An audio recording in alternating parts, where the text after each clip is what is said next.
In this world, the supremacy of card draws reigns supreme. At the age of 18, each individual is granted a singular opportunity to draw cards for class advancement. There are underachievers who draw combat-oriented professions, soaring to great heights thereafter. Conversely, there are top scholars who draw lifestyle professions, thereby severing their ties with adventurous pursuits. In this era of card draws, obtaining a combat profession is referred to as hitting gold, and the world rewards you with another draw. Repeated professions transform into constellations. However, there is no safety net. On the day of the draw, Zhang Yuan acquired the sole hidden profession, Sword Array Master, and thus, the reward was a chance to draw once more. Gold, gold, and more gold. One draw, one miracle, one complete destiny. He obtained divine talents, an unparalleled stroke of luck, with luck at its zenith during the draw. I am the Sword Immortal, with all damage amplified tenfold. While other profession seekers vie fervently for golden weapons, Zhang Yuan, fully specialized in his weapon, drew yet another specialized weapon. The lucky one exclaimed, "Zhang Yuan, I drew a red specialized weapon today." Zhang Yuan responded, "Excellent. But what about yesterday?" The lucky one was left speechless. Chapter 1. Card Draw for Class Advancement. In the great Xia Empire, Jiangnan Province, on the grounds of Shihu First High School. Shihu First High School. Hundreds of senior students gathered, eagerly awaiting their singular chance for a card draw that would alter the course of their lives. Zhang Yuan stood amidst the crowd, toying with the colorful stone in his hand, feeling a bubbling anticipation within. He had traversed into this world many years ago and had come to grasp its intricacies. The colorful stone he held was known as the Divine Stone, a unique treasure of this realm, enabling individuals to draw professions or treasures within the Fate Star Array. Constructed by array masters that in this world, every person receives a Divine Stone upon turning 18, after which the school organizes a collective card draw. This inaugural draw guarantees the profession. Thus, it is known as the first class advancement. However, as with all draws, there exists both fortune and misfortune. Though the authorities incessantly proclaim the equality of all professions, everyone understands that only those who draw favorable professions can ascend to the pinnacle of life. After all, in this world, power is paramount. Who wouldn't desire to soar and traverse the heavens? Moreover, those who draw combat professions receive an additional Divine Stone to acquire exclusive weapons of privilege not afforded to lifestyle professions. Students, the Fate Star Array has been constructed. I shall not dilly-dally. Those whose names I call step forward to draw cards. Principal Ning Qin announced via a megaphone from the platform, eliciting a wave of nervousness among the students below. The moment of destiny had arrived. Teachers swiftly organized the students into a queue. As Zhang Yuan stood at the back of the line, an inexplicable tension enveloped him. Despite his rigorous training in monster combat techniques and his dedication to physical fitness, this card draw was purely a matter of luck. There have been instances where the lowest-ranking student drew a mage profession and soared to greatness, while the top scholar drew a mechanic profession and languished in despair. For life, if he failed this first hurdle, no amount of physical prowess would suffice. Humans, without the advantages of combat professions, could never transcend their limits. The chasm between powerful professionals and lifestyle practitioners was akin to an insurmountable divide. Before his transmigration, he had been perpetually unlucky, drawing the worst cards every time he dreaded the thought of drawing a mediocre profession, thus severing his ties to this vibrant world stage. Fool, the draw is about to commence. Are you nervous? A petite girl with an exquisite face turned to him, leaping to pat Zhang Yuan on the head, her smile bright. This girl, Li Shuer, was Zhang Yuan's sole friend at the school, and also a rich heiress. It was said that her family held significant power in Shihu City, but she never spoke of it, and Zhang Yuan never pried. Zhang Yuan shook his head with a smile. To say I'm not nervous would be a lie, but as long as I don't draw a lifestyle profession, I'll be fine. I don't want a lifestyle profession either. If I could draw a healer profession, I could take good care of you. You fool. Zhang Yuan replied, if I draw a chef, can I be your personal cook in the future? Li Shuer responded, of course. They'll pay you the highest salary. Zhang Yuan, with your bookish demeanor, you're bound to draw a trash profession. You think you can win Shuer over? At that moment, an irritating voice interrupted. Zhang Yuan turned to see Wang Hu. Wang Hu was the youngest son of the Wang family and a suitor of Li Shuer. He often troubled Zhang Yuan due to his closeness to her. Li Shuer frowned. Wang Hu, I was speaking to Zhang Yuan. What gave you the right to interrupt? Upon hearing Wang Hu's words, Li Shuer grew increasingly displeased, ready to unleash her fury. But Zhang Yuan swiftly intervened, shaking his head. Shuer, the card draw ceremony is about to begin. Li Shuer huffed disdainfully, casting a fleeting glance at Wang Hu. They'll deal with you after graduation. Wang Hu merely smiled awkwardly at Li Shuer before shooting Zhang Yuan a threatening glare, as if to say, I'll settle the score with you after graduation. While Zhang Yuan and Wang Hu exchanged friendly banter, Principal Ning Qin continued calling out student names, instructing them to present their divine stones for the card draw. Unfortunately, those ahead of him drew poorly, landing professions such as barber and mechanic, all of which were lifestyle professions. Some even chanted about destiny and bonds as they drew, only to end up with the chef profession. Wang Hu. At last, Principal Ning Qin called out Wang Hu's name. Wang Hu shot Zhang Yuan a provocative glance before stepping forward to draw, placing his divine stone into the Fate Star array. As numerous cards whirled within the array, a golden card emerged, emblazoned with the image of a mage wielding a staff, flames erupting around it. Fire Mage.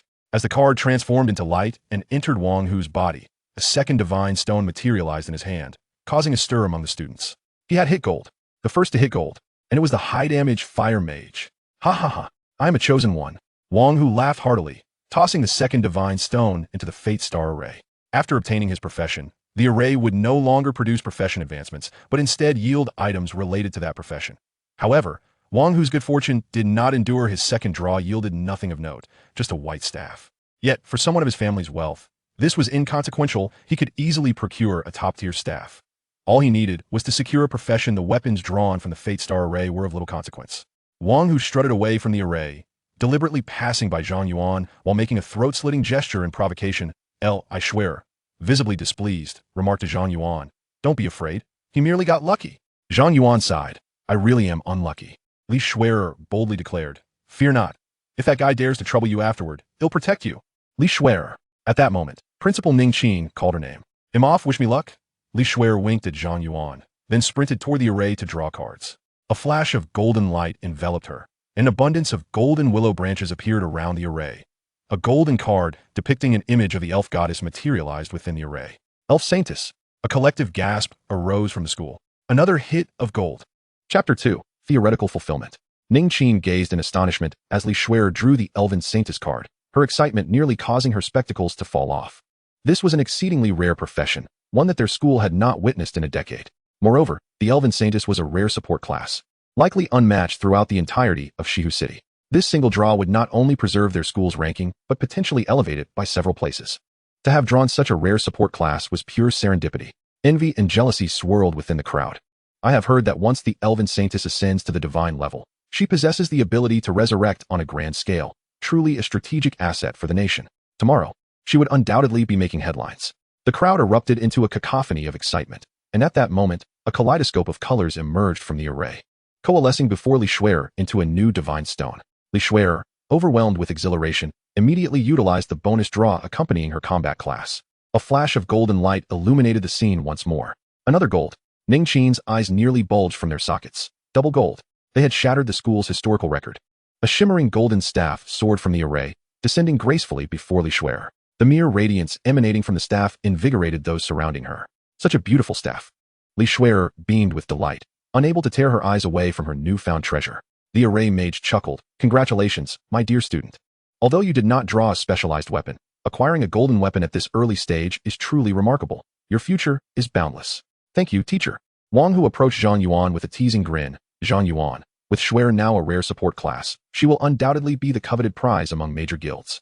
As a lifestyle class practitioner, you and she now inhabit entirely different realms." Zhang Yuan replied, "I haven't drawn yet." Wang Hu scoffed, "Huh? The probability of drawing a lifestyle class is 90%. Now that Li Shui'er has drawn a rare profession, she has drained all the luck from the air. You are next. I bet you'll draw a combat class." Zhang Yuan. At that moment, Ning Qin called to Zhang Yuan, who dismissed Wang Hu and stepped forward. As Li Shui'er brushed past Zhang Yuan on her return, she playfully tapped his head, exclaiming, "Silly goose, I'll lend you some luck." "Thanks." Perhaps buoyed by the emergence of a rare profession from his array, the array mage's spirits lifted considerably as he addressed Zhang Yuan. "Best of luck to you." "My friend." "Thank you." Zhang Yuan replied politely, then proceeded to place his divine stone into the Fate Star array. Boom! The cards began to roll, and as the final crimson light flashed, a melodious sword cry soared into the heavens, the sword aura slicing through the air. It was red. He had drawn a red card. Ning Qin's heart lurched as she beheld Zhang Yuan's card glowing with a crimson hue, her breath becoming shallow. Red. That signified a hidden class. Regardless of its strength, the probability of drawing a hidden class was less than 1 in 10,000. As the red light dissipated, the card revealed a swordsman soaring gracefully through the skies on a sword. Sword Array Master, unique. Not only was it a hidden class, but a uniquely singular one at that. At this moment, the entire venue erupted in astonishment, with even the first and second year students rushing out of their classrooms to witness the prodigy. What does having a unique hidden profession signify? It denotes that this profession is possessed by none other than Zhang Yuan alone in the entire world. Regardless of its strength, its rarity is undeniably impressive. Simultaneously, a new divine stone began to coalesce before Zhang Yuan. The array master beside him was equally exhilarated, exclaiming, "Who would have thought? In my lifetime, I would witness a unique hidden profession emerging from my array. Quickly, classmate, while luck is on your side, make your second draw." Without hesitation, Zhang Yuan placed the newly acquired divine stone into the array. A flash of red light surged forth. The sky darkened with ominous clouds, and sword lights crisscrossed. However, the card Zhang Yuan drew was not a weapon, but yet another swordsman soaring through the air. A zodiac. It was actually a zodiac. At that moment, even the usually composed array master began to roar with excitement, and Principal Ningqin fainted from sheer exhilaration. The principal has collapsed. Nurse, quick, summon the school nurse. The teachers were thrown into chaos. During the card drawing process, the probability of drawing a duplicate profession is exceedingly low. Duplicate professions do not go to waste. Instead, they are converted into additional attributes or special skills bestowed upon the drawer. Students do not have only this single opportunity to draw cards in their senior year. There are numerous chances to acquire divine stones in this world. After the first class change, every subsequent draw could potentially yield a duplicate profession, which would then transform into a zodiac. Each profession has 6 zodiacs, yet many spend their entire lives without acquiring all 6. Individuals like Zhang Yuan, who draws red after red, belong to an extraordinarily rare category worldwide. The array master, now with reddened eyes, fervently urged, "Hurry, classmate, continue drawing. Bring forth a specialized weapon, and you shall be a national treasure." Zhang Yuan, albeit slightly dazed, complied and promptly utilized the newly gifted draw. Boom! Another flash of red light erupted, and a sword array manifested in the sky. Subsequently, yet another card depicting the soaring swordsman appeared. Another zodiac. This time, everyone leaped in jubilation. Zhang Yuan no longer waited for the array master's cue, skillfully inserting the divine stone once more, and another red light flickered. Another zodiac. Goodness gracious, Zhang Yuan. Is this fellow on the path to achieving a full zodiac? While others rely on luck for their draws, this fellow seems to be trading his lifespan. The array is undoubtedly working wonders. As Zhang Yuan drew his third zodiac, the crowd began to curse vehemently, their eyes bulging with envy. Jealousy renders one grotesque. Yet, Zhang Yuan had entered a state of oblivion, continuing to draw cards. Boom, boom, boom. 3 more red lights flashed, and the entire school fell into a deathly silence. In a single draw, he had not only obtained a unique hidden profession, but also achieved a full zodiac.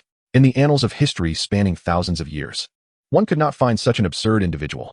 This must surely be the offspring of a deity. Zhang Yuan glanced at the array master beside him, who had fainted and was frothing at the mouth, feeling a tinge of helplessness.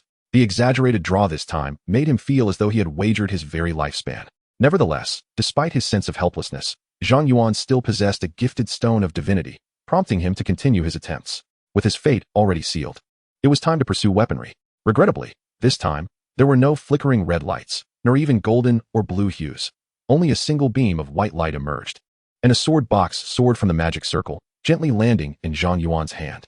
Cradling the heavy sword box, Zhang Yuan sighed. What a stroke of misfortune. A blank slate. At that moment, the campus erupted with unrest. Countless students began to riot. Chapter 3. Such power. What trivial pursuits are others engaged in? Fortunately, the school's teachers were quite dedicated, managing to suppress the students' fury and halting the riotous crowd. Then, a music teacher employed her skills, her melodious voice immediately soothing the tumultuous emotions of all present. Well, wait a moment, let me examine my attributes, Zhang Yuan mused, nodding slightly as he scrutinized his stats. Despite having acquired considerable knowledge of various professions over the years, he was unfamiliar with his hidden, unique vocation. Name, Zhang Yuan. Profession, Sword Array Master, Unique. Level, 1000. Strength, 10. Agility, 5. Mental Power, 30. Constitution, 5. Special Attributes, Critical Hit Rate, 10. Critical Damage, 100. Equipment, Iron Sword Box, 110. Skills, Sword Array, Level 1 unleashes a sword array, continuously consuming mental power within a radius of 10 meters, increasing critical damage by 100.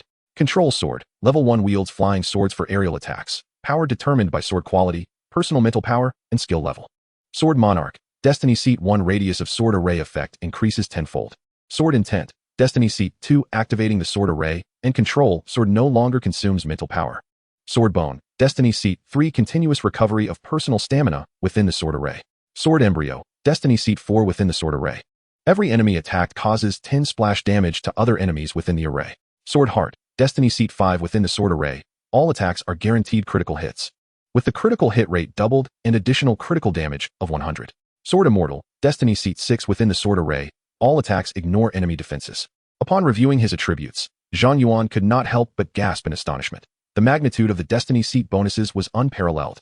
However, upon reflection, most individuals would never manage to draw a full Destiny profession in their lifetime, which made the scale of these bonuses somewhat acceptable from the perspective of acquisition difficulty. From the standpoint of professional attributes, the significantly higher mental power indicated that the Sword Array Master leaned more towards a magical class, while also possessing some strength, resembling a melee profession as well. As for the special attributes, they appeared to be unique to the Sword Array Master. After all, he had spent years in education without ever encountering a profession that inherently possessed both critical hit rate and critical damage. From a skills perspective, the essence of a Sword Array Master lies fundamentally in the sword array itself, and henceforth, all of his strategies must revolve around this central theme. After a brief moment of contemplation, Zhang Yuan refrained from deploying the sword array and instead utilized his sword control skill. The iron sword chest opened, and an iron long sword soared forth, eliciting exclamations of awe. Wow, a sword immortal. This is so unfair. That profession looks incredibly cool. Mom, I want to be a sword array master too. The playground erupted in excitement once more, allowing Zhang Yuan to observe the attributes of his sword equipment. Ordinary iron long sword, attack power 10. Quite unremarkable, a piece of gear one could find on any street corner. As the iron sword emerged, the attributes of the sword chest also changed, transforming from iron sword chest 110 to iron sword chest 010. This indicated that the iron sword chest could hold up to 10 flying swords, meaning that with this chest, he could command a maximum of 10 flying swords simultaneously. Logically, the more flying swords one commanded at once, the greater the consumption of mental energy. A sword array master without a fate seat would typically be able to control only a single flying sword in the initial stages, which is why the iron sword chest contained only one iron sword. However, his fate seat 2 eliminated any consumption for both deploying the sword array and sword control, implying that merely this fate seat significantly amplified his combat prowess at the onset. Upon realizing this, Zhang Yuan couldn't help but internally exclaim at the absurdity of it all. Hey, what are you daydreaming about? Quickly tell me, can you control the flying sword? At that moment, Li Shuer's voice broke through Zhang Yuan's reverie. With a mere thought, the flying sword began to swirl in the air, moving at a remarkable speed. Ordinary individuals would stand no chance of evading it. Moreover, the flying sword responded to his commands as seamlessly as if it were an extension of his own hands, with absolutely no latency, exhibiting an extraordinary fluidity. Subsequently, Zhang Yuan tested the limits of his sword control, discovering that the radius of the sword array remained consistent. Upon reaching 100 meters, he nearly lost connection with the iron long sword.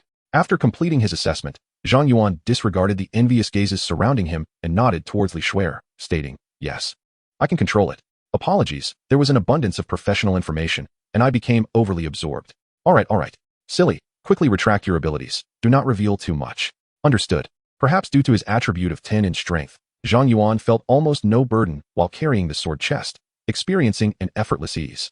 In a vision, 1,000,000 abyssal troops marched across the wilderness, only to be engulfed by a torrent of swords raining down from the sky, obliterating the entire army in an instant. This scene made Zhang Yuan realize that in the later stages, he too could possess the power to stand against an entire nation. After Zhang Yuan concluded his card drawing session, the subsequent students also drew numerous combat-related professions. However, with Zhang Yuan and Li Shuer raising the threshold, the others felt indifferent to their own combat class draws, leading to a swift conclusion of the card drawing ceremony. Out of 300 students, 35 secured combat-oriented professions, while 265 drew life-related professions, a ratio that aligned closely with the expectations of 19. Fellow students, the conclusion of the card drawing ceremony signifies your formal graduation from Shihu No. 1 High School. Yet this does not imply that you may relax. A month from now, the annual National College Entrance Examination of the Great Xia Empire will take place. Regardless of whether students are selected for vocational careers in the arts or combat, all have the opportunity to enter institutions of higher learning through this examination. During this period, the school will strive to provide assistance, encouraging students to persevere and enhance their skill proficiency and levels in hopes of gaining admission to their desired universities. Meeting adjourned. However, Ningqin specifically dispatched someone to inform Zhang Yuan and Li Shuer to proceed to the principal's office. Chapter 4. Extraordinary Talent. Li Shuer felt somewhat intimidated under Ningqin's gaze and couldn't help but say, "Principal, if you have something to discuss, please do so directly. Your manner is quite frightening." "Indeed, you possess ambition," Ningqin acknowledged, then turned to Zhang Yuan and inquired, "And you, Zhang Yuan?" "I have nothing to say," Zhang Yuan replied, but then noticed Li Shuer's threatening glare and quickly added, "Then I shall also aim for Kyoto University." Kyoto University is the premier institution of higher learning in Great Xia, and last year, only 3 individuals from the entire Westlake City were admitted, none of whom were from Westlake First High School. If this year, 2 students from their school gain admission to Kyoto University. It would be a considerable honor for Ning Qin. Ning Qin continued, "This year, you two are the only ones from our school with the opportunity to enter Kyoto University.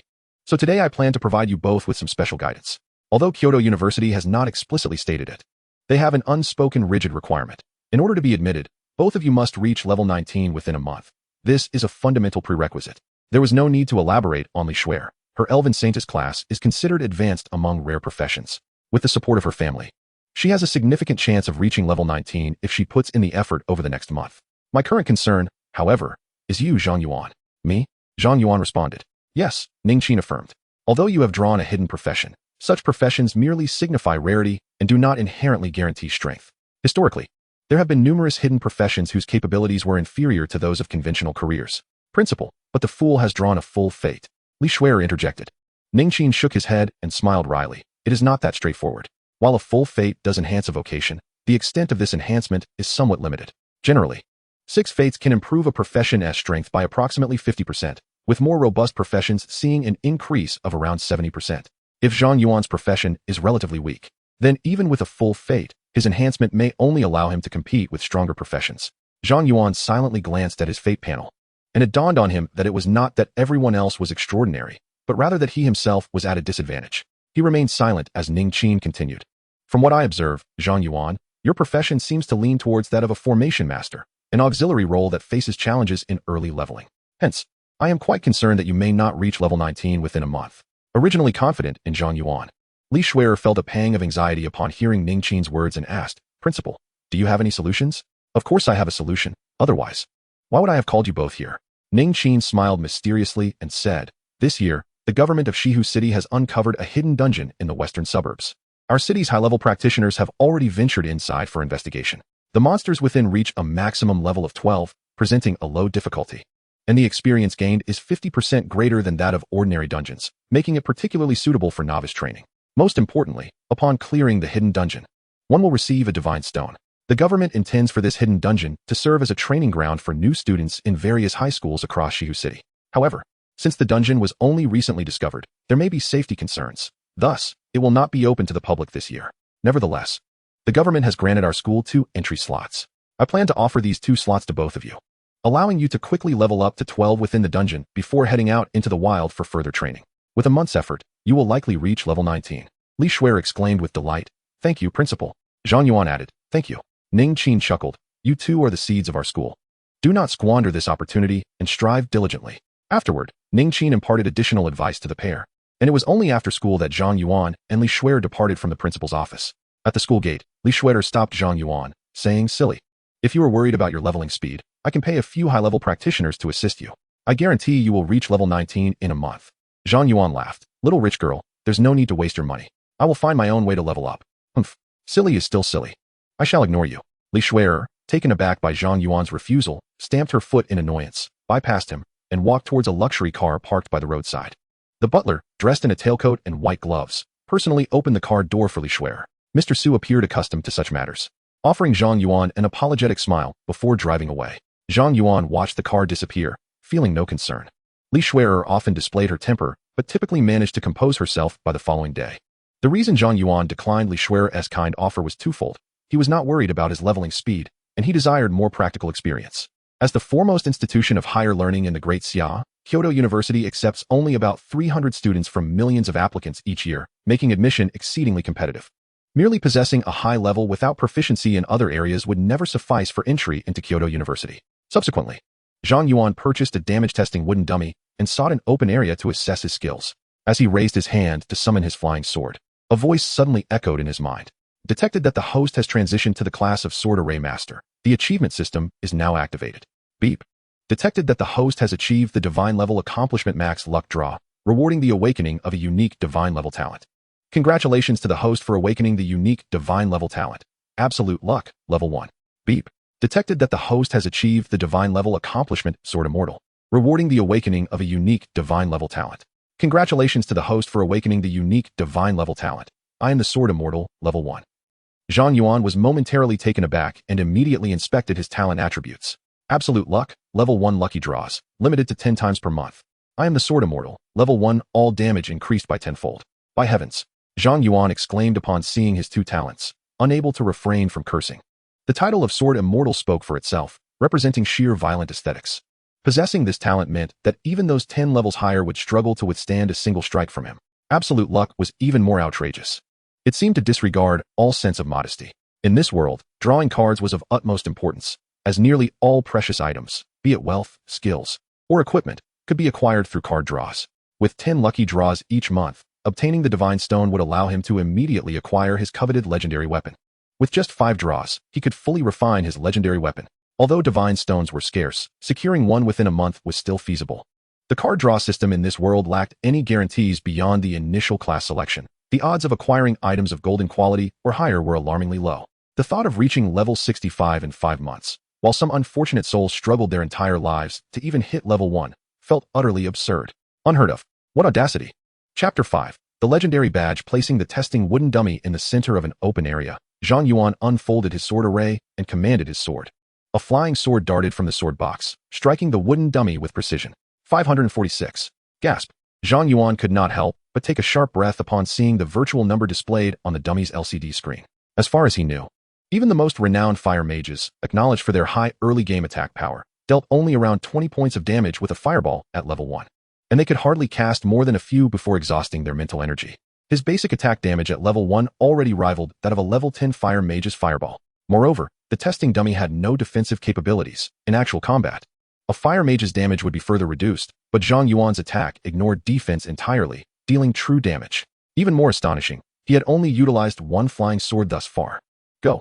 This time, Zhang Yuan simultaneously controlled 10 flying swords to strike the testing dummy. 5,460. Over 5,000.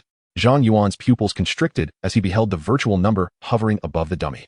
Textbooks stated that a level 10 character would possess a health pool of 1 to 2,000, implying that he could effortlessly eliminate a level 10 opponent in merely 4 strikes. The key point was, he was still only level 1, wielding nothing but the most basic iron sword. This was insane. Truly insane. Zhang Yuan could not help but exclaim. A damage output of 5,000 was likely beyond the reach of most 30-level fire mages. And this was merely the damage from his level 1 character equipped with a basic weapon. His aunt, Jiang Yuya, was 4 years his senior. A recent university graduate currently unemployed and staying at home. She possessed delicate and attractive features, a rounded face with a beauty mark at the corner of her left eye, and a curvaceous figure, having been the object of many men's dreams during her university days. Before Zhang Yuan traversed into this world, the host's parents mysteriously vanished during an expedition, leading the host to reside with their grandmother. Currently, Zhang Yuan lives with his grandmother and his aunt. Time for dinner. At this moment, his grandmother emerged from the kitchen, carrying a pot of chicken soup, placing it on the long dining table in the living room, and cheerfully beckoning Zhang Yuan and Jiang Yuya.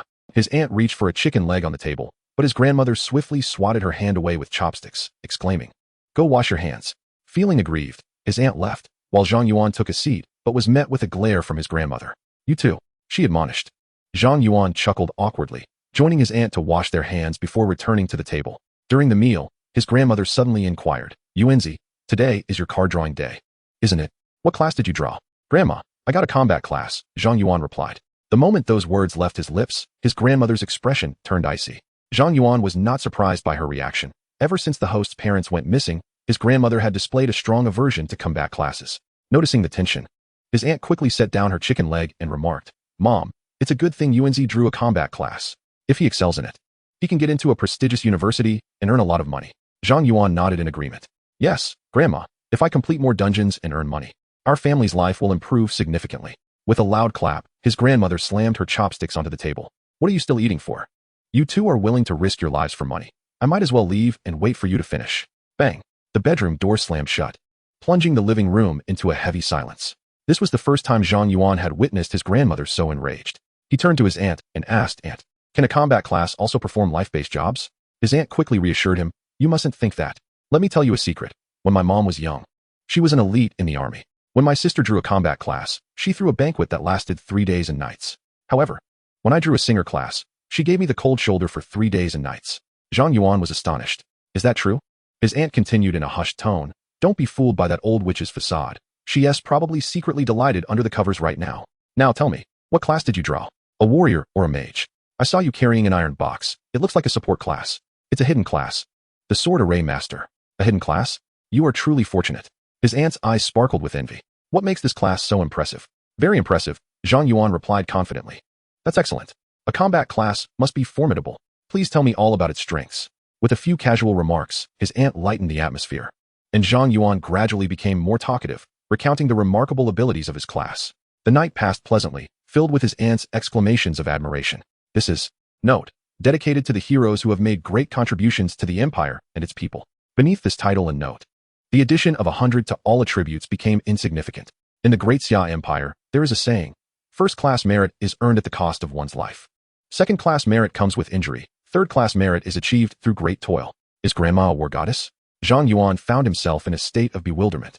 He could hardly fathom that his usually gentle and kind grandmother was, in fact, a legendary warrior of extraordinary merit. Upon spotting Zhang Yuan, his aunt immediately remarked with a teasing tone, "Oh, the dog is up bright and early." Ever since she learned that Zhang Yuan had achieved a full score last night, her address for him had shifted from Yuanzi to dog. Hearing the commotion from the kitchen, his grandmother peeked out, carrying freshly cooked pancakes and a bowl of porridge. These are trivial matters. Do focus on your breakfast and strive diligently in your training, lest you bring shame upon our family, she advised. Zhang Yuan exclaimed with delight, Grandma, do you really approve of my becoming an adventurer? She replied, to hinder your career and talents would be the greatest betrayal to the nation and its people. His aunt chimed in, grinning, I told you so. Mother may have a sharp tongue, but a soft heart. Go forth and embrace your adventures. I shall take care of things here. His grandmother shot a fierce glance at his aunt before turning back to Zhang Yuan. The bus from school is waiting for you outside. Finish your breakfast quickly and be on your way. If you have this profession and still fail to gain admission to the capital university, I shall break your legs. Zhang Yuan immediately stood at attention. At your command, Commander. Chapter 6. The solo adventure begins. After stepping outside with his sword sheath on his back, Zhang Yuan reviewed his current attributes. Name, Zhang Yuan. Profession, Sword Formation Master, Unique. Level, 1000. Strength, 110. Agility, 105. Mentality, 130. Constitution, 105. Special attributes, critical hit rate, 10. Critical damage, 100. Talent, absolute luck, level 1. I am the Sword Immortal, level 1. Skills, Sword Formation, level 1. Sword Control, level 1. Destiny, 6 fates. His grandmother's affection for her grandson was evident. In Shihu City, there were 8 secondary schools, each with 2 to 3 slots available for entering hidden dungeons to level up. Upon reaching the entrance to the dungeon, Zhang Yuan noticed that over 40 teachers and students were gathered, including Li Shuer. Perhaps still miffed, she averted her gaze when their eyes met, crossing her arms defiantly as if she wished to avoid any interaction with him. Unfazed, Zhang Yuan approached her. Shuer, good morning. Li Shuer huffed. I don't want to talk to you. Zhang Yuan pulled out a pancake wrapped in oiled paper from his pocket and offered it to her. This is a pancake made by my grandmother. You must not have had breakfast, so here. Forget it. I'm not hungry anyway. Fool. Who said I didn't want it? Li Shuer snatched the pancake from his hands just as he was about to feed it to her and continued. The dungeon is about to open. The teacher said it's best to form a party of 5 for this dungeon. It ensures safety and maintains efficiency in leveling up. I've already assembled a team for you. 2 fire mages, 1 warrior, and me as the healer. You can just come and join us directly in the dungeon. With the experience from this dungeon, we should reach level 12 in a week, which is quite efficient. Zhang Yuan remarked, silly girl, why gather so many people? The experience from monsters will have to be divided. Li Shuer cast a sidelong glance at Zhang Yuan and asked, what? Do you still wish to tackle it alone? Zhang Yuan responded, I can take you along. Li Shuer widened her eyes in disbelief. Are you truly planning to go solo? Have you lost your mind? At that moment, Ning Qin approached, saying, Zhang Yuan, now is hardly the time for bravado. Although this hidden dungeon is classified as a novice level, entering alone poses a significant risk of death. Li Shuer added, the principal is right. While forming a party may divide the experience, it enhances the efficiency of monster farming and, importantly, ensures safety. You foolish boy, venturing into the dungeon alone without a healer is bound to lead to trouble. Zhang Yuan chuckled, fear not, I am not truly a fool. If danger arises, I shall retreat. Furthermore, gaining admission to Kyoto University is no easy feat. If I cannot conquer a dungeon of this level solo, then I doubt I would qualify for Kyoto University. Ning Qin nodded slightly. You make a valid point. Those who gain admission to Kyoto University are indeed the elite of the elite. If you believe that leveling up by soloing dungeons is more efficient, I grant you permission to do so. Li Shuer expressed her discontent. Principal, are you also indulging this fool? Ning Qin replied, after all, Zhang Yuan possesses a hidden class with full potential. This novice dungeon should not pose much danger for him. Should he succeed in clearing it solo, his chances of entering Kyoto University will be significantly enhanced. If he truly cannot manage it alone, he can always form a party later. There is no rush. Upon hearing this, Li Shuer ceased her opposition. Zhang Yuan smiled and said, Shuer, if it were you, I could make an exception and take you along. I'm not interested. If you want to team up with me, I'll find a partner. Li Xuan huffed, clutching her flatbread as she made her way toward her prearranged teammates, entering the dungeon with them. Ah, the vigor of youth. Ning Qin watched her retreating figure with a smile, then turned to Zhang Yuan with a serious expression. Zhang Yuan, I can see that girl has feelings for you. However, her background may exceed your imagination. If you wish to be with her, you must put in considerable effort. Thank you, Principal. Zhang Yuan replied flatly and entered the dungeon alone. Old Ning, is that child Zhang Yuan? Is he truly going to solo?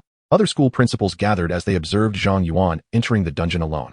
You truly struck gold at your school, a rare support character and a full potential hidden class.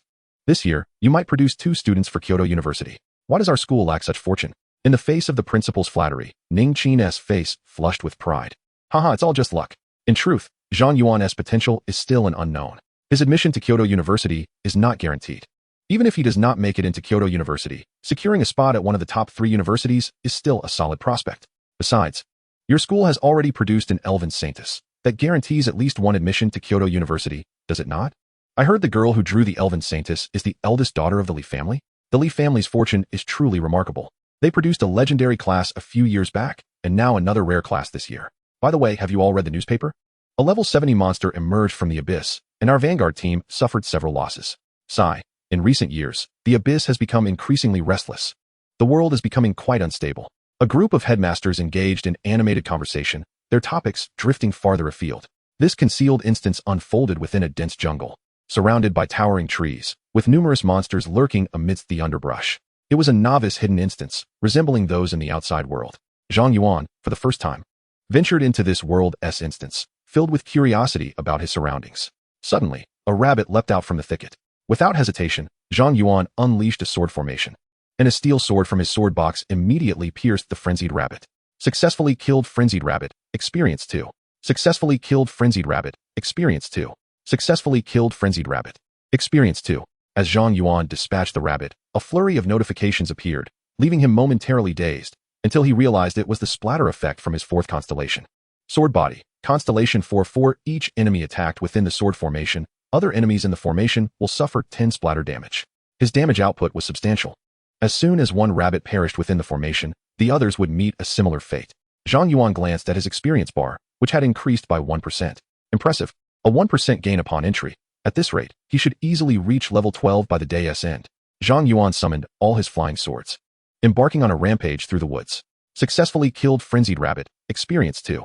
Successfully killed frenzied rabbit, experience 2. The screen flooded with notifications, and Zhang Yuan's experience soared. The speed at which he was leveling up was astonishing. Half an hour later, Zhang Yuan received his first level up. Name, Zhang Yuan. Class, Sword Formation Master, Unique. Level, 2 100. Strength, 120. Agility, 110. Mentality, 160. Vitality, 110. Class Special Attributes, Critical Rate, 11. Critical Damage, 110. Talent, Absolute Luck, Level 1. I am the Sword Immortal, Level 1. Skills, Sword Formation, Level 1. Sword Control, Level 1. Constellation, 6 constellations. With the level increase, his attributes saw corresponding enhancements. For every level gained, strength increased by 10, agility by 5, mentality by 30, and vitality by 5, totaling an increase of 50 attribute points. I recall from textbooks that a typical class only gains about 25 attribute points per level, yet my class exhibits such remarkable growth. It's doubled. Zhang Yuan marveled at his attribute progression, and this was before accounting for the critical rate of 1 and critical damage of 10. This hidden class was truly extraordinary. Chapter 7. The unprecedented speed of leveling up. As the frenzied rabbits at the forest's edge were eradicated, Zhang Yuan began to advance deeper into the woods, encountering progressively higher level monsters. Successfully killed black-haired boar, experience 4. Successfully killed red-eyed hyena, experience 6. Successfully killed frenzied rabbit king, experience 10. Zhang Yuan advanced steadily, effortlessly dispatching all the monsters along his path with an air of certainty, each foe meeting its demise in a grand spectacle of destruction. The rate at which new monsters spawned within the dungeon paled in comparison to the swiftness of his strikes. Within less than an hour, a radiant beam of light erupted from his being. He had leveled up once more. His strength increased by 10 points, agility and constitution rose by 5 points each, while his spirit surged by 30 points, and his critical hit rate improved by 1, with critical damage escalating by 10. Skill proficiency has increased. Sword Formation, Level 2. Unleash a sword formation that continuously consumes spirit, increasing critical damage by 110 within a radius of 20 meters. Sword Control, Level 2. Command flying swords to attack from the air, with power determined by the quality of the sword, his own spirit, and skill level. The proficiency of his skills could still improve. Zhang Yuan noted the enhancements to both his sword formation and sword control skills, promptly targeting a nearby level 5 rampaging Rabbit King. In an instant, a flying sword pierced through the rampaging Rabbit King's body. 1579. Successfully killed the rampaging Rabbit King. Experience gained, 10. Successfully killed a rampaging rabbit. Experience gained, 1. Successfully killed a black-haired boar. Experience gained, 4. A flurry of kill notifications flooded the screen, leaving Zhang Yuan bewildered as to where the monsters had perished. With a flying sword inflicting 1579 damage, 10 flying swords would deal a staggering 15,790 damage. Did this mean he possessed the ability to slay level 10 foes in an instant? Upon witnessing his own damage output, Zhang Yuan's brows furrowed in astonishment. He was merely at level 3, equipped with a basic weapon, and his skill levels were relatively low, yet his damage rivaled that of a level 40 fire mage. Even without the tenfold enhancement from his sword immortal talent, the potency of this class was undeniably exaggerated. It was utterly unbalanced. This profession was far too unbalanced. Fortunately, this was a unique class, allowing only him to bear such inequity. Zhang Yuan could not help but voice his grievances for other professions, shedding tears as he shot down another rampaging Rabbit King within his line of sight, thus filling his experience bar further. Given his current leveling pace, he could reach level 12 within a day, effortlessly conquering this dungeon, while others required a week to reach level 12, often necessitating an adept team and seamless cooperation. Zhang Yuan alone could clear the dungeon in a single day, highlighting an immense disparity. Though the hard requirement for admission to Kyoto University was level 19, a level 12 practitioner could already apply to a first-tier university, while levels 13 or 14 would suffice for a respectable 211 institution and level 15 for entry into a 985 university. It could be said that the level he achieved in a day surpassed what many students could manage in a month. While Zhang Yuan was engaged in his rampage within the dungeon, numerous students had already exited the hidden dungeon, seeking healing and supplies. Although the hidden dungeon offered high experience, the monsters therein were formidable, and students entered as level 1. A team managing to collectively slay dozens of rampaging rabbits within 2 hours was indeed commendable. Meanwhile, several principals had set up a table outside the dungeon, gathered together to sip tea, engage in conversation, and critique the students who emerged. Remarkable. In just 2 hours, our son Li has already reached level 2. He should attain level 4 today, with hopes of entering a 985 university. Wang Bin from my school is quite remarkable. He is merely 10 experience points away from reaching level 2, and securing admission into a reputable 211 institution should pose no difficulty. By the way, Lao Qin, it has been nearly 2 hours. The solo player should be emerging soon for a replenishment, correct? Yes, it should be imminent. Typically, student teams return for resupply around the 2-hour mark, and their levels upon exit can serve as indicators of their progression speed. Given the experience yield of this hidden dungeon, if Zhang Yuan manages to achieve level 3 upon his first emergence, he may well have a chance at gaining entry into Peking University. However, despite all students having exited the dungeon for resupply, Zhang Yuan remained absent. Li Shui'er, who also ascended to level 2, approached Ning Qin while wiping her brow. Principal, has the fool emerged yet? Not yet, Ning Qin replied, shaking his head. Still not out. Li Shui'er's expression shifted, disbelief etched across her face. How is that possible? It has been over 2 hours. Hasn't his mental stamina been depleted? Although one can carry restorative potions into the dungeon, their usage is limited. Once one's mental energy is exhausted, skills cannot be employed, and one must exit the dungeon for replenishment. Ning Qin mused. Perhaps Zhang Yuan's skill consumption is minimal. Let us wait a little longer. The government has not reported any student fatalities. Hearing this, Li Shui'er felt a slight relief. Suddenly, a squad of armed government troops arrived, sealing off the dungeon entrance. The students waiting outside murmured amongst themselves, perplexed by the unfolding events. The principals, upon witnessing this, exchanged concerned glances and rose to their feet. This is bad, Ning Qin exclaimed urgently. Captain Xiao, I have a student still inside. Could we wait for him to emerge? Another student? Xiao Chaoyang furrowed his brow, glancing at his watch. This energy fluctuation may be caused by abyssal contamination. If not addressed promptly, the dungeon could undergo abyssal transformation, leading to incalculable losses for the populace. Thus, I can only grant you half an hour. Ning Qin nodded. That will suffice. My student has been inside for over 2 hours. Under any circumstances, he should emerge within half an hour. Li Shui'er, sensing the gravity of the situation, clenched her small hands anxiously, casting worried glances toward the sealed dungeon. Fool! You must hurry and come out. Meanwhile, the object of their concern, Zhang Yuan, had traversed to the heart of the forest, achieving level 4. He glanced at his attribute panel. Name, Zhang Yuan. Occupation, Sword Array Master, Unique. Level, 300. Strength, 140. Agility, 120. Mental, 220. Constitution, 120. Special class attributes. Critical hit rate, 13. Critical damage, 130. Talent. Absolute luck, level 1. I am the sword immortal, level 1. Skills, sword array, level 2. Control sword, level 2. Destiny, 6 destinies. In just over 2 hours, reaching level 4 is commendable. Zhang Yuan was quite satisfied with his progression speed. He had anticipated that his advancement would slow as he progressed further. In reality, he relied on the splash damage inherent to his constellation, coupled with the true damage that disregarded defense at constellation level 6, transforming the sword array into a veritable slaughterhouse for monsters. Any creature within a radius of 200 meters would perish upon respawning. The sole source of discontent for Zhang Yuan was his inability to automate the targeting of his flying swords, preventing him from becoming a hands-off operator. The nearby monsters respawned too slowly. It seemed he would need to delve deeper into the dungeon, with his sword box slung over his shoulder. Zhang Yuan had no intention of exiting the instance. Meanwhile, deep within this hidden dungeon, a level 12 Cyclops lay in deep slumber upon a stone bed. Suddenly, purple bubbles began to seep from the ground beside its resting place. Chapter 8, Abyssal Strategy Mode. Successfully slain a blue wolf. Experience gained, 15. Successfully slain a black bear. Experience gained, 20. Successfully slain a ferocious tiger. Experience gained, 25. Even level 10 monsters could not withstand a single strike from Zhang Yuan. Unbeknownst to him, he had already ventured into the depths of the forest. A golden light erupted from within him, elevating him to level 5, enhancing his attributes of 4-dimensional power and critical strike damage. However, Zhang Yuan felt a twinge of dissatisfaction regarding the pace of his advancement. Though the monster levels increased and experience points multiplied upon venturing deeper into the dungeon, the density of monsters had decreased. Currently, slaying a ferocious tiger yielded a mere 0. 1 of experience. He would need to kill 1,000 tigers to gain a level, yet the number of tigers was exceedingly scarce, with a maximum of 5 to be found in a minute. Including other monsters, it would take him another 2 hours to reach level 6. Having already spent 3 hours in the dungeon, he was only at level 5. While others were at most level 3, he could not afford to compare himself to them.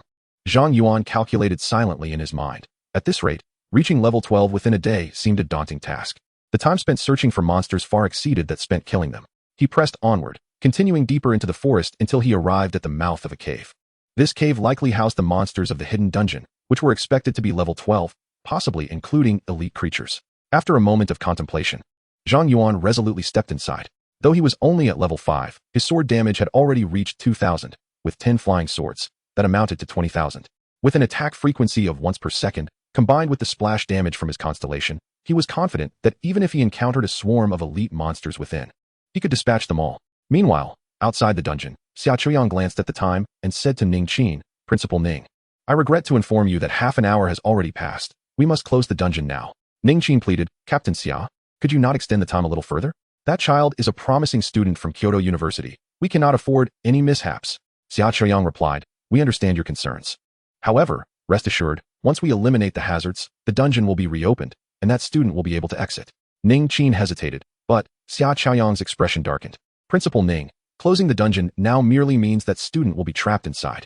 But if the dungeon undergoes abyssal transformation and the monsters escape, not only will the students inside face death, but the citizens of Shihu City will also be at risk of losing their lives. Can you bear that responsibility? Ning Qin's expression shifted subtly, followed by a resigned sigh. I understand. Shut down the instance. At that moment, Li Shui'er grew anxious. Principal, are we truly going to abandon the fool? Just then, a soldier hurried over, exclaiming, there's been an incident. The instruments have detected the presence of abyssal energy. The instance has already been corrupted by the abyss. Then what are we waiting for? Close the instance immediately. Report, Captain, we cannot shut it down. Cannot shut it down? Xia Chuiyang's eyes narrowed, slightly perturbed. It's merely corrupted. The instance hasn't been fully consumed by the abyss. How can it be impossible to close it? Someone has already stepped into the corrupted territory. The instance has activated the abyssal assault mode. Impossible. Xia Chuiyang rebuked. There is only one student inside, at most level 3. How could he enter the territory? The soldier wiped his brow and replied, but the instruments are infallible. The abyssal assault mode has indeed commenced. Ning Qin, equally bewildered, exclaimed, I don't know. You don't understand. Xia Chuiyang's expression darkened, but he had no time to pursue Ning Qin for answers. He turned to the soldier and commanded, immediately evacuate the surrounding teachers and students and dispatch the city defense forces. We must not allow the abyssal corruption to infiltrate the city. The soldier stood at attention and saluted, yes. Watching Xia Chuiyang and the soldier hastily depart, Li Shui'er quickly inquired of Ning Qin, Principal, what is the abyssal assault mode? If the corruption is not dealt with within a given time frame, it will escape the instance with the corrupted creatures and invade the real world. Thus, We must send elite professionals into the abyssal instance to combat the corruption before it invades reality. This is known as the abyssal assault mode. Once this mode is activated, the instance is no longer open to outsiders. The assailants and the abyssal corruption must face each other to the death. Should the assailants succeed in overcoming the abyss, they will reap substantial rewards, but if they fall, the abyssal corruption will be further empowered and immediately invade the real world. Li Xuaner's expression shifted. Does that mean the fool will have to battle against the corruption? Ning Qin sighed heavily, patting Li Xuaner's shoulder. Though I am loath to say this is the first lesson the abyss imparts to you. We may lose companions at any moment, so prepare yourself mentally. No, I cannot accept this. Li Xuaner, flustered, dashed aside to call Butler Su. Meanwhile, within the instance, Zhang Yuan remained blissfully unaware of the looming crisis, reveling in the joy of rapidly leveling up. Successfully defeated a corrupted goblin. Experience gained, 200. Successfully defeated a corrupted elite goblin. Experience gained, 300. Successfully defeated a corrupted giant vanguard. Experience gained, 500. Truly, this territory offers abundant experience. Zhang Yuan was grinning from ear to ear. Upon entering the cave, he was astonished by the experience provided by the monsters within. Although the monsters boasted significantly more health, it was merely a matter of doubling the number of flying swords. It did not hinder Zhang Yuan's leveling pace in the slightest. In mere minutes, golden light erupted from within him, propelling him directly to level 6. Had I known the experience here was so high, why was I even grinding against raging rabbits outside? Those rabbits are so adorable, they ought to be braised, not used for leveling. Zhang Yuan gazed ahead at the throng of bobbing heads, his eyes shimmering with excitement. Each one represented a wealth of experience. Just the sight of the corrupted goblins alone numbered over 100. In this narrow cave, the density and abundance of monsters were remarkable, eliminating the need to seek them out. This was a veritable paradise for leveling up, tailor-made for him. As Zhang Yuan witnessed his experience bar rapidly ascend, he found the grotesque goblins, with their exposed brains, somewhat endearing. Chapter 9. The Cyclopean King outside the dungeon.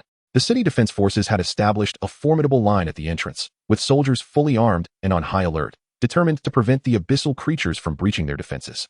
Students and faculty from various schools had been evacuated, save for Ning Qin, who, owing to a modicum of favor from his former principal, secured permission for Xia Zhiyang to remain with Li Xuer at the rear of the city defenses until the battle's conclusion. With tear-filled eyes, Li Xuer looked up at Ning Qin. Principal, is it truly impossible for that fool to survive? Absolutely not, Ning Qin replied firmly, shaking his head. The monsters within this dungeon were all above level 10, and after being corrupted by the abyss, their attributes surged tenfold. Zhang Yuan could hardly breach their defenses. Moreover, the process of abyssal transformation was irreversible. Until the entire dungeon was thoroughly corrupted, the abyssal beings would not hesitate to strike, leaving Zhang Yuan with no escape. At this point, Ning Qin cast his gaze towards the now crimson dungeon, lamenting, that child must be terrified right now. He possesses such a bright future, yet is destined to perish in a novice dungeon. Fate is truly unjust.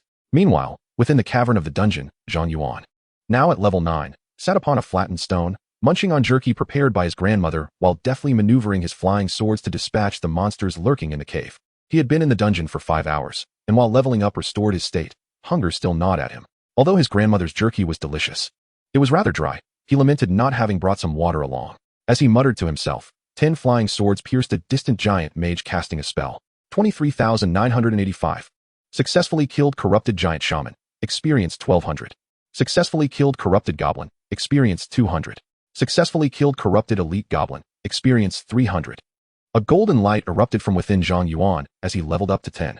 At last, he reached level 10. Seeing that he had leveled up, Zhang Yuan immediately wiped the grease from his hands on the clothing of a giant vanguard whose body had yet to dissipate, eager to check his attributes. Name, Zhang Yuan.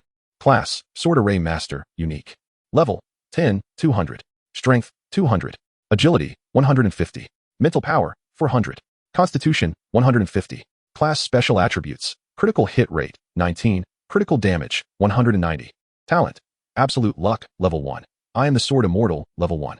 Skills, Sword Array, Level 3. Deploys a sword array that continuously consumes mental power, increasing critical damage by 120 within a radius of 30 meters. Sword Control, Level 3 Mastery of Flying Swords for aerial assaults, with power contingent upon the quality of the sword, one's mental fortitude, and skill level. Fate Seat, 6 Fate. With both the sword array and sword control skills reaching level 3, Zhang Yuan anticipated a substantial increase in his damage output. Upon realizing that his sword array and sword control had simultaneously improved, he deftly guided a flying sword to pierce a corrupted goblin. 38-36. Successfully slayed the corrupted goblin, gaining 200 experience. Indeed, his damage had risen by approximately 30. Zhang Yuan was not taken aback by this increase. He had estimated that an elevation in his sword control by one level would yield around a 20 boost in damage. Considering the enhancement in mental power and critical damage from leveling up, a 30 increase was hardly excessive. Now that he had ascended to level 10, it was time to confront the formidable foe ahead. Zhang Yuan cast his gaze into the depths of the cavern, where he often heard chilling roars accompanied by tremors that resonated throughout the cave, instilling a profound sense of dread. Aware that this was not merely a game and that death held real consequences, Zhang Yuan had refrained from challenging the creature during his 6th or 7th level. However, now that he had reached level 10, with a damage output nearing 40,000 per second, he felt confident that even a level 40 adversary could be vanquished with skillful maneuvering. After all, he possessed an unreasonable fate seed of 6, which allowed him to disregard enemy defenses entirely. Venturing deeper into the cave, Zhang Yuan encountered a truly imposing figure. The Cyclopean giant towered at 10 meters tall, its skin a deep, unsettling purple, muscles rippling beneath its surface, adorned with warty protrusions as hard as stone, resembling the carapace of a demon. An aura of unease emanated from this behemoth. Merely gazing into the eye of the Cyclopean giant filled Zhang Yuan with an indescribable terror. The corrupted Cyclopean giant king. Was this truly the manifestation befitting level 12? Zhang Yuan suddenly felt as though he had stumbled into the wrong scene. Yet, at that moment, the giant king had already noticed him, its eye ignited with malevolent flames, brimming with boundless fury and savagery. Roaring with a deafening bellow that nearly knocked Zhang Yuan off his feet. Something was amiss. Absolutely amiss. Unfortunately, Zhang Yuan had not mastered the art of detection and was unaware of the creature's specifics. He could only attempt to strike with 10 flying swords. The swords pierced the giant king's chest armor. 38360. Remarkably, it did not perish. This health pool was abnormal. This was Zhang Yuan's first encounter with a creature that could withstand 10 flying swords and remain standing, leaving him utterly astonished. However, the Cyclopean giant king appeared grievously wounded. As its chest armor shattered, blood gushing forth. Roaring in rage, the giant seized a massive spiked club nearby and charged at Zhang Yuan with earth-shaking footsteps. Not daring to be careless, Zhang Yuan once more commanded 10 flying swords to attack. 38360. Still not dead. Zhang Yuan frowned slightly, retreating while mentally extracting the swords from the Cyclopean giant king's body. Though the one-eyed giant king was drenched in blood, its speed remained astonishingly swift. In just a few strides, it closed the distance to Zhang Yuan, swinging its spiked club down with tremendous force. Bang! Zhang Yuan sidestepped to evade the blow, narrowly avoiding the club, yet was still propelled backwards by the shockwave, losing a substantial portion of his health in an instant. Such formidable attack power. Had I approached at level 6 or 7, that splash damage could have easily claimed my life. Indeed, the Sword Array Master is a rather fragile class. However, I refuse to believe you can withstand another 10 strikes. Zhang Yuan understood that even a single additional splash attack would spell his doom. So he resolutely commanded his flying swords to strike. The essence of this battle was a fervent exchange of blows. 360. 10 flying swords pierced the heart of the one-eyed giant, eliciting a pained howl before it collapsed in a thunderous crash. Successfully slain the corrupted one-eyed giant king. Experience gained. 10,000. A beam of golden light erupted from within Zhang Yuan, propelling him directly to level 11. Ding. Achievement encounter with the abyss detected. Reward. Awakening of advanced talent. Congratulations on awakening advanced talent. Eye of the Abyss. Eye of the Abyss can detect objects no higher than 50 levels above oneself. Before Zhang Yuan could examine his attributes, a treasure chest appeared upon the stone bed of the one-eyed giant king. A treasure chest. Zhang Yuan's eyes sparkled with excitement as he rushed forward to open it. Acquired 1 basic skill scroll. Acquired 1 godstone. Acquired 1 class-specific skill scroll. Chapter 10. Killing the Abyss. Unbelievable. Skill scrolls. 2 of them. In this world, skill scrolls are incredibly valuable treasures. Even a basic skill scroll can be sold at the trading post for 100,000 coins. As for the class-specific skill scroll, Zhang Yuan had never heard of it. But it was undoubtedly of immense worth. Without hesitation, Zhang Yuan promptly used the basic skill scroll. The scroll transformed into a luminous orb, enveloping Zhang Yuan. Acquired skill. Poison resistance. Level 1. Poison resistance. Level 1 grants 10 resistance to toxins. Poison resistance? Not bad. Zhang Yuan nodded in satisfaction. The skills obtained from scrolls were random, with a chance of failure, so acquiring a passive skill from a basic scroll was quite fortunate. Eagerly, Zhang Yuan then utilized the class-specific skill scroll. Acquired skill. Sword Array Space. Passive. Sword Array Space. Passive can store the sword case and flying swords within the Sword Array Space, allowing for retrieval at any time. Sword Array Space? What is this? Confusion flickered in Zhang Yuan's eyes as he beheld the enigmatic skill, but he soon endeavored to activate this passive ability. Instantly, he discovered that both the sword case and flying swords he carried had vanished, stored within the Sword Array Space. Is that all? Zhang Yuan felt a tinge of disappointment. While it was indeed convenient to stow the cumbersome sword case away, it hardly impeded him with his current strength. If this skill merely offered convenience, then the value of this class-specific skill seemed rather low. No, wait. However, it did not take long for Zhang Yuan to discern the peculiarity of this skill. It had an additional clause. The sword array could be utilized at any moment. Zhang Yuan promptly activated the sword array, and soon, the flying swords materialized within it. Only to vanish swiftly. He realized that he could indeed summon and retract the flying swords at will within the confines of the sword array, filling him with exhilaration. This meant that during combat with adversaries, as long as they remained within his sword array, he could release flying swords behind them, catching them off guard. Excellent, indeed. This was undoubtedly a hallmark of a professional's exclusive skill. It was nothing short of his trump card. Zhang Yuan's earlier disdain transformed into immense satisfaction with his newfound ability. This adventure had proven fruitful. Contentedly, he tucked the divine stone into his pocket and commenced the eradication of the remaining monsters within the cavern. The divine stone must be employed within the Fate Star array. And since Zhang Yuan lacked the funds to procure a portable fate compass crafted by a grand mage, he had no choice but to venture to the Adventurers Guild to exchange a modest commission for the use of a public Fate Star array to draw cards. After Zhang Yuan vanquished the corrupted Cyclops King, monsters ceased to respawn within the cavern. He spent half an hour clearing out the remaining creatures, just managing to reach level 12. Before departing the dungeon, Zhang Yuan reviewed his current attributes. Name, Zhang Yuan. Class, Sword Array Master, Unique. Level, 12,000. Strength, 220. Agility, 160. Mentality, 460. Vitality, 160. Class Special Attributes. Critical Hit Rate, 21. Critical Damage, 210. Talent, Absolute Luck, Level 1. I am the Sword Immortal, Level 1. Abyssal I. Skills, Sword Array, Level 3. Sword Control, Level 3. Sword Array Space, Passive. Poison Resistance, Level 1. Constellation, 6 Fate, Perfect. Utterly perfect. Zhang Yuan gazed at his attribute panel, unable to suppress a heartfelt exclamation. Now, all he needed was to draw cards at the Adventurers Guild to obtain an exclusive weapon, and he would soar to new heights. With a hearty laugh, he stepped toward the portal that emerged behind the treasure chest. Moments later, from the empty treasure chest deep within the cavern, a wisp of purple smoke emerged, gradually coalescing into a shadow that coldly fixated on the slowly closing dungeon portal. A level 10 single-handedly confronting a level 12 corruption. A prodigy such as this must be snuffed out in the cradle, the shadow ominously declared before dissipating into smoke. Unbeknownst to Zhang Yuan, who was marked by the abyss, danger loomed. Outside the dungeon, Xia Chaoyang led the city defense team, prepared for any eventuality. Yet the abyssal creatures remained dormant, refusing to emerge from the dungeon.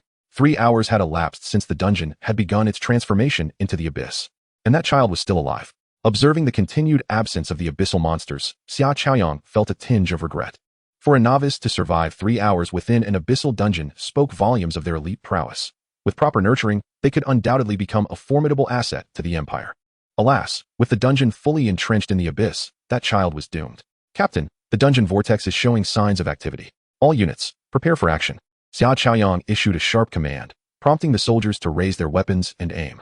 At his command, they would unleash their most ferocious assault upon the abyssal monsters. Zhang Yuan emerged from the radiant light, confronted by a multitude of dark barrels pointed in his direction, momentarily taken aback. Wait, do not engage. Ning Qin rushed forth from the crowd, exclaiming, "He is my student." Student? Xia Chaoyang paused, hastening to reach Zhang Yuan, grasping him firmly, and in astonishment inquired, You are still alive? Zhang Yuan looked at Xia Chaoyang in confusion. Isn't this a novice dungeon? While it may be challenging, surely I wouldn't die so easily. What do you mean by novice dungeon? What do you mean by challenging? Isn't that the abyss? Is there anything weak in there? Ning Qin and Xia Chaoyang were left bewildered. How could a newly transitioned novice possibly take on the abyss? As Ning Qin and Xia Chaoyang struggled to comprehend the situation, Zhang Yuan sighed. If only a few more had come, my level would surely be higher.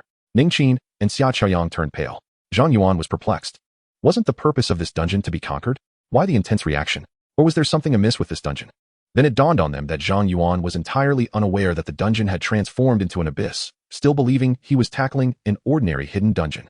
Xia Chaoyang turned to Ning Qin, questioning, "Principal Ning, have you not informed the students about the abyssal dungeons?" Ning Qin scratched his head. Isn't that part of the university curriculum? Who would have thought a high school student would venture into an abyssal dungeon? After all, students typically began their card draws and job transitions just before graduation from high school, possessing low levels, few skills, and weak combat abilities. Not only would they struggle to conquer dungeons with attributes amplified tenfold, but even the standard ones would require at least a week of leveling before they could even consider attempting. Moreover, This would necessitate a team with a reasonable configuration and seamless cooperation. As for the 12th level abyssal corruption, it would require an elite team of level 20 to conquer. The notion of a novice tackling abyssal corruption alone was unheard of. Both Xia Chaoyang and Ning Qin were utterly flabbergasted. Chapter 11. A Genius Among Geniuses. Principal Ning? Zhang Yuan, noticing Ning Qin's astonished expression, thought he might have understated his experience and added earnestly, "It wasn't that easy. The health points were over 10 times the norm. And I had to exert considerable effort." Ning Qin's lips twitched. "So, just a bit more effort, you say? What is going on?" Xia Chaoyang proposed. "Perhaps we should forego allowing that child to take the college entrance examination. I could write a recommendation letter and send him directly to the military for specialized training. He would emerge with the rank of a division commander. Surely, that would surpass attending Kyoto University?" Ning Qin immediately bristled, his eyes widening in indignation. "Xia Chaoyang, how dare you try to poach such a talent from my school? With Zhang Yuan's innate abilities, once he enters the military and receives specialized training, his identity would be kept confidential. Thus, all his subsequent honors and achievements would not reflect back on Shihu No. 1 High School. To put it mildly, Shihu No. 1 High School would lose a student who could have entered Kyoto University this year. To speak on a larger scale, the loss of Zhang Yuan, this living emblem of publicity, would undoubtedly have a profound impact on the enrollment of Westlake No. 1 High School. Over time, the repercussions on the school's development would far outweigh any benefits. Xia Chaoyang hastily remarked, "Hey, old Ning, one cannot speak in such a manner. Joining the military is a contribution to the nation. You must broaden your perspective." Ning Qin retorted, "Spare me your rhetoric. That child's admission into Kyoto University, whether he becomes an adventurer tackling abyssal quests or serves in the military to protect our homeland, is still a contribution to the country. Furthermore, the choice of path belongs solely to that child. It should not be ours to decide." Seeing Ning Qin's resolute stance, Xia Chaoyang awkwardly chuckled and said, "Old Ning, I'm merely voicing my thoughts. You shouldn't get so agitated. Your heart isn't in the best shape. You are right. The decision must rest with that child. We cannot impose our will upon him." Ning Qin pointed to his eyes, and then to Xia Chaoyang. "Xia Chaoyang, these old eyes of mine will be closely watching you. You must not engage in any underhanded actions these days." Noticing Xia Chaoyang's demeanor, Ning Qin instinctively knew he would attempt some mischief. He quickly turned to Zhang Yuan and asked, "Zhang Yuan, you surely intend to apply to Kyoto University, correct? Are you all right? Did you sustain any injuries? High-grade healing potions? The market price for such a potion is a staggering 100,000 yuan per bottle, capable of fully restoring the health of a level 60 adventurer, making it exceedingly precious. Here, take it." Li Shui'er forcibly placed the high-grade healing potion into Zhang Yuan's arms and whispered, "I'm sorry." Zhang Yuan was taken aback. "Why are you suddenly apologizing?" Li Shui'er replied, "I shouldn't have abandoned you to team up with others. If I had been behind you today, you wouldn't have had to face the abyssal quest alone. You." Li Shui'er was instantly incensed, raising her fist to strike Zhang Yuan. But upon recalling the possibility of his injuries, she lowered her hand, casting a resentful glare at him. "I won't speak to you anymore." With that, she turned and strode away towards the butler Su, who stood not far off. "Shui'er, wait." At that moment, Zhang Yuan called out to Li Shui'er, who paused and turned around to face him. "Have you realized your mistake?" Zhang Yuan replied, "I am currently short on funds. Can I sell this healing potion?" "You." Li Shui'er was momentarily at a loss for words, then angrily retorted, "Do as you wish. I couldn't care less." Butler Su watched with a smile as the fuming Li Shui'er approached, offering a slight bow and saying, "Miss." Fortunately, Zhang Yuan emerged unscathed. Otherwise, using that treasure on an outsider would have surely earned me the ire of the master. "Humph, that fool is unworthy of such fine things. Butler Su, let us depart." Indeed, Mississippi Butler Su opened the car door for Li Shui'er and once more cast an apologetic smile towards Zhang Yuan as she left. Zhang Yuan watched as Li Shui'er's car drove away before turning to Ning Qin. "Principal, you previously mentioned that Shui'er's family background is rather formidable, correct?" Ning Qin nodded. "Indeed. To be honest, I was quite surprised when Li Shui'er first enrolled in our school." Zhang Yuan responded, "That is precisely it." Ning Qin looked puzzled. "Precisely what?" Ning Qin suddenly jolted. Meanwhile, Li Shui'er was sulking in the car. Steward Su observed the expression on Li Shui'er's face and chuckled. "Miss, I believe you should feel delighted." Li Shui'er pouted. "What is there to be happy about? That dullard can't even utter a kind word. And yet I was so concerned for him." Steward Su laughed heartily. "Miss, that is not what I meant. You should take joy in his brilliance. He has ascended to level 12 on his own on the very first day. He is indeed a genius among geniuses." Li Shui'er retorted sulkily. "What does his excellence have to do with me?" Steward Su replied, "The master holds great esteem for talent, especially for those who stand out as the finest. Zhang Yuan has undoubtedly demonstrated a gift today that may well persuade the master to approve of your association with him." Li Shui'er's cheeks flushed a deep crimson. "Steward Su, what are you saying? Who would want to associate with that fool? Ha ha, just pretend I didn't say anything." Seeing her reaction, Steward Su burst into laughter. He had watched Li Shui'er grow up, treating her as his own daughter, and he had secretly observed Zhang Yuan for 3 years. At the very least, he was quite satisfied with Zhang Yuan as a potential son-in-law. In the Great Xia Empire, nearly every combat-oriented professional registers with the Adventurers Guild to become an adventurer. Only by registering can one accept tasks and earn rewards. However, Zhang Yuan did not come today to accept any tasks. The Adventurers Guild, aside from issuing tasks, serves a crucial function. It provides a Fate Star array for all registered adventurers to draw cards. Of course, this service is not complimentary. It costs 1,000 coins per attempt.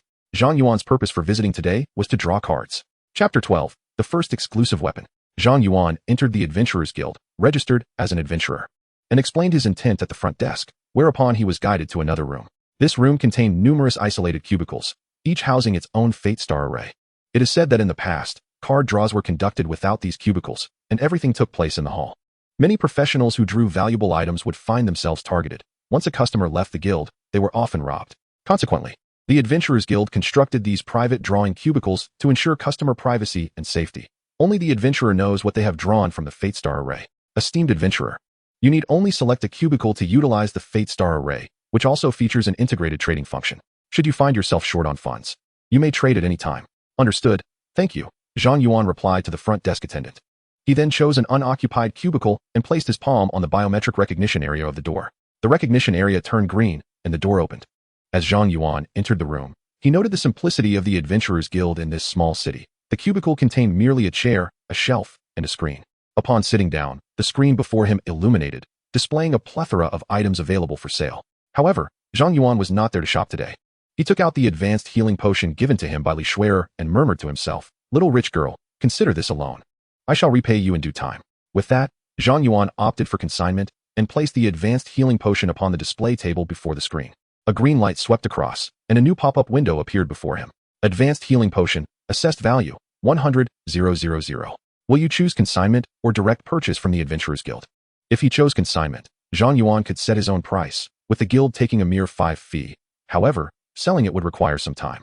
Conversely, should he opt for direct purchase, the guild would typically acquire it at 80 of the market value, ensuring immediate funds. Having invested all his New Year's money into purchasing an iron sword, he realized his earnings from the Fate Star array were insufficient, compelling him to select the direct purchase option.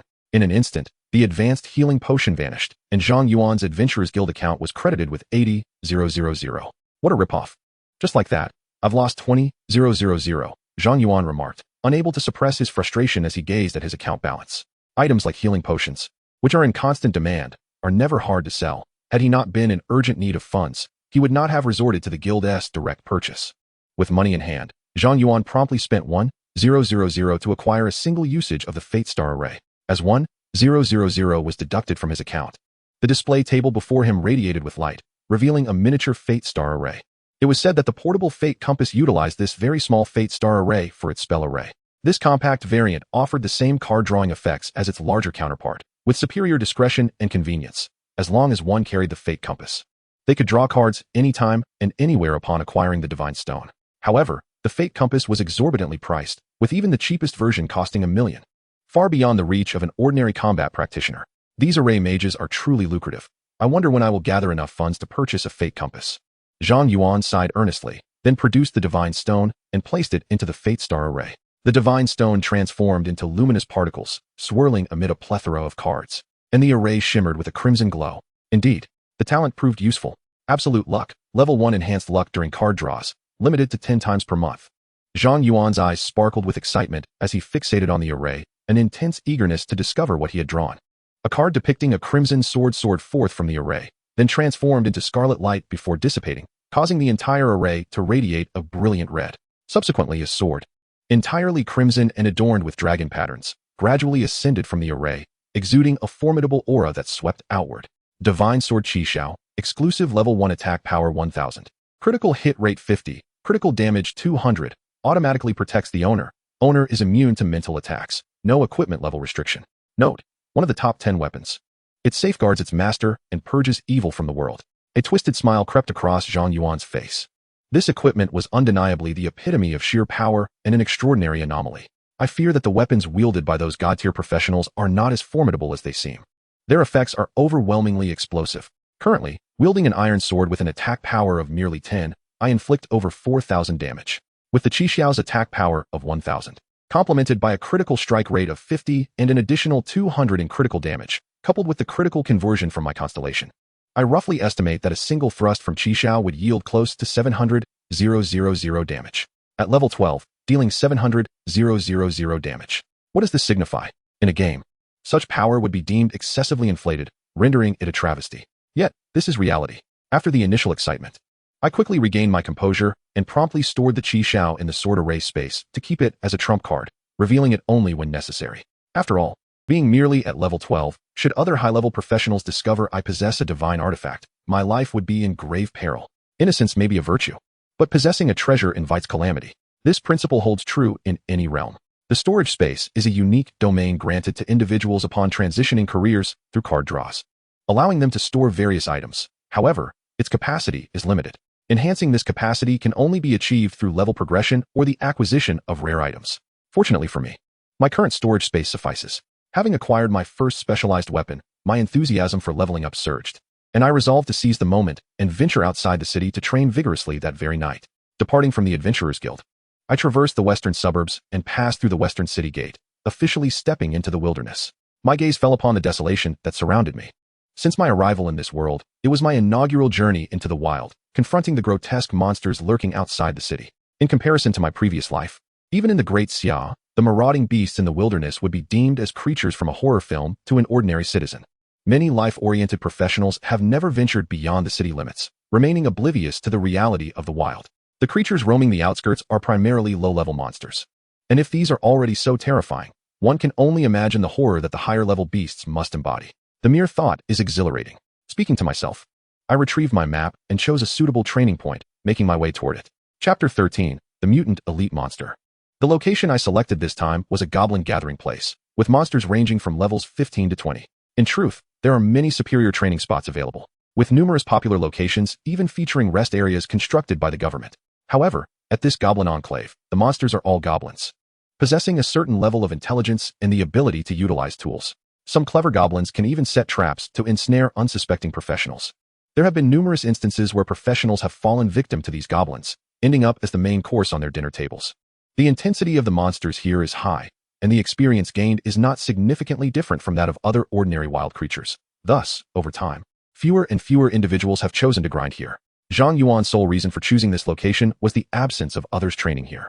The dense distribution of monsters allowed him to monopolize the experience, concealed from prying eyes. After all, while skills with high single-target damage and minimal mana consumption could be casually discussed when considered individually, their combination was decidedly extraordinary. Currently, Zhang Yuan had yet to fully develop his potential, and exercising a degree of discretion was undoubtedly wise. Nevertheless, with the splash damage from his level 4 destiny, he could easily eliminate one foe and simultaneously decimate a multitude, significantly enhancing his leveling efficiency. Thus, his time of discretion would not be prolonged. Upon reaching his destination, Zhang Yuan utilized his newfound talent, Abyssal Eye, on a goblin a mere 10 meters away. Goblin Vanguard. Level, 15. Strength, 220. Agility, 30. Spirit, 10. Constitution, 90. The level 15 Goblin Vanguard was robust, its appearance grotesque and menacing. Wielding a massive axe with a chipped blade that looked formidable enough to cleave several ordinary individuals in half with a single strike. The ordinary detection spells could only identify creatures of equal or lesser level, but Abyssal Eye could perceive entities up to 50 levels beneath him, a testament to its advanced nature. Without Abyssal Eye, he would have been oblivious to the creature's attributes. Impressed by the utility of Abyssal Eye, Zhang Yuan unleashed his sword formation and activated the skill sword control. An iron sword materialized from thin air, piercing the Goblin Vanguard's skull. Successfully killed Goblin Vanguard. Experience 300. Acquired Goblin Bone. Other goblins lingered within the sword formation's range, yet only one kill notification appeared, indicating that the creatures possessed health exceeding 448. Moreover, in the wilderness, defeated monsters dropped materials that could be sold at trading posts, essential for alchemists and potion makers. The sale of wild monster materials constituted one of the income sources for combat-oriented professions. Indeed, the era of effortlessly slaying vast swathes of foes with a single iron sword had passed, but fortunately, he possessed 10 iron swords, enabling him to continue his carnage. With a sigh of reflection, Zhang Yuan retrieved the 10 iron swords from his sword box and resumed his monster hunting. Under his deft control, the 10 swords danced with remarkable agility, weaving through the trees as they effortlessly severed the heads of each wild creature. In that moment, Zhang Yuan resembled the Grim Reaper. Every goblin daring to show its face in the woods was swiftly dispatched. Those that remained hidden met the same fate. Under the onslaught of splash damage, all were treated equally. Successfully killed Goblin Vanguard, experience 300. Successfully killed Goblin Scout, experience 500. Successfully killed Goblin Warrior, experience 200. Acquired 36 Goblin Bones, 1 Goblin Crystal. A flurry of kill notifications flooded the screen, and Zhang Yuan's experience bar surged dramatically. To his surprise, a crystal had dropped. Zhang Yuan's eyes brightened at the sight of a gray stone that had appeared in his storage space. Defeating monsters presents a chance to acquire monster crystals, which are essential materials for crafting skill scrolls and high-grade potions. Each crystal possesses significant value, capable of fetching a handsome price in the market. Even a Goblin Crystal, at level 15, can be sold for as much as 1,000 coins. It is no wonder that many aspire to pursue combat-oriented professions. The speed at which one can earn money is remarkable. Even if one were to solely hunt goblins, a monthly income of several thousand coins is easily attainable. Though I hold no grand ambitions, simply grinding away at monsters daily allows me to ensure my grandmother and aunt never want for sustenance, Zhang Yuan mused to himself. As his pocket grew heavier with coins, his spirits naturally lifted. However, despite his outward optimism, Zhang Yuan was keenly aware that if he were to spend his entire life in this dreary place grinding for coins, he would eventually face his grandmother's wrath. Likely delivered via a slipper. Stealing himself, Zhang Yuan ventured deeper into the goblin encampment to continue his leveling journey. At this pace, reaching level 13 by nightfall seemed entirely feasible. Suddenly, a towering behemoth of a goblin, over 3 meters tall and resembling a mountain of flesh, emerged from the woods, blocking his path. In the wild, upon sighting the enormous goblin, Zhang Yuan promptly activated his Abyssal Eye. Mutated Goblin, Elite. Level, 16. Strength, 500. Agility, 10. Spirit, 10. Constitution, 500. Skills, Punch, Stomp. This was no ordinary foe. Any typical adventurer encountering the mutated goblin would likely flee in terror. Yet, it was the mutated goblin that had stumbled upon Zhang Yuan, and it was the goblin that should have turned tail and retreated. Unfortunately, the goblin's intelligence was rather lacking. It only understood that many of its comrades had perished, and it sought vengeance. Recognizing Zhang Yuan as the slayer of its companions, the mutated goblin let out a furious roar, pounding its chest and charging at him in a frenzied rush. Go! With a slight lift of his hand, 10 iron swords soared through the air, effortlessly piercing the hulking form of the mutated goblin. 44840 boom. The mutated goblin barely managed to take 5 steps before its immense body crashed to the ground, swiftly dissipating into black mist. Successfully defeated the mutated goblin, gaining 5,000 experience. Acquired a venomous dagger, obtained an emerald shield. Such a remarkable bounty. This minor creature was formidable indeed, yielding such an abundance of experience from a single defeat.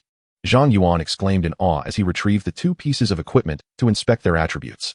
Venomous dagger, silver grade attack power 100, assassin type skill damage 10. Inflicts poison damage, usable at level 15. Emerald shield, silver grade defense 120, reduces damage by 10, usable at level 15. Chapter 14, Discovery of a Hidden Dungeon. The probability of monsters dropping equipment is notoriously low. Many individuals may grind for a month without seeing a single piece of gear drop. Yet, Zhang Yuan had just received 2 items in one go, both of silver quality, which spoke volumes about his fortuitous luck. In this world, precious weapons are categorized by ranks, ascending from bronze, silver, gold, platinum, epic, legendary, to artifact. Additionally, there exist profession-specific weapons obtainable solely through card draws, such as Zhang Yuan's Divine Sword, Qi Xiao. Generally speaking, the attributes of a first-tier exclusive weapon surpass those of epic weapons, but fall below those of legendary ones. With each refinement, the attributes of the equipment continue to rise, ultimately culminating in an artifact.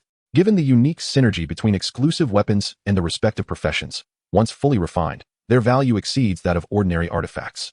Both pieces of equipment possess commendable attributes, easily worth 100,000, yet regrettably, Zhang Yuan cannot equip them.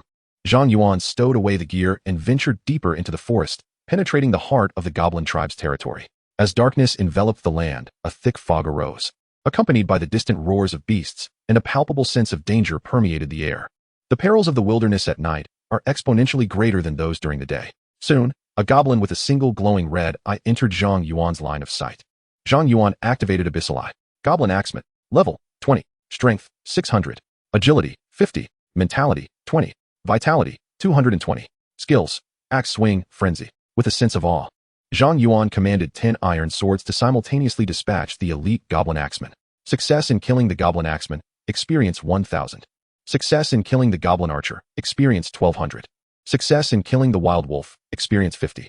Acquired, 10 Goblin Bones, 3 Goblin Eyeballs, 20 Wolf Pelts. A series of kill notifications flooded in. and Zhang Yuan's experience increased slightly. Indeed, the experience here far surpasses that of the novice hidden dungeon. Perhaps he could level up 2 or 3 times by night's end. Satisfied with the experience provided by these creatures, Zhang Yuan pressed deeper into the forest, slaying monsters along the way. In less than an hour, a golden light erupted from within Zhang Yuan, signaling his ascension to level 13. With his mental capacity reaching 490 points. Initially weary, Zhang Yuan found himself revitalized post-level up. To his astonishment, leveling not only restored his vitality, but also eradicated his fatigue. Filled with renewed vigor, he continued his slaughter and arrived at a massive blue vortex deep within the forest. A dungeon? Zhang Yuan paused at the sight of this dungeon nestled in the forest's depths and consulted his map.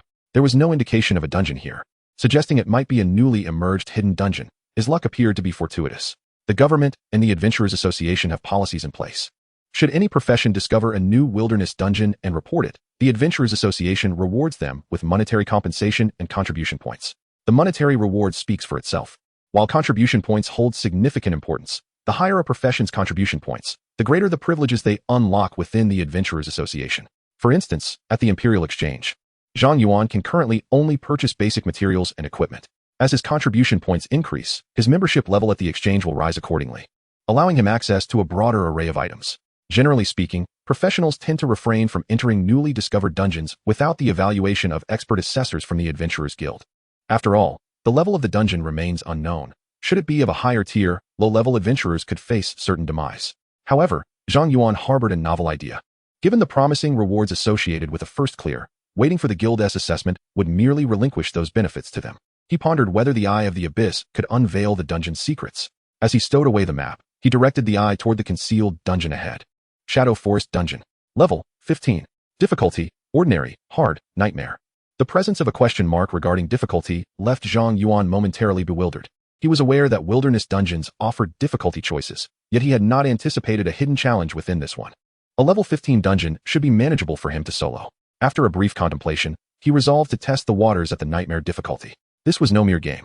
Death within the dungeon would be all too real, and hastily confronting a hidden level was not a prudent course of action.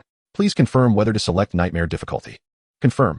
Zhang Yuan was transported into the dungeon, emerging within an unknown forest. True to its name, the Shadow Forest was shrouded in darkness, enveloped in a thick fog that rendered visibility to less than 20 meters. An oppressive atmosphere pervaded the environment, with a faint scent of blood lingering in the air. A solitary path led deeper into the woods, yet the heavy mist concealed what lay ahead. The ambience was truly extraordinary. Many timid adventurers would likely retreat at the mere sight of it. A shiver ran down Zhang Yuan's spine as he cautiously sent forth his iron swords to scout for traps, advancing only after confirming the absence of danger. Suddenly, as he ventured forth, the ground trembled, and a towering shadow, approximately 4 to 5 meters high, materialized from the fog ahead. Zhang Yuan promptly activated the Eye of the Abyss. Shadow Forest Giant, Enhanced Elite. Level 15. Strength 1000. Agility 100. Mentality 30. Vitality 1000. Skills: Tremor Attack, Throw Stone. Indeed, as an elite creature within a nightmare dungeon, its attributes surpassed that of a typical level 20 goblin outside. Strength influenced both attack power and vitality, while vitality determined defense and health. With both strength and vitality exceeding 1,000, this beast was undoubtedly a formidable opponent. Nevertheless, with a health pool of around 20,000, it could still be felled by the onslaught of 10 iron swords. Zhang Yuan commanded the 10 iron swords to strike the creature. 48,238. The Shadow Forest Giant was pierced by the barrage of 10 iron swords, collapsing to the ground and dissipating into a cloud of black smoke. Successfully slain the Shadow Forest Giant. Experience gained, 2,000. Chapter 15, The Shadow Scarecrow.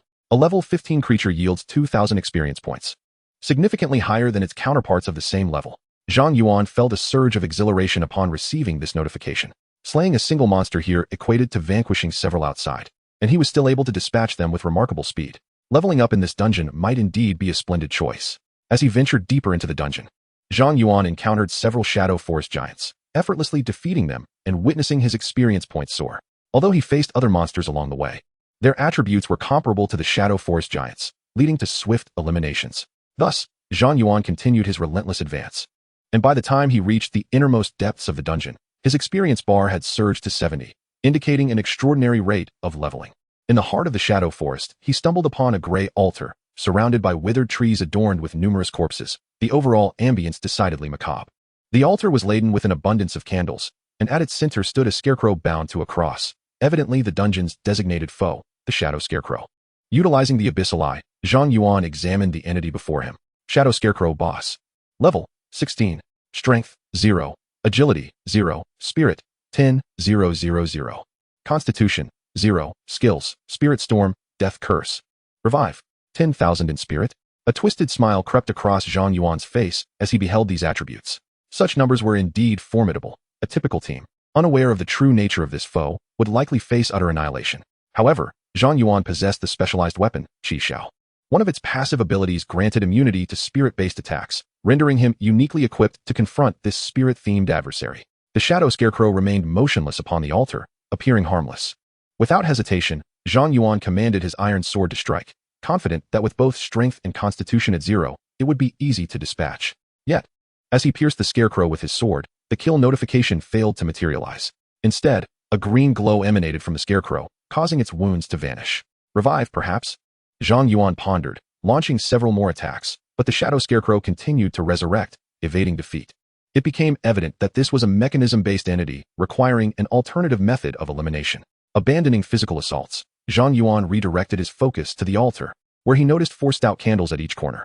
Might they be connected to the scarecrow's revival? He attempted to extinguish one of the candles, prompting the Shadow Scarecrow to emit a piercing scream. Skill, Spirit Storm. A terrifying gale surged outward, but Qi Xiao quickly conjured a red barrier around Zhang Yuan, successfully intercepting the Scarecrow's assault. It was clear that spirit-based attacks were ineffective against him. Realizing that extinguishing the candle provoked the Scarecrow's attack, Zhang Yuan comprehended that he was on the right path and promptly set about snuffing out the remaining candles. With each candle extinguished, the Shadow Scarecrow unleashed another spirit storm. As Zhang Yuan extinguished the final candle, the Shadow Scarecrow did not unleash a mental tempest. Rather, it began to contort and scream, subsequently exploding in a violent eruption. A death ray surged towards Zhang Yuan. Skill, Death Curse. If not purified within a minute, instant demise awaits. The passive ability of Qi Xiao activated, intercepting the Scarecrow's final strike. Successfully defeated the Shadow Scarecrow, earning 20,000 experience points. Acquired the Cursed Necklace. The notification of the kill appeared, yet Zhang Yuan remained unsettled. Had it not been for his immunity to mental attacks, traversing this dungeon would necessitate the presence of a paladin or a priest, individuals equipped with purification skills. Otherwise, once afflicted by the death curse, death would be inevitable. Should this intelligence be documented and submitted to the Adventurers Guild, it could yield considerable monetary reward and potentially save numerous lives. Zhang Yuan silently committed this matter to memory before inspecting his newly acquired equipment. Cursed Necklace, Special Accessory Spirit 500. The bearer gains the skill Mental Storm, while also suffering from a mental curse. Strength 250, Constitution 250, no equipment level restriction. Note, one of the Cursed Trinity, Mental Storm, unleashes a widespread mental wail, inflicting damage equal to tenfold the bearer's spirit on each enemy. The attributes conferred by the Cursed Necklace, as well as those deducted, were remarkably extravagant, and like Qi Xiao, it was indeed a special piece of equipment. Upon observing the properties of the Cursed Necklace, Zhang Yuan found himself in a quandary. His swordplay damage was intimately tied to his spirit. The addition of 500 spirit equated to an enhancement of 17 levels and attributes, and the Mental Storm skill compensated for his deficiency in area of effect attacks. Although his Constellation's 4th trait provided splash damage, it merely inflicted 10, rendering it insufficient against the increasing health pools of late-game foes. Even now, his single instance of splash damage could not eliminate elite monsters. However, area attack skills differed. His 4th Constellation effect dictated that each enemy struck within the sword array would incur 10 splash damage, meaning the more foes his area attack skills engaged, the greater the cumulative splash damage. Once exceeding 10 enemies, the splash damage would surpass the skill's inherent damage. The Mental Storm was, for him, a divine ability for sweeping away lesser foes.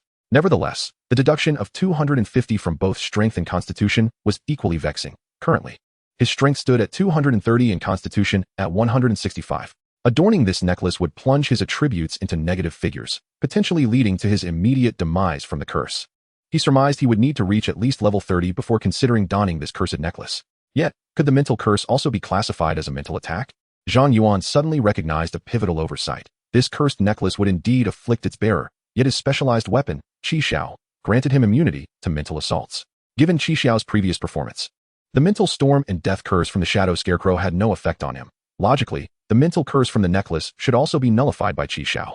With this realization, Zhang Yuan resolved to attempt wearing the necklace. If it proved ineffective, he could simply remove it thereafter. As Zhang Yuan donned the cursed necklace, a chill enveloped his neck, and his vision sharpened considerably. Beyond that, he felt no other sensations. He promptly examined his attributes.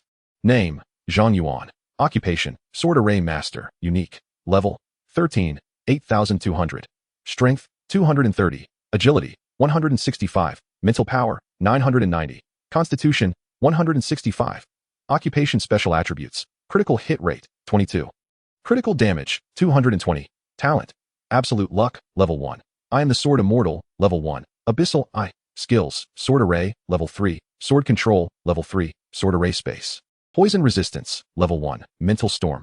Destiny, Sixfold Destiny. His mental power had surged by 500, with neither strength nor constitution diminished, affirming his conjecture. The specialized weapon truly lived up to its name, granting immunity to mental attacks. Could it be that he could disregard negative effects while adorned with cursed gear? Zhang Yuan was elated to discover that Qi Xiao could indeed negate the adverse effects of the cursed necklace. It was essential to note that this cursed necklace was part of a noted trio. Should he assemble the complete cursed set, obtaining formidable enhancements while ignoring negative repercussions, he could scarcely fathom his own strength. As Zhang Yuan reveled in his excitement, a brand new treasure chest materialized at the center of the altar. Approaching it, he opened the chest, which illuminated with a kaleidoscope of colors.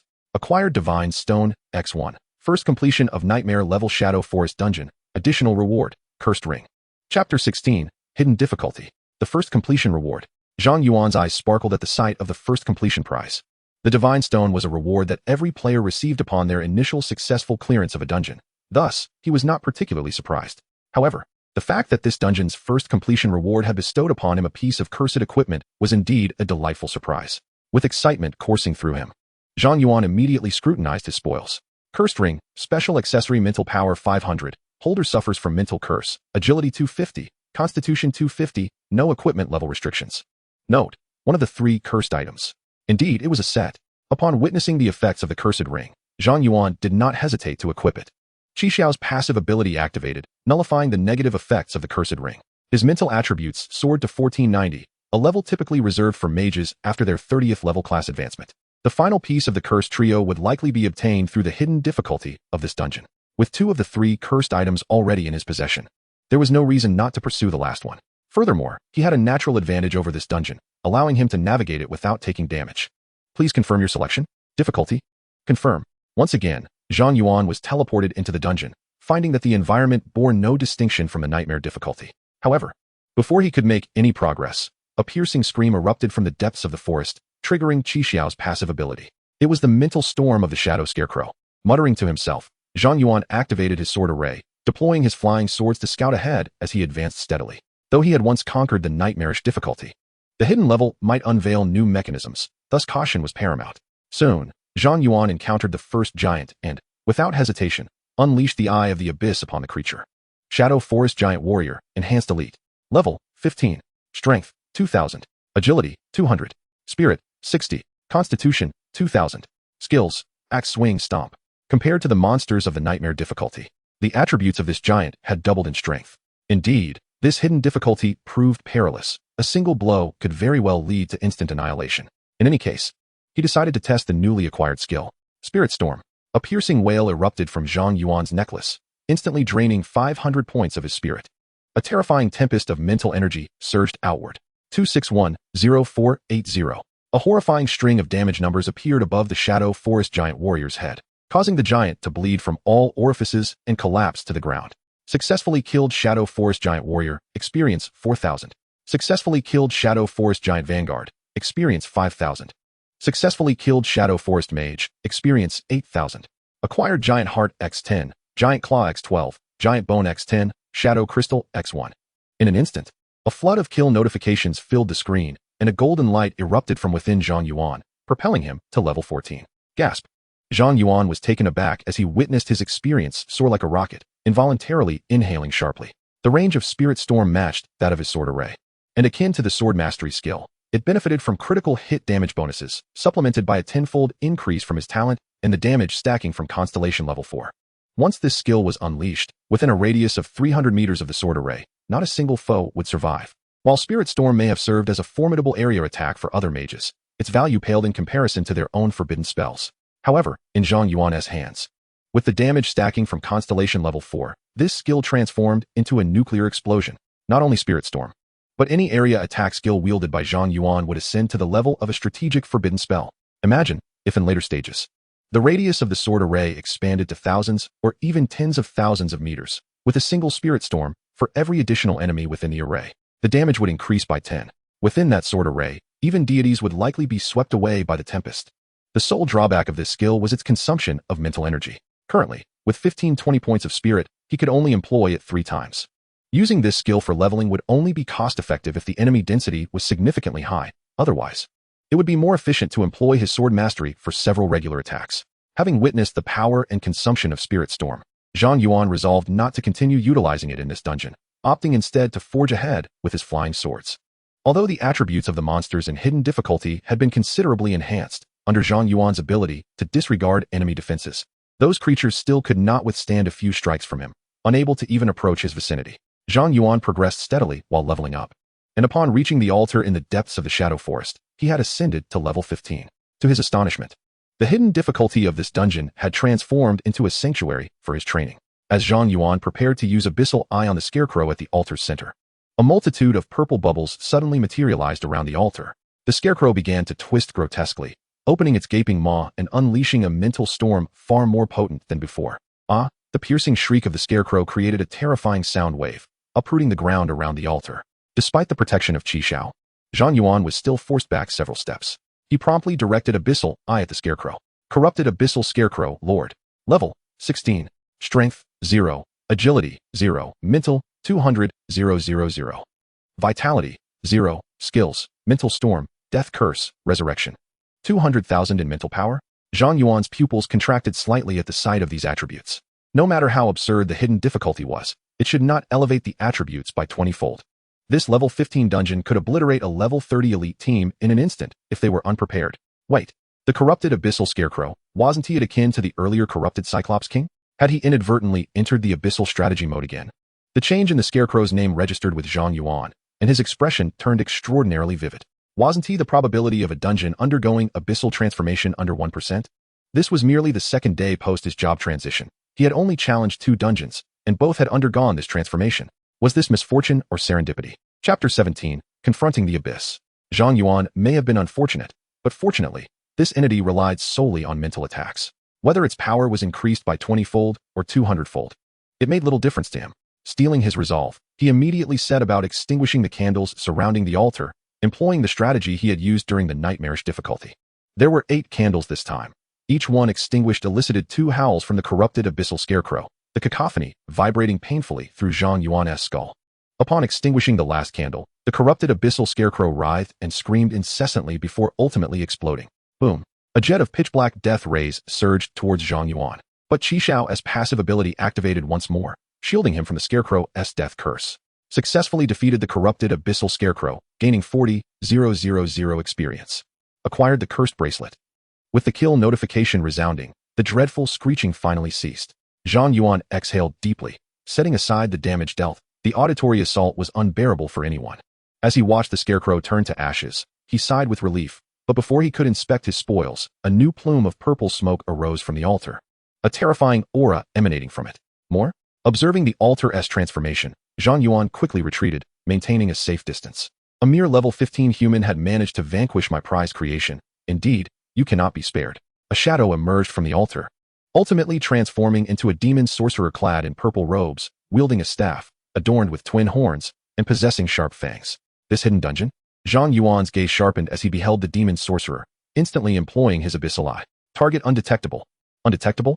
His Abyssal Eye could sense entities not exceeding 50 levels above his own. The inability to detect this demon sorcerer implied that it was a creature of level 65 or higher. Such a being should not inhabit a dungeon meant for level 15. The Abyss. In that moment, Zhang Yuan recalled a news article he had glimpsed in a newspaper ordered by his grandmother. A vanguard team with an average level of 70 had failed to conquer the Abyss dungeon, resulting in a level 70 abyssal entity escaping, which was now untraceable. Surely, misfortune could not strike so severely. As he reflected on the article, Zhang Yuan felt a parched sensation. Turning his gaze toward the demon sorcerer and cautiously inquiring, "Are you from the Abyss?" The demon sorcerer sneered, responding, "Indeed, I am the grand mental sorcerer from the Abyss. Otis, sent by the king to infiltrate the Great Xia Empire, to transform all novice dungeons into abyssal realms and eradicate all unripe talents of your human race. Young human, Blame your brilliance. Otherwise, I would not risk exposure to confront you personally. The abyssal sorcerer Otis. Zhang Yuan's expression shifted subtly upon hearing Otis's words. You are a grand sorcerer of the mental domain?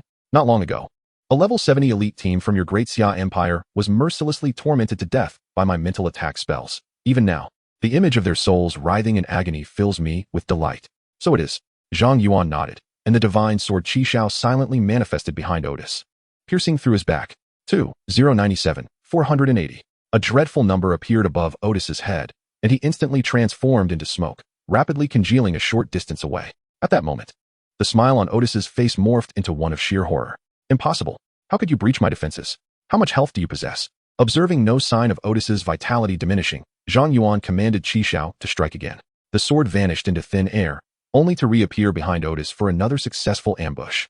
No, this cannot be. Otis, now wounded, was driven to madness. He glared fiercely at Zhang Yuan and roared. How can a mere level 15 wretch inflict harm upon me? What skills do you possess? I shall make you my slave. Skill, soul control. Energy surged within Otis's staff, unleashing an invisible mental wave toward Zhang Yuan. Qi Shao activated passively, erecting a crimson barrier that thwarted Otis's assault. In that instant, the smile that had adorned Otis's face shifted to Zhang Yuan's countenance. Ineffective? How could this be? Impossible. Absolutely impossible. Witnessing his skill fail against Zhang Yuan, Otis completely lost his composure, frantically launching skill after skill at him.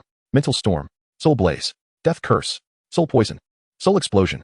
Otis unleashed his full repertoire against Zhang Yuan, casting all manner of mental spells capable of annihilating level 70 professionals as if they were mere trifles, targeting the 15-level Zhang Yuan. Yet, amidst the tempest of psychic assaults, Zhang Yuan remained steadfast, continually employing Qi Shao to ambush Otis.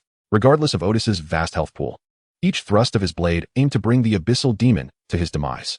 Why were my skills ineffective against you?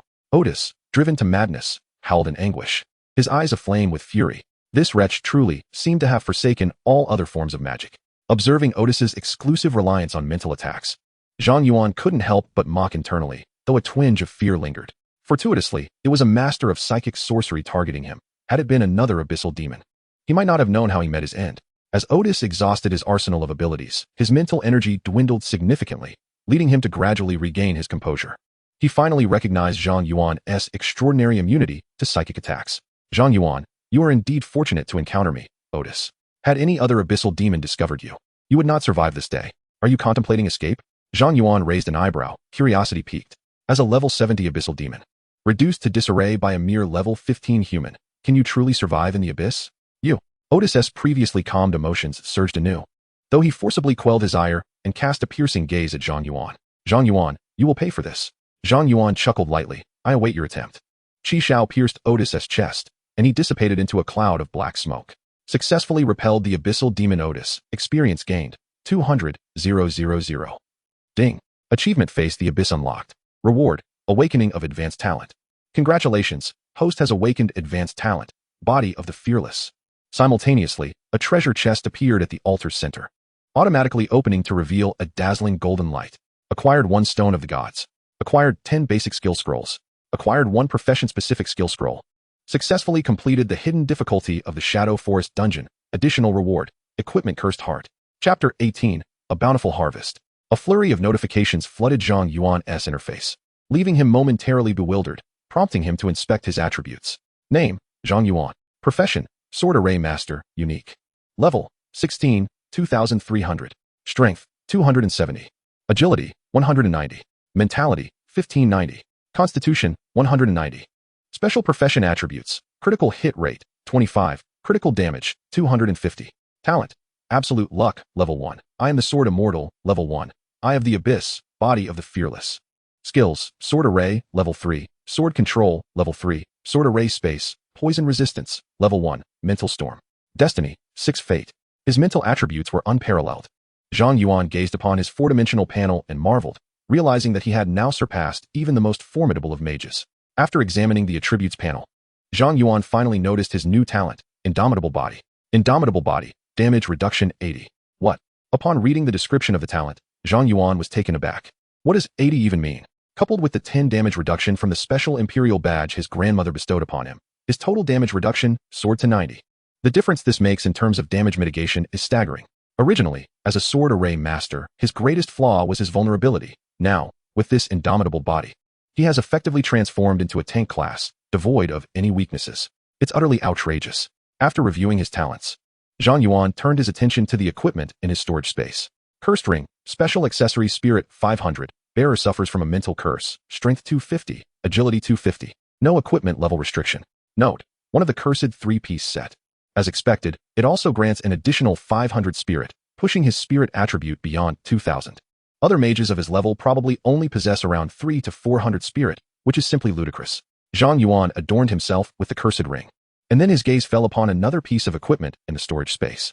It was the reward for clearing a hidden difficulty dungeon, the Cursed Heart. Cursed Heart transforms self-applied curse effects into positive effects. Hiss. Zhang Yuan inhaled sharply, the curse effect turning into a positive effect? Does this mean that all the negative effects of his cursed 3-piece set would convert into positives? To validate his assumption, Zhang Yuan retrieved the Cursed Heart from storage. It then transformed into a beam of light, entering his chest cavity and vanishing from sight. Soon after, he felt a significant enhancement in his physical capabilities. He immediately checked his 4 basic attributes and discovered that his strength, agility, and constitution had each increased by 500 points.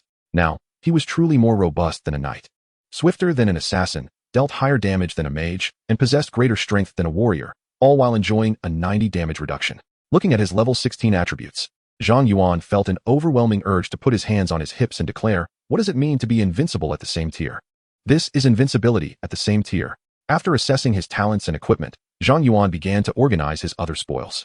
2 divine stones, which equate to 2 specialized weapons, hold a value surpassing all his other gains today combined. He also had 10 basic skill scrolls, which he wasted no time in using. However, using basic skill scrolls carries a risk of failure, resulting in no skills gained. Furthermore, utilizing skill scrolls might yield duplicate skills. If the proficiency of a duplicate skill is insufficient, the skill scroll will convert into skill proficiency. However, if the proficiency of the duplicate skill is maxed out, the skill scroll is essentially wasted. Zhang Yuan unleashed the 10 basic skill scrolls, and aside from the ones that failed, he did not acquire any new skills. Instead, he elevated his toxin resistance skill to level 5. Toxin resistance, level 5 grants 50 toxin resistance. Although he did not gain a new skill, a passive 50 toxin resistance is still quite fortunate. Zhang Yuan was not particularly disheartened. After all, it was merely a basic skill scroll, capable of awakening skills below level 20, and limited to public skills at that. The awakening of resistances was a likelihood, albeit a remote one. Of course, there existed a chance for the basic skill scroll to awaken a class-specific skill, but that depended solely on fortune. Clearly, Zhang Yuan's innate talent for absolute luck could not be applied to skill scrolls. After utilizing the basic skill scroll, he directed all his attention towards the class-specific skill scroll. Although the skill sword array space did not enhance any attributes, the augmentation of his actual combat power was beyond mere numerical assessment. He silently hoped for a potent skill this time. Upon activating the class-specific skill scroll, he received acquired skill, attribute conversion. Attribute conversion, level 1 within the sword array. Mental power can be converted into strength, agility, and constitution attributes, with a conversion increase of 1x. Attribute conversion? Upon reading the description of his new skill, Zhang Yuan found himself momentarily perplexed. Why were the skills of a sword array master so intellectually demanding? The textual explanation was not particularly enlightening. So he immediately attempted to employ the attribute conversion, converting mental attributes into strength. To his astonishment, his strength attribute skyrocketed from 760 to 2,840 in an instant, making him feel as though he could effortlessly vanquish a bull with a single punch. Next, he converted mental power into agility, witnessing his agility leap from 680 to 2760, and he felt as if he could outrun a car. Finally, he transformed mental power into constitution, causing his constitution to surge from 680 to 2760, instilling in him the sensation of being an indomitable wall. Excellent. Within the sword array, a mere thought allowed for the seamless conversion of mental attributes into other attributes. This was undoubtedly a divine skill for practical combat. Zhang Yuan was immensely satisfied with his newly awakened class-specific skill, especially the latter part of the conversion statement, a 1x increase in conversion. This was no trivial detail. It signified that as his skill level increased, so too would the multiplicative enhancement. Given that his mental attributes were already high, a tenfold conversion to strength was an exhilarating prospect. Though this expedition had been fraught with challenges, including being targeted by our abyssal demon, the ultimate outcome was a resounding success. Content: Zhang Yuan exited the dungeon to find that dawn had arrived, and the hidden difficulty of the dungeon had vanished, leaving no option for selection. It seemed that the hidden difficulty had been meticulously prepared by the abyssal mage specifically to counter him, a testament to their considerable effort.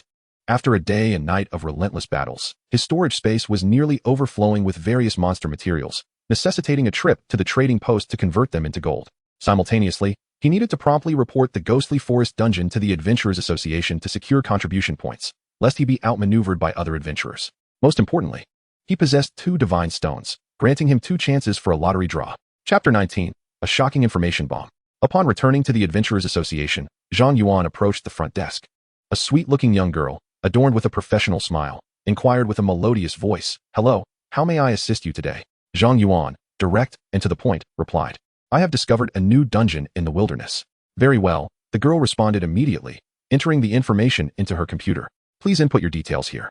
The Adventurers Association will confirm the dungeon information within 1 business day and provide you with the corresponding rewards. Zhang Yuan then asked, "By the way, I heard that the first person to clear the nightmare difficulty and submit a strategy guide after the discovery of a new dungeon can receive additional rewards. Is that correct?" "Indeed, sir. Once the Adventurers Association assesses the dungeon's level, if your rank is appropriate, you may attempt to conquer the dungeon." "I have already cleared the nightmare difficulty of that dungeon. Can I submit my strategy directly?" "Certainly, what do you mean?" The girl replied, "After all, everything about a new dungeon is uncertain. No one wishes for their life to be cut short." Precisely. At this point, the situation had exceeded what she, as a receptionist, could handle. Shortly after she left the front desk, a middle-aged man dressed in a black suit, complemented by a white shirt and black vest, with slicked back hair and stubble, emerged. "Greetings, I am Li Anping, the manager of the West Lake branch of the Adventurers Association." Li Anping discreetly cast a detection spell on Zhang Yuan. Zhang Yuan. Sword Array Master, level 16. Level 16 Sword Array Master? Li Anping was taken aback. Although he had not heard of Zhang Yuan's profession, one of such a level capable of clearing a nightmare dungeon should ideally be around levels 8 to 12. A dungeon of such a level, if situated within the city walls, could serve as a novice dungeon for training students. However, if located in the wilderness, it would hold little value. After all, novices do not venture into the wild, and those who do are unlikely to require dungeons below level 12. Nevertheless, a dungeon is a dungeon. According to the association's regulations, even a level 1 dungeon must be documented, with constant monitoring of its energy index to prevent it from spiraling into an abyss. A cascade of thoughts raced through Li Anping's mind, and he soon donned a smile, addressing Zhang Yuan politely. "Shall we discuss this further inside?" Li Anping, Fire Mage. Level 40. The evolution of a fire mage into a sorcerer marks him as a formidable force. Zhang Yuan silently assessed Li Anping's strength and followed him into the manager's office. Li Anping opened the refrigerator. "What would you like to drink?" "Coke." "Apologies. I do not have any. Please help yourself to whatever you desire from the fridge." Li Anping poured himself a glass of brandy, settled into his chair, and leisurely remarked, "Now, tell me where you found the dungeon and provide the specific details." "A hidden dungeon for level 15? A glimmer of surprise flickered in Li Anping's eyes. "I heard from the receptionist that you have already conquered the nightmare difficulty of that dungeon." Zhang Yuan replied, "Is there a problem?" Li Anping glanced at Zhang Yuan's level once more, then inquired, "Why did you come alone to report the dungeon information? Where are your teammates?" Zhang Yuan answered, "I soloed it." "You soloed it?" Li Anping straightened in his seat, his expression becoming notably serious. "Please, continue." Though he had never encountered the profession of Sword Array Master, the fact that a level 16 practitioner could solo a level 15 nightmare dungeon indicated that the Sword Array Master must be at least a rare hidden class, or perhaps even a legendary one. It warranted serious consideration. Zhang Yuan. The dungeon is called the Shadow Forest. The ordinary monsters within are rather unremarkable, with strength and constitution around 1,000, making them easy to deal with. The key lies in the dungeon itself, which specializes in mental attributes, boasting a staggering mental attribute of 10,000, while all other attributes are at 0. Li Anping, upon hearing Zhang Yuan's account, found his expression increasingly captivating. "You say the level 15 ordinary monsters possess strength and constitution as high as 1,000, and the dungeon's mental attribute reaches 10,000? Zhang Yuan, is there a problem?" Li Anping rubbed his forehead.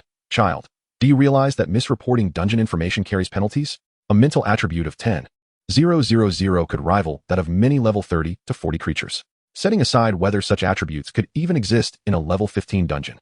How did you manage to solo it?" Zhang Yuan. "If you doubt my words, you may send a team to verify." Seeing Zhang Yuan's earnestness, Li Anping's demeanor turned serious. "I will arrange a team to assess the dungeon's level. If you are not lying, this could be a special dungeon opened by abyssal creatures, and the Adventurers Association will reward you handsomely.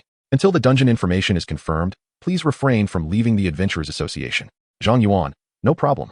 I was just about to visit the trading post. Excuse me for now." Li Anping nodded slightly to Zhang Yuan before hastily departing the office. If the information Zhang Yuan provided was accurate, It meant that the level 70 abyssal creature that had fled earlier had most likely infiltrated Westlake City. The recent transformation of the novice dungeon into an abyssal variant was no coincidence, and the newly discovered hidden dungeon was also likely to be abyssal.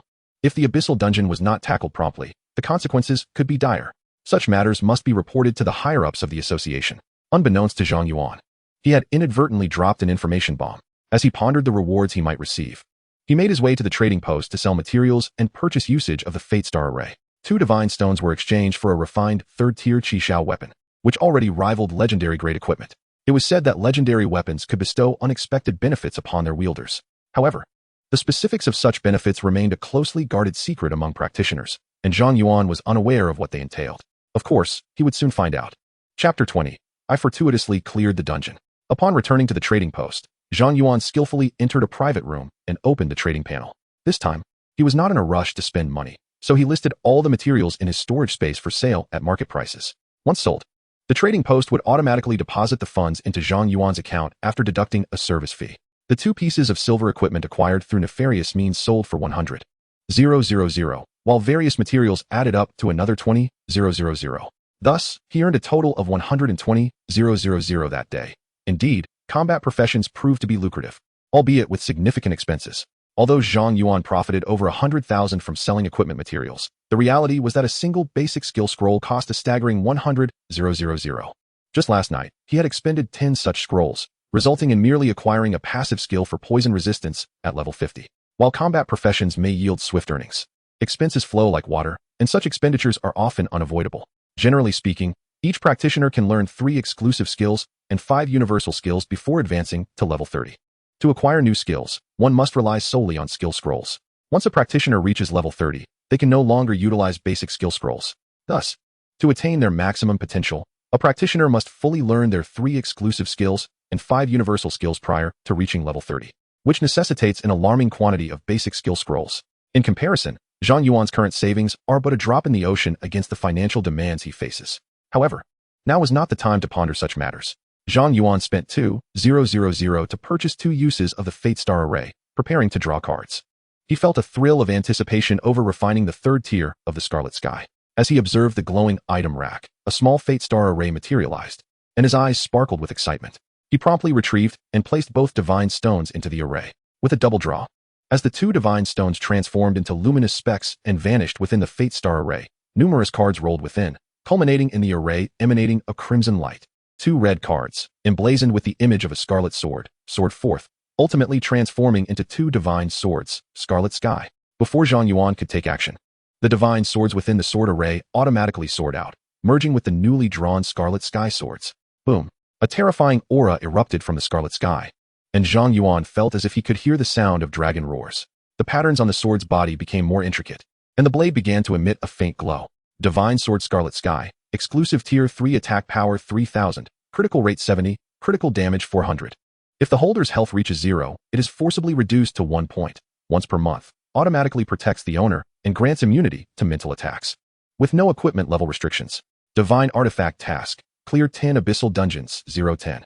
Note, one of the 10 legendary weapons, protects its master and purges evil from the world. A divine artifact task? After examining the extraordinary attributes of the Scarlet Sky at tier 3, Zhang Yuan was captivated by the term divine artifact task. This was the first time he had encountered such a task, and clearing 10 abyssal dungeons was no trivial pursuit. It might take ordinary practitioners over a decade to even encounter 10 abyssal dungeons, let alone conquer them. However, the greater the challenge posed by the task, the more substantial the rewards would be. Judging by the attributes bestowed by the Scarlet Sky, it was evident that the rewards would be far from meager. It seemed he would need to specifically pursue abyssal dungeons in the future to expedite the completion of the divine artifact task and unlock its rewards. Knock, knock, knock. At that moment, a knock echoed at the door. Zhang Yuan stowed away the Scarlet Sky and opened the door to find Li Onping beaming at him with a broad smile. Zhang Yuan was taken aback. Have you completed the assessment so swiftly? Li Onping replied with a smile. Indeed. We have identified the dungeon you mentioned and have dispatched personnel to seal off the surrounding area. Zhang Yuan inquired. In that case, may I receive my reward? Li Onping responded. The rewards have already been distributed. You may check your account at the Adventurers Guild. Zhang Yuan immediately accessed the interface to inspect his status.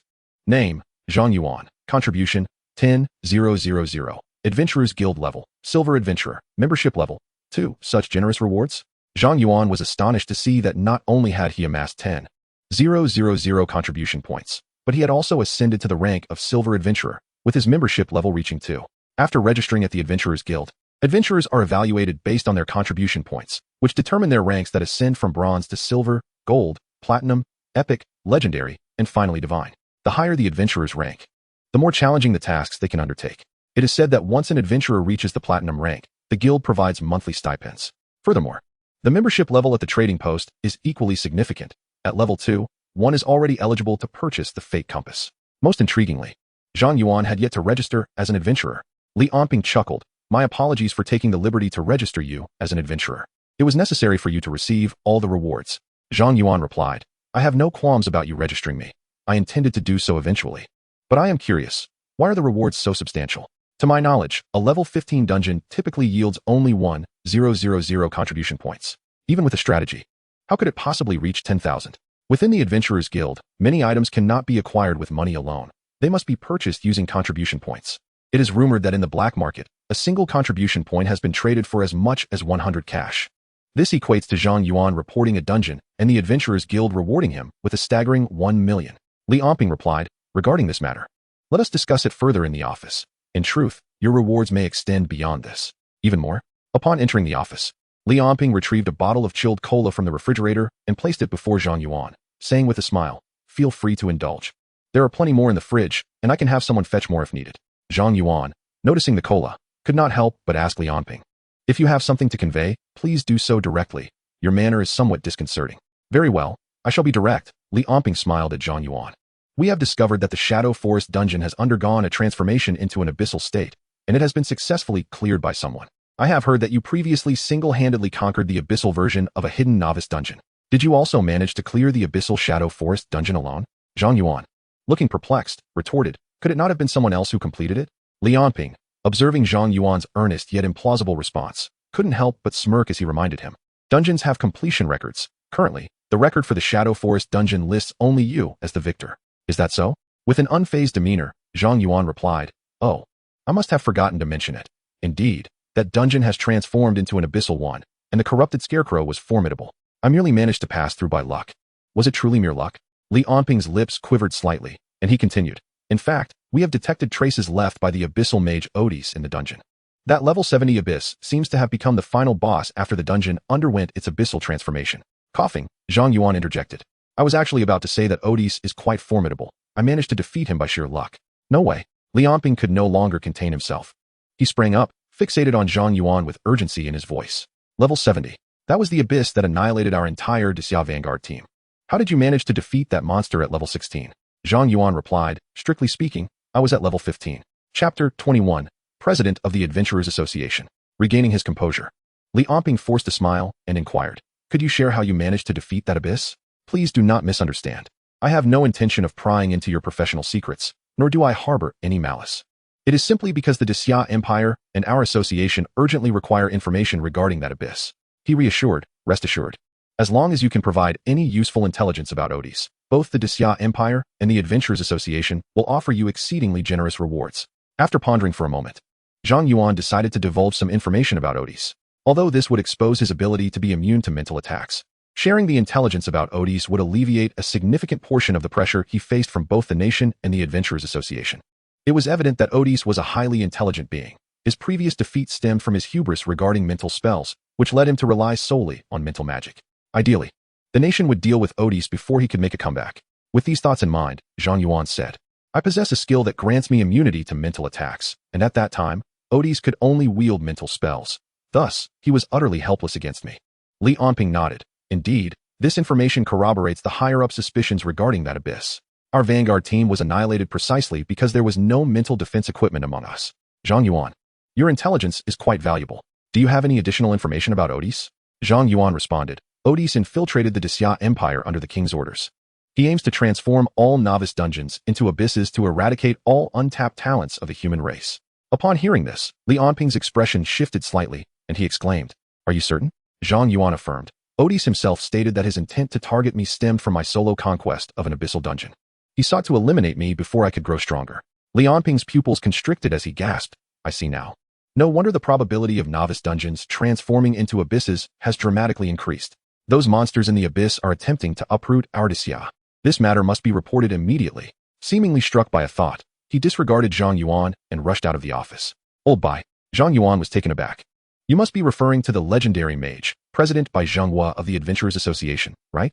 Bai Zhenghua was a top-tier powerhouse of the Xia Empire. Having single-handedly thwarted a legion of abyssal creatures at the entrance to the abyss, his might was unparalleled, a figure immortalized in textbooks. Since Zhang Yuan traversed into this realm, he had frequently heard tales of the venerable Bai Lao, the esteemed President Bai. Li Anping, brimming with excitement, patted Zhang Yuan on the shoulder, exclaiming, "You have truly made it. Few are privileged enough to meet such an esteemed elder." Zhang Yuan, perplexed, inquired, "Is he in Shihu City?" "He can be anywhere. You will understand once you go," Li Anping cryptically replied, leading Zhang Yuan to the entrance of a concealed chamber. "Bai Lao awaits within. You may enter.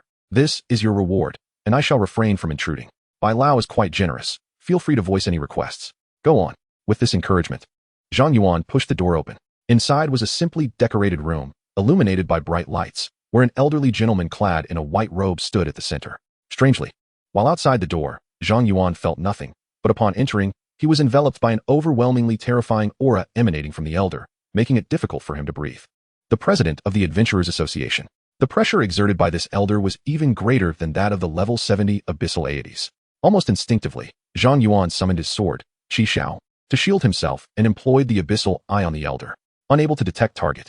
As expected, no information regarding the elder was forthcoming. A commendable reaction. Bai Zhenghua remarked with a satisfied smile. Young individuals today exhibit little of your vigilance. That sword you wielded earlier, it is your specialized weapon, is it not? Bai Zhenghua inquired with a cheerful demeanor. Indeed, Zhang Yuan affirmed.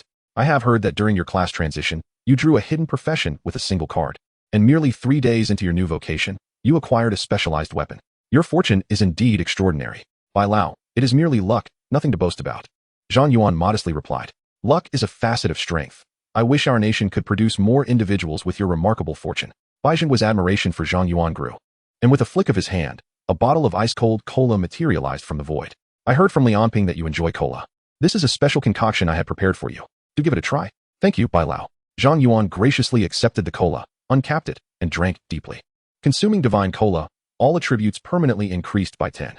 What is this? Zhang Yuan exclaimed, astonished as he noticed his attributes had permanently risen by 10 points. Turning a bewildered gaze towards Bai Zhenghua. Just a small token of our meeting. I hope you enjoy it, Bai Zhenghua chuckled before continuing. I have come specifically to discuss 2 matters. Firstly, as a reward for your invaluable intelligence, which has effectively saved many young lives. Secondly, I wish to invite you to join the Abyssal Strategy Group. The Abyssal Strategy Group? Zhang Yuan was taken aback.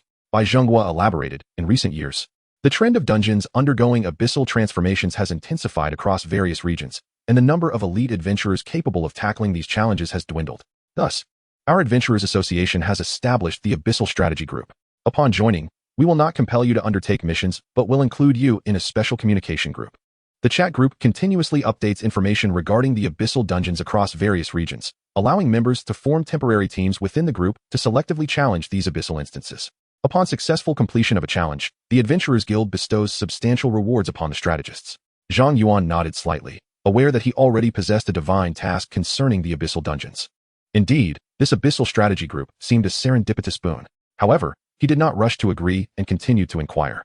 The members who can join such a group must be high-level elite professionals, correct? Why choose me? Bai Zhenghua chuckled. Ah, young one, although you conceal it well, your aura is undeniably formidable. I can sense that many professionals who have advanced to level 30 would not stand a chance against you. In a life-and-death struggle, even the level 40 Li Anping outside would meet his demise at your hands. Am I mistaken? Zhang Yuan remained silent. Bai Zhenghua continued, with your prowess, joining the Abyssal Strategy Group is more than sufficient. Furthermore, upon your agreement to join, I shall offer you additional rewards. Zhang Yuan replied, all right, I agree. Chapter 22, the Abyssal Strategy Group, good lad, splendid. Bai Zhenghua, pleased with Zhang Yuan's quick acceptance, grew increasingly fond of his character. In that case, let me present your rewards. First, as a reward for providing critical intelligence on Otis, you shall receive 10 basic skill scrolls and 100,000 contribution points from the Adventurers Guild. With a flash of light in his hand, 10 basic skill scrolls materialized before Zhang Yuan. His pupils constricted. He had not anticipated such generous rewards. 10 basic skill scrolls equated to 1 million, and the 100,000 contribution points were valued at over 10 million. Old Bai, isn't this reward rather excessive? Zhang Yuan inquired. Bai Zhenghua waved his hand and laughed. Not at all, not at all. In comparison to the losses your intelligence will save the nation, this is but a trifling sum. Additionally, I have something else for you. As he spoke, Zhang Yuan handed Zhang Yuan a crystal ball the size of a ping-pong ball. This is your reward for agreeing to join the Abyssal Strategy Group. If you ever find yourself in danger, simply shatter this crystal ball, and I will appear at your side without hesitation to assist you. Zhang Yuan was astonished. If I break this crystal ball, you will just appear? Indeed. Even if Otis were to find you again, once you shatter this crystal ball, he would meet his inevitable end, Zhang Yuan assured him. Thank you, old Bai. Zhang Yuan accepted the crystal ball with excitement. With this life-saving talisman in hand, he felt sufficiently emboldened to face the next encounter with the Abyss. Zhang Yuan added, as for joining the Abyssal Strategy Group, Li Onping will add you to the group. I have other matters to attend to, so I shall take my leave. Goodbye, old Bai. Children, strive on. The future is yours. Zhang Yuan smiled with satisfaction, and with a flash of white light beneath his feet, he vanished from sight. Spatial magic. I see. Zhang Yuan murmured as he observed Zhang Yuan's departure before stepping outside. Outside, Li Onping had been waiting for some time. Upon seeing Zhang Yuan emerge, he promptly approached and said, Old Bai just sent me a message. Let's add each other as friends, and I will soon include you in the Abyss Strategy Group chat. Zhang Yuan retrieved his communicator and added Li Onping as a friend. Thank you. Not at all. Li Onping beamed with delight. Thanks to you, I now have the opportunity to communicate with Old Bai. Should you require any assistance in Shihu City, feel free to ask. I can help with whatever I am able to. Zhang Yuan replied. I do have a favor to ask of Manager Li. May I exchange my association contribution for a fate compass to use for card draws? Without a portable fate compass, he had to make a special trip to the trading post each time, which was exceedingly cumbersome. Most importantly, drawing cards at the trading post posed significant privacy concerns. While once or twice drawing a specialized weapon might be overlooked, consistently obtaining them would inevitably draw attention. It was common knowledge that whenever a specialized weapon was drawn, it generated considerable commotion, easily detectable by anyone in the vicinity with heightened awareness. Of course, that's no problem at all, Li Onping responded. Zhang Yuan added.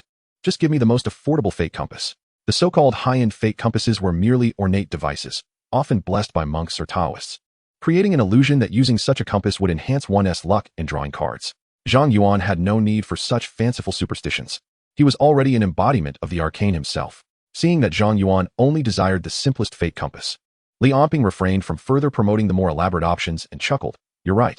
As a novice, you should focus your contributions wisely, avoiding unnecessary extravagances.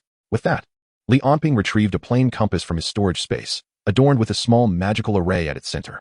Although the compass appeared exceedingly simple, it possessed all the essential functions expected of a fate compass. This is the most economical fate compass available, priced at 100,000, equivalent to 10,000 in contributions. I will give you a discount, so it will only cost you 8,000 contributions. Thank you. Zhang Yuan was indifferent to whether the fate compass was second-hand or not. After transferring 8,000 contributions to Li Onping, he bid farewell and departed the Adventurers Association, content with his new acquisition.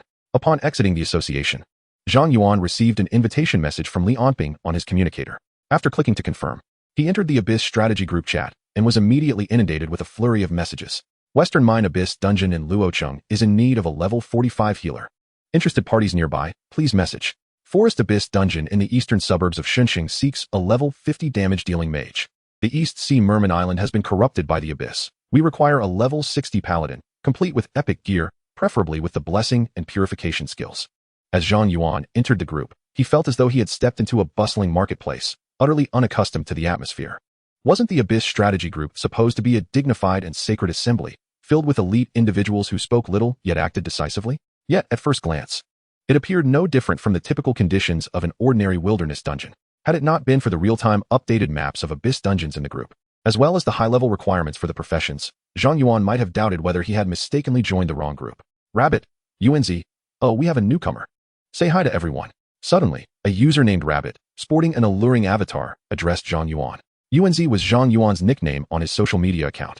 Within this Abyss group, everyone's information remained confidential. Unless they met offline, no one could discern each other's identities. Zhang Yuan preferred to avoid excessive interaction with these strangers, promptly switching his status to invisible before opening the map to check for suitable Abyss dungeons near Shihu City. Unfortunately, the only 2 Abyss dungeons in the vicinity of Shihu City were already marked as cleared, and both were dungeons he had previously completed. It seemed that for the time being, there was no prospect of tackling any dungeons. He should focus on leveling up and aim for admission to Kyoto University instead. Just as he exited the group chat without finding a suitable dungeon, he received a private message from Rabbit. Little brother, I noticed you're in Shihu City, and I happen to be nearby. How about we meet offline? I have a surprise waiting for you. Zhang Yuan glanced at the private message and promptly blocked Rabbit. The Abyss group was a mixture of trustworthy and dubious individuals, and he had no faith in anyone within it, even if he were to challenge the Abyss dungeons. He would rather take the risk of soloing than entrust his back to a stranger. One could never tell if a fellow warrior would stab them in the back. Casting Rabbit's message aside, Zhang Yuan set out from the city once more. However, this time, he did not head for the western city gate. Instead, he made his way toward the eastern gate. To the east of Shihu City lay the Luosha River, which hosted a level 20 outdoor dungeon. A prime location for professionals to farm equipment materials, and currently, Zhang Yuan's best option for leveling up, capable of bringing him directly to level 19, assuming all went well. Chapter 23, Luosha River Dungeon. After exiting the eastern city gate, Zhang Yuan walked several kilometers eastward. Given that the Luosha River Dungeon was the most popular dungeon in Shihu City, he encountered only a few wild monsters along the way, all of which had been cleared out by other professionals. The dungeon's portal was located on a flat area by the river, where numerous professionals gathered at the entrance. Some waving flags and shouting, while others held signs. A glance around revealed teams recruiting companions. Normal difficulty, need one more, hop on board. Normal difficulty, missing a healer. Materials shared, hurry. Hard difficulty, we have both healers and mages, just need a tank. Nightmare team, looking for a support, preferably a formation mage. The entrance to the dungeon buzzed with the same energy as a bustling marketplace. Zhang Yuan made his way directly to the dungeon portal, perusing the details of the dungeon. This level 20 dungeon was divided into 3 difficulty settings: normal, hard, and nightmare. Generally, for normal difficulty, a composition of 1 damage dealer, 1 tank, and 1 healer sufficed for a smooth completion. Hard difficulty required a 4-person team, with 2 mandatory positions for healers or tanks, while the remaining 2 could be filled by either double damage dealers or 1 damage dealer along with a support.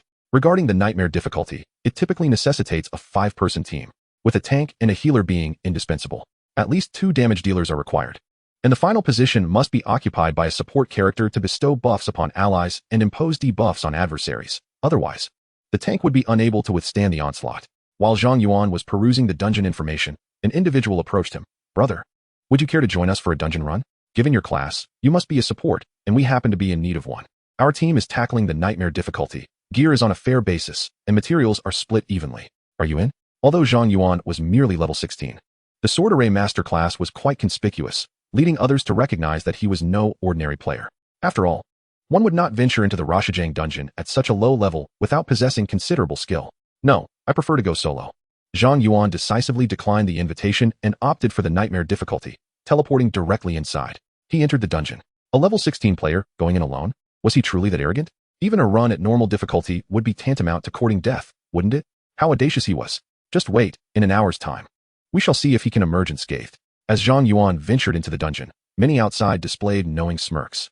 Most of the adventurers present were seasoned veterans in their 20s, fully aware of the challenges posed by the Rashijang dungeon, and they harbored little faith in Zhang Yuan's ability to clear it solo. Meanwhile, on the outskirts of the crowd, a woman clad in an assassin's garb perched on a stone, idly tossing her dagger while observing the dungeon's teleportation portal with keen interest. What an intriguing character, she mused. Perhaps he is the one I have been seeking. Upon entering the dungeon, Zhang Yuan found himself submerged at the river's bottom, his head encased within a bubble filled with air. Before him loomed a magnificent underwater palace, guarded by a cadre of shrimp and crab soldiers. The air within the bubble was limited, seemingly sufficient for only an hour. He had to either complete the dungeon within that time frame or conserve enough air to return to the entrance. Time was of the essence. Zhang Yuan quickly grasped the time constraint and made his way toward the underwater palace, simultaneously activating Abyssal Eye on the guards at the entrance. Shrimp Soldier, Elite. Level, 20. Strength, 1500. Agility, 2000. Mind, 500. Constitution, 1000. Skills, Intimidation Whip. Waterball, Crab General, Elite. Level, 20. Strength, 3000. Agility, 500. Mind, 500. Constitution, 1000. Skills, Intimidation, Pincer Attack. Charge. These 2 elite monsters possessed attributes surpassing even those of level 10 creatures. It was no wonder that tackling the nightmare difficulty required a 5-person team and a support. Otherwise, the sheer strength of these shrimp and crab soldiers would be enough to fell even a level 20 knight in a single blow. Aware of the urgency, Zhang Yuan wasted no time, unleashing his sword array and swiftly claiming the lives of both elite monsters with Qi Shao. Successfully killed Shrimp Soldier, gained 3000 experience. Successfully killed Crab General, gained 3000 experience. Acquired 1 Shrimp Tail, acquired 1 Crab Claw. With ease, Zhang Yuan dispatched the gatekeeping shrimp soldiers and crab generals, stepping into the palace only to discover an even greater multitude of foes within.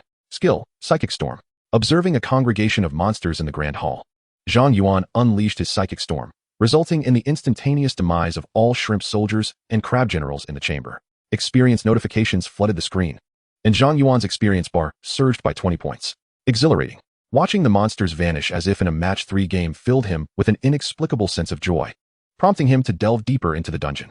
However, the palace presented 3 distinct pathways, each laden with numerous offshoots, rendering the vast structure akin to an intricate labyrinth. After half an hour of navigating the twisting corridors and vanquishing numerous shrimp soldiers and crab generals, Zhang Yuan reached level 17, yet he still had not located a room. This was untenable. Should his air supply dwindle before he found an exit, he would likely perish. Would you like to abandon the dungeon challenge? Yes. Without hesitation, Zhang Yuan opted to forfeit the dungeon, teleporting out.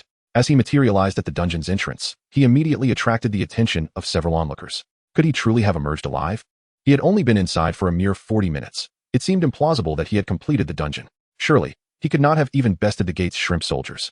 He must have lingered at the entrance for the sake of appearance, waiting to exit. No. Look at his level. Now at 17, he must have slain a considerable number of creatures. Perhaps he had merely lost his way in the palace and was compelled to retreat. Indeed, this lad possesses the capability to solo a dungeon. The Rasha River dungeon is undoubtedly convoluted. I too became lost during my inaugural descent. With more attempts, one can surely navigate it better. Unfazed by the murmurs surrounding him, Zhang Yuan made his way towards Westlake City. This outdoor dungeon differed from the novice dungeon. Each difficulty level had its own cooldown period, and the nightmare difficulty boasted a 6-hour cooldown, granting him ample time to prepare requisite items. Suddenly, a woman obstructed Zhang Yuan's path, inquiring, "Did you just solo the nightmare difficulty?" Zhang Yuan cast a glance at the assassin-clad woman before sidestepping her and continuing on his way. The woman chuckled. "I possess information regarding the hidden secrets of the Rasha River. Would you be interested?" After scanning the vicinity, she twirled her dagger and suggested, "This place is crowded. Shall we converse elsewhere?" Employing the abyssal eye on her, Zhang Yuan confirmed her identity. Guan Xin, Shadow Assassin, level 22. After verifying her class and level, Zhang Yuan nodded in agreement. Chapter 24. In the interest of time, everything was resolved swiftly. Guan Xin, with a cheerful demeanor as she twirled her dagger, led Zhang Yuan to a secluded area and halted. "This will do," she declared. No sooner had the words left her lips than she vanished from sight. Assassin skill, stealth. In the next instant, Guan Xin reappeared behind Zhang Yuan. Yet before she could execute her skill, a steel sword materialized from thin air, poised at her throat. So swift. A flicker of astonishment ignited in Guan Xion's eyes as she beheld the sword resting against her neck. Zhang Yuan turned around, gazing calmly at Guan Xion, and remarked lightly, "Unless you provide me with a reasonable explanation, I assure you that your head will be severed from your shoulders in the next moment." Guan Xion swiftly steadied her nerves, sheathed her dagger, and replied with a smile, "Do not take it to heart. I merely wish to test whether you possess the qualifications to team up with me. If I were to embark on a hidden quest with a useless companion, it could very well cost us our lives." Zhang Yuan retorted, "Yet from my perspective, you appear to be the one lacking utility." Guan Xion's lips twitched. "You, despite your youth, possess quite a sharp tongue.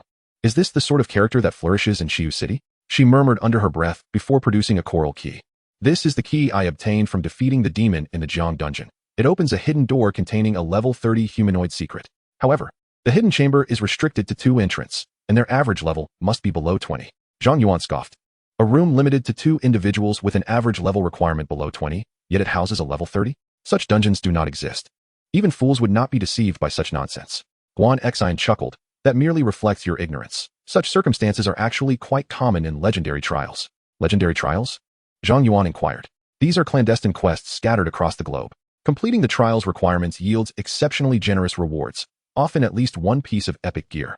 And if fortune smiles upon you, you might even acquire a special skill or awaken a talent. How do you possess this knowledge? You appear to have only recently graduated from high school. Legendary trials are a requisite course in every university. You shall understand once you embark on your collegiate journey." Zhang Yuan pressed on. "But how can you be certain I can assist you in defeating that secret?" "Intuition," Guan Xion replied with a grin, tapping her temple. "My instincts are usually quite accurate. I feel that teaming up with you will guarantee our success." Zhang Yuan shook his head. "I am not fond of risks. Your reasoning lacks sufficient merit." "Such a rigid individual," Guan Xion couldn't help but retort, then retrieved a scroll and handed it to Zhang Yuan. "Here, take this.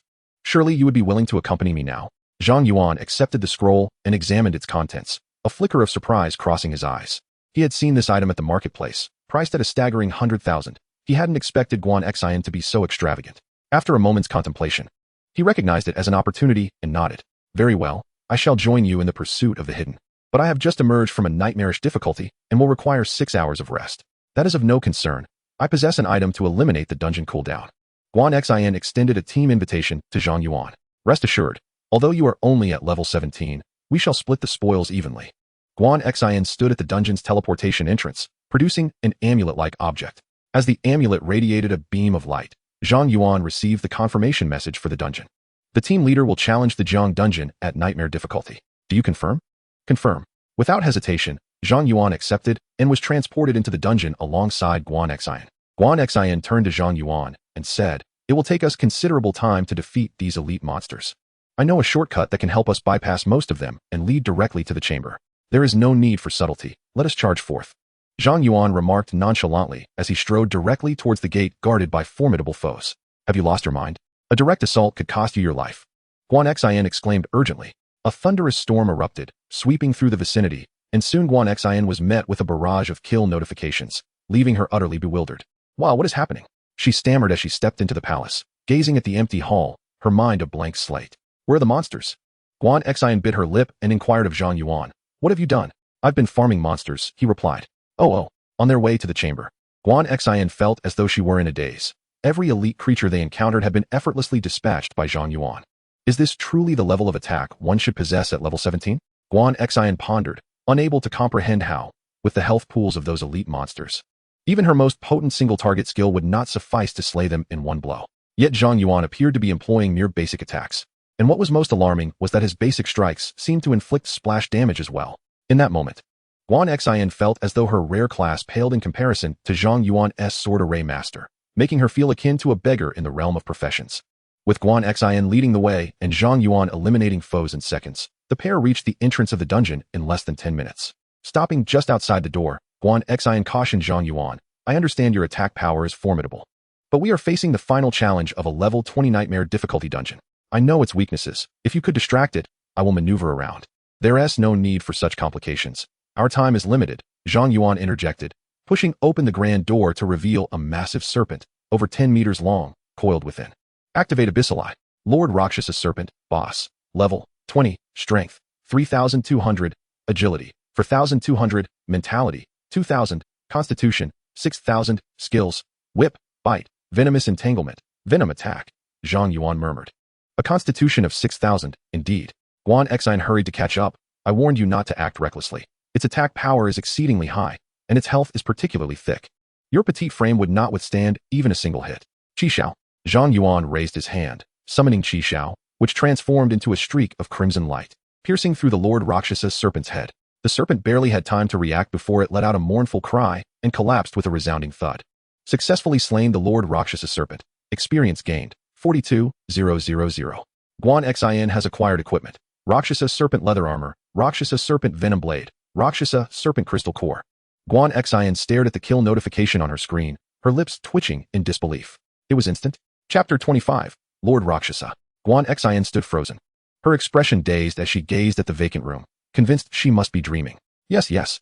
She instinctively nodded and retrieved the dropped equipment and materials. Rakshasa serpent leather armor, golden grade defense 200, agility 200, poison damage 20, level 20 required.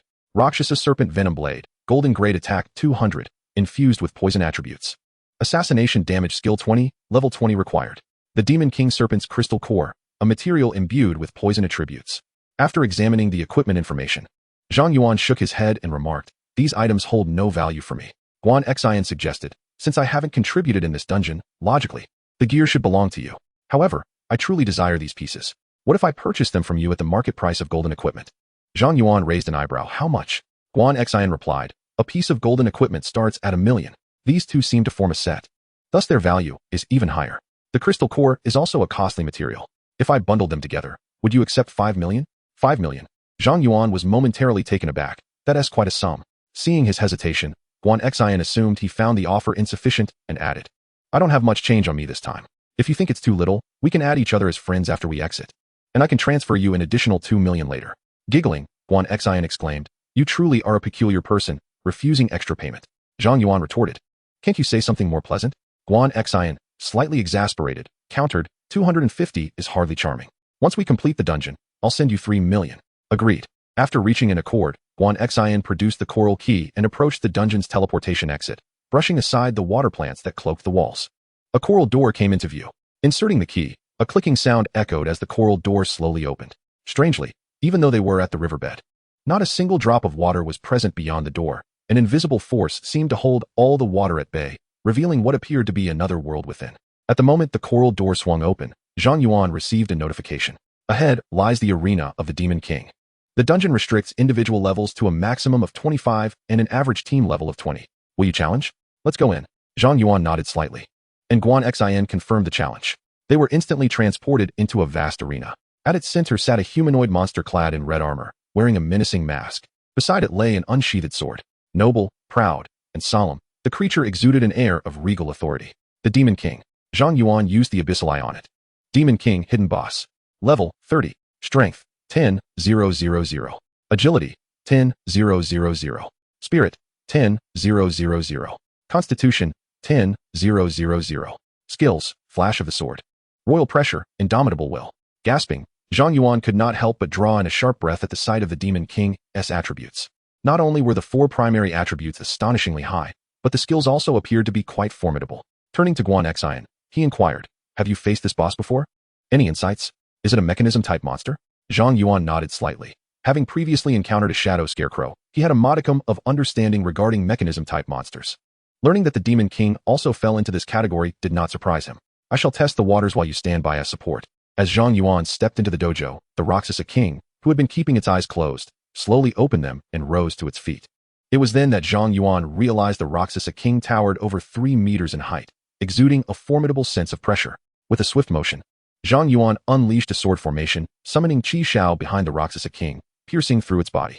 The Rakshasa King immediately knelt, but soon thereafter, flames ignited around it, its skin turning a vivid crimson as it rose once more, drawing its sword from its sheath. The staggering disparity left her utterly mortified. Did it deflect my attack? Zhang Yuan's pupils constricted. It was the first time he had encountered his assault being repelled. Be cautious. It is about to execute its skill. GuanXin, seemingly unfazed by the situation, promptly warned Zhang Yuan. In that instant, the Rakshasa King transformed into a streak of red light, dashing towards Zhang Yuan. Skill, Flash of the Sword. The Rakshasa King swung its blade, but Qi Shao immediately materialized before Zhang Yuan, erecting a crimson barrier that timely deflected the Rakshasa King's attack. Clang! The sound of clashing swords echoed as the Rakshasa King executed a perfect retreat, effortlessly dissipating the force of Qi Shao's counter. In contrast, Zhang Yuan, shielded by Qi Shao, found himself drained of considerable stamina. Although Qi Shao possessed the passive ability to protect its master, it only ensured Zhang Yuan would not be staggered, without reducing the damage inflicted. Even with Zhang Yuan's talents and equipment capable of mitigating 90 of damage, his physique stood at merely 705.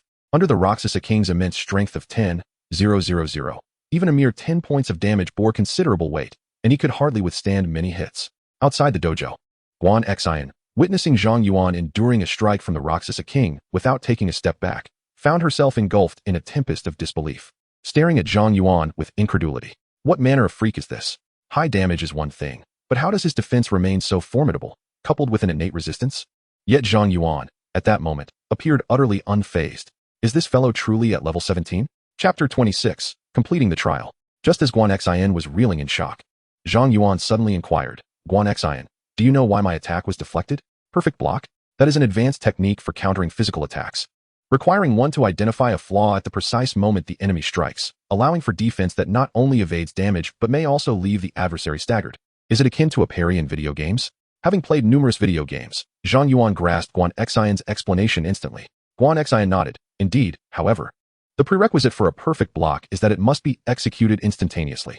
Thus, while the rewards are immense, so too are the risks. Should a perfect block fail, one would incur full damage. As GuanXin spoke, the Rakshasa King once again activated the Flash of the Sword, appearing before Zhang Yuan in an instant and swinging its blade. Qi Shao.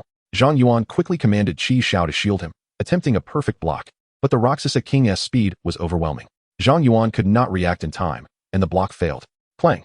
The Rakshasa King's sword struck Zhang Yuan fiercely, causing him pain, compelling him to summon other iron swords to force the Rakshasa King back. Meanwhile, Zhang Yuan commanded 10 flying swords to assail the Rakshasa King, yet all were flawlessly deflected by his opponent. Observing that Zhang Yuan could not overcome the Rakshasa King, GuanXin suggested, "Shall we retreat for now and devise a strategy before we challenge him again? Do you possess any healing potions?" Zhang Yuan suddenly inquired of GuanXin. Healing potions? GuanXin hesitated, then retrieved 3 intermediate healing potions from her storage space and tossed them to Zhang Yuan. "This dungeon permits the use of 3 potions, but I would be instantly defeated. These potions would be of no use to me. What do you intend to do with them? Zhang Yuan replied. The Rakshasa King can only be defeated through perfect blocking. I can withstand a few of his attacks. I wish to give it a try. One intermediate stamina potion could fully restore his vitality. 3 potions would grant him 12 chances, and with his current resilience, he could endure 2 more hits, totaling 14 opportunities. If Zhang Yuan could master the art of perfect blocking within these 14 attacks, this hidden challenge might not be insurmountable. I have my ways. In the next moment, Zhang Yuan's mental attributes dwindled to 0, while his strength and agility surged to 1845 and 1770, respectively.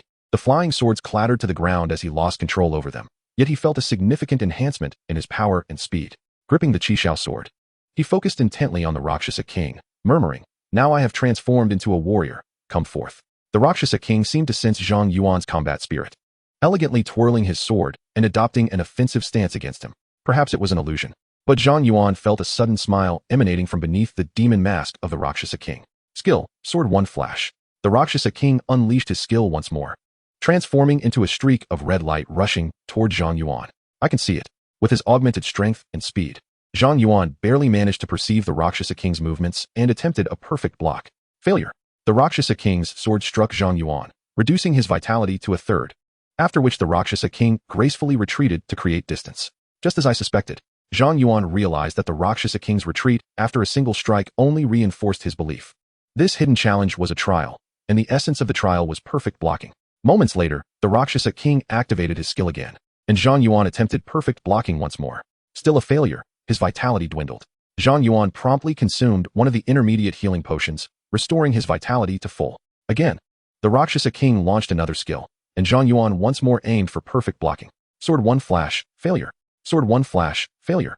Within the arena, the Rakshasa King resembled a stern master, while Zhang Yuan embodied the indefatigable student, endlessly repeating their practice of each move. Outside the arena, Guan Xin was utterly astonished. She had never imagined that Zhang Yuan, merely at level 17, was genuinely utilizing the Rakshasa King to practice perfect blocking. Clang. As Zhang Yuan gulped down the 3rd intermediate healing potion, he finally succeeded in executing a perfect block, sending the Rakshasa King's sword flying. Seizing the opportunity, he dispelled the attribute transformation and drove the Qishao sword through the Rakshasa King's chest. A red light pierced through the Rakshasa King's body, leaving his health bar nearly empty, and he collapsed to his knees. Had he won? As Guan Xin beheld Zhang Yuan successfully strike the Rakshasa King, her face illuminated with astonishment. Yet, before she could extend her congratulations, the Rakshasa King unleashed an overwhelming pressure, forcing Zhang Yuan to stagger back. Skill, Indomitable Will. Skill, Royal Pressure. The entire dojo began to tremble violently as the Rakshasa King roared ferociously, rising once more, its heavy armor shedding to reveal a scarred and muscular torso. Strength, technique, and the courage to rise from the brink of death. However, with the passive ability of the Crimson Sky sword ensuring his survival, Zhang Yuan remained undaunted. Come forth. He grinned, this time refraining from attribute conversion, instead drawing all his flying swords into the erase space. Through repeated practice, he had discerned the trajectory of the Rakshasa King's attacks. Even without a clear view of its movements, he had deptly managed to time his perfect blocks based on instinct. Thanks to the skill panel, at that moment, the Rakshasa King assumed a stance and transformed into a streak of red light, charging towards Zhang Yuan with a sweeping strike. 9 iron swords surged forth before Zhang Yuan, one of which struck precisely at the Rakshasa King's vulnerability, deflecting its sword. Crimson Sky. A flash of red pierced through the heart of the Rakshasa King. Successfully defeated the Rakshasa King. Experience gained, 100,000. Acquired equipment, Rakshasa King's Mask. Obtained, Rakshasa King's Heart X1. Completed the legendary trial. Acquired skill, Block Intuition. Ding. Host has achieved the milestone of completing the legendary trial for the first time. Reward, Awakening of Advanced Talent. Congratulations, Host has awakened advanced talent. I am legend. Simultaneously, a treasure chest appeared in the center of the dojo. A reward for clearing the hidden dungeon. Chapter 27, a new specialized weapon. Did we really do it? Guan Xin gazed at the multitude of notifications flashing on her panel, still somewhat bewildered. Although this legendary trial was accomplished solely by Zhang Yuan, they were in a team state. Thus Guan Xin also received basic experience rewards and the divine skill Block Intuition. Moreover, as the team leader, the equipment and materials obtained from the defeat were placed into her storage space. Guan Xin slapped her cheeks to regain composure, promptly retrieving the acquired items. Rakshasa King's Mask. Epic summons the Rakshasa King to fight alongside you. If the Rakshasa King falls, it will self-recover within the mask. Rakshasa King's Heart. Epic level material. An epic piece of equipment and an epic material. Upon seeing the two items dropped by the Rakshasa King, Guan Xian couldn't help but exclaim in awe. The value of epic equipment is immeasurable, while epic-level materials are essential for legendary equipment crafted by divine blacksmiths, often priceless and elusive. While Guan Xian examined the equipment and materials, Zhang Yuan was also reviewing his newly acquired talent and skill. Block Intuition. Passive. The first block will always be a perfect block. I am Legend. If a legendary trial exists within the dungeon, upon clearing it, an item to initiate the trial will definitely drop. A passive, conceptual divine skill, when utilized effectively, equates to complete immunity from a single physical attack, while also delivering a powerful counterstrike to the adversary. With an extraordinary talent in his possession, Zhang Yuan realized that he would not miss any legendary trials in the future. What a bountiful harvest! Upon witnessing his new skill and talent, a broad smile spread across his face. Just then, Guan Xian approached, presenting him with the mask of the Rakshasa King and the heart of the Rakshasa King. Zhang Yuan, you should take these. This battle was solely your triumph, and these two epic items rightfully belong to you. Zhang Yuan glanced at the mask and the heart, but ultimately accepted only the mask.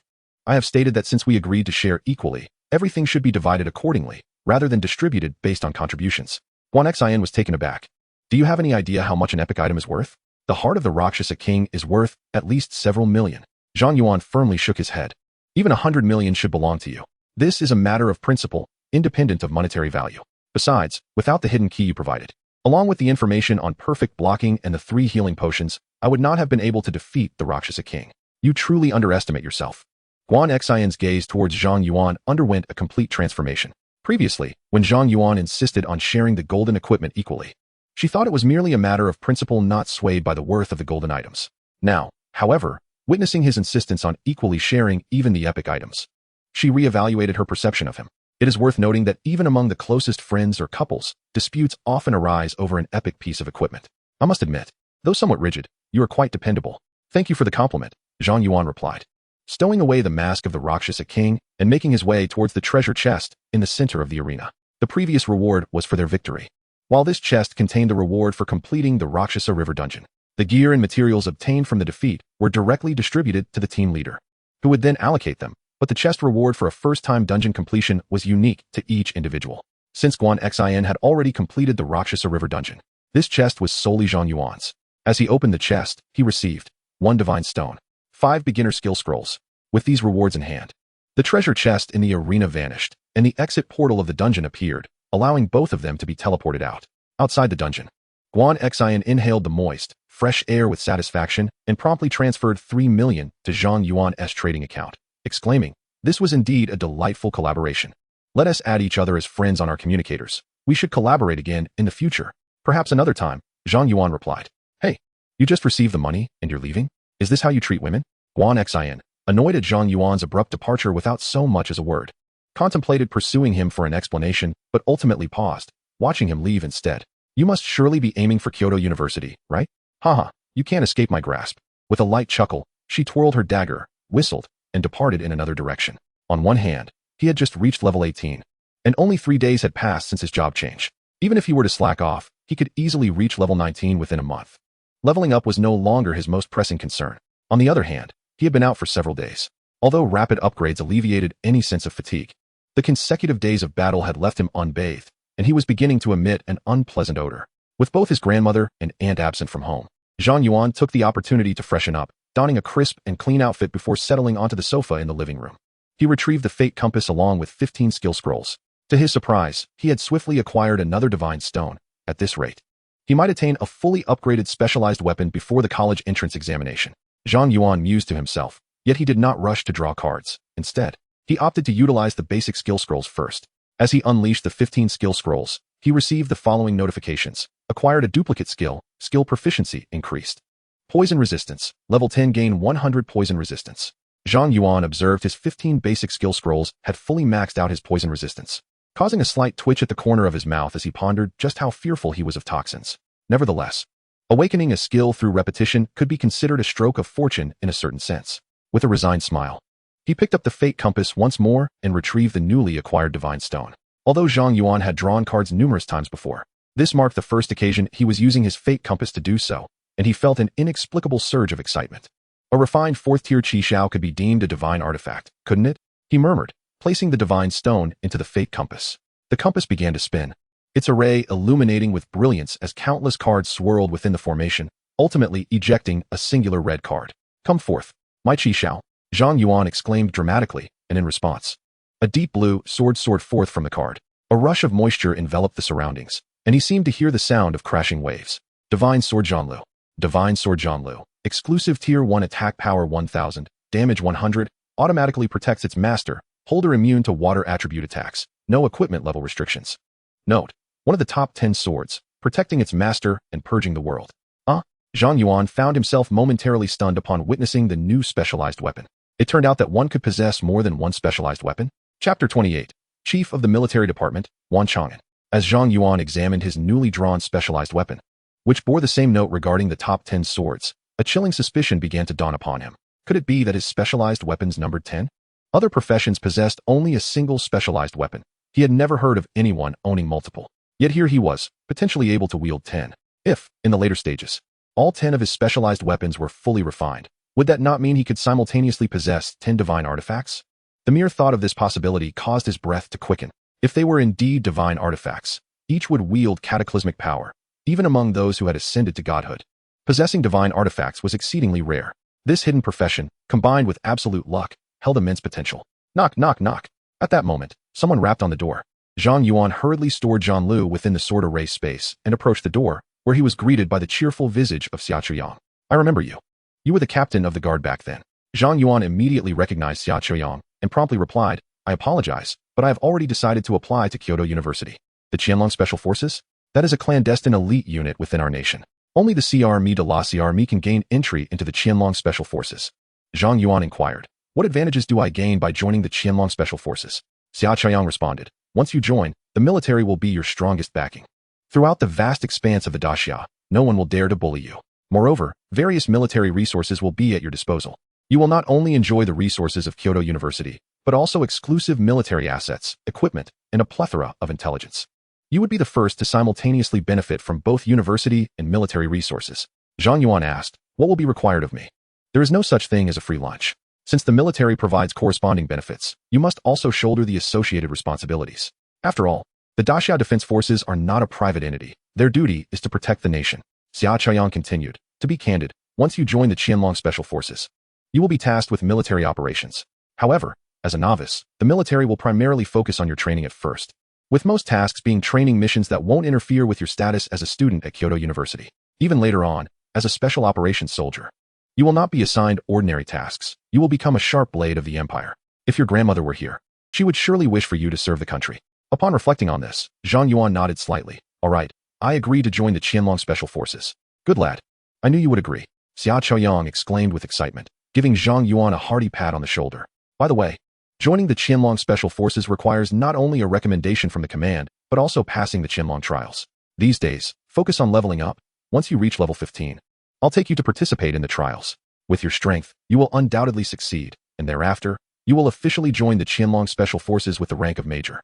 Zhang Yuan responded, "Then I can already participate in the trials." "Have you already reached level 15? Xia Chuyang was taken aback. "Just the other day? You were only at level 12. Subsequently, Xia Chuyang cast a detection spell on Zhang Yuan. Zhang Yuan, Sword Array Master, level 18. 18. Xia Chuyang's eyes widened in disbelief. "How did you manage that?" It is known that even Kyoto University, the pinnacle of Daxia, requires students to reach level 19 within a month, and yet you have ascended to level 18 in just 3 days. This is unprecedented. Were you the one who completed the Abyss Dungeon in the Shadow Forest? Xia Chuyang seemed to have grasped something monumental, his eyes nearly bulging. "I heard that the level 70 Abyss Odysseus appeared in that dungeon and was repelled. Did you accomplish that as well?" Zhang Yuan replied, astonished. "I reported that to the Adventurers Association. Did you not know? The Adventurers Association and the Defense Forces are two distinct entities. Not all information is shared between us," Xia Chuyang explained, then placed a hand on his forehead. "This is too explosive a piece of news for me to process right away." Having spoken, Xia Chuyang hurriedly departed. "The war god Wan Chang'an. Who is that?" Zhang Yuan was taken aback. "You don't know the war god Wan Chang'an? Even I have only seen him on the news. He is an idol to all of us soldiers." "Oh, then let us proceed," Zhang Yuan replied with a slight nod, betraying little emotional response. With his profession as a sword array master, he was confident that he would soon ascend to the pinnacle of the world. Observing Zhang Yuan's calm demeanor, Xia Chuyang felt a renewed admiration for him and promptly drove him towards the garrison station in Westlake City. Wan Chang'an had already been transported from the capital to Westlake City and was currently awaiting them at the command center of the City Defense Army. At this moment, security within the command center was exceptionally stringent. Xia Chuiyang led Zhang Yuan through numerous checkpoints until they arrived outside the command center, where two tall soldiers stood guard. Zhang Yuan utilized his abyssal eye to assess the situation, discovering that both soldiers were elite professionals at level 60. What an impressive display, Zhang Yuan mused inwardly. Just then, Xia Chuiyang stepped forward, saluted, and announced, reporting to the commander, Zhang Yuan has been brought in. Let him enter. A powerful voice resonated from within the command center. Xia Chuiyang, suppressing his excitement, whispered to Zhang Yuan, young man, we shall enter now. This is your grand opportunity. Seize it well. Zhang Yuan responded calmly as they stepped into the command center. Inside stood several soldiers clad in dark green uniforms. Among them a middle-aged man exuding an unparalleled and terrifying aura. The moment Zhang Yuan laid eyes on him, he recognized Wan Chang'an, whose strength rivaled that of Bai Zhenghua. Even the abyssal Odysseus would not withstand a single blow from Wan Chang'an. Upon merely turning around, Wan Chang'an's piercing gaze caused Xia Chuiyang to weaken in his knees. Noticing Zhang Yuan's unwavering stance, Wan Chang'an slightly nodded, not bad. As soon as the words left his lips, he suddenly raised his hand, and a sharp longsword materialized from thin air, transforming into a streak of golden light aimed at Zhang Yuan, an overwhelming force sweeping through the surroundings. Qi Xiao, Zhang Yuan softly uttered, as Qi Xiao manifested before him. Skill, block instinct. Clang. Wan Chang'an's sword was deflected by Qi Xiao. Instantly, the command center fell into a profound silence. At that moment, everyone was stunned, including Wan Chang'an. No one could have anticipated that the mere level 18 Zhang Yuan would flawlessly block Wan Chang'an's attack. This was utterly astonishing. Zhang Yuan, Xia Chuiyang beside him paled. Staring blankly at Zhang Yuan, his mind a void. At this juncture, Wan Chang'an began to lose his composure. He initially intended to gauge Zhang Yuan's reaction, planning to commend him and offer a reward should he remain unflinching in the face of danger. However, he never imagined that his strike would be so effortlessly deflected by Zhang Yuan. While Wan Chang'an recognized that Zhang Yuan must have employed some skill that guaranteed a perfect block, with so many subordinates watching, he could not afford to salvage his pride. Cough cough. Wan Chang'an coughed twice, alleviating the awkwardness, and nodded to Zhang Yuan. Well done, young man. You truly are impressive to have withstood my sword. No wonder old Bai holds you in such high regard. Upon hearing Zhang Yuan's words, Xia Chuiyang let out a sigh of relief. The towering image of Wan Chang'an in his mind was nearly shattered. At that moment, the others in the command center also wore expressions of sudden realization. It made sense. Had it not been for skill, Zhang Yuan would have never been able to block Wan Chang'an's strike. The onlookers were astonished when they witnessed Wan Chang'an bestow the boots upon Zhang Yuan. Commander, that is, one began, but Wan Chang'an interrupted. This is my decision. Do not speak out of turn. Now, everyone leave. I wish to converse privately with this young man. Upon hearing this, the crowd fell silent, casting envious glances at Zhang Yuan as they exited the command center. Zhang Yuan accepted the boots and examined the information. Windrider boots, legendary strength 1000, agility 1000, spirit 1000. Constitution 1000, wind attribute damage reduction 50, grants the skill wind walk, usable at level 15. Legendary equipment? Zhang Yuan's pupils contracted slightly as he looked at Wan Chang'an in astonishment. This was incredibly valuable. Wan Chang'an waved his hand with a smile. This is an item I acquired early on, one that has accompanied me for over 20 years. I have long outgrown its use. Bestowing it upon you allows it to shine anew. Please do not refuse my heartfelt gesture. Well, if you insist. Zhang Yuan ceased his politeness and immediately donned the Windrider boots, instantly feeling a newfound lightness, as if he could leap to the heavens. Not bad. Quite suitable for you. Wan Chang'an remarked with a grin. He continued, Zhang Yuan, do you know why I chose to meet you in person? Isn't it because of Captain Xiao's report? Zhang Yuan inquired. That is one aspect, but not the primary reason for my personal visit, Wan Chang'an clarified. There are other reasons? Zhang Yuan was taken aback. In a grave tone, Wan Chang'an replied, your grandmother was my teacher, and your parents were once my subordinates. Zhang Yuan's pupils dilated slightly. Is that so? I have never heard my grandmother mention this.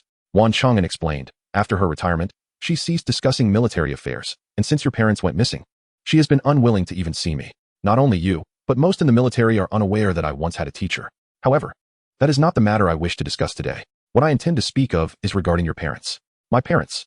Zhang Yuan's heart stirred. Although he had never encountered the host's parents since his arrival in this world, he felt a profound emotional connection to them due to the host's influence. In his previous life, he had been an orphan, and in this life, he yearned for the love of parents who cherished him. Wan Chang'an nodded slightly and said, your parents were once elite members of the Hidden Dragon Brigade. They went missing during an expedition into the Abyss dungeon due to an unfortunate incident. We dispatched troops to search the area surrounding that dungeon for an entire month, yet we found no trace of them. He continued, however. Recently we have received information regarding your parents. Have they been found? Zhang Yuan's face lit up with joy. Wan Chang'an nodded, yes. Someone has discovered their traces on the front lines of the abyss, but it seems they have transformed into the abyss itself. My parents have become the abyss. Zhang Yuan's elation swiftly morphed into fear. Wan Chang'an remarked, I have yet to inform our instructor about this matter, but I believe it is essential for you to know. The abyss has been increasingly restless, and your parents' transformation into it is extraordinary. It may even involve you. Zhang Yuan fell into deep contemplation before addressing Wan Chang'an. Sir, may I ask you a favor? If you receive any news about my parents, please inform me immediately. Wan Chang'an replied, Indeed, that is my intention. However, I hope you will not disclose this matter to our instructor. I fear that upon hearing this news, she would rush to the front lines of the abyss, which is currently unstable, and she is no longer suited for battle. Understood, Zhang Yuan nodded. Now that we have discussed personal matters, we should turn our attention to official business. Wan Chang'an then retrieved a specially crafted dark green military uniform from his storage space and handed it to Zhang Yuan. I initially intended to personally assess your eligibility to join the Hidden Dragon Brigade, but it seems that will not be necessary now. This is the brigade's uniform. Please try it on. Zhang Yuan accepted the military attire and quickly changed. Already possessing a tall and upright stature, he appeared even more imposing in the uniform. Excellent. Wan Chang'an nodded in satisfaction and suddenly raised his voice solemnly. Major Zhang Yuan, present. Zhang Yuan stood at attention, and Wan Chang'an, gazing at him, was reminded of his two most esteemed subordinates from the past. A smile crept onto his lips as he gently said, Welcome to the Hidden Dragon Brigade. Chapter 30, Skill Training Center. After bestowing the rank upon Zhang Yuan, Wan Chang'an departed with his personal guards. Following Wan Chang'an's departure, Xia Chaoyang escorted Zhang Yuan to the military canteen for a meal while introducing him to various aspects of military life and the numerous benefits available to the soldiers. When Xia Chaoyang mentioned the Skill Training Center, Zhang Yuan's curiosity was piqued, and he inquired, What is the Skill Training Center? The Skill Training Center is where our soldiers enhance their skill levels. The efficiency of skill cultivation significantly increases within its confines. It is a facility unique to our military, unavailable elsewhere. Enhancing skill levels? A glimmer of excitement flashed in Zhang Yuan's eyes. He was already at level 18, but his sword array and sword control skills were still at level 3, and he wondered when he would advance to the next level. If the Skill Training Center could elevate his skill levels, it would greatly enhance his combat capability. With this thought in mind, Zhang Yuan eagerly asked, Can I go to the Skill Training Center? Of course, that is one of your benefits. Xia Chaoyang smiled and remarked, However, we only have a basic skill training facility here. At most, it can rapidly elevate your skill level to level 5. If you wish to access a more advanced training venue, you must report to the Qianlong Brigade in Kyoto. Alright, once we finish our meal, I will take you there. Sure. Zhang Yuan eagerly polished off the food on his plate, then followed Xia Chaoyang to a standalone cubic structure. Xia turned to Zhang Yuan and said, Once you enter, the skill training facility will transport you to a private, enclosed room. You won't be able to exit until your training is complete or you decide to give up. You must prepare yourself for that. However, you needn't worry about your basic needs. The facility is well equipped, and a dedicated staff prepares nutritious meals daily. Thank you for the information. Zhang Yuan expressed his gratitude before eagerly stepping into the skill training facility. The soldiers outside, noticing Zhang Yuan's entry, turned to Xia Chaoyang with smiles, asking, Captain Xia, how long do you think that kid will last in the training facility? Xia confidently raised 5 fingers and replied, 5 days. The soldiers were astonished. Is he still a student? Will he not go mad after 5 days in that place? Xia smiled slightly. He is the hope of our empire. He possesses considerable resilience. If you doubt it, shall we make a wager? Let us wager. While Xia Chaoyang and the soldiers engaged in their bet, Zhang Yuan had already been transported into a modest 50 square meter room. The space was neither too large nor too small. Sufficient for training. Welcome to the basic skill training facility. Would you like a customized training package? Upon entering, Zhang Yuan heard a synthesized female voice. Customized training package? He pondered, feeling a peculiar wave of light scan his body. Scan complete. The skills available for upgrade are Sword Array, Level 3, Sword Control, Level 3, and Attribute Conversion, Level 1. Training for 16 hours daily. The estimated upgrade duration is 20 days. Would you like to begin training? 20 days? Upon hearing the duration required for his skill upgrades, Zhang Yuan finally understood why Xia Chaoyang mentioned the facility's provisions for sustenance. It seemed the timeline was quite extensive. After a brief moment of contemplation, he noted that there were still 27 days until the National College entrance examination. Currently, at level 18, even with 20 days of training, he would have a week left to level up. Even if he repeatedly tackled the Roshan River dungeon, that would be sufficient to reach level 19. As for the 16 hours of daily training, with his current mental strength exceeding 3,000, he should be able to endure it. After all, he was not alone. If he vanished for 20 days, both his grandmother and aunt would be concerned. After informing his family, Zhang Yuan opted to commence his training. In the next moment, a training wooden dummy rose from the center of the room.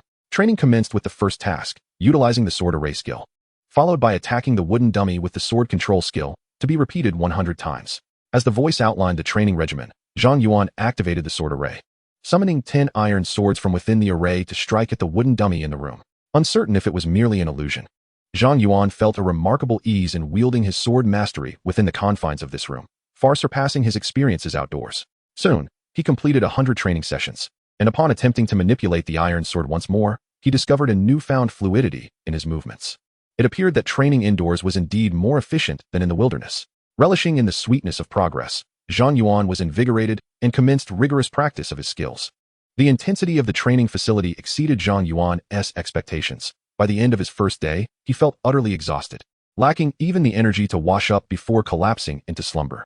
Despite the demanding nature of the training, the results were gratifying on merely the first day. His sword mastery skill had ascended to level 4.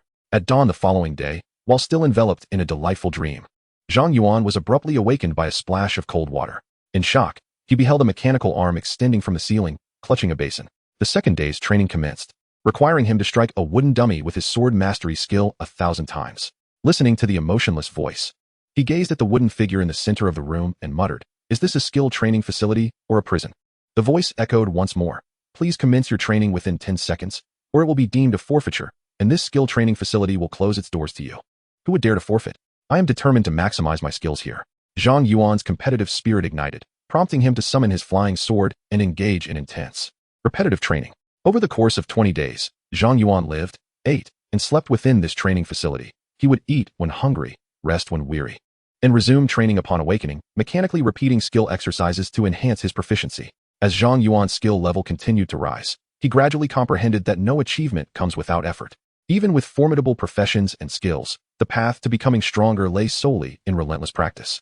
In time, Zhang Yuan became addicted to honing his skills. 20 days swiftly passed. He dashed through the room, leaving behind a blur, and finally halted at the center to press the button. Congratulations on completing this training package. This skill training facility can no longer elevate your skill levels. To continue your improvement, please proceed to the advanced skill training facility, the voice announced. Zhang Yuan then checked his skill information. Skill, sword formation. Level 5 unleashes a sword formation, continuously consuming mental energy, increasing critical damage by 140 within a radius of 50 meters. Sword mastery, level 5 mastery of the flying sword, enabling aerial attacks. Power determined by the quality of the sword, personal mental energy, and skill level. Attribute conversion, level 5 within the sword formation, mental energy can be transformed into strength, agility, and constitution attributes, with a conversion enhancement of 5-fold. A sigh of relief escaped him.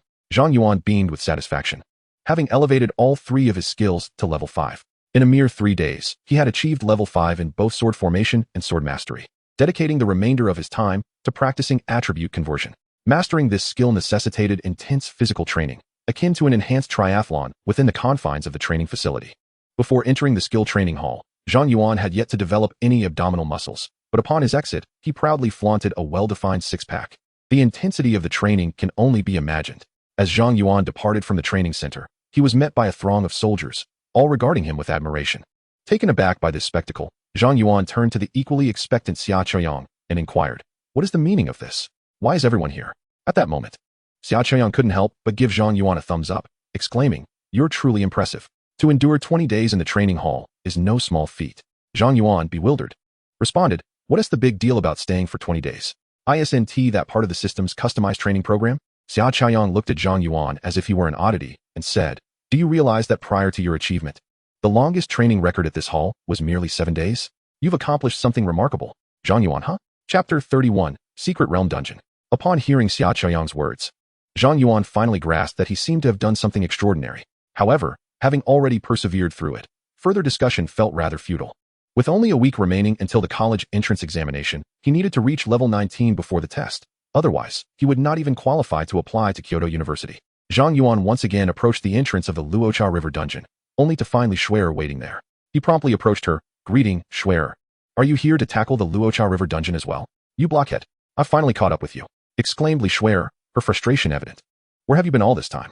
I couldn't reach you, and when I went to your house, you were nowhere to be found. It took me ages to discover that you had appeared in the Luocha River Dungeon. I was busy leveling up my skills," Zhang Yuan replied. Li Xuer shot him a reproachful glance. "Couldn't you have at least contacted me? It's been so many days, and you haven't even bothered to call. I thought you were focused on leveling up, so I didn't want to disturb you," Zhang Yuan feebly justified. Forget it. You blockhead can't come up with anything better. Li Shui'er rolled her eyes, choosing not to press the matter further. Instead, she asked, so, how has your leveling been? Are you confident about getting into Kyoto University? Hearing this, Zhang Yuan activated his abyssal eye on Li Shui'er. Li Shui'er, Elven Saintess, level 16. Seeing her level, Zhang Yuan couldn't help but exclaim, you should be more concerned about yourself. With just 7 days until the exam, how are you only at level 16? I've worked hard to reach this level. She retorted, let me see how high your level is. Li Shui'er shot a glare at Zhang Yuan before casting a detection spell on him. Level 18? Her mouth agape. She stared incredulously at Zhang Yuan. I've been grinding away to reach level 16, and you've managed to attain level 18? How did you do that? Zhang Yuan merely smiled. And Li Shui'er's expression turned a shade darker. All right, I should have known better than to discuss leveling with you. It's just humiliating. Zhang Yuan then asked, so? You specifically waited at the dungeon entrance just to assess my level, didn't you? Certainly not. I have not yet reached such a level of idleness. The primary reason I sought you out is to escort you to a secret realm instance. A secret realm instance? Zhang Yuan inquired, puzzled. Li Shui'er explained. Unlike the naturally occurring wilderness instances, secret realm instances are specialized artificial dungeons created at great expense by people. All the monsters within that realm are artificially generated. Our college entrance examination, scheduled in 7 days, will actually take place in a colossal secret realm instance. So, your intention in bringing me to the secret realm instance is primarily to simulate the college entrance examination? Zhang Yuan asked. That is one of the reasons. Li Shui'er patiently elaborated. There is also a more significant reason. A few days ago, the military announced a new policy allowing our cohort of students to join the special forces while taking the college entrance examination, thereby gaining access to military resources for training. It is well known that the military possesses resources that even prestigious institutions like Peking University lack. If we can obtain military training, our prospects will be boundless. This secret realm instance is essentially an assessment conducted by the military, aimed at selecting outstanding students. It is rumored that the most exceptional candidates may even have the opportunity to join the legendary dragon team, leading to fierce competition among various families for a chance to participate in the examination. I exerted considerable effort to secure a spot for you in the secret realm instance. Upon hearing Li Shui'er's words, Zhang Yuan's lips twitched slightly. So, this secret realm instance serves as a trial for the dragon team? Li Shui'er patted Zhang Yuan's shoulder reassuringly.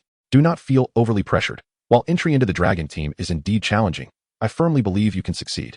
Zhang Yuan gazed into Li Shui'er's encouraging eyes and was reluctant to dampen her spirits, so he replied, while the military's policy is enticing, our current focus should be leveling up to level 19, or else your dream of attending Peking University may remain unfulfilled. Do not worry about that. The monsters within the secret realm instance also yield experience, and in abundance, she responded. At this point, Li Shui'er playfully struck Zhang Yuan's chest with her fist. You silly fool, when did you become so overly cautious? Even if we were to fail the trial for the dragon team, the experience available in the secret realm instance would far surpass what you could gain from grinding in the wilderness. Actually, Zhang Yuan began, but Li Shui'er interrupted. It's settled then. The secret realm instance is about to open, and we should head over immediately, treating it as an opportunity to level up. Without waiting for Zhang Yuan to respond, Li Shui'er seized him and boarded the car that Butler Su had parked at the roadside. Butler Su, let us set off. Very well, miss, Butler Su replied cheerfully. Glancing at the two playfully bickering in the back seat through the rearview mirror before starting the car and heading towards the location of the secret realm instance. The entrance to this secret realm instance was situated at the summit of Yunhai Mountain, north of Shihu City, within Yunhai Manor. By the time Butler Su arrived, several luxury vehicles were already parked outside the manor, as nearly all prominent families in Shihu City with children sitting for the college entrance examination had gathered there. Zhang Yuan surveyed the array of luxury cars in the parking lot and inquired, Isn't the military's policy nationwide? Why do all the vehicles here belong to Shihu City residents? Li Shui'er, within the secret realm dungeons, there exist numerous independent spaces. What we have here is merely the entrance to the dungeon at the West Lake City branch. Other cities have their own entrances to their respective secret realms. To put it simply, once we enter, we will find ourselves in different spaces of the same dungeon, akin to a layered cake. The large-scale secret realm dungeon, used for the college entrance examination, operates on the same principle, with each province possessing its own independent space. Although the spaces differ, the assessment content remains uniform. Thus, we need only to focus on conquering our own dungeon. Zhang Yuan nodded. I see now. I have learned much. Upon hearing this, Li Shui'er proudly puffed out her chest, exclaiming, Humph, there is much more I know. Should you have any queries, feel free to ask. Butler Su, miss? The secret realm dungeon is about to commence. We must not be late. All right, we're running out of time. At that moment, in the center of the courtyard, there appeared a blue vortex that bore no distinction from the entrance of an outdoor dungeon. Already, numerous students awaited outside the dungeon. Zhang Yuan, utilizing his abyssal eye, conducted a brief scan, noting that most students were at least level 16, with some even reaching level 19. They were all elites. Before long, Zhang Yuan spotted a familiar figure, Wang Hu, not far away. Wang Hu also noticed Zhang Yuan, his eyes momentarily widening in surprise, seemingly taken aback by Zhang Yuan's presence. However, this astonishment quickly morphed into provocation as he grinned and made a throat-slitting gesture towards Zhang Yuan. Chapter 32. The Fiery Knight seeing Wang Hu's provocative gesture. Zhang Yuan mentally marked him as a target. Previously occupied with leveling up and honing his skills, he had not paid Wang Hu any mind. Now, however, Wang Hu's antics had successfully ignited Zhang Yuan's wrath. This individual would undoubtedly cause him significant trouble if left unchecked. Nevertheless, given the multitude of onlookers and the potential presence of Wang Hu's elders nearby, acting in haste would be unwise. With great finesse, Zhang Yuan concealed his murderous intent. Regaining his composure, his sword formation could envelop a radius of 500 meters, and he would undoubtedly find opportunities to eliminate Wang Hu in a discreet manner. Zhang Yuan, look, the secret realm dungeon has opened. Then, an authoritative voice resonated. This secret realm dungeon is a team dungeon. The participants present will be randomly grouped according to their professions, forming 4-member teams consisting of damage dealers, tanks, healers, and support roles. Please note that while you may utilize your own equipment, no items, including potions and enhancement tools, are permitted. We will assess your performance within the dungeon, and those rated above a certain level will be granted extramural membership in the Hidden Dragon Squad. You may exit the dungeon at any time. Prioritize your safety. Finally, I wish you all good fortune. As the voice faded, the light of the dungeon's teleportation entrance intensified, enveloping everyone in the courtyard. In the next moment, Zhang Yuan found himself transported to the entrance of an underground palace. Accompanying him at the entrance were Li Shuer, a tall woman clad in knightly attire, and Wang Hu, wielding a staff. Fool, we are actually in the same team, Li Shuer exclaimed, her eyes curving into crescent moons upon realizing she was grouped with Zhang Yuan. It seems this is our first time teaming up, right? I suppose I have been designated as the support. Zhang Yuan assessed the team composition and immediately understood his role within it. However, he was not particularly surprised. After all, he was the only one with a hidden class, and others were oblivious to the nuances of his profession. The title of Sword Array Master could easily be mistaken for that of an Array Master, so it was natural for him to be regarded as a support. At that moment, a tall woman approached, appearing somewhat shy. In a soft voice, she introduced herself. I am Yao Shulan, level 17, Sacred Shield Knight. I am Zhang Yuan, level 18, Sword Array Master. And I am Li Shuer, level 16. Profession, Elven Sanctus. The trio exchanged introductions when suddenly, Wang Hu interjected with a scoff. TSK. What bad luck. Here I am, a level 19 fire mage, stuck with you. A worthless support? This trial is doomed to fail. Wang Hu's words dripped with provocation and arrogance, completely disregarding Zhang Yuan. Upon hearing Wang Hu's voice, Li Shuer's smile faded, and she retorted, Wang Hu, why are you everywhere? Don't think I don't know that your level is entirely due to being carried by high-level players. You are the one dragging us down.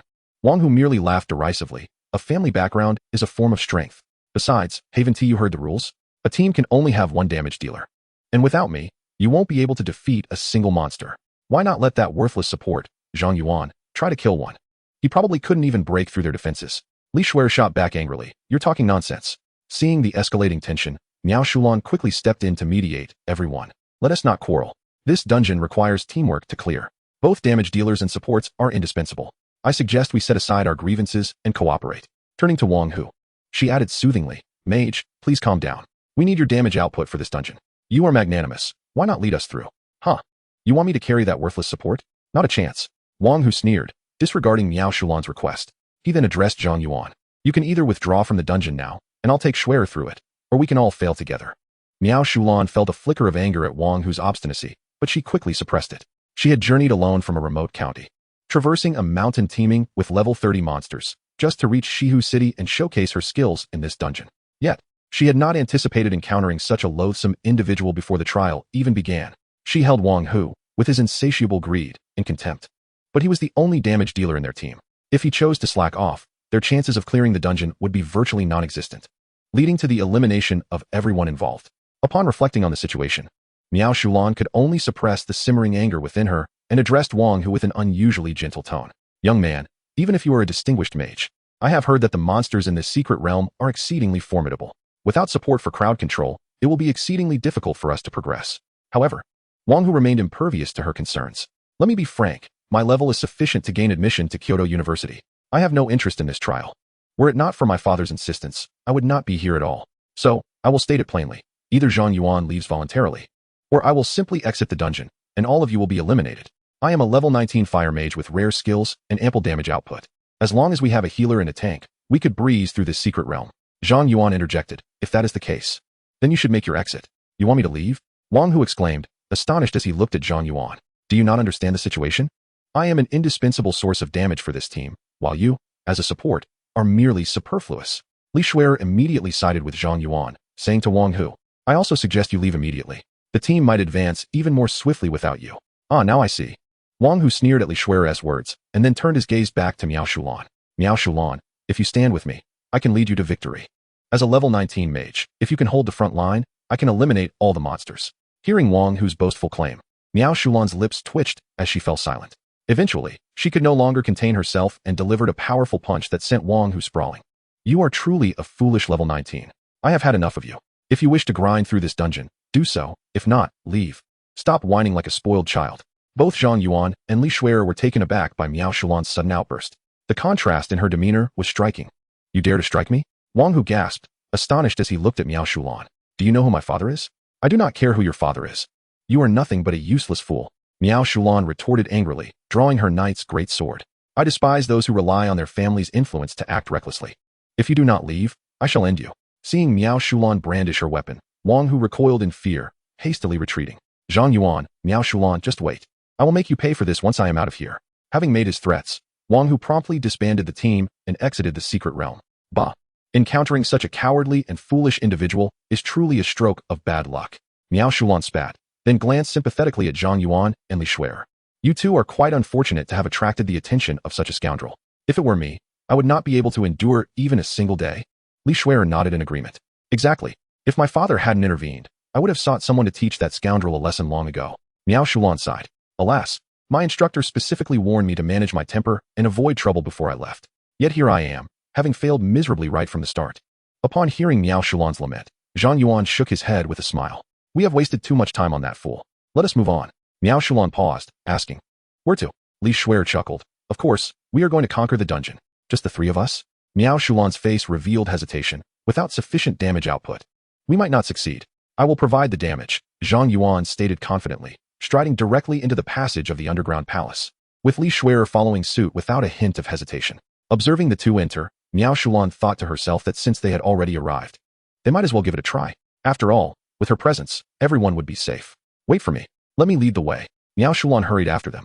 Chapter 33. A smooth journey. The easiest dungeon run. Upon entering the underground palace, the trio proceeded cautiously through a narrow tunnel.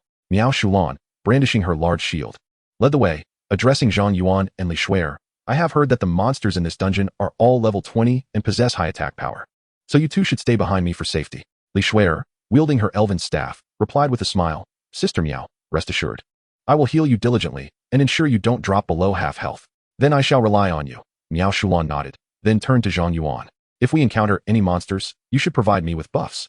I have 2 attack skills, and with your assistance, I should be able to dispatch them. Zhang Yuan replied. I do not possess any buff skills. None. Miao Shulan was taken aback, then remarked. Well, you could at least reduce the monster's defenses. I lack debuff skills as well. What about control skills? None of those either. Miao Shulan was bewildered, her expression one of incredulity as she gazed at Zhang Yuan. Then what are your support skills? Zhang Yuan replied. Did I not mention? I am the damage dealer. Impossible. The dungeon regulations state that a team can only have 1 damage dealer. And that fire dog has already been expelled. Perhaps my hidden profession led the examiners to misjudge my role. Such a thing exists. A glimmer of surprise flashed in Miao Shulan's eyes. While the absence of support would complicate their progress, at least they had some offensive capability. Li Shuer chimed in. It's all right. I can act as a semi-support. I can also deal damage. At that moment, a headless knight, towering over 2 meters, burst forth from the shadows, brandishing a massive sword. Be careful.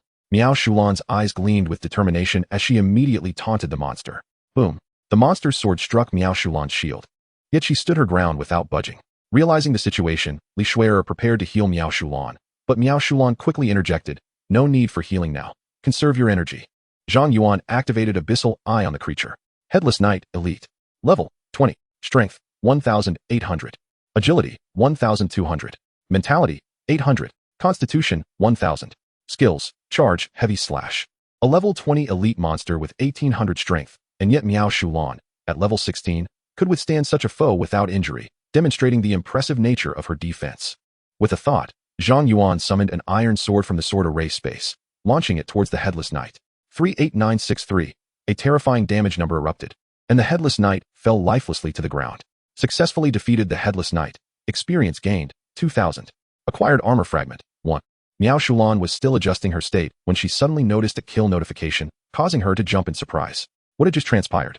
At that moment, Li Shuer widened her eyes in disbelief, gazing at Zhang Yuan. Wow, you're so formidable. Though she was aware of Zhang Yuan's strength, this was the first time she witnessed his attacking prowess firsthand. It's merely basic skills. Let's continue onward. If he equipped the 3rd tier Qi Xiao and the 1st tier Zhanlu, his damage could soar to over 20 million. However, considering that this secret realm dungeon served as a trial, the rating of the trial takers was contingent upon their performance within the dungeon, and Zhang Yuan needed to exercise restraint. Otherwise, relying solely on his constellation's splash damage, he could obliterate all the monsters in the palace, leaving no opportunities for Li Shuer and Miao Shulan to shine, resulting in low scores for all. Seeing Zhang Yuan's extraordinary attack power, Miao Shulan's previously disheartened mood instantly lifted. Wonderful. With your output and Shuer's healing, even as a trio, we can conquer this secret realm dungeon. Absolutely. Both women exclaimed in unison, quickening their pace. Miao Shulan took the lead. Li Shuer positioned herself in the middle to maintain her state, while Zhang Yuan followed behind, dispatching minions. The three of them pushed through the underground palace with remarkable ease. Regardless of whether they faced elite knights, gargoyle statues, or elemental mages, all monsters fell before them. Had it not been for Zhang Yuan intentionally allowing those monsters to approach and attack to showcase the importance of Miao Shulan and Li Shuer, the two women might not have even glimpsed the shadows of their foes. Li Shuer had never anticipated that clearing the dungeon would be so effortless. When she previously formed a wild party alone, the pressure of healing was immense, and she had to remain constantly vigilant to prevent anyone from being annihilated by monsters. After a previous dungeon run, she had nearly lost half her health, but now, she only needed to provide minimal healing to keep Miao Shulan's health above the safety line. At that moment, Miao Shulan shared Li Shuer's sentiments. She had never encountered anyone as ferocious as Zhang Yuan. Before long, the trio reached the innermost chamber of the underground palace. After their journey, Li Shuer had leveled up to 17, Miao Shulan had reached 18, and Zhang Yuan was less than 10 experience points away from reaching 19. This is exhilarating, Miao Shulan exclaimed, her face alight with excitement. So this is what it feels like to be led by a powerhouse. It's simply divine. Li Shuer chimed in, silly. Had I known you were this amazing, I wouldn't have labored to level up. You could have just guided me. Zhang Yuan smiled wryly. You two mustn't forget that this dungeon is a trial. Though I've tried to hold back, I fear that continuing this way might not yield high scores for either of you. Upon hearing Zhang Yuan's words, Miao Shulan realized, oh right. We're here to take an exam, not to level up. What should we do? Zhang Yuan replied, I have an idea. The room is just ahead. I won't intervene. You two should hold out and attack for half an hour to gather data, and then I will take care of the rest. Oh, I see. Miao Shulan exclaimed, her eyes brightening as she gave Zhang Yuan a thumbs up. You're brilliant for thinking of this strategy. Li Shuer also perked up, declaring, since that's the case, you silly goose, just watch closely from the side. We are certainly not mere ornaments. With that, Li Shuer and Miao Shulan worked together to push open the heavy door and entered the room. In the center of the chamber stood a colossal knight statue, towering over 10 meters high, accompanied by a massive stone sword. As the trio crossed the threshold, the eyes of the giant knight statue suddenly blazed with a crimson light, and the imposing figure sprang to life. Using Abyssal Eye, Knight King statue, boss, level, 21, strength, 5,000, agility, 3,000, mentality, 1,000, constitution, 6,000, skills, stomp, earthquake. Self-heal. The enormous statue, with its terrifying attributes, instilled an unparalleled pressure upon Li Shuer and Miao Shulan the moment it moved. Chapter 34. The Slacker King. The Knight King statue charged forward, and without hesitation, Miao Shulan stepped up, raising her large shield. I'll take the brunt of it, Shuer. Enhance my status. All right, Li Shuer chanted, and beams of light cascaded over Miao Shulan, augmenting her constitution by 50. Miao Shulan promptly employed her taunt skill. Boom. The Knight King statue swung its massive stone sword, crashing down upon Miao Shulan's shield. The floor beneath her shattered, yet Miao Shulan remained steadfast, immovable like a rock. Li Shuer swiftly cast a continuous healing spell, and soon Miao Shulan's vitality was fully restored. Shuer, well done. Miao Shulan praised loudly, then unleashed her skill, Divine Charge. A golden radiance enveloped her as she barreled forward like a raging bull, toppling the Knight King statue to the ground. Thud. The gigantic Knight King statue crashed heavily, causing the entire room to tremble. The Holy Shield Knight and the Elven Saintess were both rare classes, and Miao Shulan's shield appeared far from ordinary equipment. Together, they could likely withstand even a level 30 opponent. They were unharmed. Zhang Yuan, witnessing the performance of the two women, felt entirely at ease, content to stand by as a spectator and indulge in leisure. Simultaneously, In a special room within the Secret Realm dungeon, several middle-aged men with formidable presence and stern expressions stood, clad in the uniforms of the Hidden Dragon Corps instructors. All of them were above level 70. They were the examiners responsible for the trial of the Hidden Dragon Corps. Come quickly and see. An intriguing team has emerged in Shihu City. One instructor magnified the footage of Zhang Yuan and his companions navigating the dungeon, prompting the others to gather around. What's this? Why does this team consist of only 3 members? I checked the back end. The mage from their team withdrew early. They managed to reach the room, relying solely on the 3 of them. Fascinating. A team without a damage dealer has pushed this far so swiftly. They must possess remarkable capabilities. What are their classes? Elven Saintess, Holy Shield Knight, and, wait, what? The Sword Array Master. It appears to be a newly emerging profession, yet it feels oddly familiar. Recently, didn't the renowned Hanshan personally recruit a student into the Qianlong Brigade in Shiu City? That student's vocation was indeed a Sword Array Master, a unique hidden class. It is quite unexpected that this individual has also participated in the Secret Realm trial. I had previously heard whispers of him conquering 2 abyss dungeons solo. Now, it is the perfect opportunity to test his strength and ascertain the veracity of the rumors. A number of instructors were engaged in discussion, their gazes fixed upon Zhang Yuan. However, after waiting for over 10 minutes, they observed that Zhang Yuan had yet to make a move, leading to expressions of confusion amongst them. What could this inaction signify? Surely, this is not the way to fish for time. At the very least, he ought to provide some support to his teammates. The 2 girls displayed commendable combat awareness, having endured attacks for so long while maintaining substantial stamina. With proper training, they could emerge as formidable contenders. Indeed, they should be considered for recruitment into the Qianlong Brigade. Yet, Zhang Yuan's apparent idleness raises doubts about his capabilities. Perhaps he is biding his time for a grand display. The instructors, initially eager to witness Zhang Yuan's prowess, found themselves captivated by the impressive performance of Li Shuer and Miao Shulan, who received high accolades from their observers. After another 10 minutes elapsed, Zhang Yuan still showed no intention of engaging. It became evident to me that he was neither holding back nor offering any support. It seemed he was merely being carried along by the 2 girls. The claims of soloing the Abyss dungeons might have been embellished. I never anticipated that even Hanshan could misjudge, allowing a mere name-dropper into the Qianlong Brigade. Once this trial concludes, I shall report Zhang Yuan's performance to the command center. We cannot afford to recruit such an ineffectual individual. Conversely, those 2 girls are quite impressive. Their earlier coordination may have been somewhat clumsy, but they are now growing increasingly in sync, displaying strong potential for development within the Qianlong Brigade. The instructors, witnessing Zhang Yuan's 20 minutes of idleness, expressed disappointment while simultaneously lamenting the fate of the 2 girls. It is truly unfortunate. Despite not dealing damage, they managed to push through to the room. Regrettably, with their self-healing skills, their output capacity is insufficient to secure a kill, rendering them unable to claim rewards. 2 rare professions paired with 2 peculiar teammates. What misfortune! After the trial concludes, they deserve proper compensation. At that moment, Zhang Yuan, having assessed the passage of time, felt it was nearly time to act. He addressed Miao Shulan and Li Shuer, who were diligently battling ahead, saying, "It's about time. Step aside. I will take over from here." All right. Zhang Yuan summoned the sword array, and the Qi Shao appeared beside him, transforming into a streak of red light that pierced through the head of the Night King statue. Successfully defeated the Night King statue, gained 30,000 experience. Boom. The Night King statue collapsed with a thunderous crash, dissipating into black smoke. In the special room, the instructors exchanged glances, enveloped in a profound silence. What had just transpired? One instructor was the first to break the silence, directing their gaze towards a middle-aged man, a formation master, amidst the gathering. Just moments ago, Zhang Yuan evidently employed a skill akin to a formation technique. Perhaps a formation master might discern some subtle clues. However, the formation master wore a wry smile, admitting that he too could not clearly identify the formation Zhang Yuan had utilized. Yet it appeared that he had executed a standard attack within the formation. Had he achieved a swift kill? Was it possible he had not been gathering energy for over 20 minutes? An instructor gasped in astonishment. The formation had unfolded instantaneously, a detail I could certainly perceive. Goodness. This lad is rather extraordinary, an 18-level character dispatching a 21-level foe. It seems we misjudged him. If he possesses the capability to eliminate opponents so swiftly, why had he spent nearly half an hour merely idling? We were left watching him toy with those 2 girls for half an hour. The formation master fell silent for a moment before he spoke with a rueful smile. I suspect he was concerned that if he killed too quickly, his 2 companions would lack the opportunity to showcase their abilities, hence his leisurely approach. Upon hearing this, the instructors fell into a contemplative silence. Reflecting on it now, it does seem plausible. Had Zhang Yuan executed a swift kill from the outset, they would have missed discovering the merits of Li Shuer and Miao Shulan.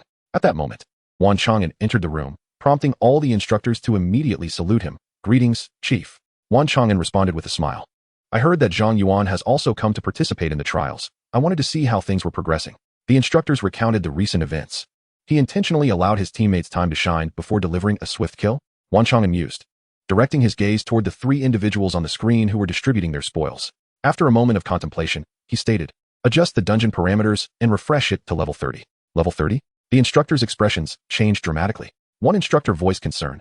Chief, wouldn't level 30 be too perilous for them? This secret realm's difficulty is set to nightmare mode by default. A level 30 nightmare typically requires a party of 5, with an average level of 35 to conquer. Zhang Yuan's team consists of only 3 members, with the highest level being Zhang Yuan at 18. Even if the Sword Array Master, as a hidden class, matches the strength of a legendary class, it is improbable they could triumph over a level 30 adversary. Yet, Wan Chang'an chuckled, there is no need for concern. That lad has not only repelled Abyssal Odysseus, but has even managed to perfectly block my sword. I dare say that level may 30th be somewhat insufficient. The astonishment on the faces of the onlookers deepened. Even they could not withstand Wan Chang'an's sword strike. Just what kind of anomaly was Zhang Yuan? Proceed as I instructed. Refresh it to level 30 and increase their challenge. Understood. We shall elevate Zhang Yuan's team to level 30. As the 3 were allocating their rewards from the dungeon, a sudden light screen materialized in the room, followed by the emergence of a figure identical to the statue of the Night King. Warning, a formidable enemy approaches. Do not let your guard down. A warning notification appeared on the panels of the 3. Zhang Yuan's eyes flickered with surprise. Was there something new in store? Miao Shulan promptly raised her great shield to protect her companions, declaring, no matter how many there are, with you, Zhang Yuan, we shall slay them all. With that, Miao Shulan immediately activated her taunt skill against the new threat. The new foe instantly swung the stone sword down upon Miao Shulan's large shield. Boom. A terrifying shockwave radiated outward, causing Miao Shulan to stagger back several steps, her vitality plunging below half in an instant. This intensity is abnormal. Miao Shulan's expression shifted slightly as she noticed her dwindling health. Just as she was taken aback, a sudden green light enveloped her, restoring her nearly depleted vitality instantly. Li Shuer smiled and reassured, Sister Miao, do not worry, my healing is ample. You will be safe. At that moment, however, the new threat abruptly redirected its ire towards Li Shuer, raising the stone greatsword to strike. Caught off guard, Li Shuer paled as she saw the massive sword descending. Unable to evade in time. You shall not pass. Miao Shulan bellowed, employing her skilled divine charge, raising her shield to deflect the blow, and then taunted the enemy once more. Bang! The new stone greatsword crashed against Miao Shulan's shield again, but this time she activated a certain fortitude skill, bracing herself against the impact. Shuer, fear not. I am here. Heal me. Li Shuer quickly regained her composure, swiftly casting healing spells upon Miao Shulan while simultaneously bestowing enhancements to her defense and resilience. This is troubling. Observing from the rear, Zhang Yuan noted how arduous the battle was for Miao Shulan and Li Shuer and immediately unleashed Abyssal Eye upon the new foe. Night King Statue Boss. Level 30. Strength 10,000. Agility 5,000. Spirit 2,000. Vitality 12,000. Level 30? Zhang Yuan realized the Night King statue had reached level 30, and its attributes indicated a nightmare difficulty, instantly recalling the Abyssal Invasion. You two stand aside. Zhang Yuan commanded sharply, promptly channeling Qishao towards the Night King statue. The red light pierced through the statue's chest, successfully defeated the Night King statue, gained 70,000 experience. A golden light burst forth from Zhang Yuan, elevating him to level 19. Instant kill. Another instant kill. The instructors, witnessing Zhang Yuan's ability to dispatch a level 30 nightmare difficulty foe with a mere basic attack, were left aghast, their jaws nearly dropping to the ground. Such prowess is likely unattainable even by legendary class professionals. The sword wielded by that lad must be a specialized weapon. Its attack power is exceedingly monstrous. Even with a specialized weapon, one should not be able to slay a level 30 foe so easily. Could it be he has awakened his talent? That seems to be the only explanation. The instructor's perception of Zhang Yuan underwent a complete transformation as they turned to Wan Chang'an, asking, Sir, shall we increase the difficulty further? Now they were all eager to witness the limits of Zhang Yuan's capabilities. However, Wan Chang'an shook his head. No need. Regardless of the level, those 2 young ladies will be in peril. If you wish to test Zhang Yuan further, wait until he reports to the Qianlong unit. This trial can conclude. All 3 received a rating of level, and Zhang Yuan's rank was elevated to major. With that, Wan Chang'an vanished into thin air, departing from the instance. Having encountered 2 abyssal instances in succession, he was already prepared. As Wang Hu, who had been waiting outside, finally spotted Zhang Yuan and his companions emerging, he immediately approached them, mocking, So, how does it feel? Without my contributions, you must find slaying monsters quite arduous. This is the consequence of aligning yourselves with Zhang Yuan. Miao Shulan raised her fist. Are you looking for a fight? Wang Hu's expression shifted. and he quickly retreated a few steps, stammering, "My bodyguards are watching outside. Dare you lay a finger on me?" At that moment, Li Shuer dismissed Wang Hu entirely. Linking her arm with Miao Shulan's, "Sister Miao, don't stoop to the level of that imbecile. It's not worth it to engage in a scuffle here." Having suffered humiliation from the two women, Wang Hu glared at Zhang Yuan in fury, exclaiming, "Zhang Yuan, it's all because of you that they treat me this way. If it weren't for you, I would have already led them through the dungeon. I will not let this go, just wait." "Did I hear a dog barking?" Zhang Yuan said, cleaning his ears. He turned to Li Shuer and Miao Shulan. "There seems to be a rabid dog nearby. Shall we change locations?" The two women chuckled. Indeed, it is unworthy to argue with a dog. The trio departed together, leaving Wang Hu fuming, his face flushed with anger as he stomped his feet repeatedly, muttering, Damn it! Damn it!" He glared at Zhang Yuan's retreating figure, grinding his teeth. Why are both of them so devoted to this useless person? "Just wait. I will kill you." At that moment, a commanding voice resounded once more. "The trial has concluded. Now we shall announce the scores for the Shihu district." Zhang Yuan, score level, 1st place. Miao Shulan, score level, 2nd place. Li Shuer, score level, 3rd place. Zuiyu, score level, 4th place. Wang Hu, score level, unranked. As the scores were revealed, Wang Hu's eyes nearly bulged out in disbelief.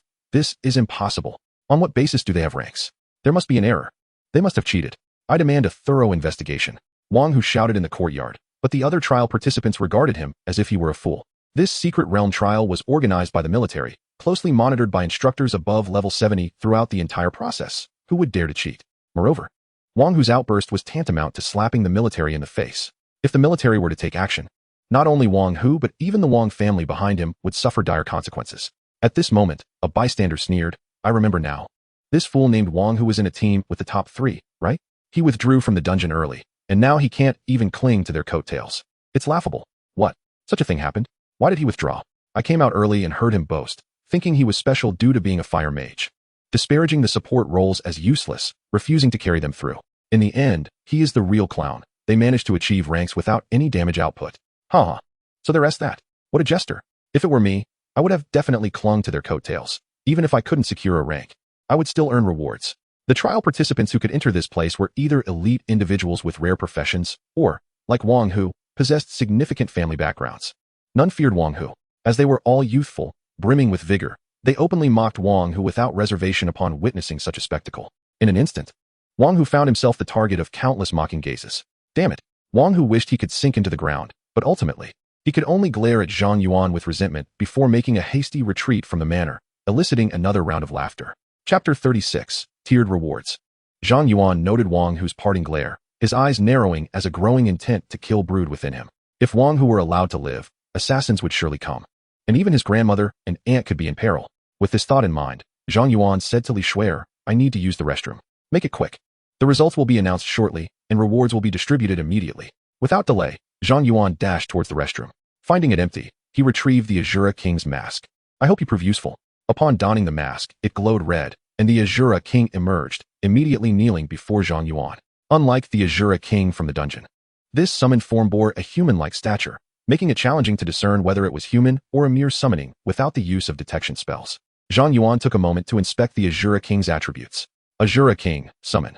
Level, 30, strength, 10,000, agility, 10,000, mentality, 10,000, constitution, 10,000, skills, flash of the sword, royal pressure, indomitable will. The attributes displayed no sign of diminishment. Truly, it was an epic piece of equipment. Zhang Yuan had anticipated that the Azura King summoned by the mask would be a weakened version of the classic, but to his astonishment, the mask's effects were remarkably potent. This was a solid advantage. Without hesitation, Zhang Yuan commanded the Azura King, "Track Wang Hu, but do so discreetly." The Azura King nodded slightly and transformed into a fleeting shadow, darting out of the restroom and disappearing in the blink of an eye, with an agility of 10,000. Its speed was astonishing. As Zhang Yuan witnessed the Azura King's vanishing act, he couldn't help but marvel, then turned his attention back to the Azura King mask. Once the Azura King departed, he would establish a special connection through the mask, gaining the ability to see through the Azura King's eyes and even control its movements. Before long, Zhang Yuan viewed through the Azura King's perspective as Wang Hu, grumbling, climbed into a luxury car and drove down the mountain. He hadn't expected the mask to be so effective. In the future, it could serve as a valuable asset when exploring perilous places, allowing the Azura King to trigger traps.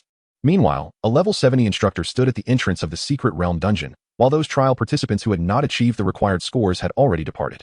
The once lively courtyard was now left with only a handful of people milling about. Zhang Yuan, come here, Li Shuer called, waving him over. The instructor had begun distributing rewards. Zhang Yuan approached Li Shuer and Miao Shulan, feigning nonchalance. So soon? Li Shuer exclaimed excitedly. This time, the rewards are quite generous.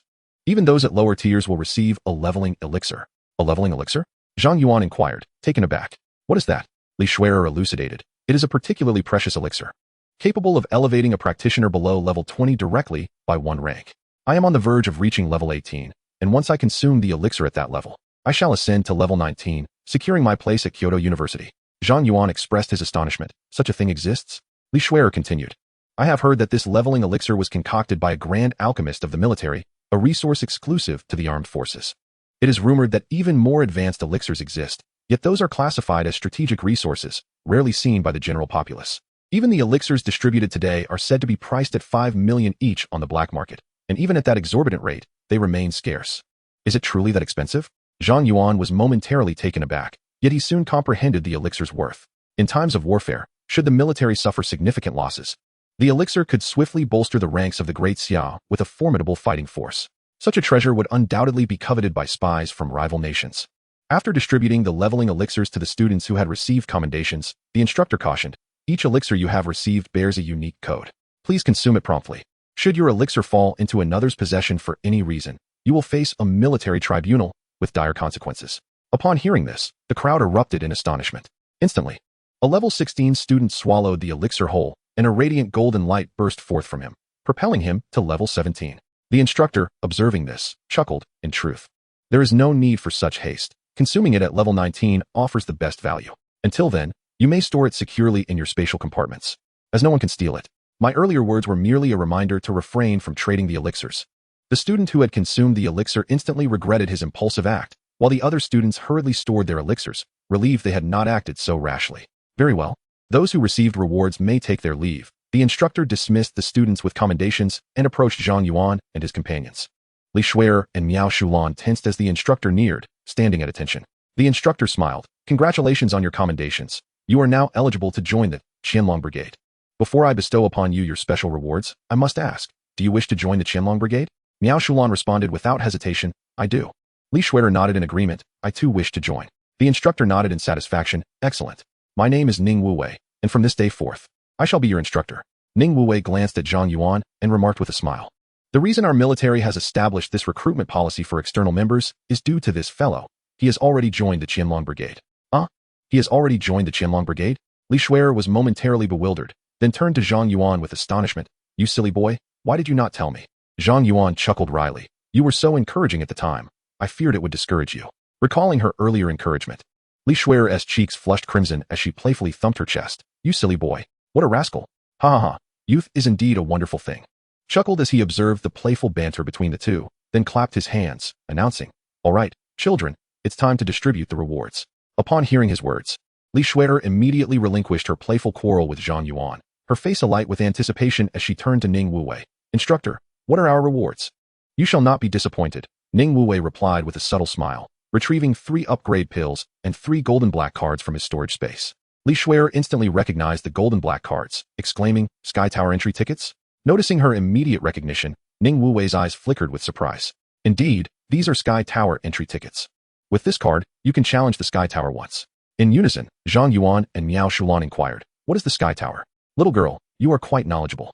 Ning Wuwei praised Li Shuer, then elaborated. Within the Sky Tower lie exceptionally rare treasures, and there is a possibility of obtaining divine artifacts. Moreover, an extra reward awaits those who challenge the Sky Tower for the first time.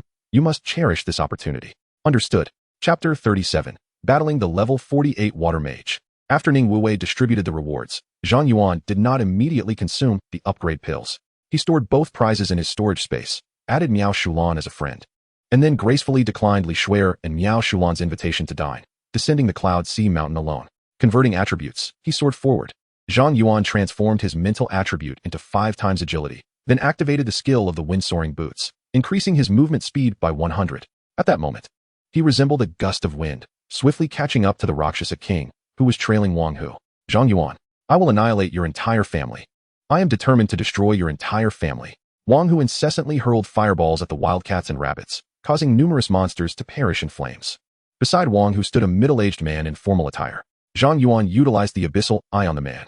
Jiang Yeqing, Water Mage, level 48. Upon seeing Jiang Yeqing's level, Zhang Yuan's gaze sharpened slightly. He had not anticipated Wang Hu's bodyguard to possess such formidable strength. The situation was somewhat precarious, yet fortunately, Jiang Yeqing was a water mage, and with Zhan Lu by his side, he still had a fighting chance. Jiang Yeqing advised Wang Hu, "Young master, it is not worth your health to be angry over a mere commoner. Uncle Jiang, I am furious. I am truly enraged." Wang Hu glared at Jiang Yeqing with bloodshot eyes. "That scoundrel is just a commoner. How dare he receive a high evaluation? And Li Shuer, why does she choose that commoner? All those things should be mine. He has taken everything from me. Uncle Jiang, I will kill him. I will certainly obliterate his entire family." Wang Hu howled in a frenzy, while Jiang Yeqing displayed a worried expression. "Young master, Zhang Yuan has received a high evaluation and is likely to join the Flying Dragon Squad. Thereafter, he will be a military personnel. It may not be so easy to deal with him. Why not quietly eliminate him?" Wang Hu wore an expression of unwillingness, pondering how a mere auxiliary of a lowly level could be dealt with by a more formidable assassin, stealthily eliminating him without leaving a trace. No one would suspect the Wang family. With Zhang Yuan yet to join the Qianlong Brigade, the military would not pursue an investigation into our family for the demise of a mere student. Uncle Jiang, why not take action yourself? Don't you possess that sulfuric skill? It could obliterate Zhang Yuan's remains, leaving no evidence, and the military would have no leads to us. Oh, I know where Zhang Yuan lives. Let us go to his home and eliminate his grandmother and aunt. Only by extinguishing his entire family can my resentment be quelled. Jiang Yeqing observed the escalating malice within Wang Hu. If this continued, Wang Hu might be driven to madness. After a moment of hesitation, he nodded in agreement. "I understand. I shall handle Zhang Yuan's family. Thank you, Uncle Jiang." Concealed in the shadows, Zhang Yuan overheard the conversation between Jiang Yeqing and Wang Hu, and his eyes glinted with palpable fury. "King of Azura, rise." At Zhang Yuan's command, the King of Azura transformed into a fleeting shadow and charged forth. Skill, Flash of the Sword. Master, be cautious. Jiang Yeqing's gaze sharpened, and a tome of magic appeared in his grasp, summoning a water shield around him and Wang Hu. The sword of the King of Azura struck the water shield, sinking into it.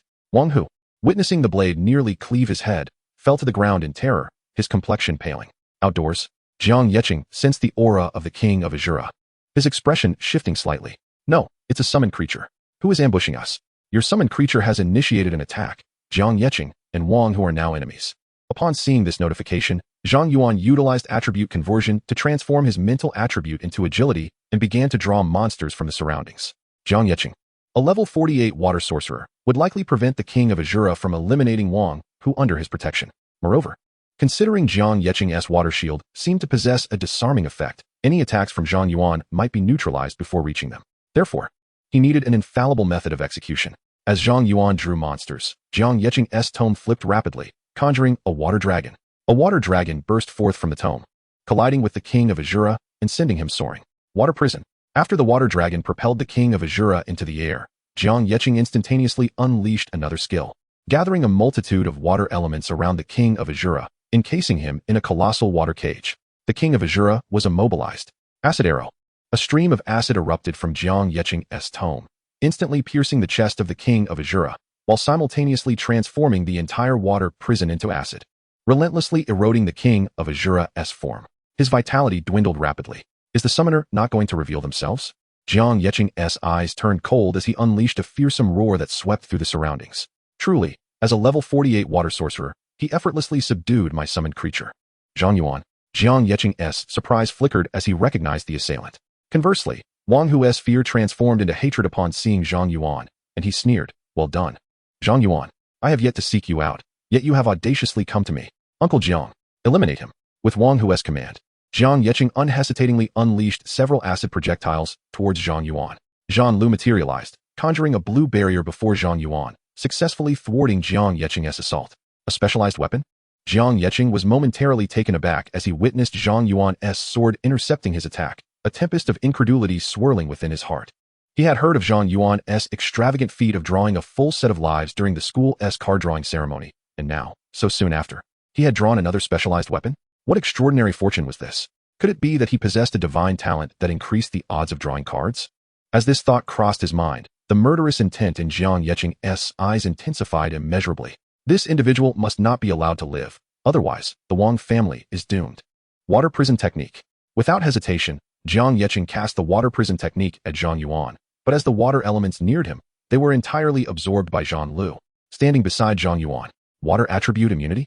Jiang Yeching's expression shifted dramatically upon witnessing this spectacle, yet he, undeterred, unleashed several water attribute skills at Zhang Yuan, only to have them similarly absorbed by Zhang Lu.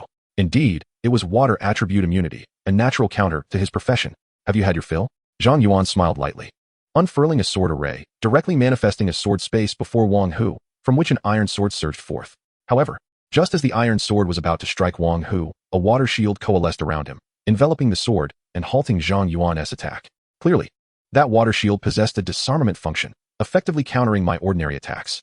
Observing the water shield disarm his iron sword confirmed Zhang Yuan's suspicions, and he silently rejoiced at his decision to refrain from a surprise attack with Qi Xiao at the outset. Otherwise, his specialized weapon might have been seized by Jiang Yeching. Indeed, those who reach higher levels in their professions are not to be underestimated. Jiang Yeching, upon witnessing Zhang Yuan's elusive methods of attack, felt a surge of dread. Had he faltered even slightly, Wang Hu could have truly met his demise. Is this truly something a level 19 student can accomplish? Young master, this individual is formidable. His specialized weapon is immune to water attribute attacks, and my skills cannot harm him. Jiang Yeching was considerably more lucid than Wang Hu. He recognized that he currently lacked the capability to eliminate Zhang Yuan. Immediately, he cast a water shield around Wang Hu and levitated him, declaring, "Young master, we must retreat and seek others to deal with him. Do you think you can escape now?" A glimmer of mockery flashed in Zhang Yuan's eyes. Is it not somewhat too late? Jiang Yeching shuddered at the sight of Zhang Yuan's gaze, yet he quickly composed himself, coldly stating, "Zhang Yuan, I concede that your profession is formidable and your specialized weapon counters mine, but my water shield technique possesses a disarmament effect. You cannot harm us." Zhang Yuan chuckled lightly. Is that so? Then, what do you see around you? Around? Jiang Yeching paused, then scanned his surroundings, only to discover that a multitude of low-level creatures had amassed nearby, numbering in the hundreds. Upon seeing those creatures, Jiang Yeching began to laugh derisively, taunting Zhang Yuan, merely a throng of low-level monsters. Do you truly believe you can vanquish us with such trivialities? Mental Storm. Chapter 38, An Alibi. In the fourth constellation. Within the sword formation, each attack on an enemy inflicts 10 splash damage to other foes within the formation. At the fifth constellation, attacks within the sword formation are guaranteed critical hits, with the critical rate doubled and converted into critical damage, additionally increasing the critical damage by 100. At the sixth constellation, the sword formation disregards the opponent's defense. The weapon Qi Xiao boasts an attack power of 3000, with a critical rate of 70 and critical damage of 400, while the weapon Zhang Lu has an attack power of 1000 and deals 100 damage. When Zhang Yuan activated the Spirit Storm, he simultaneously unleashed all constellations and equipped both Qi Xiao and Zhang Lu. Jiang Yeching noticed the eerie glow emanating from the necklace adorning Zhang Yuan's chest and instantly sensed a lethal threat. Alarmed, he raised a water shield without hesitation. Boom. The Spirit Storm erupted outward, engulfing all creatures within a radius of 500 meters, including Jiang Yeching and Wang Hu, in an instant. At level 48, Jiang Yeching's water shield proved futile, leading to the immediate obliteration of his soul. Successfully killed Jiang Yeching. Successfully killed Wang Hu. Successfully killed Wild Rabbit. Gained 1 experience. Acquired Water Mage's Grimoire. Acquired Flame Staff. A flurry of kill notifications rapidly filled Zhang Yuan's panel, transforming the area within a 500-meter radius into a realm of death. Jiang Yeching and Wang Hu lay lifeless on the ground, their orifices bleeding profusely, appearing to have suffered immensely before their demise. This is your own doing, Zhang Yuan remarked coldly, regarding the two corpses without a shred of compassion. He converted his spirit into agility and employed the skill wind riding to depart the scene at the swiftest pace. This location was in close proximity to the urban center of Shihu, and the commotion he had caused was significant. Many adventurers were likely en route to investigate. He had no time to linger over the bodies. Shortly after Zhang Yuan's departure, a group of novice adventurers, training nearby, arrived at the scene and discovered the deceased Jiang Yeching and Wang Hu. Murder. A murder has occurred, they exclaimed. Wang Hu was the youngest son of the Wang family, one of the most prominent clans in Shihu, which also boasted a large guild with over 1,000 combat professionals. Wang Hu's death would undoubtedly create an uproar in Shihu. Although one of the deceased was a level 48 high-ranking adventurer, none would suspect the perpetrator to be the level 19 Zhang Yuan. Nonetheless, he needed to fabricate an alibi. He had meticulously calculated the time it would take for him to travel from Yunheim Mountain to the Luocha River instance at a normal pace, compared to the time it took him to pursue Wang Hu, eliminate them, and then use his skills to reach the Luocha River instance. The durations were nearly identical. Furthermore, the Wang family could not possibly know about his attribute conversion and wind riding skills. Thus, even if the Wang family were aware of the conflict between Zhang Yuan and Wang Hu, with an alibi in place and the death of a level 48 bodyguard, they would not suspect Zhang Yuan. Water Mage's Grimoire, Platinum Spirit 1000, Water Magic Power 30, usable at level 40. Flame Staff, Platinum Spirit 300, Fire Magic Power 30. Available at level 15. 2 pieces of Platinum Grade equipment, one of which is level 40, should fetch a price exceeding 10 million. Zhang Yuan hesitated momentarily, but ultimately resolved to keep these 2 items in his storage space. Although both pieces are standard Platinum Grade gear and quite common in the marketplace, their sudden appearance at the West Lake City Exchange, just after the deaths of Wang Hu and Jiang Yicheng, raised undeniable suspicions. Coupled with the 3 million previously transferred by AwakenX and the materials acquired from Monster Drops, Zhang Yuan's account now boasted 3.28 million. He was not in immediate need of funds and deemed it unnecessary to risk selling the 2 platinum items. Within less than a month of changing classes, his account balance surged from a mere 1,000 to over 300,000, truly illustrating the ruthless profitability of combat-oriented professions. With a sense of awe, Zhang Yuan, feeling rather affluent, spent 100,000 to purchase 10 bottles of intermediate healing potions for his storage. When it comes to matters of life and death, he dared not skimp on expenses. However, he refrained from purchasing skill scrolls priced at 100,000 each, as 3 million would only afford him 30 scrolls. And he doubted he would awaken a new skill with such a gamble. He believed it wiser to obtain skill scrolls through dungeon runs. Having not seen his grandmother and aunt for over 20 days, Zhang Yuan began to miss them. Upon arriving home, he found it was mealtime. His grandmother was busy cooking in the kitchen while his aunt rehearsed in the living room. Wow, a rare visitor. I'm the little rascal, so what are you? Ah, the little rascal has struck it rich. His aunt's eyes lit up at the sight of the mountain of gifts, and she dove into the pile, eagerly tearing open the packaging. His grandmother emerged from the kitchen and, upon seeing the heap of gifts in the living room, reproached Zhang Yuan, saying, "You child, how can you waste your hard-earned money on such frivolous things? You are still in the early stages. Your money should be invested in upgrading your equipment." Zhang Yuan chuckled. "Grandma, I've made millions these past few days. These gifts amount to only a few thousand, not even the cost of a basic skill scroll, so it won't affect me." His aunt's eyes sparkled with envy. Millions? Combat professions are that lucrative? Zhang Yuan scratched his head and laughed. Indeed, I never anticipated it would be so profitable. Even a piece of junk gear can sell for millions. Wow, how come I didn't get a combat profession? I organize concerts, singing and dancing for hours, and only earn a few tens of thousands in appearance fees. His aunt looked at Zhang Yuan with a mix of resentment and admiration. Yuanzi, I'm so jealous of you. Mom, I want a combat profession too. I don't want to be a singer anymore. She began to roll around in the pile of gifts. Look at you, lost in a sea of money. His grandmother shot a glare at his aunt and then said, "You too, tidy up the living room and then come to eat." Yes, under his grandmother's watchful eye, Zhang Yuan and his aunt cleaned up the living room, and the 3 of them enjoyed a rare family dinner together.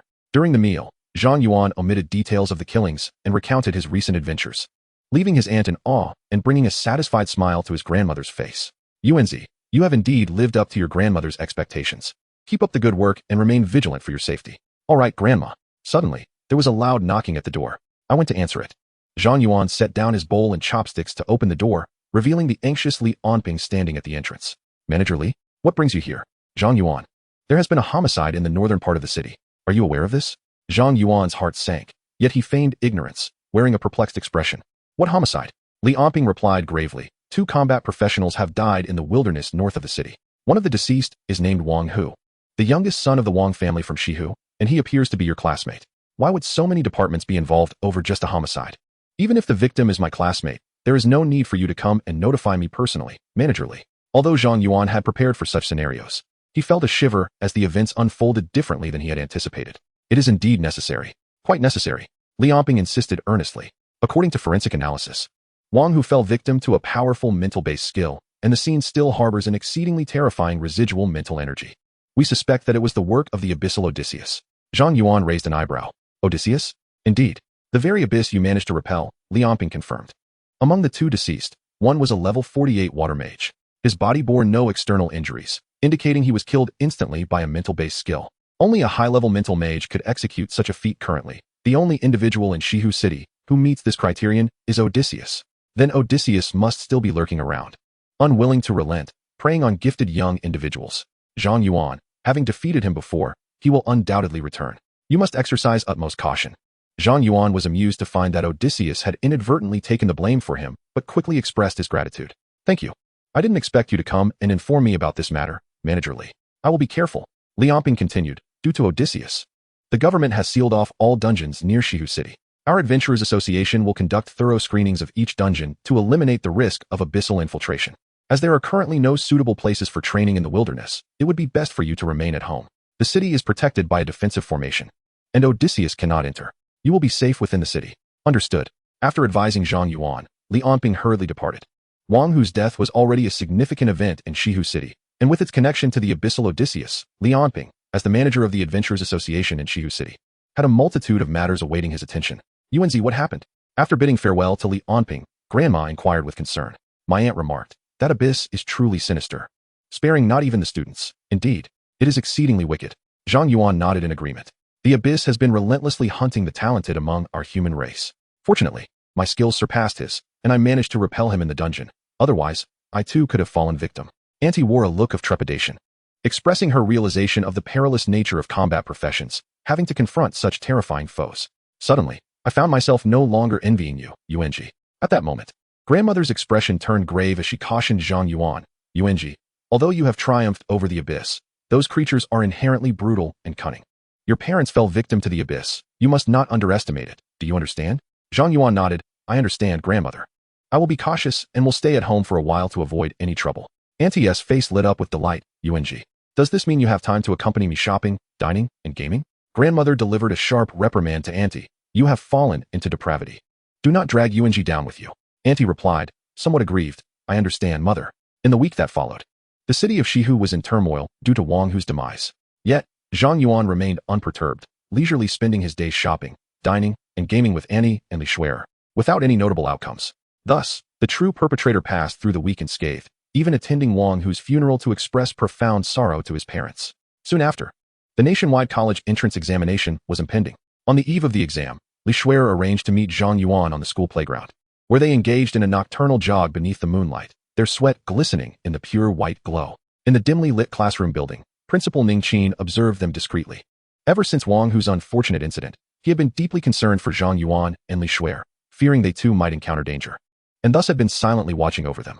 Fortunately, aside from Wang Hu's tragedy, Zhang Yuan and Li Shuer had not faced any attacks from the abyssal demons during these days. Ning Qin could only silently lament Wang Hu's misfortune, as he, despite lacking talent, had caught the attention of the abyssal demons, losing his life unjustly. He also secretly felt relieved that only Wang Hu had suffered. However, this thought would never be revealed to anyone. At that moment, on the playground, Li Shuer, drenched in sweat after completing 10 laps, suddenly turned to Zhang Yuan and asked, Silly boy, do you feel confident about tomorrow's exam? For 3 years, they had shared nights like this, running under the stars, discussing their studies, the upcoming exam, and their futures. Now, the examination they had spoken of so often was finally upon them. The thought of the national college entrance examination made Li Shuer inexplicably anxious. Throughout the week, she had revisited several secret dungeons, and, combined with the leveling potions, she had reached level 19, yet Zhang Yuan could still sense her tension. It was understandable, for Kyoto University was the premier institution in Daxia, with countless talents vying for a single admission slot. Even though Li Shuer's profession was rare, it was not particularly distinguished within the province. Li Shuer smiled. I didn't expect you, silly boy, to say something like that. All right, let us meet at Kyoto University. That is our promise. They sealed their commitment with a pinky swear. Zhang Yuan gazed at Li Shuer's outstretched pinky finger, gleaming like pure jade under the moonlight. Let us make a pinky promise. He extended his own pinky, intertwining it with hers. The following day heralded the commencement of the National College Entrance Examination. On this momentous day, all combat-oriented professionals preparing for the examination gathered before the municipal square of Westlake City. The examination venue for Jiangnan Province, however, was situated not in Westlake City but in the provincial capital, Donghai City. On the day of the examination, each city's government constructed a grand teleportation array to transport their candidates to the provincial capital for a unified assessment. Principal Ning Qin looked on with a beaming smile at the 19th level Zhang Yuan and Li Shuer, utterly satisfied. Who would have thought that both of you would ascend to level 19? My school has produced 2 such prodigies. Truly, my lineage is blessed. Do not feel anxious. Maintain a calm demeanor during the exam. I have faith that you will gain admission to Kyoto University. Indeed, we shall keep our composure. Thank you, Principal. Li Shuer expressed her gratitude. As Ning Qin moved on to encourage other students, she nudged Zhang Yuan, asking, why are you still at level 19? Did you not consume the leveling elixir? She recalled that after completing the secret realm dungeon, Zhang Yuan had already attained level 19. I wish to save it for unforeseen circumstances, he replied. The leveling elixir becomes ineffective after level 20, and it cannot be traded. What use is it to keep? Li Shuer did not comprehend, but Zhang Yuan merely shook his head with a smile. Regardless, I will reach level 20 soon. It is nice to keep it as a memento. What a peculiar individual. Even free experience is disregarded. Li Shuai teased, but did not pursue the topic further. Once all the students from various schools had gathered, Ning Qin led the 34 students from his school into the teleportation array, distributing the examination permits one by one. Students, allow me to reiterate, although the exam is of utmost importance, safety must be prioritized. I do not wish to see any of our students in peril. Now, let us commence the teleportation. Ning Qin signaled to the array mage, who infused energy into the formation, causing the teleportation array to radiate with brilliance. The students of Westlake No. 1 High School were transported to the examination venue in Donghai City. The examination hall was remarkably spacious, accommodating thousands of candidates from numerous cities across Jiangnan province, yet it felt surprisingly uncrowded, almost expansive. Hovering above the center of the examination hall was a luminous tower, beneath which swirled a large blue vortex, resembling the entrance to a grand secret realm dungeon. After approximately half an hour of waiting, students from other schools gradually arrived at the examination venue. Suddenly, a commanding voice resonated from the hovering light tower. Silence. The previously bustling examination hall fell into a hush. Now, I shall announce the examination rules. This college entrance examination is divided into two main categories: the foundational examination and the advanced examination. The foundational examination primarily assesses basic competencies, with different content tailored to various professions. Damage-dealing professions will be tested on their output, while tank professions will be evaluated on their defense, and so forth. Candidates achieving ratings of level or higher will qualify for the advanced examination. In the advanced examination, candidates can earn points based on their corresponding performances in the instance dungeons, which offer varying levels of difficulty. The greater the challenge, the more points one can acquire. Furthermore, personal equipment may be utilized during the examination, yet the use of any items, including but not limited to potions and buff items, is strictly prohibited. Should any form of cheating be discovered, the examination results will be annulled, and the offender will face corresponding legal consequences. Although the regulations regarding the college entrance examination have been reiterated countless times by the educators prior to the test, every candidate attentively listened, anxious not to miss a single detail. After all, this was a matter of their future. Even the most unruly students dared not be negligent at such a critical moment. Once the rules were elucidated, candidates were instructed to prepare as the examination commenced in earnest. As the authoritative voice resonated, a dazzling light erupted from the vortex beneath the luminous tower, enveloping the entire examination hall in an instant. All candidates holding their admission tickets were simultaneously transported into the secret realm.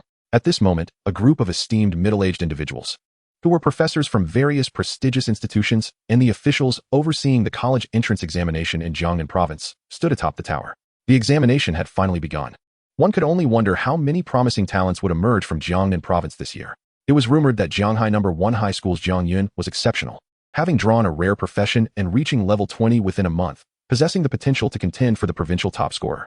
There was also a young warrior from Nanjing City, currently at level 19, reputed to have the capability to solo difficult dungeons. Additionally, a girl from a small county had drawn the Holy Shield Knight profession and deserved attention as well. However, I believe a particular student from Shihu City warrants special consideration. At this moment, an examiner familiar with Zhang Yuan's circumstances brought his image into focus. Zhang Yuan, Sword Array Master, level 19. Sword Array Master. Is this a newly emerged profession from Shihu City? I wonder how potent it truly is. Quite formidable. This young man possesses the ability to solo abyss dungeons. Solo an abyss dungeon? How could that be possible? Do not be skeptical. I gathered this information from a senior member of the Adventurers Guild. This lad has received high praise from President Bai. I suspect he may very well become this year's provincial top scorer. Receiving such high acclaim from President Bai is indeed extraordinary. We must observe closely. The examiners, piqued by Zhang Yuan's potential, collectively focused on his examination arena, eager to witness the capabilities of this young man favored by Bai Zhenghua. Zhang Yuan found himself in an arena dungeon, where a towering test post stood at the center. Equipped with a counter. Examination task. Attack the test post with full force. A damage test, is it? Upon reading the task, Zhang Yuan hesitated not a moment. He immediately unleashed his sword array, equipping Qi Xiao and Zhang Lu, and commanded Qi Xiao to strike. Boom. A flash of red light surged forth, and the test post was obliterated by Zhang Yuan's strike. It exploded. Did it truly just explode? The examiners atop the tower were astonished, their eyes nearly bulging in disbelief. What is happening? That post could withstand 1,000,000 points of damage, yet he pierced through it with a single blow? It must be so. The examiners unanimously agreed that the secret realm instance had indeed emerged, as it was anticipated that this instance would accommodate hundreds of thousands of candidates nationwide. A new testing stake was promptly refreshed. In the arena, a fresh testing stake materialized. Exam task: attack the testing stake with full force. Is the objective to repeatedly assault the stake to assess output stability? Truly, this is a rigorous examination, befitting the importance of the college entrance examination. Upon witnessing the appearance of the new testing stake, Zhang Yuan did not linger in thought and once again commanded Qishao to launch an attack. Boom. The stake was obliterated once more. The examiners atop the luminous tower fell into a profound silence. It had exploded again. At that moment, these professors, all of whom were at level 70 or 80, finally comprehended that this was not merely the emergence of a secret realm instance, but rather the result of a level 19 beast whose damage exceeded 1 million. Chapter 41, A Beast of a Candidate. Level 19, with damage surpassing 1 million. What does this signify? Even the history professors present could not find a record in historical texts to compare with such an anomaly. This young man is simply extraordinary. He obliterated the testing stake with ease. This must be an unprecedented occurrence in the history of college entrance examinations. While others might suggest that his level is not his limit, this little prodigy has outright shattered the grading apparatus. First place, without a doubt. The group of examiners began to chatter excitedly amongst themselves. Silence. At this moment, the chief examiner, Zhang Yuan, called for order among the examiners, stating, "In the first round of the examination, Zhang Yuan has achieved the highest score. Is there any opposition?" "No," was the unanimous response. "He should indeed be first." "I second that." The examiners nodded in agreement. After all, a student capable of outright destroying a testing stake deserves nothing less than first place. Seeing the consensus among the examiners, Zhang Yuan nodded slightly and announced, "Let us record the results, but do not hasten to conclude this examination. Refresh another stake for him." The stake's health was adjusted to 10 million. This young talent is remarkable, and I wish to witness the limits of his damage output. Agreed. I too wish to see it. The examiners nodded in unison and refreshed another stake for Zhang Yuan, setting its health to 10 million. However, as soon as the stake appeared in the arena, a crimson beam erupted and shattered it instantly. At this, the examiners' expressions turned pale. Many professors at level 70 present were uncertain if their full force attacks could even reach 10 million in damage. "Professor Chen, the stake's health cap is only 10 million. Shall we continue testing?" Zhang Yuan's lips twitched. In over 20 years of presiding over college entrance examinations, he had never encountered such an extraordinary individual. "Let us enhance the stake's defense and increase damage mitigation to 50. I wish to see if he can maintain such ferocity. Darn it. We are determined to challenge this young man." The group of examiners nodded in agreement. Their competitive spirits ignited and proceeded to fortify the stake further. As the fourth testing stake was refreshed in the arena, Zhang Yuan furrowed his brow. Was this examination truly so monotonous, with an endless cycle of striking stakes? Although Zhang Yuan felt dissatisfaction with the examination's content, he resolved to proceed and commanded Qishao to attack once more. Boom. Once again, the fortified wooden post was shattered. All the examiners within the luminous tower were left in a state of shock. A few, stricken by the intensity of the moment, even resorted to their emergency heart medication. What kind of skill does this young man possess? With a health pool of 1 million and a damage reduction of 50. How could a wooden post possibly be destroyed? It seems to me that he isn't utilizing skills at all. It is merely his basic attacks. Have you not noticed that this lad exhibits no cooldown on his abilities? No wonder he can single-handedly conquer the abyssal dungeon. If I were in his position, I would likely be reduced to tears, seeking solace from my mother. I am utterly impressed. Let him be released. The examiners, thoroughly overwhelmed by Zhang Yuan's formidable damage, collectively chose to concede. However, Zhang Yuan furrowed his brow in deep concentration, rapidly manipulating controls in the background. The wooden post's defensive power surged by 500, and its damage mitigation escalated to 80. "Professor Chen." All the examiners gasped in astonishment at Zhang Yuan's maneuvering. "You, Shu, watch him perform." Zhang Yuan halted the other examiners, his gaze fixed intently on the dungeon. What more could there be? Zhang Yuan, noticing the newly emerged wooden post, muttered to himself but thought little of it as he launched another attack. Bang! The testing wooden post was obliterated once more. A profound silence enveloped all the examiners. After a long pause, Zhang Yuan finally sighed, confirming that this individual was indeed a beast. "Let us announce the results." At that moment, a commanding voice resonated within the dungeon. "The first foundational examination has concluded. We shall now reveal the results. 326 participants have achieved a level rating or higher, while the remaining candidates have been eliminated. Out of over 10,000 candidates, nearly 80% were dismissed in this preliminary assessment, an astonishingly brutal elimination rate. Each individual beheld their own scores, while a colossal screen materialized above the secret realm, displaying the current rankings of the top 100 candidates. Even among those rated, distinctions remained. First, Zhang Yuan rating. Second, Zhang Yuan rating. Third, Miao Shulan rating. 10th, Li Shuer rating. Zhang Yuan claimed the top position, with Miao Shulan and Li Shuer securing 3rd and 10th place, respectively. All three excelled in the first examination, achieving commendable results. Outside the dungeon, Ning Qin beamed with excitement upon witnessing Zhang Yuan's 1st place and Li Shuer's 10th. Exuberantly gesturing to the other principals nearby, "Did you see that? The 1st and 10th places belong to our students from Shihu No. 1 High School. 2 of our students have made it into the top 10. Ning Qin's exclamation drew envious glances from numerous principals. Just then, a derisive chuckle echoed, alas. But this is merely a foundational examination. As long as one possesses a rating, all final rankings will convert to equivalent scores. It is the points obtained in the advanced examinations that truly matter. An elderly gentleman sporting a Mediterranean hairstyle approached, taunting Ning Qin. Old classmate.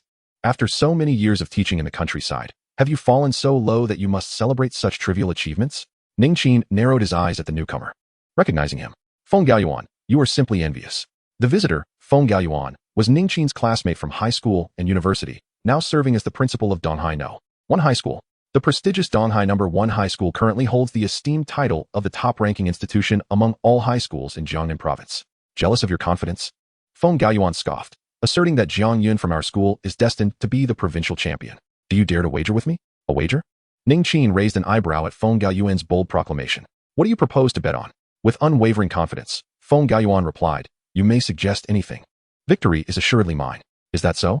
Ning Qin chuckled, then declared, I bet that Zhang Yuan from my school will be the provincial champion. If I win, you must resign as the principal of Donghai No. 1 and come to teach at Shihu No. 1. What do you think? Such a grand gamble? The corners of Feng Gaoyuan's mouth twitched. What is the matter? Did you not speak so boastfully a moment ago? Are you afraid? Do not attempt to provoke me with such tactics. Feng Gaoyuan retorted, clearly annoyed. Do you truly believe I fear you? A wager it is then. Should Zhang Yuan emerge as the provincial champion, you shall join our faculty. Seeing that Feng Gaoyuan had taken the bait, Ning Qin raised his voice intentionally, ensuring that the surrounding principals and teachers could hear. All these colleagues present are witnesses. Feng Gaoyuan and I have placed a bet. The loser must teach at the winner's school. No cheating allowed. Ning Qin laughed derisively. You must be dreaming. While the two principals engaged in their wager, the candidates in the secret realm began their second tier of advancement examinations, the solo dungeon trial. Chapter 42. What does this mean? Clearing the level upon entry?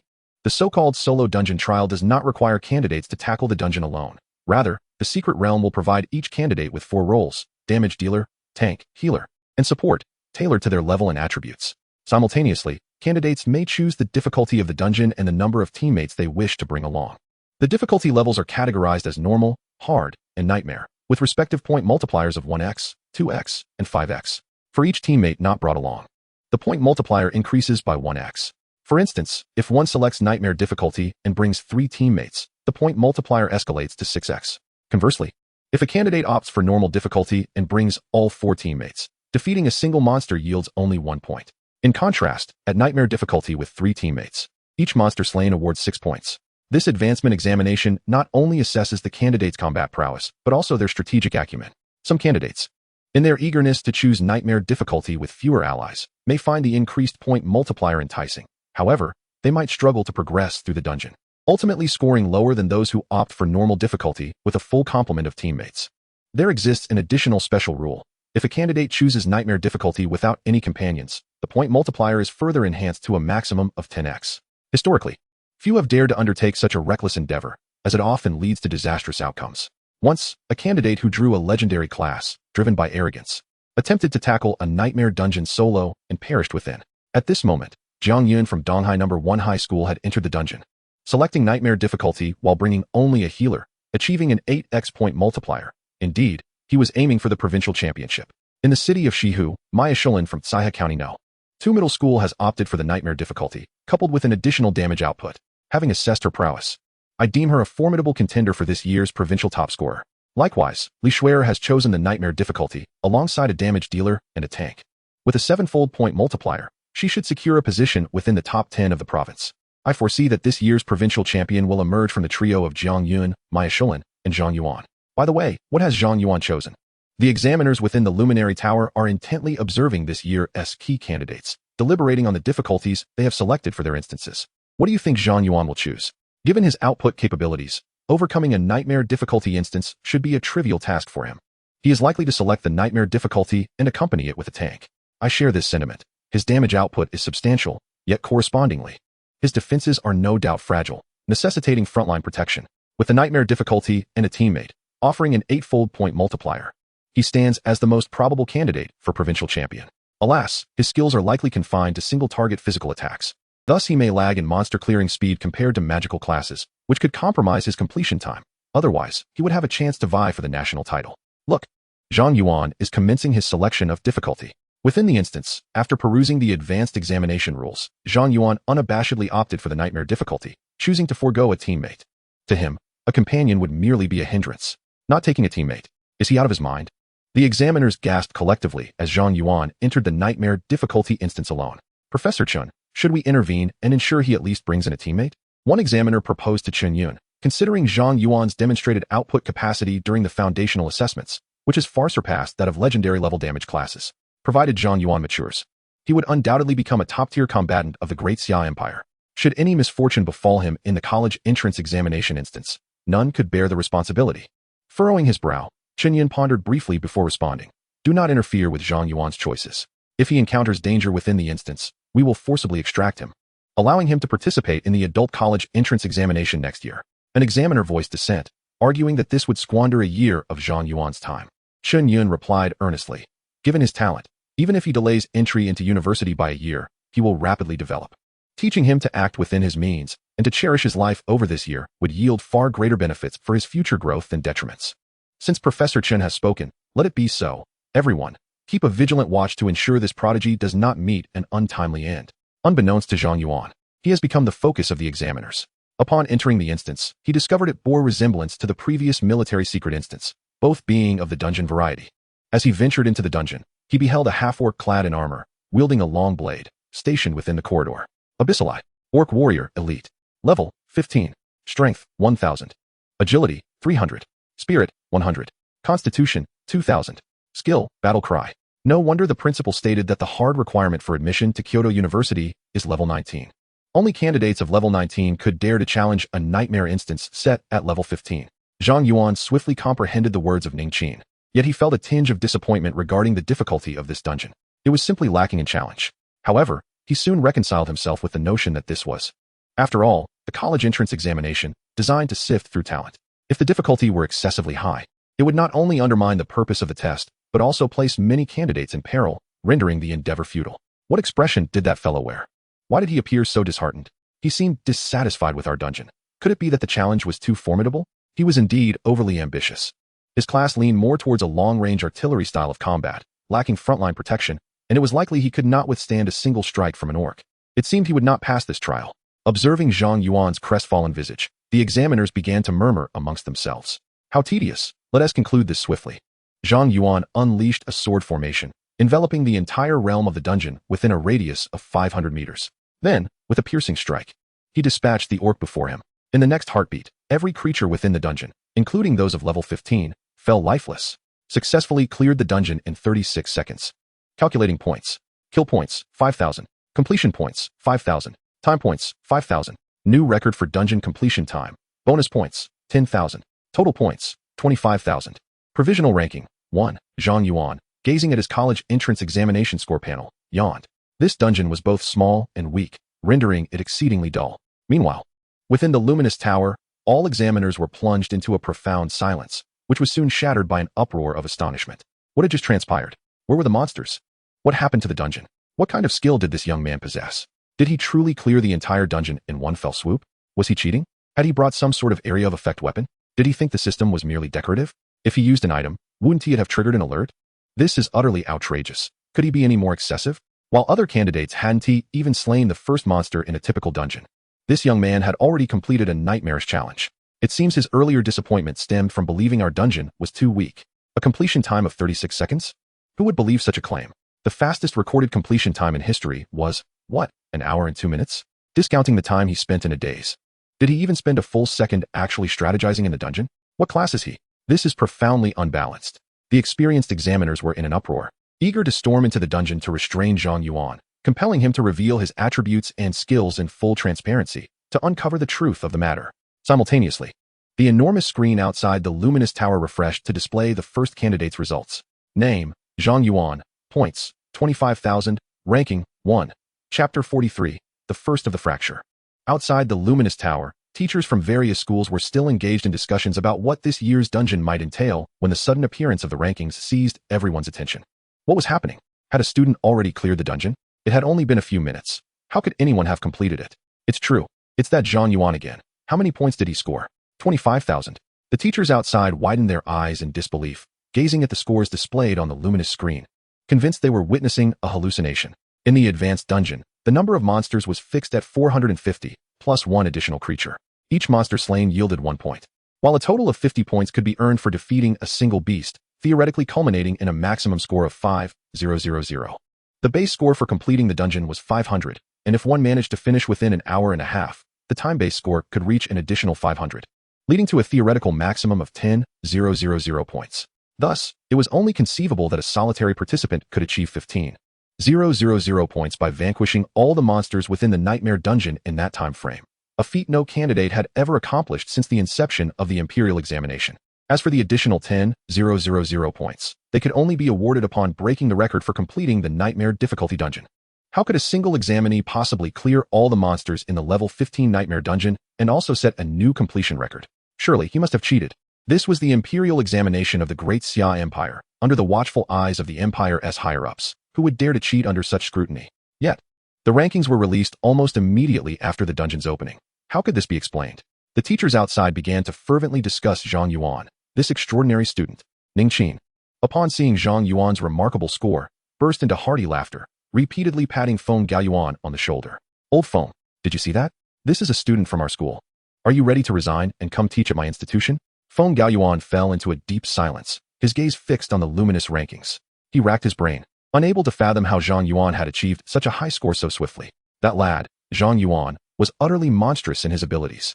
Zhang Yuan was likely to lose. No, he must not yield. Feng Gaoyuan shook his head vigorously, gritting his teeth. Ningqin, don't be too smug. I still have hope. He understood the unique nature of his student's profession. Even if he faltered in the preliminary examination, there remained a chance for redemption in the final supplementary trials. After Zhang Yuan's score was revealed, another hour and 3 minutes elapsed before Zhang Yuan's score appeared in second place. Name, Zhang Yuan, points, 10,704, ranking, 2. 10 minutes later, Miao Shulan's score emerged in third place. Name, Miao Shulan, points, 9,816, ranking, 3. Subsequently, the scores of other candidates trickled onto the leaderboard. Name, Li Shuer, points, 9,072, ranking, 5. As Zhang Yuan observed the scores being released, he noted that Zhang Yuan and Miao Shulan's points were closely contested. To his surprise, Li Shuer had surged to 5th place.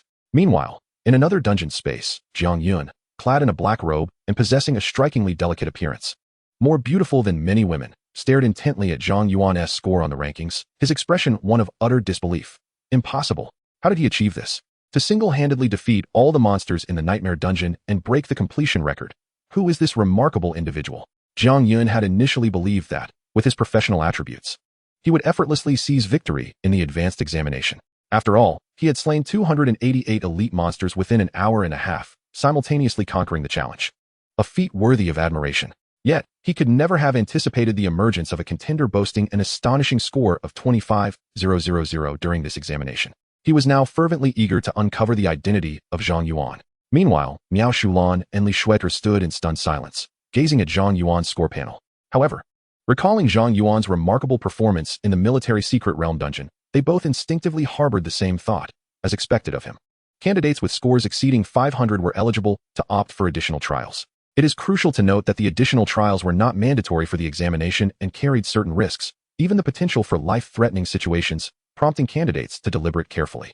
Upon hearing the announcement, the vast majority of candidates did not hesitate, opting to forego the additional trials. These trials were typically pursued only by the top-tier students aiming for the nation's top 3 universities. For ordinary candidates, their examination had already concluded. Any candidate scoring above 500 would gain admission to respectable universities, rendering participation in the trials unnecessary. Though the additional trials offered substantial points, candidates lacking sufficient strength would find themselves not only earning little, but also risking injury and wasted effort. Nevertheless, many candidates, brimming with confidence in their abilities, chose to proceed. Ultimately, only 98 students from Jiangnan province opted for the additional trials, a number falling short of 100. Once all candidates made their choices, those who opted to continue were transported to the luminous tower above the examination arena.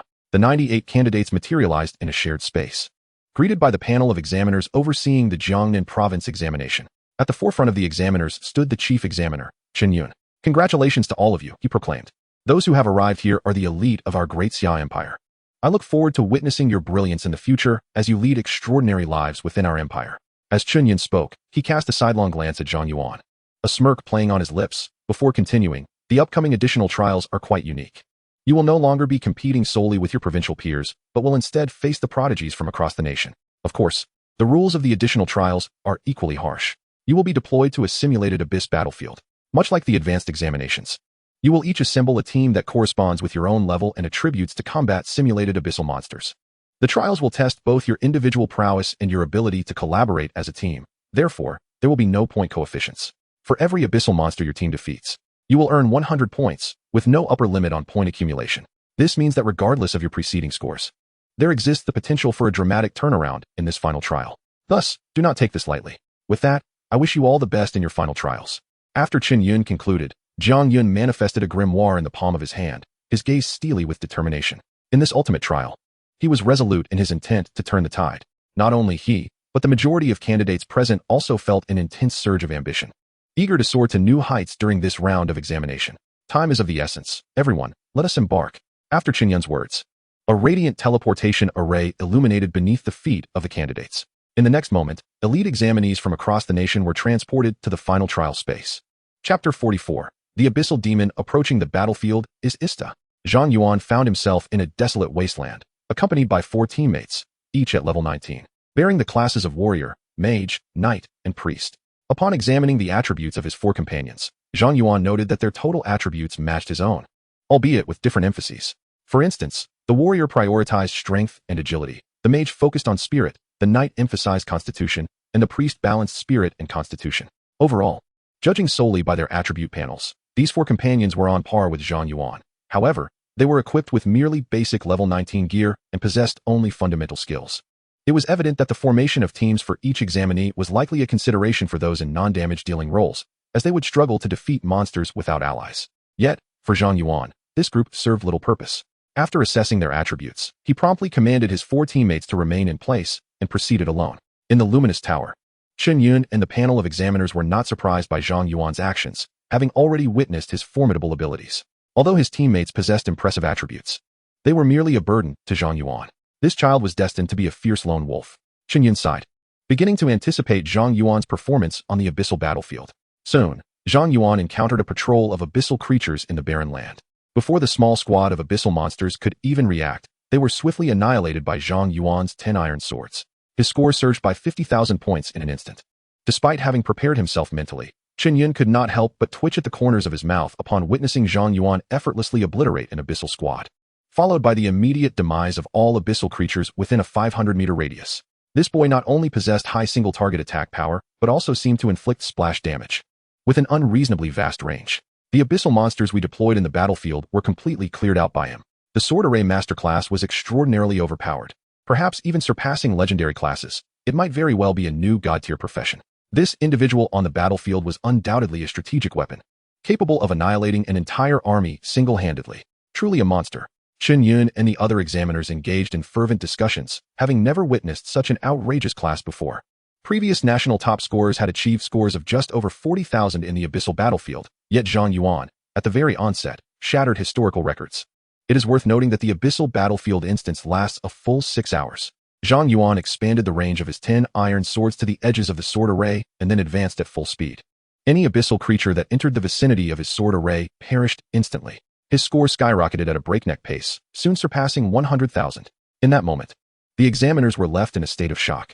They felt as though Zhang Yuan and the other candidates were from entirely different realms. As Zhang Yuan effortlessly dispatched abyssal monsters, as if harvesting crops, other candidates were still struggling to organize their teams against the initial abyssal squad they encountered. At this moment, Zhang Yuan, currently ranked 2nd in Jiangnan province, had just eliminated one abyssal team, gaining a modest 500 points.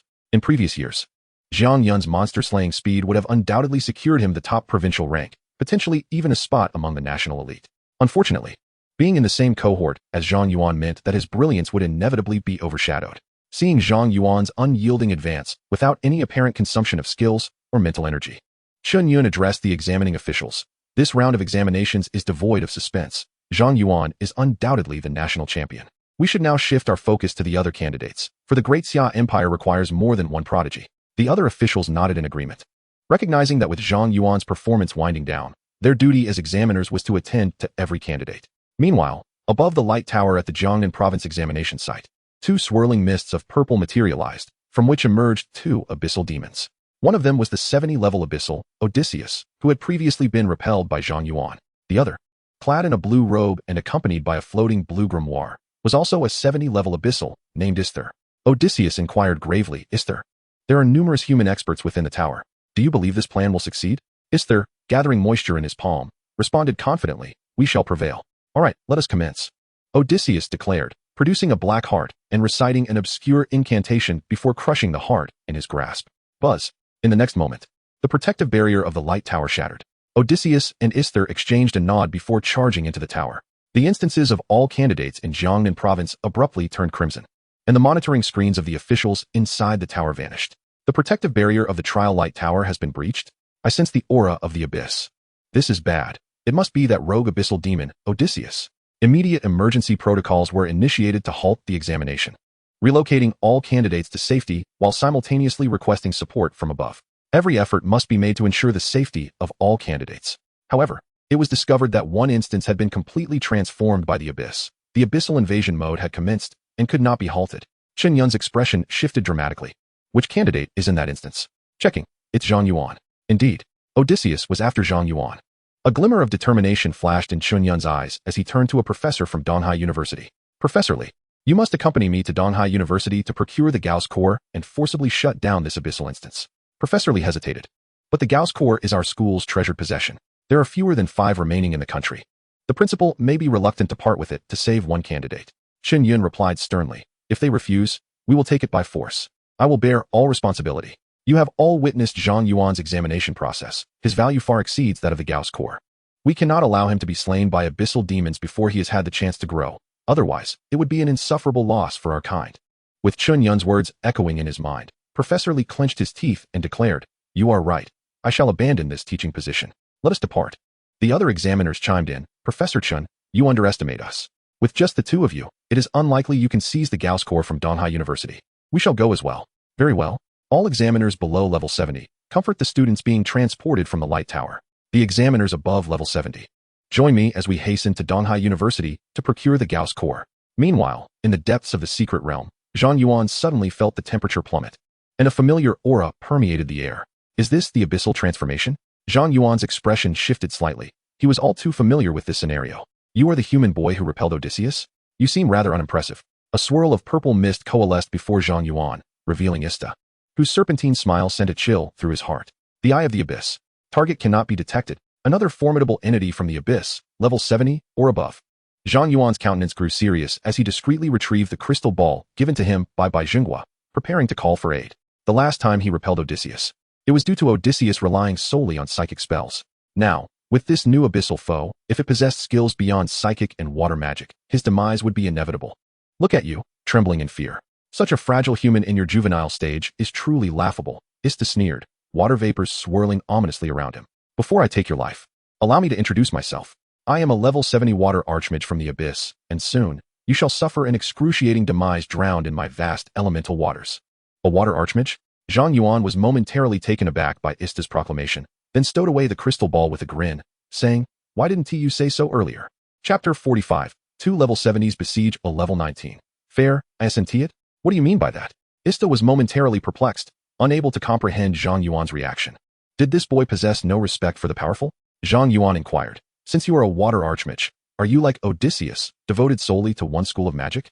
Of course, I am innately attuned to water elements, having specialized in water magic since my inception, dreaming of a day when I can engulf the entire world in floods of my creation.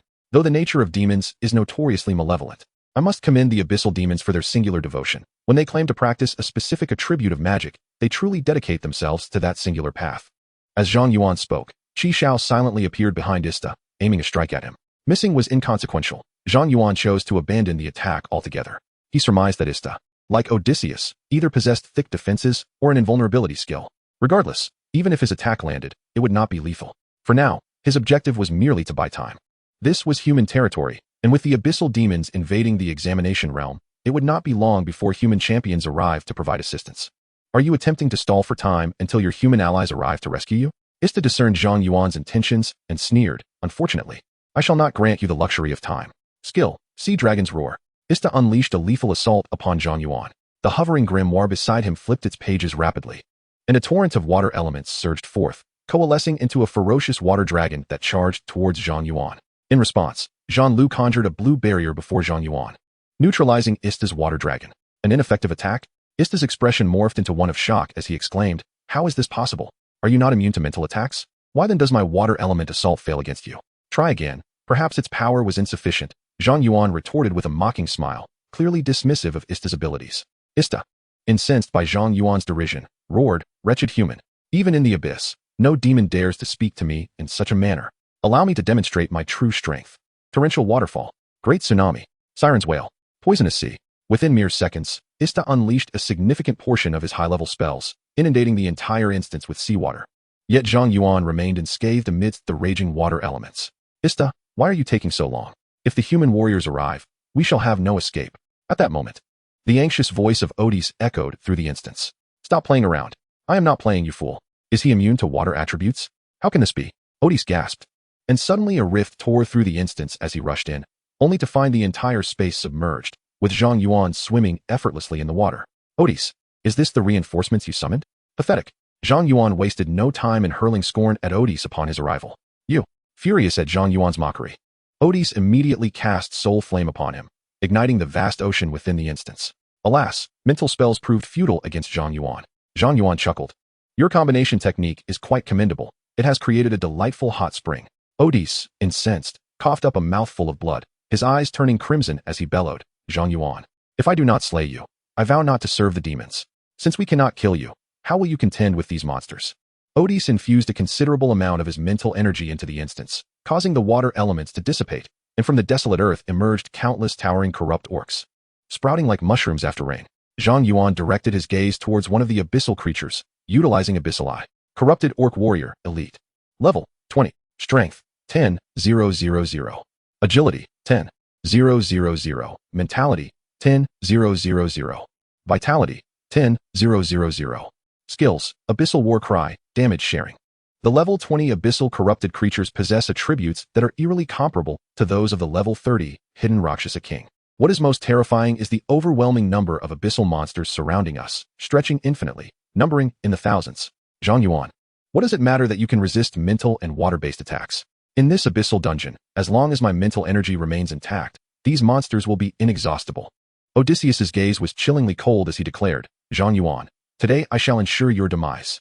Roars of fury erupted from the corrupted orc warriors, wielding massive axes as they surged toward Zhang Yuan from all directions. In response, Zhang Yuan immediately summoned 10 flying swords to encircle himself. Suddenly, 10 water ropes appeared from thin air, ensnaring all of Zhang Yuan's flying swords. Disarmed, weapons cannot be used. Upon seeing the notification on his panel, Zhang Yuan's expression shifted slightly. "Another trick? Boy, your immunity to water attacks does not grant you immunity to control," mocked Isther, who had regained his composure and was now coldly observing Zhang Yuan. "Though it may seem unfair for 2 level 70 demons to confront a mere level 19, you must die today regardless." Simultaneously, over a dozen corrupted orcs had closed in on Zhang Yuan, raising their massive axes to strike. With no choice left, Zhang Yuan risked attracting the attention of the Wang family and unleashed his skill, Mental Storm. Boom! The terrifying tempest swept outward. "This is bad. His skill is off. Quickly, retreat from his sword formation." Odysseus and Isther sensed the lethal threat emanating from Zhang Yuan's mental storm and swiftly retreated, managing to escape to a distance of 500 meters just before being engulfed by the storm. At that moment, all corrupted orcs within a 500-meter radius of Zhang Yuan were reduced to ashes. A single move cleared the field. How utterly monstrous is this youth? Odysseus and Isther stood aghast, exchanging glances filled with dread and disbelief. They could feel that with every corrupted orc struck, Zhang Yuan's skill grew in potency by approximately 10. The demise of thousands of corrupted orcs significantly amplified the mental storm, enough to potentially obliterate both level 70 demons on the spot. A level 19 human boy nearly annihilated 2 level 70 abyssal beings. This youth must not be allowed to grow any further, otherwise, great calamity will befall the abyss.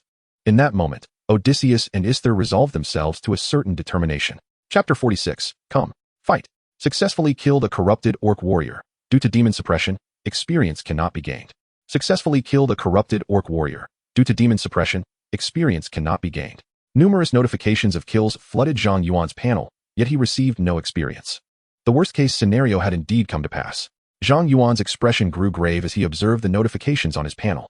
The inability to gain experience from slaying abyssal monsters meant he could not rely on leveling up to restore his mental energy. Using Mental Storm consumed mental energy, 500 per use, yet he currently possessed enough mental energy for only 6 more uses. Zhang Yuan refrained from utilizing the upgrade elixir, as he harbored a vague premonition that Otis might strike during his college entrance examination. The elixir's singular enhancement would restore him to full capacity. However, even if he consumed it to regain his mental acuity, the mental storm could be unleashed no more than 12 times.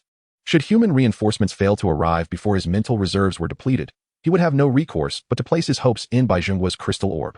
500 meters away, Otis again expended a significant amount of mental energy to summon a multitude of abyssal creatures. Yet, this time, aware of Zhang Yuan's area of effect attack capabilities, Otis refrained from unleashing a full-on assault, instead dispatching only a dozen creatures to besiege Zhang Yuan. Consequently, even if Zhang Yuan were to utilize his mental storm to vanquish the abyssal beasts, Otis's mental expenditure would remain relatively low. Zhang Yuan observed that Otis had sent merely a handful of creatures and decided against exhausting his mental energy to eliminate them. Instead, he employed attribute conversion to amplify his agility 5-fold, followed by invoking the wind to double his speed, allowing him to deftly evade the creature's encirclement. Dragon Dance. Ista, witnessing the futility of the abyssal creature's attempts to touch Zhang Yuan, could not restrain his ire toward Otis, exclaiming, "Fool, do you believe we have ample time?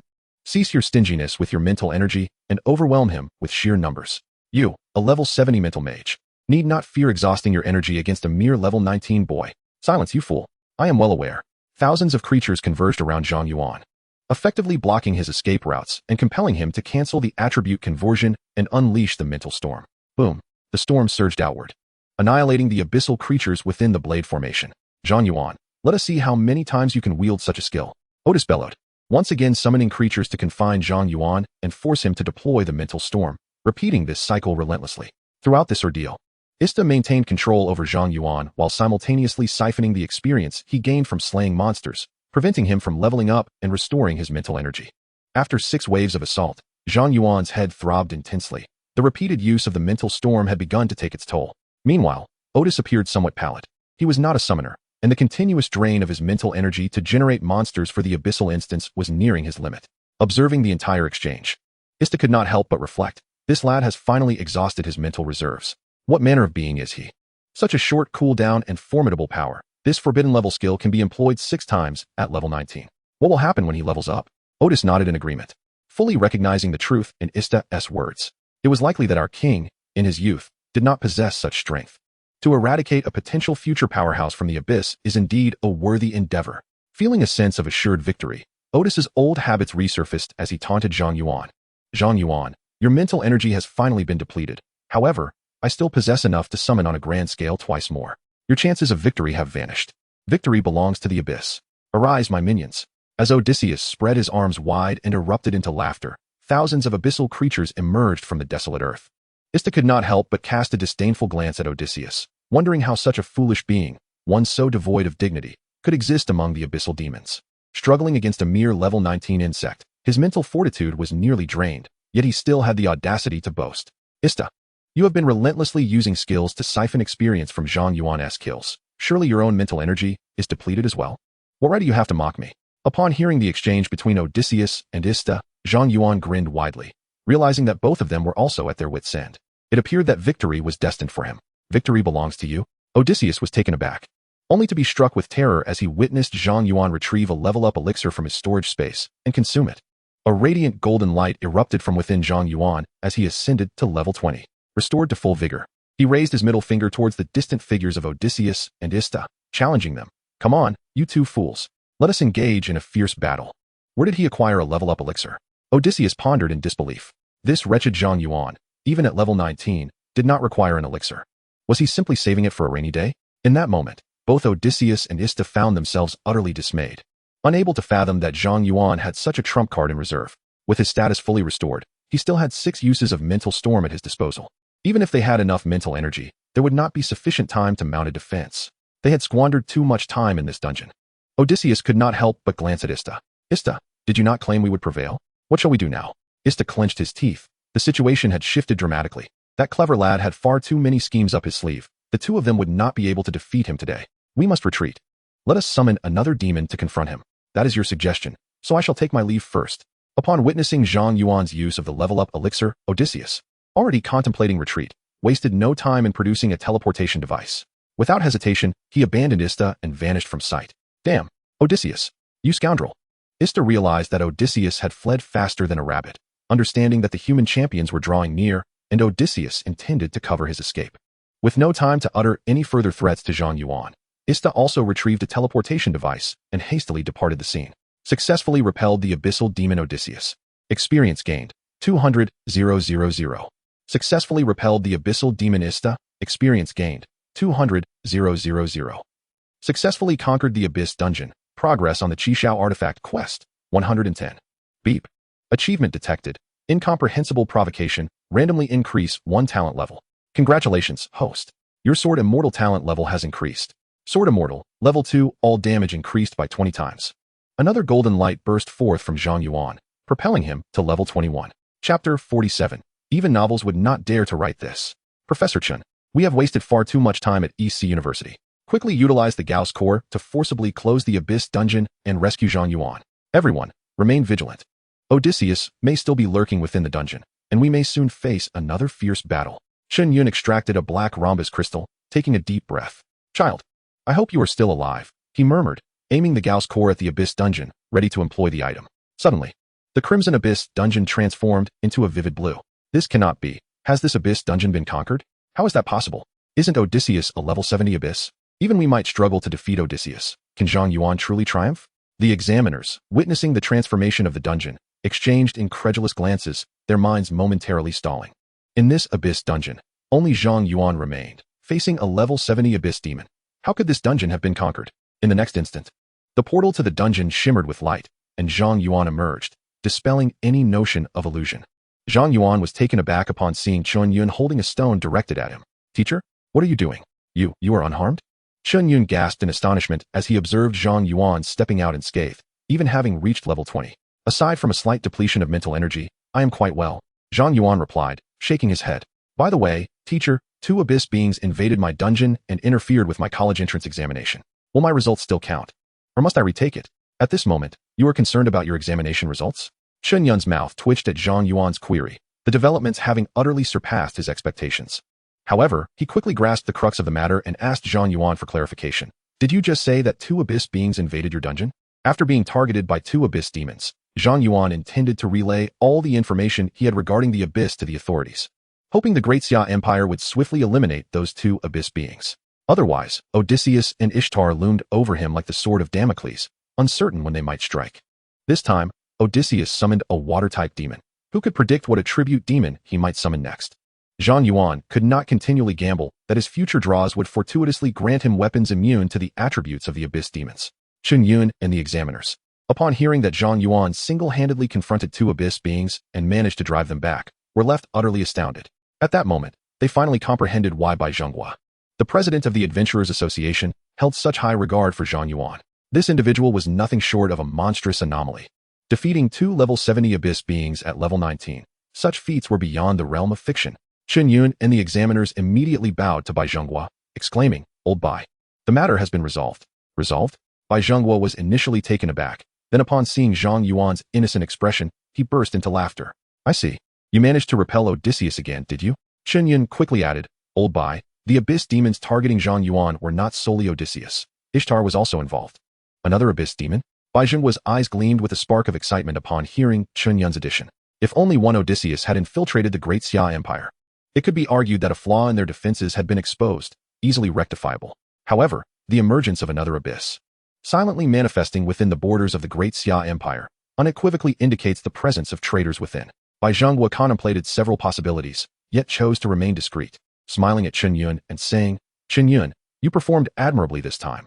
I shall commend you for your efforts. Chun Yun replied with a wry smile, Elder Bai, I fear this commendation may be unwarranted. Bai Zhenghua was taken aback. Why so? Chun Yun produced the core of Gauss, recounting how, following the abyssal demon's incursion into the secret realm, they had banded together to rescue Zhang Yuan, resulting in a confrontation with the instructors at EC University, from whom they had seized the core. Now that Zhang Yuan is safe, the university will seek accountability, and we, the examiners, may very well find ourselves imprisoned. Understanding dawned upon Bai Zhenghua. I see. Thank you, Elder Bai. Upon hearing this, the eyes of the other examiners brightened. although they had previously acted with fervor upon reflection.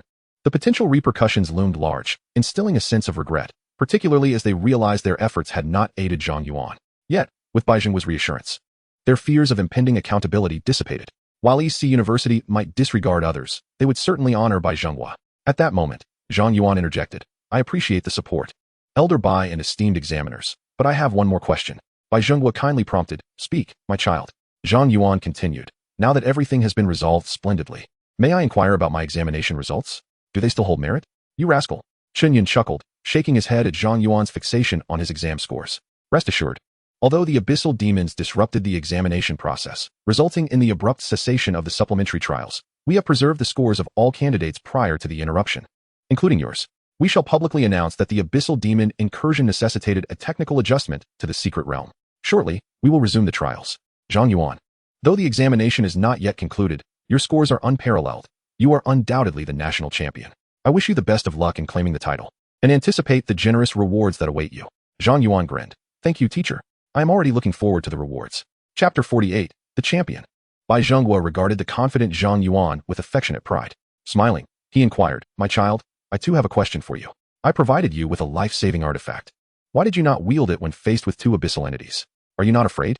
In the face of the assault from two abyssal beings of level 70 or above, even the examiners present dared not claim they would survive.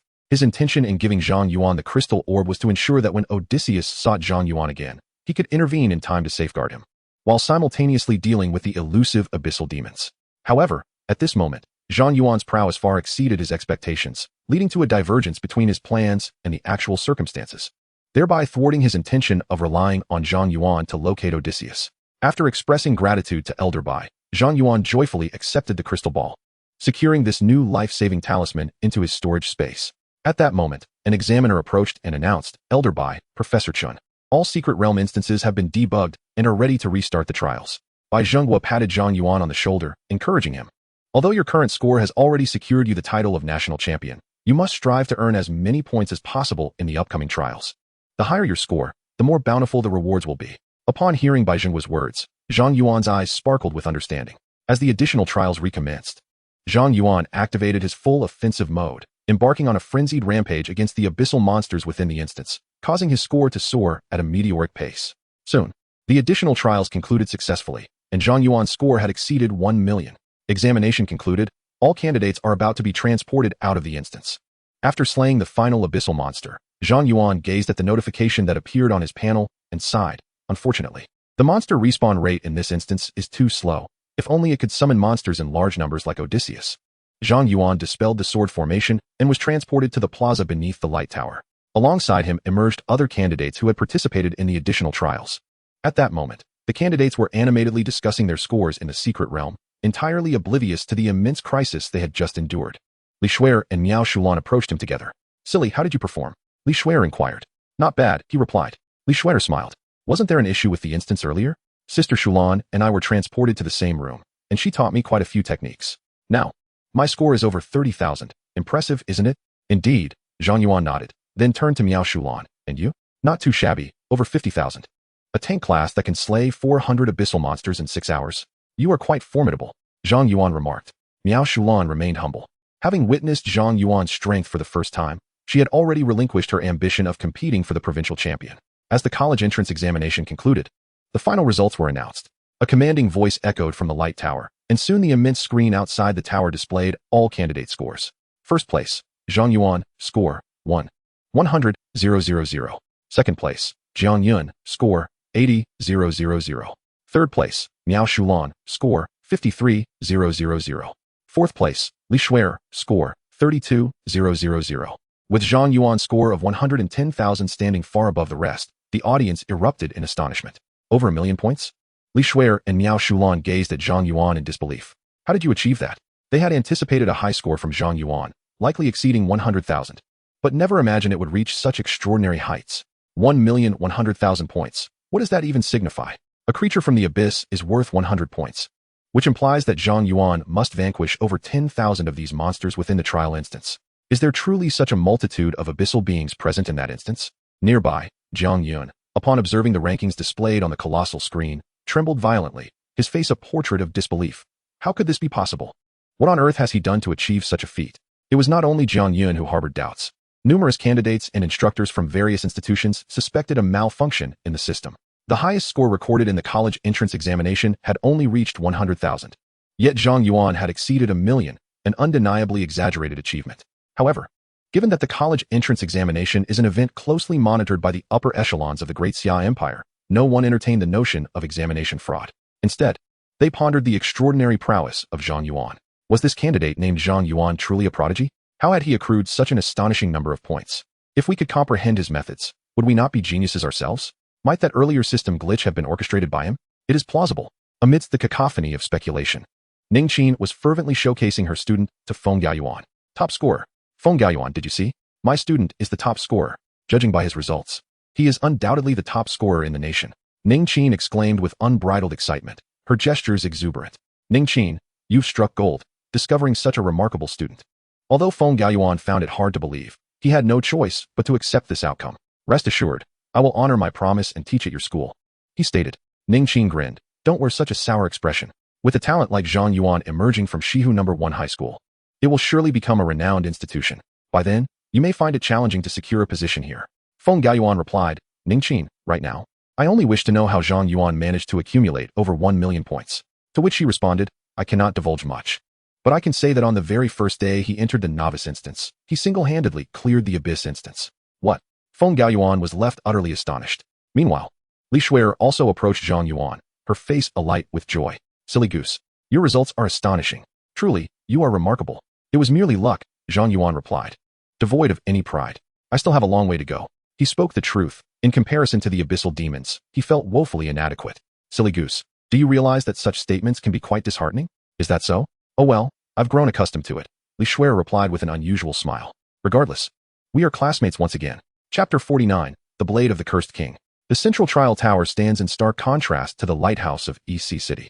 It is twice its size, both grand and intricate, pulsating with an unfathomable energy. Each year, during the college entrance examination, the Great Xia Empire brings the top scorer to the central trial tower, which bestows corresponding rewards based on their accumulated points. Zhang Yuan's score is indisputably the highest in the nation. Zhang Yuan, do not be anxious. I have brought you here solely to claim your rewards, nothing more. Chen Yun said, standing alongside Zhang Yuan. 110,000 points. I can hardly fathom what your rewards will entail. Is the top scorer's reward randomized, Teacher Chen? Zhang Yuan inquired with curiosity. One could say that, Chen Yun replied. Chen Yun nodded, explaining that the central trial tower was indeed the very essence of the luminous tower scene in Jiangnan province. In truth, it is one of the sacred artifacts safeguarding the Great Xia Empire, harboring a myriad of treasures within its internal expanse. Each year, the top scholar of the nation is granted the opportunity to procure a treasure from the central trial tower. The greater the score achieved in the college entrance examination, the more exquisite the treasure acquired. Unlike the card draws using divine stones in the Fate Star array, treasures drawn from here are guaranteed to be at least of epic grade. Is it truly so bountiful? Zhang Yuan's eyes instantly gleamed with excitement. Indeed, after all, you are the national champion, a title bestowed upon only one each year, so the rewards are certainly substantial. Chen Yun guided Zhang Yuan to a golden vortex with a radius of 1 meter and instructed him, extend your hand into it. Whatever you grasp from within will be your reward. Understood. Zhang Yuan nodded and reached into the golden vortex. Boom. As soon as Zhang Yuan plunged his hand into the vortex, it transformed into a crimson whirlpool, crackling with lightning, as a terrifying energy surged outward. Zhang Yuan sensed that he had grasped something extraordinary and attempted to pull it out. In the next moment, the entire central trial tower began to tremble violently, and the energies within stirred restlessly. What is this? Chen Yun, sensing the ominous energy swelling within the central trial tower, realized the gravity of the situation. His expression shifted dramatically as he urgently warned, Zhang Yuan, do not extract anything from the vortex. Regrettably, Chen Yun's warning came too late. Zhang Yuan had already pulled forth a pitch-black short blade, riddled with cracks. Boom! The blade erupted with a terrifying curse, instantly sending Chen Yun flying, while simultaneously piercing Zhang Yuan's chest, the endless curse energy engulfing him. It's over. Despair washed over Chen Yun as he witnessed Zhang Yuan consumed by the curse. Why? How could that child draw forth the blade of the cursed king? A weapon capable of subduing divine artifacts? Cursed blade of the king. Damage. The wielder is afflicted by a curse that continuously drains stamina and mental strength until death. It is a forced equip, cannot be discarded, and cannot be destroyed. Artifact task. Use the cursed blade of the king to harvest the souls of the weak. 1 million. Note, the weapon of the cursed king. Imbued with boundless resentment. Only those who endure the wrath of the cursed king may ascend to the throne of the cursed king. Amidst the torrent of curse energy, Zhang Yuan gazed at the cursed blade embedded in his chest, unable to suppress a quip. Why does this thing possess only negative effects, attributes, and skills? Could it possibly be a piece of equipment of legendary grade or higher? Due to Zhang Yuan's cursed heart, the curse effects of the cursed blade transformed into beneficial outcomes. Far from inflicting harm, the blade instead facilitated a continuous restoration of his stamina and mental fortitude. He felt no pain whatsoever. Observing the condition of the equipment, it appears to be damaged. It seems that I must complete the divine artifact quest for this equipment to return to its normal state. However, without the heart of the curse, anyone who possesses this equipment would be doomed, wouldn't they? After reviewing the effects of the cursed king's blade, Zhang Yuan couldn't help but let out a bitter smile. Then he withdrew the cursed king's blade that was embedded in his chest. Miraculously, the wound on his chest began to heal at a visibly rapid pace. Successfully withdrew the cursed king's blade, temporarily gaining the cursed king's recognition. Upon seeing the notification, Zhang Yuan noticed that the cursed king's blade absorbed all the released cursed energy, and the once tumultuous central trial tower regained its tranquility. Then, Zhang Yuan found himself surrounded by Chen Yun, by Zhenghua, Wan Chang'an, and a host of formidable beings he did not recognize. Was he still alive? Remarkably, he had not been drained by the cursed king's blade. It was inconceivable that he had actually subdued the cursed king's blade. The assembly of powerful figures gazed at Zhang Yuan with expressions of disbelief. Bai Zhenghua and Wan Chang'an rushed to Zhang Yuan's side, their concern evident. "Child, are you all right? Do you feel unwell?" "I'm perfectly fine," Zhang Yuan replied, a look of confusion on his face. "Elder Bai, General Wan, could you please explain what is happening? I merely drew a top-tier reward. Is this all truly necessary? Even the two of you have come." After inspecting Zhang Yuan's condition with elemental energy, Bai Zhenghua let out a sigh of relief and informed Wan Chang'an. "I've checked. There are no signs of curses on him." Wan Chang'an, astonished, turned to Zhang Yuan. "Child, what exactly have you done? How is it that after taking the cursed king's blade, you have not suffered a curse? What could that possibly be?" Bai Zhenghua and Wan Chang'an asked in unison. "Neither of you are aware?" Zhang Yuan realized that the heart of the curse, which he had obtained from the Shadow Forest instance, might not be an ordinary artifact. He promptly sealed his lips and glanced around at the powerful figures present. Bai Zhenghua quickly grasped Zhang Yuan's concern and reassured him. "Child, rest assured. All present are trustworthy seniors. None would wish you harm." Wan Chang'an nodded in agreement. "Indeed, even if there were traitors within the Great Xia Empire, they could not be among us. Speak freely. Such a treasure exists." Bai Zhenghua exclaimed in astonishment, then turned to Zhang Yuan with a meaningful look. "Your acquisition of the cursed king's blade from the Central Trial Tower is indeed fated. Elder Bai, is there a story behind the cursed king's blade?" "This cursed king's blade is a divine artifact left behind after the fall of the Demon King." Chapter 50, The Awakening Stone. A divine artifact? Zhang Yuan was taken aback, realizing he had drawn such a remarkable item. Bai Zhenghua continued. "Indeed, and this is no ordinary divine artifact.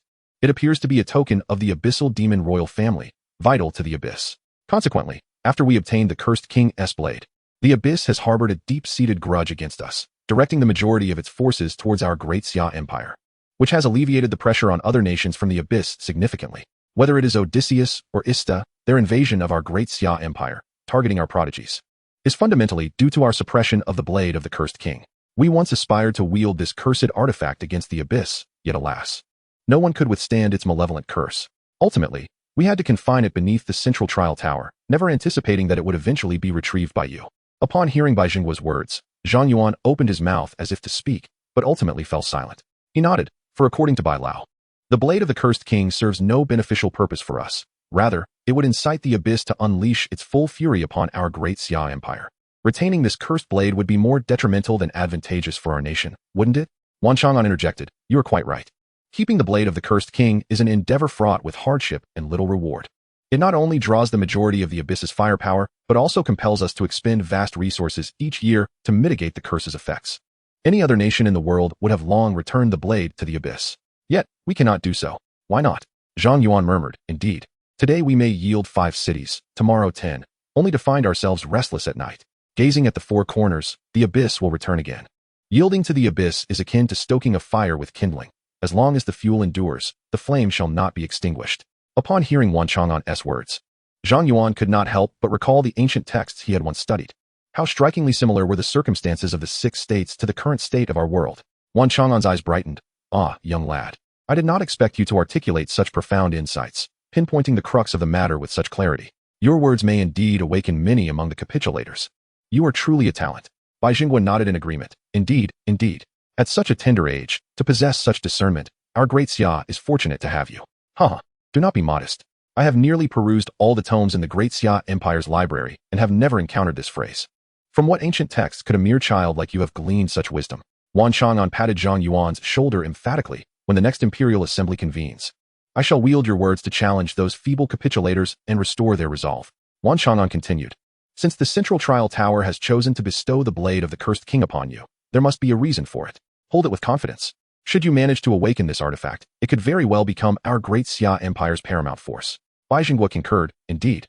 Since you can suppress the curse of the blade of the cursed king, it is fitting for you to bear it. We shall no longer need to expend vast manpower and resources to control this artifact, allowing our empire to catch its breath. However, he cautioned, you must never reveal this artifact to outsiders. Even within our great Xia Empire, there are not a few lackeys of the abyss. If they set their sights upon you, danger will surely follow.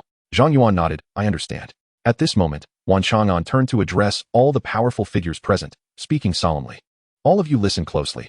Everything that transpires here today must remain locked within your hearts. Should anyone dare to divulge this matter, do not expect me to show mercy. After issuing a gag order to everyone, Wan Chang'an turned to Bai Zhenghua and said, Old Bai, military affairs are pressing, so I shall take my leave with my companions. Some matters are for you to convey to Zhang Yuan. You know what they are, correct? Bai Zhenghua replied with a smile. Indeed, I am well aware. Very well. I shall take my leave. Wan Chang'an nodded at Zhang Yuan and departed with a host of powerful individuals. Seeing this, Chen Yun understood that the ensuing matters were not meant for his ears. He offered a slight bow to Bai Zhenghua, saying, Old Bai, I shall take my leave as well. Yes, go ahead, Bai Zhenghua affirmed with a nod, but then called out to Chen Yun, wait a moment. Chen Yun paused and turned back. Old Bai, is there something else you wish to instruct? Understanding the unspoken, Chen Yun did not inquire further, offered another slight bow to Bai Zhenghua, and then exited. Left alone with Bai Zhenghua, Zhang Yuan couldn't help but ask curiously, Old Bai, why the mystery? Is there something you need me to do? Are you familiar with the concept of awakening and job transition? Bai Zhenghua inquired. Of course. I am aware that every practitioner can undergo job awakening at level 30 at the job transition hall, which significantly strengthens their profession and enhances various attributes, Zhang Yuan responded. Bai Zhenghua nodded exactly. Level 30 is a pivotal threshold.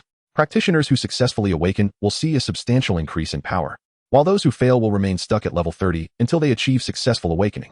Some professions may appear weak before their first transition, but can become extraordinarily powerful afterward. Conversely, some may start strong but weaken significantly post-transition. However, I mention this not to incite concern over the strength of your awakened profession. Your current strength already rivals that of many second transitional professions, and even with a modest enhancement post-awakening, you shall not falter drastically. Zhang Yuan inquired. What is it that Old Bai wishes to convey? Bai Zhenghua asked, are you aware of special awakenings? Zhang Yuan nodded, recalling his lessons at school. Most individuals undergo job awakening at the transition hall, but there exists another method involving special awakening stones. Practitioners who utilize these stones gain unique additional traits depending on the type of stone used. However, awakening stones are exceedingly rare. Even the lowest quality bronze awakening stone fetches auction prices in the tens of billions, while higher tier stones are virtually unattainable. Bai Zhenghua affirmed, precisely. Awakening stones are such precious treasures. Even I, during my first transition, was unable to utilize an awakening stone and had to awaken through the hall. However, Zhang Yuan, you are fortunate, for I happen to know of a dungeon containing a divine quality, first transition awakening stone, which is yet to be claimed. Zhang Yuan's heart skipped a beat.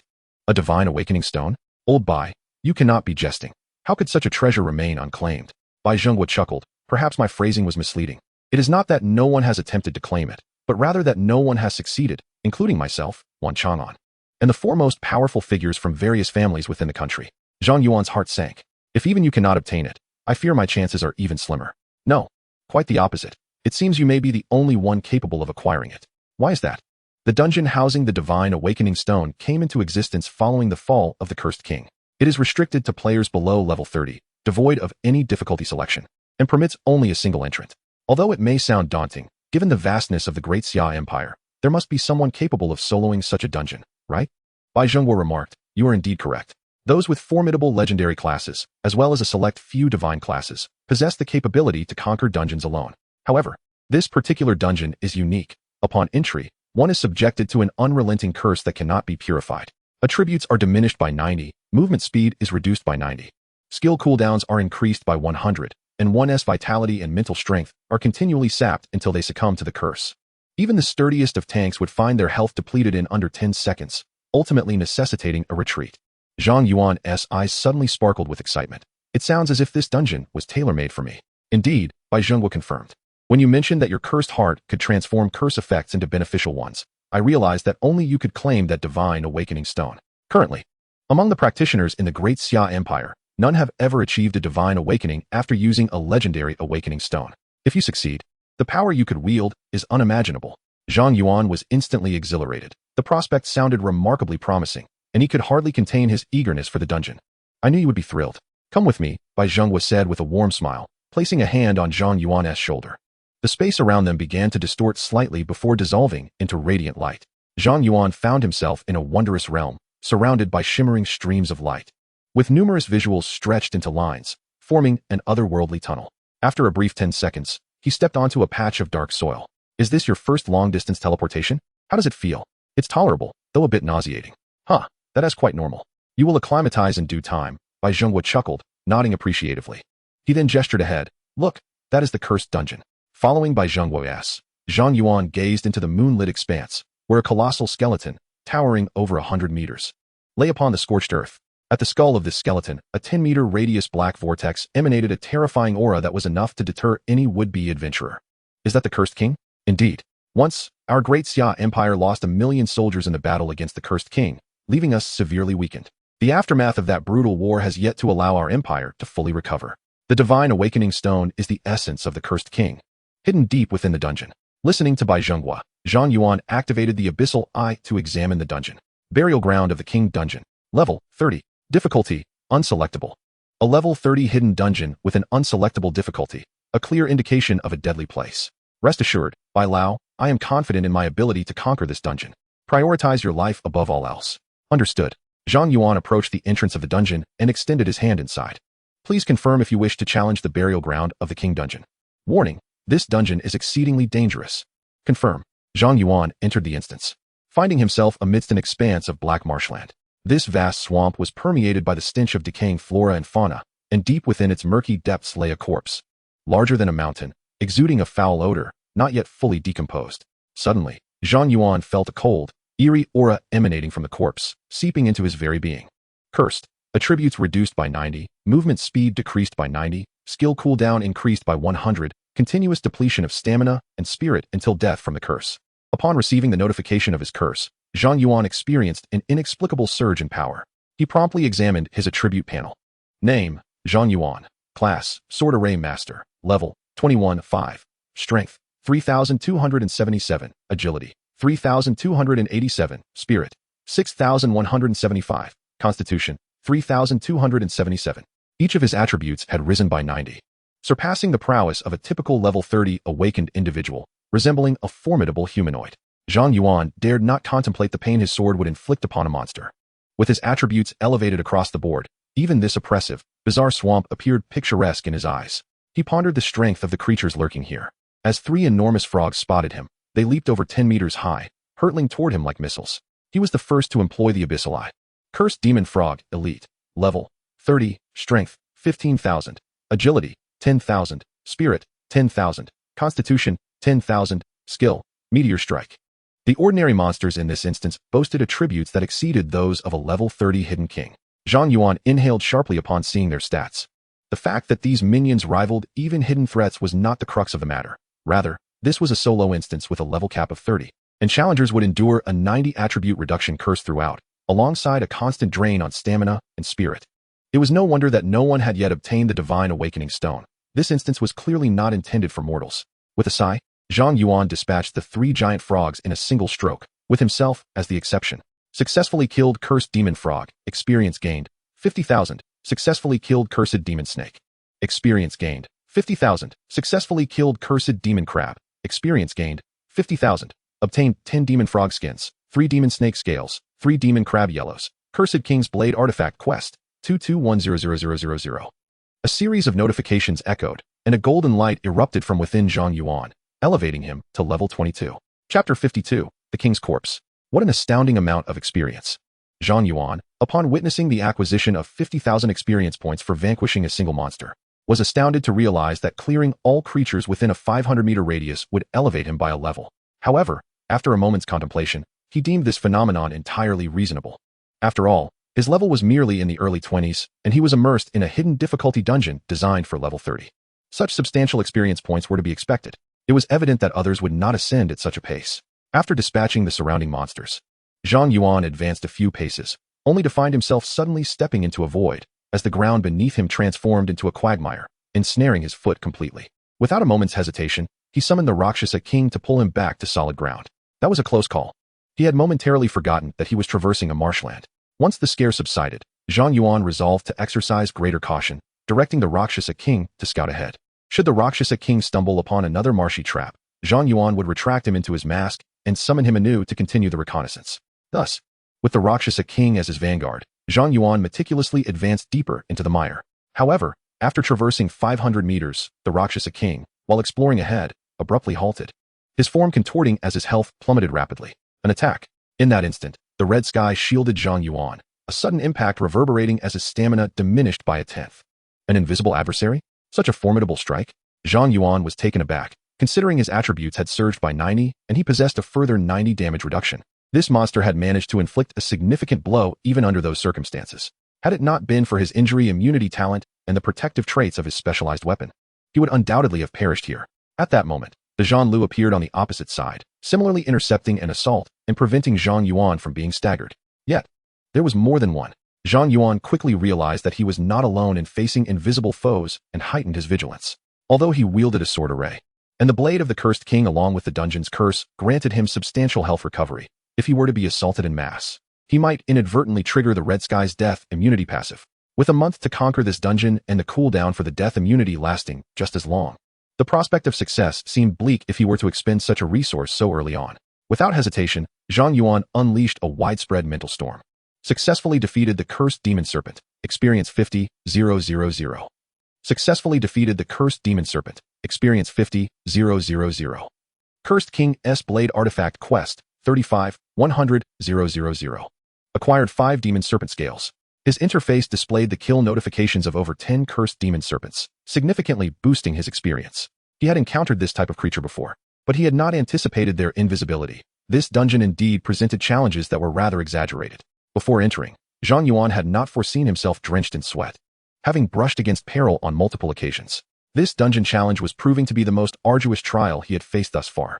However, as the turbulence intensified, the price of fish soared. At this moment, Zhang Yuan could not retreat. He summoned the Rakshasa King from the realm of masks to scout ahead. Outside the instance, Bai Zhengguo was observing Zhang Yuan's situation through the instance detection talisman. The instance of the King's burial ground was of high rank, and Bai Zhengguo's talisman could not directly relay the events within, yet it allowed him to monitor Zhang Yuan's condition continuously. Although Zhang Yuan's stamina occasionally dipped by 1/10, it quickly replenished, and overall, his situation appeared secure, prompting Bai Zhengguo to breathe a sigh of relief. Indeed, he had not misjudged the boy. It was likely only he could conquer this instance. Had he arrived at level 30, it would have been even more stable, but unfortunately, time was of the essence. Suddenly, as Bai Zhengguo sighed, the earth began to tremble, and the distant night sky turned a blood-red hue. Upon seeing that crimson streak on the horizon, Bai Zhengguo's expression shifted slightly. The Abyss was launching an attack. It seemed the Abyss had sensed the potential retrieval of the Cursed King's crystal core and had commenced an early assault. Although the front lines were currently well fortified, it was probable that the Abyss would unleash forces exceeding level 80. Bai Zhengguo's demeanor changed as he deliberated, ultimately deciding to rush to the front lines for support.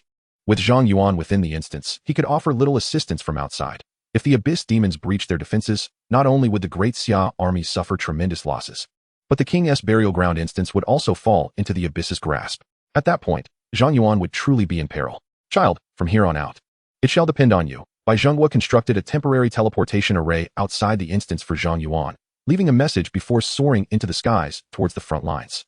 Thanks to the curse within this instance, Zhang Yuan could rapidly restore his mental energy, and the cooldown for his skills was halved, enabling him to unleash his mental storm almost without expenditure. After cautiously traversing for over an hour within the instance, Zhang Yuan finally arrived before the colossal corpse. The journey had been arduous.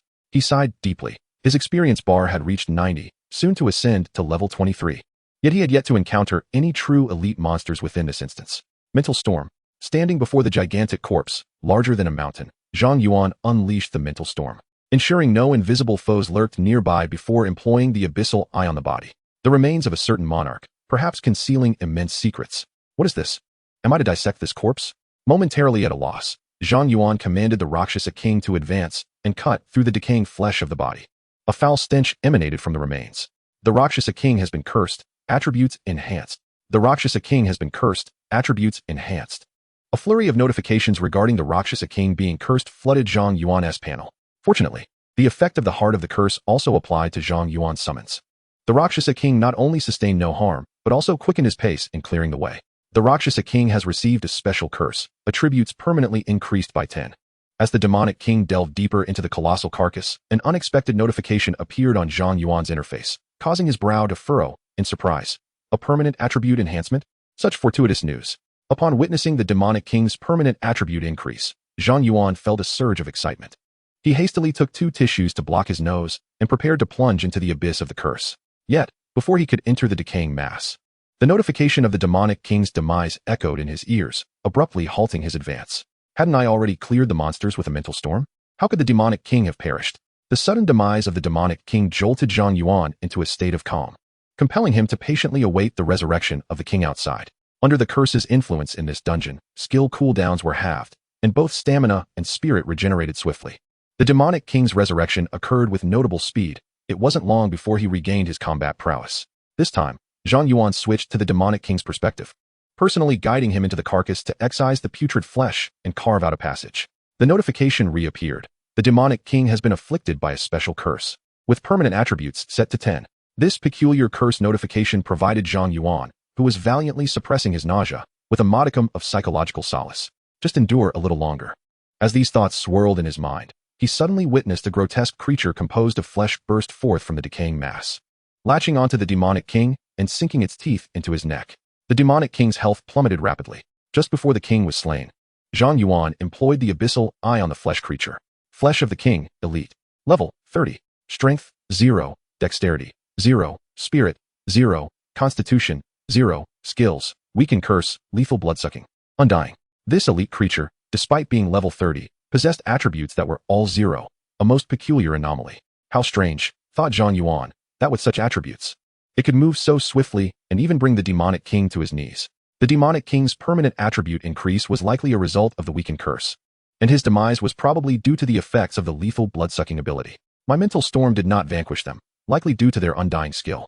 As for their rapid movement, it suggested the existence of a singular entity controlling these flesh monsters. While Zhang Yuan gleaned some intelligence from the skill panel of the flesh creature, he had yet to fully comprehend the mechanics of these monsters. He could not recklessly advance, and thus chose to wait patiently for the demonic king's revival. The notification returned. The demonic king has been afflicted by a special curse, with permanent attributes set to 10. It has arrived. Upon seeing the curse notification, Zhang Yuan held his breath and focused, quickly noticing a slight bulge in the flesh to the left of the demonic king. Skill, flash of the sword. A beam of light sliced through the air as the demonic king's sword cleaved the emerging flesh creature in twain.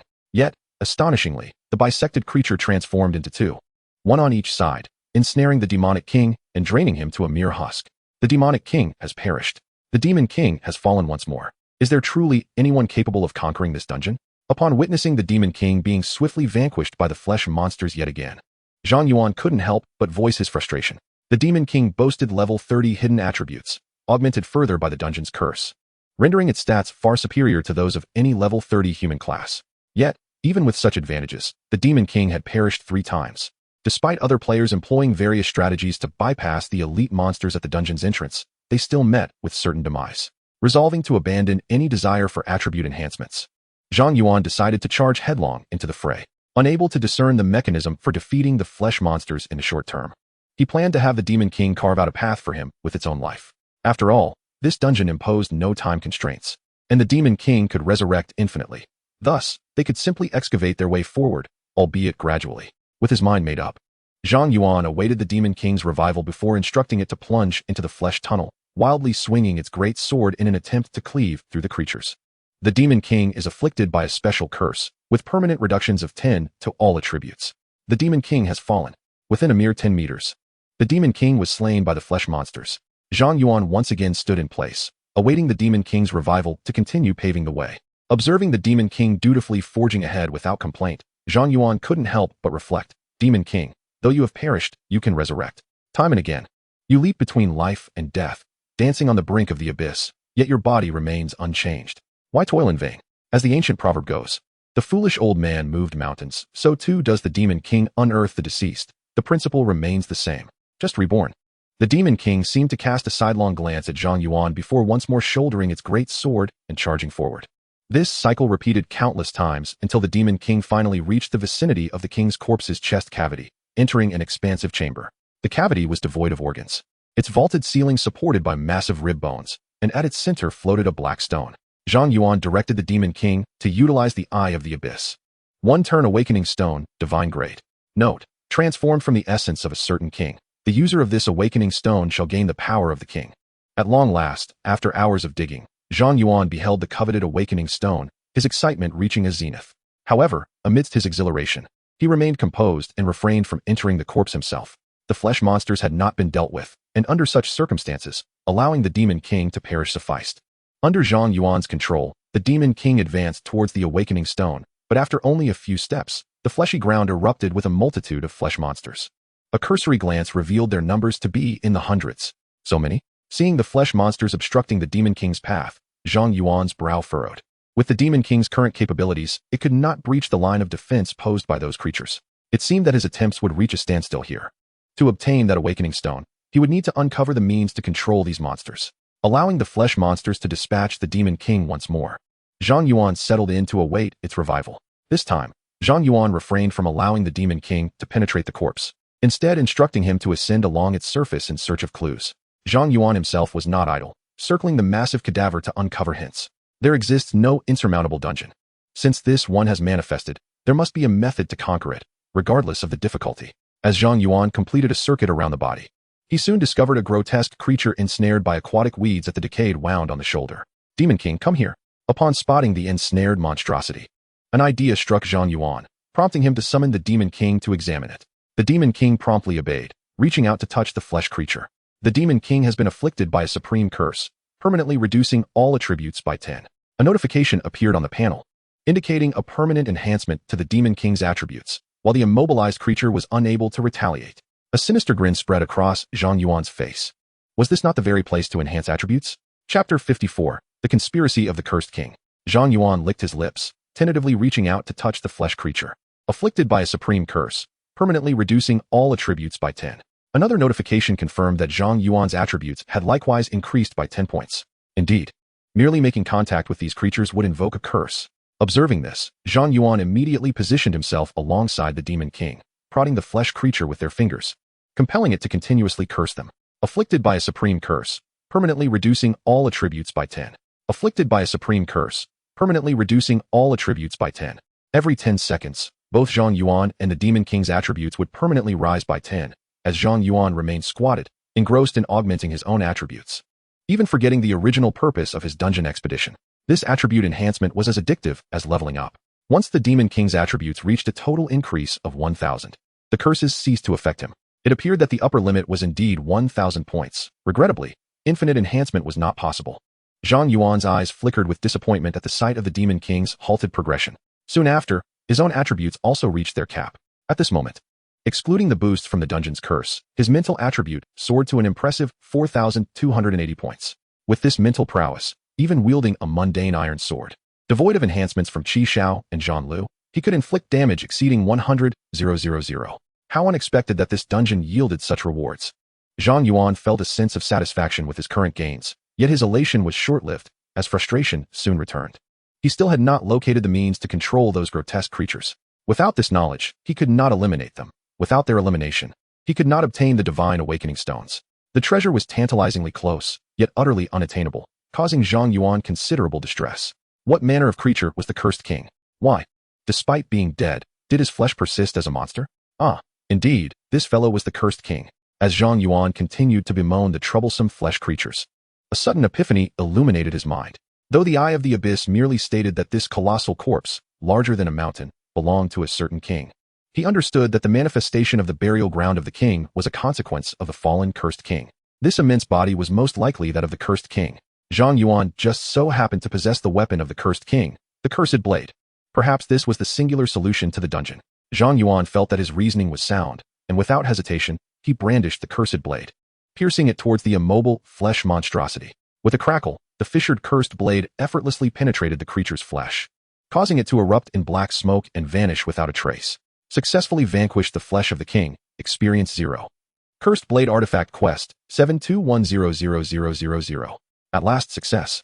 Upon seeing the kill notification, Zhang Yuan was overwhelmed with excitement, hardly caring why the experience gained from slaying the creature was 0.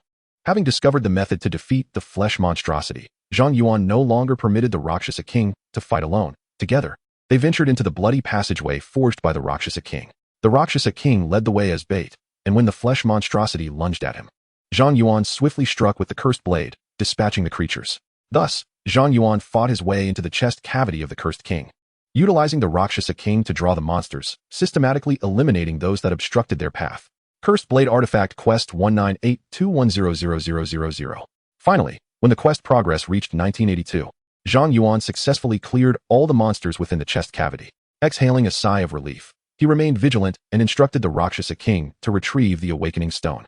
Wary of potential traps, successfully completed the burial ground of the king dungeon. Acquired a first awakening stone, divine grade. The notification of dungeon completion appeared, and Zhang Yuan obtained a divine grade awakening stone, with the dungeon's exit materializing beside him. Was this truly the conclusion? Zhang Yuan gazed at the awakening stone in his hand and the dungeon exit, momentarily stunned. Although the difficulty of this dungeon was exaggerated, it was still within Zhang Yuan's capacity to handle, especially as he had not engaged any formidable foes, only minor creatures. Even with the assistance of the Heart of the Curse and the Cursed Blade, the dungeon's clearance felt excessively simplistic. Should other adventurers possess the Heart of the Curse and the Cursed Blade, coupled with a bit more strength, they could easily conquer this dungeon. The rewards and challenges of the dungeon were utterly mismatched, prompting Zhang Yuan to sense the presence of a conspiracy. Talent I Am Legend triggered, revealing the existence of a mythical trial within the dungeon, forcibly dropping the item to initiate the mythical trial. Suddenly, a notification appeared on Zhang Yuan's interface, and where the awakening stone had been placed, a normal-sized black heart materialized. A mythical trial. Upon witnessing his talent activate a mythical trial, Zhang Yuan's pupils constricted sharply, a tempest of emotions surging within him. Indeed, this dungeon concealed a monumental secret, as hinted by the Eye of the Abyss. Zhang Yuan immediately employed the Eye of the Abyss on the Black Heart, the Heart of the Cursed King, divine level. Note, the fallen monarch shall eventually return. The fallen monarch shall eventually return. As Zhang Yuan beheld the note regarding the Heart of the Cursed King, he was suddenly struck by a terrifying thought.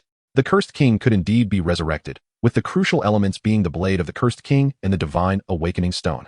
If Zhang Yuan were to awaken with this divine awakening stone in hand, he would inevitably fall prey to the Cursed King's possession. This Cursed King has woven a profoundly sinister scheme, establishing the dungeon as a solo endeavor, using the divine awakening stone as bait.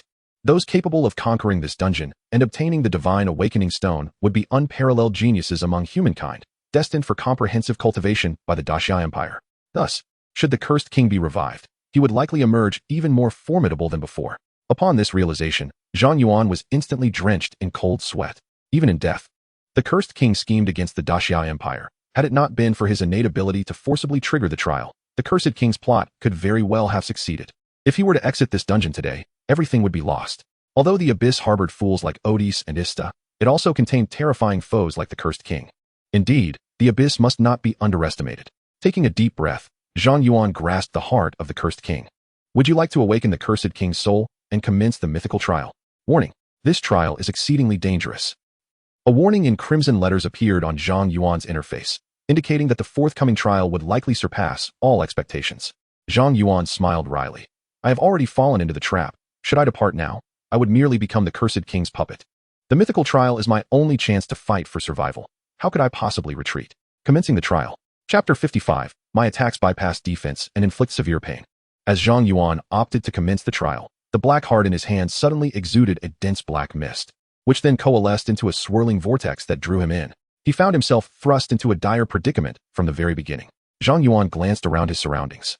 The platform he stood upon was but a mere 100 square meters, while beyond it lay an endless expanse of thick fog, obscuring any view of what lay beyond. Here, there was no escape. To his astonishment, someone had managed to unravel his scheme and arrive here.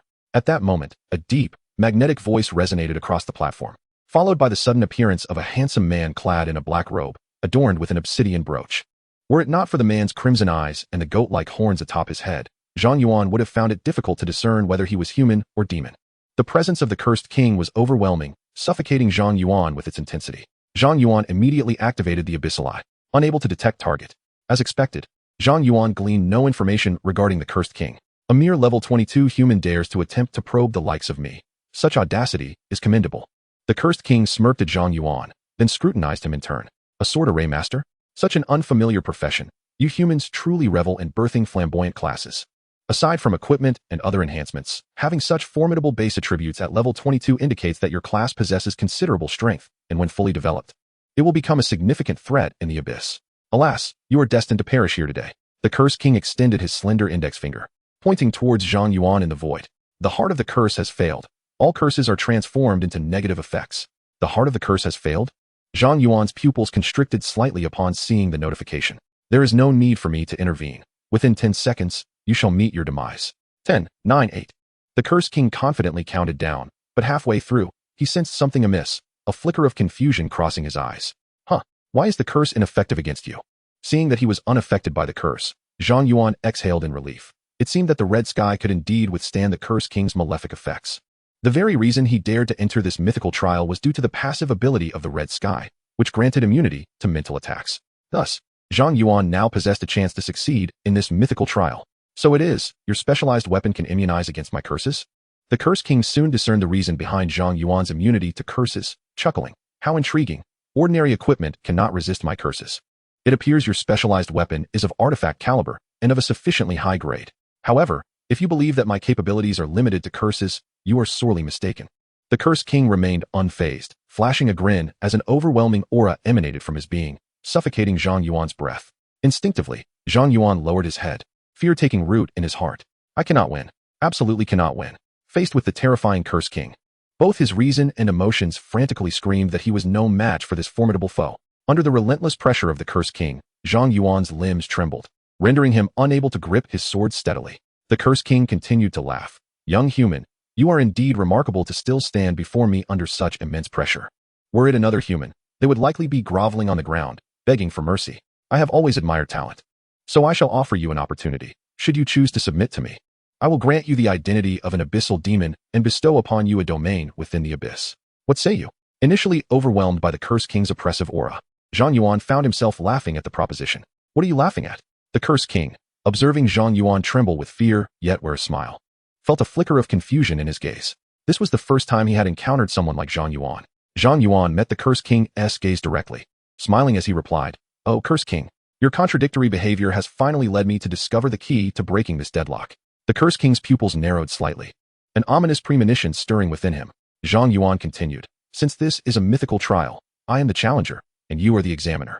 We are both bound to adhere to the rules of this trial. At the outset, you unhesitatingly sealed the effects of my heart of the curse, intending to utilize various curses to eliminate me. This indicates your desperate desire to see me dead.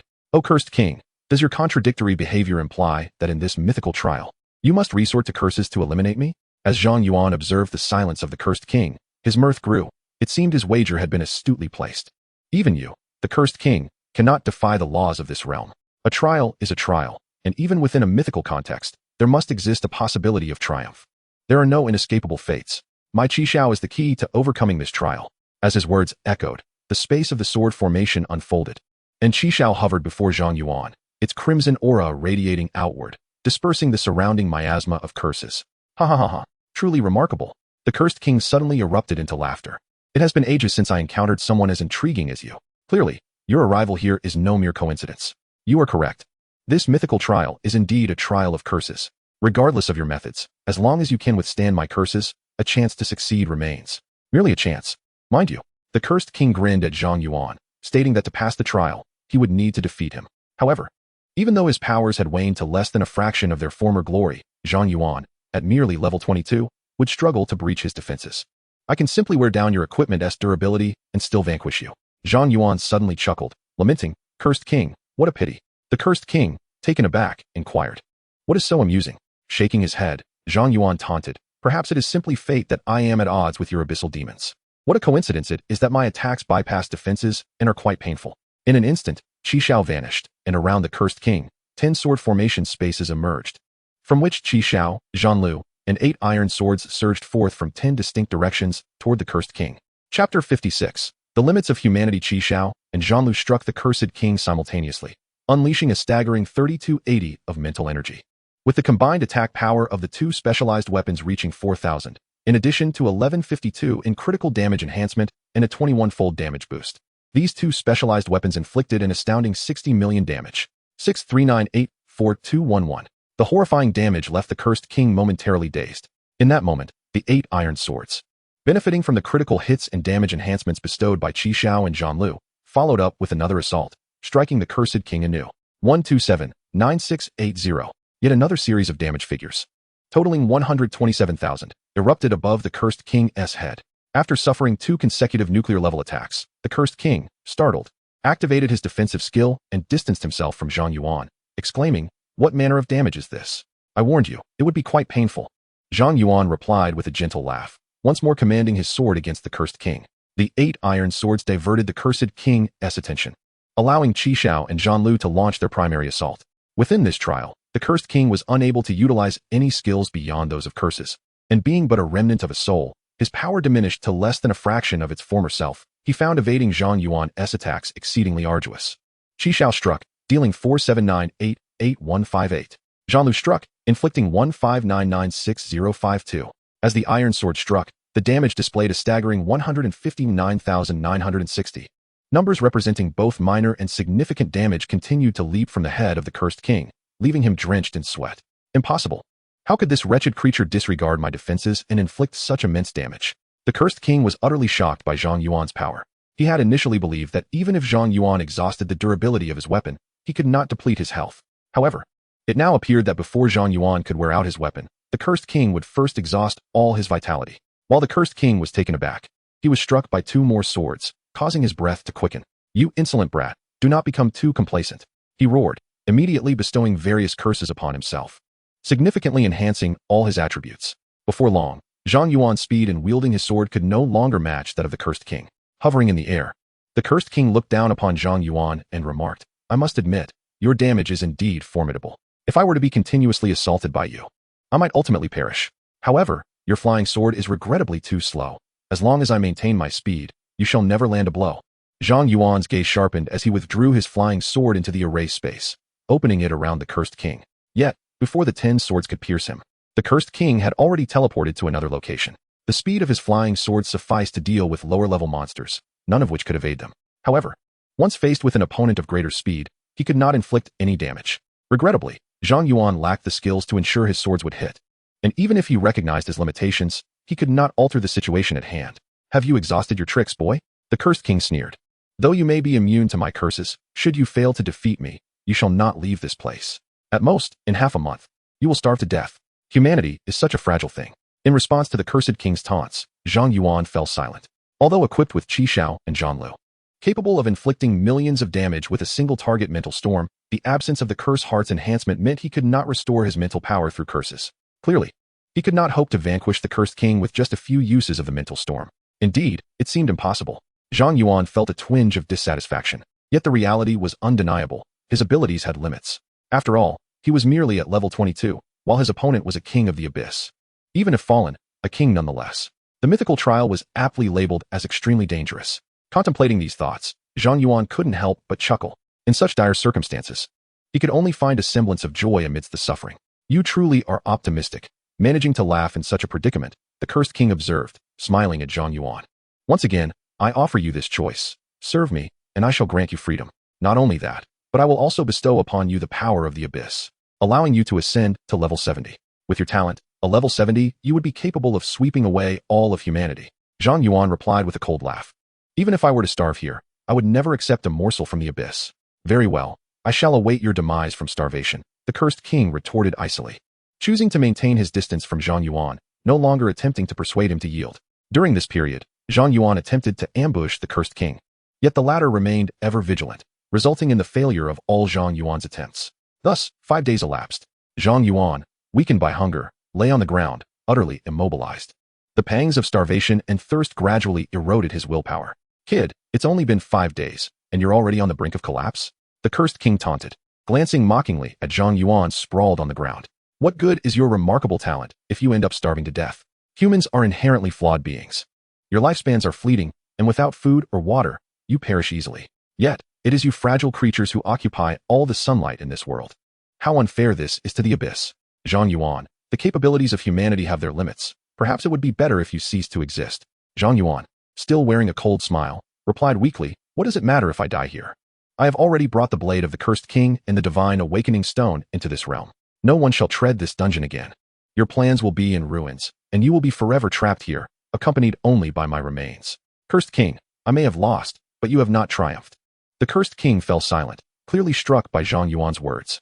In truth, while empowering himself with cursed energy, the cursed king had envisioned 100 ways to exploit the dungeon's flaws and eliminate Zhang Yuan. By enveloping his fist with cursed energy and engaging in close combat, he could inflict a curse attack. Though the curse would not affect Zhang Yuan, the cursed king's physical attacks could still bring about Zhang Yuan's demise. However, he refrained from acting, having also considered the consequences of Zhang Yuan's statements. Now, with the cursed heart, the blade of the cursed king, and the divine awakening stone in Zhang Yuan's possession, even if someone were to clear the tomb of the king dungeon in the future, they would never acquire the divine awakening stone, leaving the cursed king eternally stranded. Observing the cursed king's silence, Zhang Yuan chuckled softly, stating weakly, Cursed king, I concede that you are correct. Humans are indeed frail. But shall we measure our will and courage against one another? As a ruler of the abyss, do you possess the audacity to perish alongside an insignificant being like me? Chapter 57, The Demoness Pact. The cursed king never anticipated that a mere human youth would drive him to such a desperate state. Yet the reality was clear, if he wished to avoid eternal confinement. Zhang Yuan could not die. Nevertheless, the cursed king was reluctant to concede so easily, retorting coldly, you humans are all cowards, clinging to life. No matter how eloquently you speak, it cannot mask your fear of death and your primal instinct to survive. I shall see if you truly fear nothing. He, of course, feared death, which is why he needed to envision it as a permanent slumber, a sleep from which one would never awaken. 3 more days passed, and Zhang Yuan's bodily functions had deteriorated to the brink of collapse. He was barely drawing breath, appearing as though he had but minutes to live. The cursed king gazed at the prostrate figure of Zhang Yuan, a flicker of astonishment crossing his crimson eyes. To his utter astonishment, Zhang Yuan managed to withstand the dread of death and the yearning for life. Now, having completely lost consciousness, Zhang Yuan was on the brink of demise. If he did not act swiftly, Zhang Yuan would undoubtedly perish, and he too would be forever ensnared within this narrow trial instance. The cursed king was a being capable of enduring solitude, willing to wait for decades or even centuries for his plans to unfold. Yet he could not accept being eternally trapped in this place. You are truly formidable, the cursed king cursed, ultimately deciding to restore the effects of Zhang Yuan's cursed heart and cast upon him a death curse, a hunger curse, and a dehydration curse, returning Zhang Yuan to full vitality. As Zhang Yuan opened his eyes anew, he still felt an insatiable thirst and hunger psychologically. But at least his body had regained its vigor. He rose to his feet, grinning at the cursed king. It seems I have triumphed in the end. You dare not perish alongside me. Then let me die. Zhang Yuan shrugged. Do I have any other options? The cursed king replied. I have stated that you may join the abyss. I can grant you the title of duke, elevating you to a significant position within the abyss. Zhang Yuan countered. I have already declared that I will not join the abyss. TSK, having faced death once, yet your resolve remains unyielding. The cursed king remarked with a click of his tongue, then continued, how about we both take a step back? Zhang Yuan raised an eyebrow. You first. The cursed king offered, I can concede defeat and allow you to pass this mythic trial, provided you sign a demon contract with me. A demon contract. Zhang Yuan's expression hardened slightly. He had heard of such agreements. A small faction among humanity entered into contracts with the demons of the abyss, gaining formidable power at a steep price, often even sacrificing their very souls. Once, a high-ranking official of the Great Xia Empire, in a bid to extend his life, had forged a contract with a demon of the abyss, receiving prolonged life through demonic powers, yet the cost was becoming a traitor, betraying the Great Xia Empire. Ultimately, that traitor inflicted immeasurable damage upon the empire. Noticing Zhang Yuan's reluctance, the cursed king remained unfazed, chuckling, Zhang Yuan, this is the utmost concession I can offer. Perhaps humanity harbors misconceptions about demon contracts, but in truth, they are the most equitable agreements in this world. To gain benefits, one must pay a price, which is only just. After signing the demon contract, both parties are bound to its terms, and none can defy them. Zhang Yuan fell silent for a moment before inquiring, what are the terms of the demon contract? The cursed king opened his palm, conjuring a flicker of purple flame that coalesced into a sheepskin scroll inscribed with demonic script. The scroll then floated before Zhang Yuan. You may examine it yourself. Using the eye of the abyss on the scroll, Zhang Yuan beheld the contract's contents. The cursed king's contract. Contracting demon, Arides. Contract subject, Zhang Yuan. 50 experience points? Why do you not go and seize them? Zhang Yuan exclaimed, unable to contain his frustration. He now required over 1,000,000 experience points to advance a single level, and the demands would only escalate if he were to divide 50 with Arides. He could scarcely fathom the arduous journey ahead to level up. Aurelius sneered, "Youngster, we, the abyssal demons, have always sought fair transactions. The rewards you obtained from conquering the mythic dungeon are more than sufficient for the 50 experience points I demand. In fact, I find myself desiring even less." Zhang Yuan replied, "Reaching level 70, does that imply that on the day I attain that milestone, you shall be resurrected?" Aurelius did not conceal his intentions. "You should be aware of our current predicaments. Naturally, I aim for resurrection, otherwise, I would not be here to save you." After contemplating for a moment, Zhang Yuan recognized the considerable risk of resurrecting the cursed king. However, by that time, he would also be at level 70, and he would likely have gathered 10 specialized weapons, all fully refined. In his peak state, the cursed king might not even be his match. With this thought in mind, Zhang Yuan turned to Aurelius. "If this encapsulates the entirety of our agreement, then I am willing to sign." Aurelius scoffed, "Humph.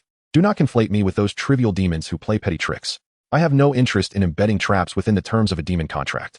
Zhang Yuan remained skeptical of Aurelius' words, but at this juncture, he found himself with no alternative.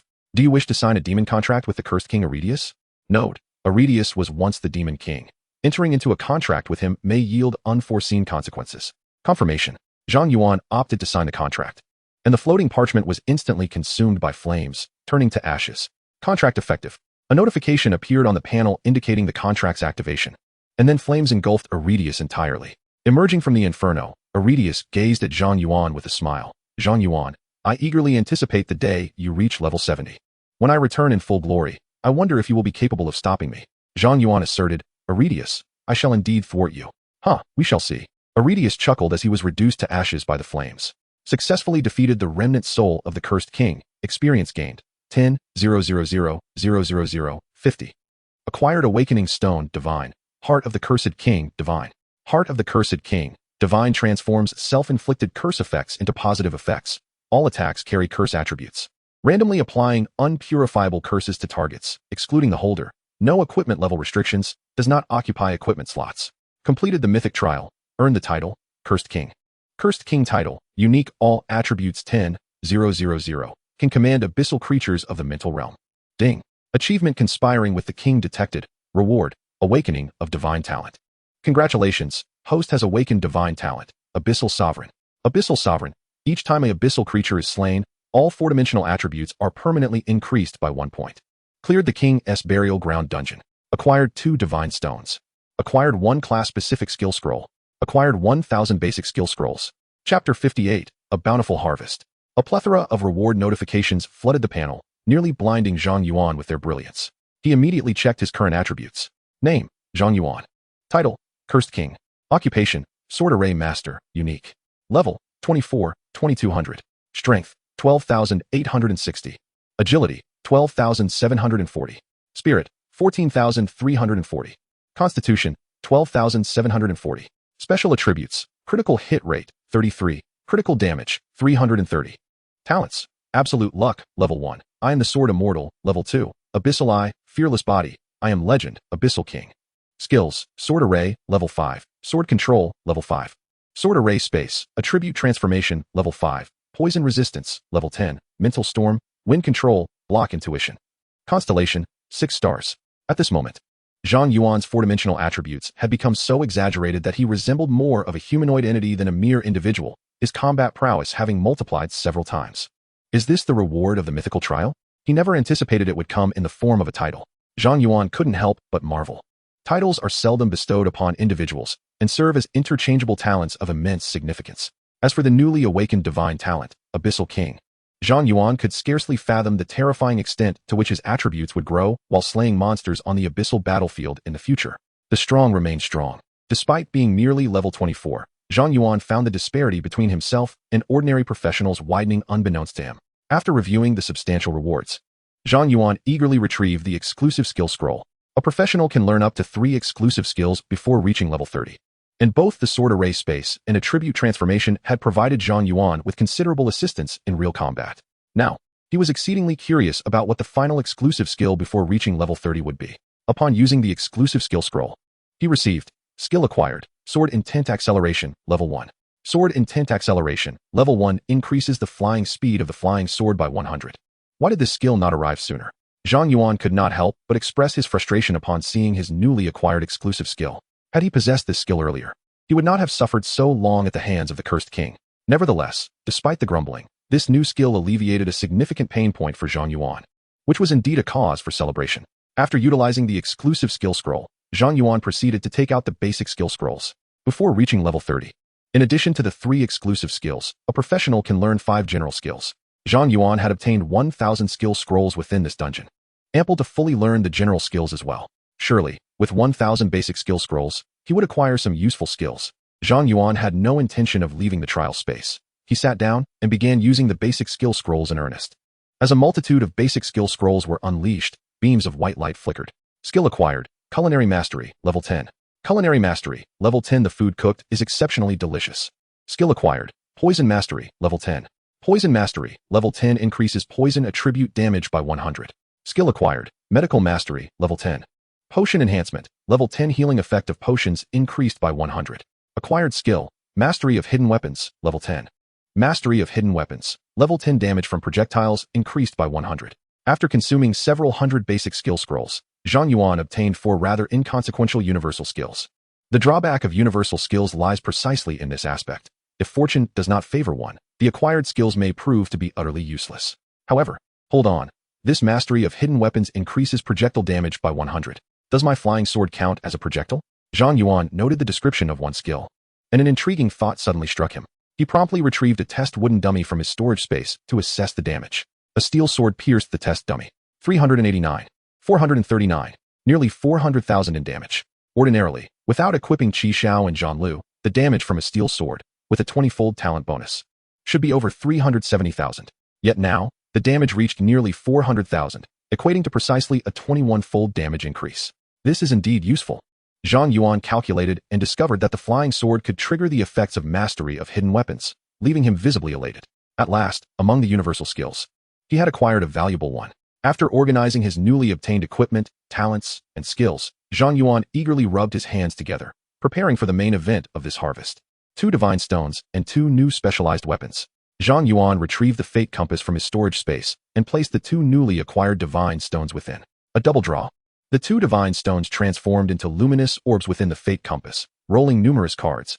As the array in the compass radiated a crimson light, 2 red cards emblazoned with the azure sword flew forth, ultimately transforming into 2 divine swords, Zhan Lu. The Zhan Lu from the sword array actively soared out, merging with the 2 new Zhan Lu, erupting with an overwhelming might, as if Zhang Yuan were being engulfed by an ocean. Divine Sword Zhan Lu, exclusive level 3 attack power 3000. Damage 300, automatically protects the owner, granting immunity to water attribute attacks, and damage inflicted by the holder transforms into a temporary shield lasting 1 minute. With no equipment level restrictions. Artifact Quest, Seek Zhan Lu Stone 01. Note, one of the top 10 swords, protecting its master and vanquishing evil, cleansing the world. Hiss. Upon witnessing the newly revealed attributes of Zhan Lu, Zhang Yuan could not help but gasp in awe. The ability to convert inflicted damage into a temporary shield is a divine skill for any damage dealer, but for Zhang Yuan, it felt like wielding a cheat. His damage output was already overwhelmingly excessive, and with both Qi Xiao and Zhan Lu unleashed, his damage soared into the hundreds of millions, equating to a shield value of over 100 million. Zhang Yuan could hardly fathom that after unleashing a basic attack, who would possess the capability to defeat him. It can only be said that specialized weapons truly live up to their name. Even without full refinement, the attributes are already astonishing. It is difficult to imagine how fearsome these specialized weapons will become once fully refined. Zhang Yuan was quite pleased with his refined Tier 3 Zhan Lu attribute. However, he had never heard of the Zhan Lu stones required for the artifact quest and could only temporarily set the task aside. After sorting through his spoils, the excitement faded, and he was suddenly overwhelmed by an unbearable hunger and thirst. He promptly retrieved the provisions and water from his storage space, indulging in a hearty meal. Once satiated, Zhang Yuan left the dungeon with a sense of satisfaction. However, as soon as he emerged, he caught a whiff of an exceedingly strong scent of blood in the air. Distant roars echoed ominously. In response, a sword formation was immediately deployed, summoning 10 iron swords that encircled Zhang Yuan. Chapter 59. The Bountiful Ground for Attribute Farming. Several arrows sliced through the air, only to be severed by Zhang Yuan's iron swords. Turning towards the source of the incoming arrows, he beheld several abyssal creatures charging towards him. Utilizing the abyssal eye, he identified them. Abyssal Archer, Elite. Level, 35. Strength, 12,000. Agility, 15,000. Mentality, 3,000. Constitution, 5,000. Skills, Demon Breaking Arrow, Triple Shot. Hellhound, level 30, strength 2,000, agility 10,000, mentality 500, constitution 3,000, skills, sprint, hellish howl. The Abyssal Archers, having failed their first assault, swiftly knocked their arrows again. Yet, before they could release their projectiles, they were pierced by Zhang Yuan's flying swords, falling lifelessly to the ground. Successfully killed Abyssal Archer, experience 30,000, 50. Successfully killed Hellhound, experience 20,000, 50. Obtained 1 Abyssal Archer's heart, 2 Hellhound's teeth. Cursed King's Blade Artifact Quest 1990100000. Abyssal Sovereign's talent activated, permanent increase of 8 in all attributes. A cascade of notifications flashed across the panel, but before Zhang Yuan could fully absorb the information, he heard distant screams. Someone was under attack. Zhang Yuan immediately rushed towards the sound, discovering a knight valiantly holding a large shield against the assault of over 10 hellhounds. Behind him, an archer lay with a severed leg, while a healer tended to his wounds. Zhang Yuan could clearly see that several hellhounds bore remnants of human clothing and flesh around their mouths, indicating they had recently feasted on human prey. Beasts. Zhang Yuan snorted coldly, launching his flying swords once more. The hellhounds had no time to scream before they were all transformed into Zhang Yuan's experience points. Cursed King's Blade Artifact Quest 199610000. Abyssal Sovereign, all attributes 6. The trio under siege, witnessing the slaughter of the hellhounds, turned gratefully towards Zhang Yuan. Thank you. If it weren't for your timely intervention, we would surely have perished here today. Zhang Yuan inquired, what on earth transpired? This is supposed to be behind the Great Xia Empire's defensive line, isn't it? How could this happen so swiftly? His gaze shifted slightly. The Great Xia Empire had established 3 major defensive lines on the abyssal battlefield, known as the 3 strongholds. The first defensive position lies deep within the abyssal battlefield, less than 100 kilometers from the entrance to the abyss. The second defensive position is situated at the edge of the abyssal battlefield, 500 kilometers away from the entrance. The Tomb of King's Instance resides between the first and second positions. The third position marks the border of the Great Xia Empire. Should it fall, the abyssal forces would surge forth, engulfing the entire realm of the Great Xia in flames of war. Zhang Yuankai had entered the Tomb of Kings for merely 8 days when the first position succumbed. How brutal must this war be? A flicker of fear crossed the knight's eyes as he continued. This war is exceedingly fierce. A Duke-level demon from the abyss has appeared, gravely wounding Elderbai. Had it not been for the timely intervention of the god of war, Elderbai might have perished on the battlefield. Zhang's expression shifted dramatically. Elderbai had been severely injured? Hearing the healer's words, the knight clenched his fists in frustration. Damn it! Zhang inquired, what mission do you have? The knight hesitated momentarily. He spoke with a quiver in his voice. Unfortunately, our squad was ambushed by the abyssal army during our advance. 2 of my companions have fallen, and we are currently unable to carry out our mission. Zhang nodded slightly. I understand. You should withdraw. I will take on the task of scouting the stronghold. The knight insisted, Major Zhang, I can serve as your front line, assisting you in the execution of your mission. We must leave quickly. This place is perilous. Indeed. Zhang watched the 3 depart, murmuring to himself, there exists an abyssal stronghold to the northwest. Perhaps I can grind for some attributes there. Upon exiting the instance, he sensed the teleportation array left by Elderbai, but the urgency of the moment had prevented him from examining it. The situation appeared grim. After reading Elderbai's message, Zhang dismantled the temporary teleportation array he had constructed. Having made his decision, he set off towards the northwest. Along the way, Zhang encountered numerous abyssal creatures patrolling the battlefield, all of which he dispatched with ease. As he beheld a distant abyssal stronghold, he took the opportunity to check his Abyssal King talent. Abyssal King, 4-dimensional attributes 114. In such a short span, he had augmented his 4-dimensional attributes by 114 points, equivalent to leveling up twice. Truly the mark of a divine talent. With such a gift, this hellish abyssal battlefield became a veritable treasure trove for rapidly enhancing his combat prowess. Excitement flickered in Zhang's eyes as he gazed at the abyssal stronghold ahead, as if it were a bounty of attribute points. Today, he would hunt with fervor. Chapter 60. The Demon Duke. Within the watchtower. You say it was a member of the dragon team, named Zhang Yuan, who saved you and accepted your mission? Upon hearing that Zhang Yuan had rescued the vanguard squad, the instructor Ning Wuwei sought out the knight immediately, his countenance grave as he sought confirmation. Yes, Commander. The knight felt a sudden pang of anxiety at Ning's serious demeanor. Commander, could there be an issue with his identity? Indeed. The knight dared not linger and hurried towards the city's medical center. I must go save him. Ning Wuwei promptly reported the situation to Wan Chang'an before hastily exiting the city in pursuit of Zhang Yuan. Outside the abyss battlefield, Zhang Yuan did not recklessly charge into the stronghold, but instead circled around its perimeter, keenly observing the situation. The stronghold itself was modest in scale, housing fewer than 500 abyssal creatures, each averaging level 30. However, the defenses were formidable, and Zhang Yuan was unable to infiltrate, leaving him uncertain about the potential presence of powerful abyssal entities within. Considering the 500 monsters within the stronghold, his sword formation could encompass the entire area. By unleashing a mental storm to blanket all abyssal creatures, he estimated that the resulting splash damage could amplify his skill's power by approximately 50 times. Coupled with the third-tier weapons, Qi Xiao and Zhang Lu, even a formidable opponent like Otis should be obliterated in one fell swoop. After a brief calculation, Zhang Yuan identified a position from which his sword formation could effectively cover the entire stronghold.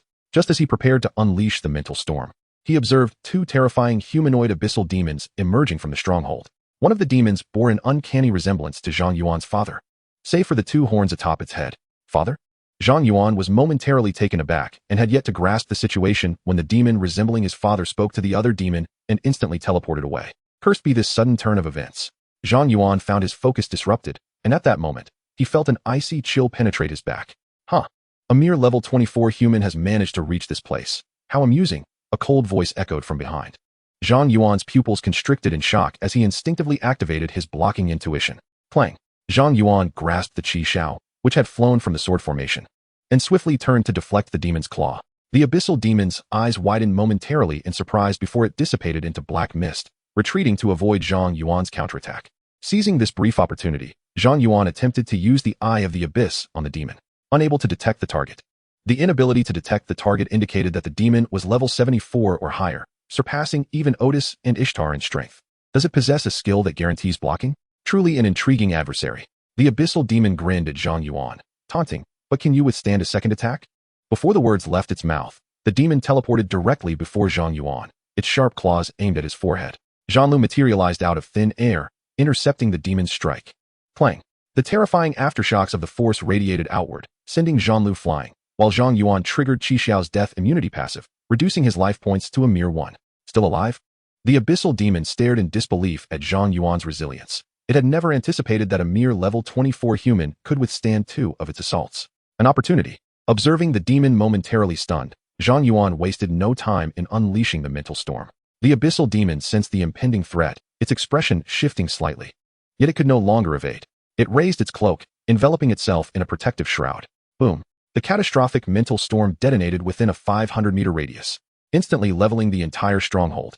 Successfully killed abyssal archer, experience gained, 30,000, 50. Upon successfully vanquishing the abyssal warrior, Zhang Yuan gained 30,000 experience points, elevating his level to 25 and restoring him to full vitality, all while enveloped in a faint azure radiance.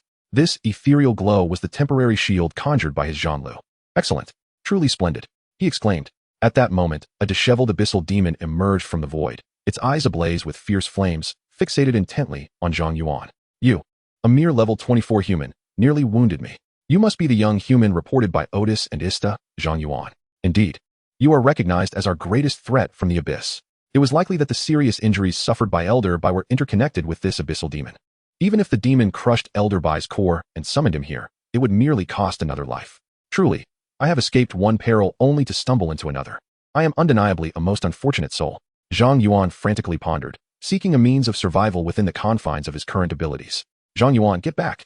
A thunderous roar reverberated from afar as Ning Wuwei, wielding a purple-gold spear, charged towards the abyssal demon with remarkable speed. Forbidden technique, God-slaying spear. A tremendous force erupted from the tip of Ning Wuwei's spear, launching forth with cataclysmic might towards the abyssal demon.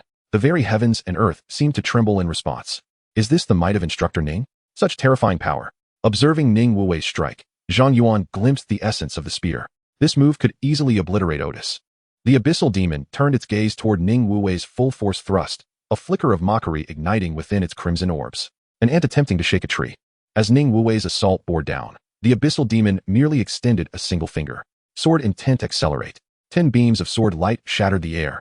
Alas, the abyssal demon, noticing Zhang Yuan launching an attack simultaneously, registered a hint of displeasure. After a fleeting moment of contemplation, it resolved to utilize a skill to counter Ning Wuwei's strike, bracing itself against Zhang Yuan's onslaught. After all, Zhang Yuan was merely at level 25, and the fearsome forbidden technique had already been expended. His standard attack would not yield significant damage. With this rationale, the abyssal demon gently tapped the tip of Ning Wuwei's spear with its finger. Clang! A melodious chime resonated, as a spatial ripple formed between the demon's finger and Ning Wuwei's spear, radiating outward. Skill, nullification. Instantaneously, Ning Wuwei's skill lost all potency. What? Ning Wuwei's expression shifted drastically. Simultaneously, 10 flying swords struck the abyssal demon. 496, 017, 986. What? The abyssal demon's expression transformed in shock.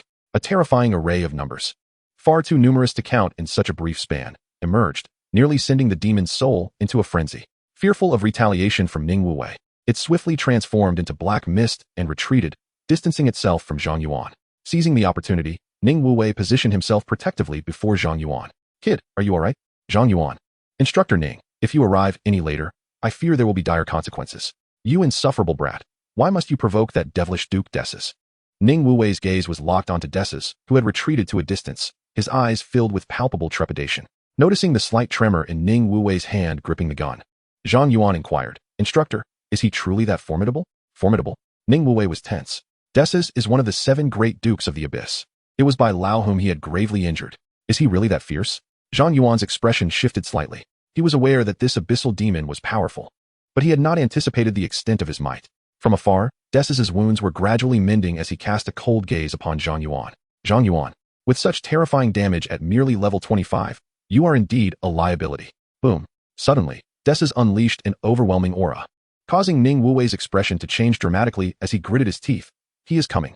Zhang Yuan, I will do everything I can to give you a chance to escape. You must flee. Instructor, you need not concern yourself with me. Save yourself.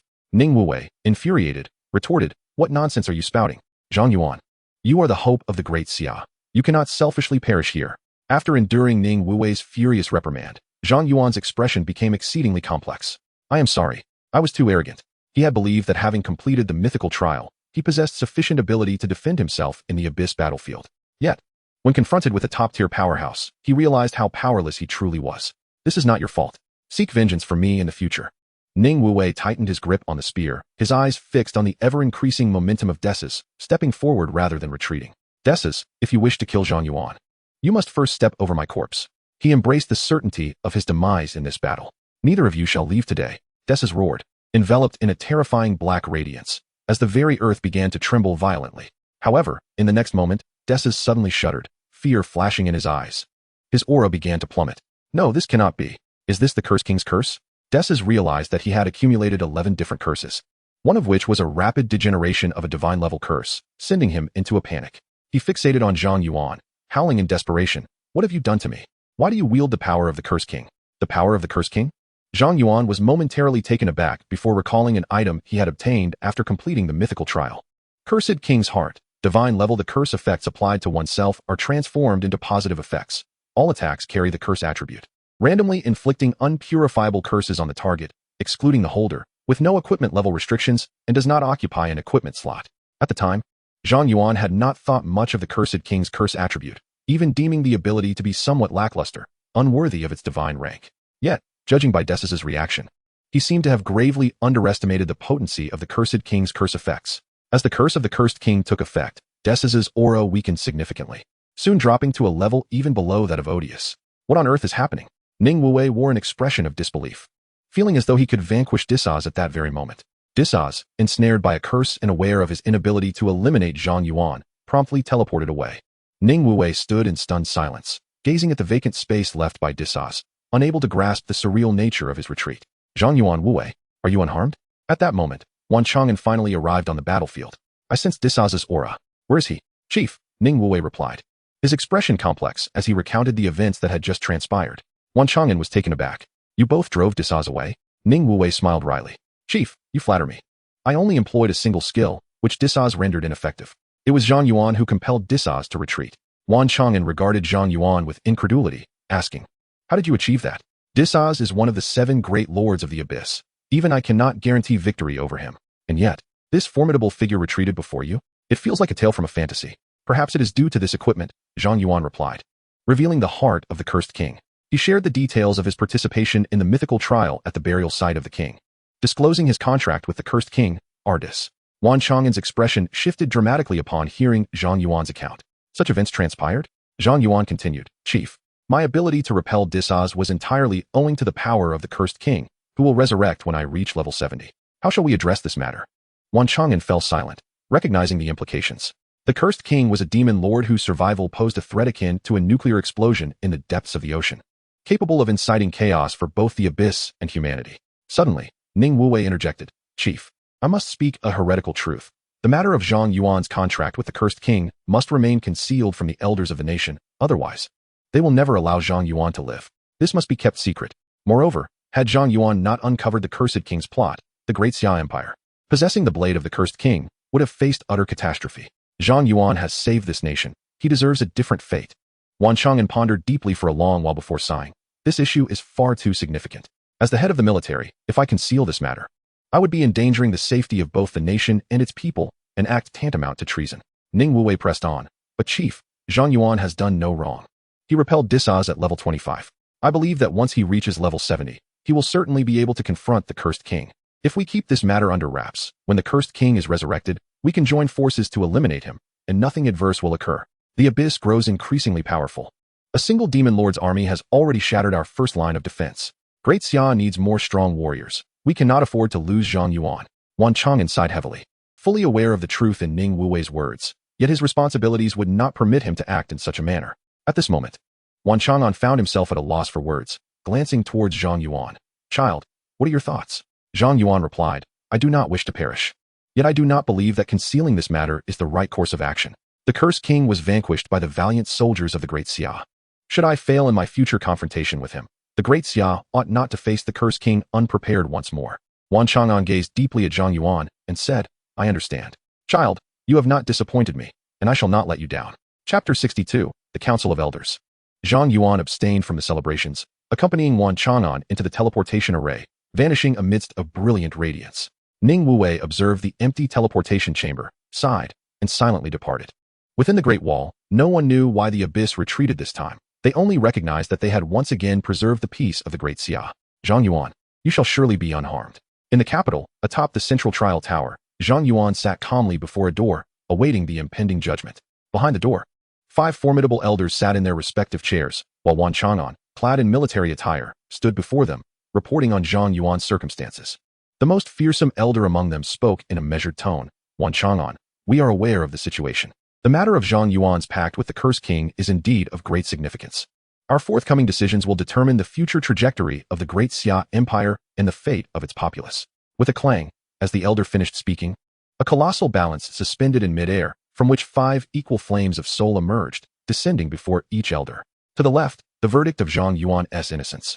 "And we shall lend our full support for his growth, permitting the Cursed King's revival while laying the groundwork. Should Zhang Yuan fail in his confrontation, the full might of the nation will annihilate the Cursed King."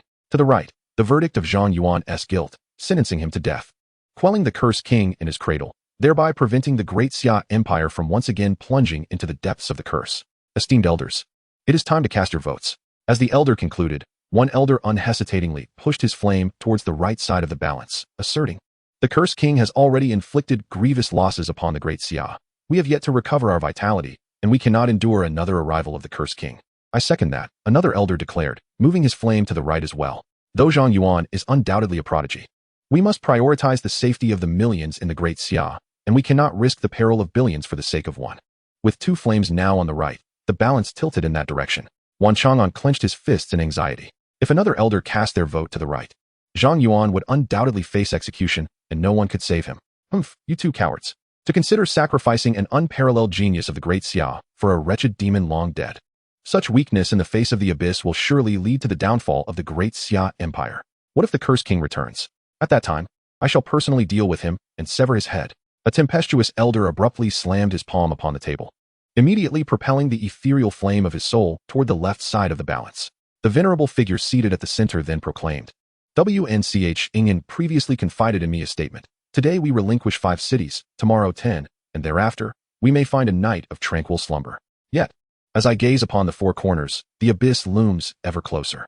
To retreat before the abyss is akin to stoking the flames of a fire. As long as the fuel persists, the fire shall never extinguish. Within the depths resides more than one Cursed King, yet we possess but a single Zhang Yuan. His innate talent warrants a gamble of national fortune." Upon concluding his remarks, the elder at the center also directed the ethereal flame before him to the left side of the balance. Clang! The balance restored its equilibrium, and all eyes turned to the elder in the far corner, whose hair was white as snow yet bore the visage of youth. quietly meditating with closed eyes. Since the commencement of the meeting, this elder had remained silent, and now, the pivotal vote determining Zhang Yuan's fate rested in his hands. Boldly, "It is time to cast your vote," the elder in the center prompted. The elder surnamedly slightly opened his eyes and smiled. "Naturally, I shall support Zhang Yuan." With that, the elderly promptly sent the ethereal flame before him to the left side of the balance. Clang! The balance decisively tilted toward the left. Upon witnessing this, WNCH's anxious heart finally found repose. The verdict was rendered. Zhang Yuan was exonerated. The elder in the center calmly announced the outcome, then continued.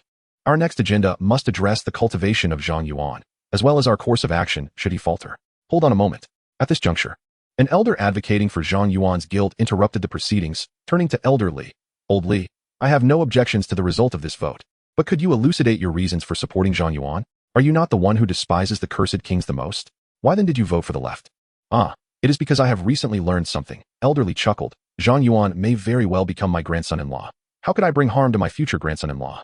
The other four elders collectively inquired. "What do you mean?" Sensing the hostile gazes directed his way, Elder Li laughed heartily. "Huh? This is merely a matter of my family, and has no bearing on today's meeting.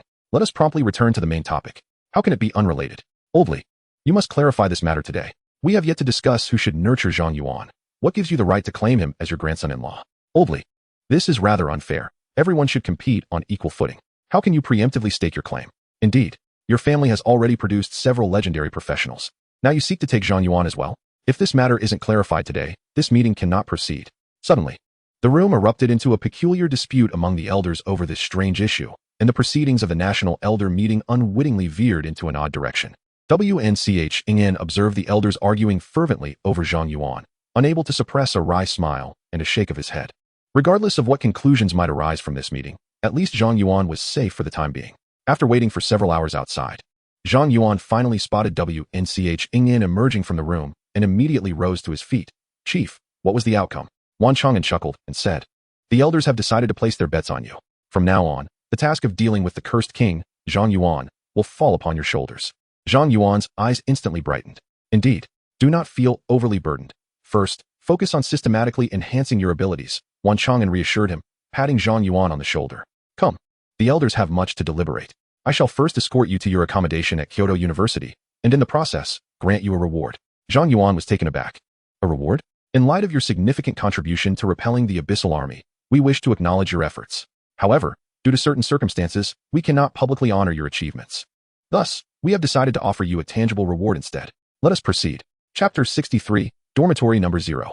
Wan Chang'an transported Zhang Yuan directly from the central training tower to the entrance of Kyoto University. A towering gate, several dozen meters high, stood majestically in the midst of the metropolis. Standing before this grand entrance, Zhang Yuan felt a profound sense of insignificance. Is this truly the foremost institution of the Great Xia? How imposing! Zhang Yuan's eyes were filled with awe. He had heard countless legends about Kyoto University during his high school years and had seen innumerable photographs of its grandeur. Yet, upon arriving at the gates, he was still overwhelmed by an indescribable sense of wonder. The very portal seemed to harbor boundless energy. Wan Chang'an remarked, "Half of the elite experts of the Great Xia Empire hail from Kyoto University, and even the president of this institution can stand alongside the elders as equals. Zhang Yuan, this school conceals many formidable figures. Opportunities abound. If you wish to confront the cursed king, you will undoubtedly require the assistance of Kyoto University. Once you enroll, you must not become complacent." Zhang Yuan nodded affirmatively. "Understood." Wan Chang'an continued, "Professor Chen Yun has already completed your enrollment procedures, so there is no need for you to report in person. I will take you directly to your residence. However, given your unique circumstances, a shared dormitory would not be suitable for you, so I have taken the liberty of securing a single room for your stay. Is that acceptable?" "Absolutely. Excellent. Let us proceed." Though it was already late at night, upon entering the campus, Zhang Yuan was astonished to find it more vibrant than he had imagined. With students engaged in various forms of training all around, Zhang Yuan mused, "They are still practicing at such a late hour?" Wan Chang'an explained as they walked. "Those who are admitted to Kyoto University are the pride of their respective provinces and cities. Each possesses their own aspirations and refuses to be outdone by others. This institution is replete with talent. Many who enter here discover that their status as prodigies has diminished to that of ordinary individuals. This stark contrast can profoundly affect their pride, driving them to strive even harder.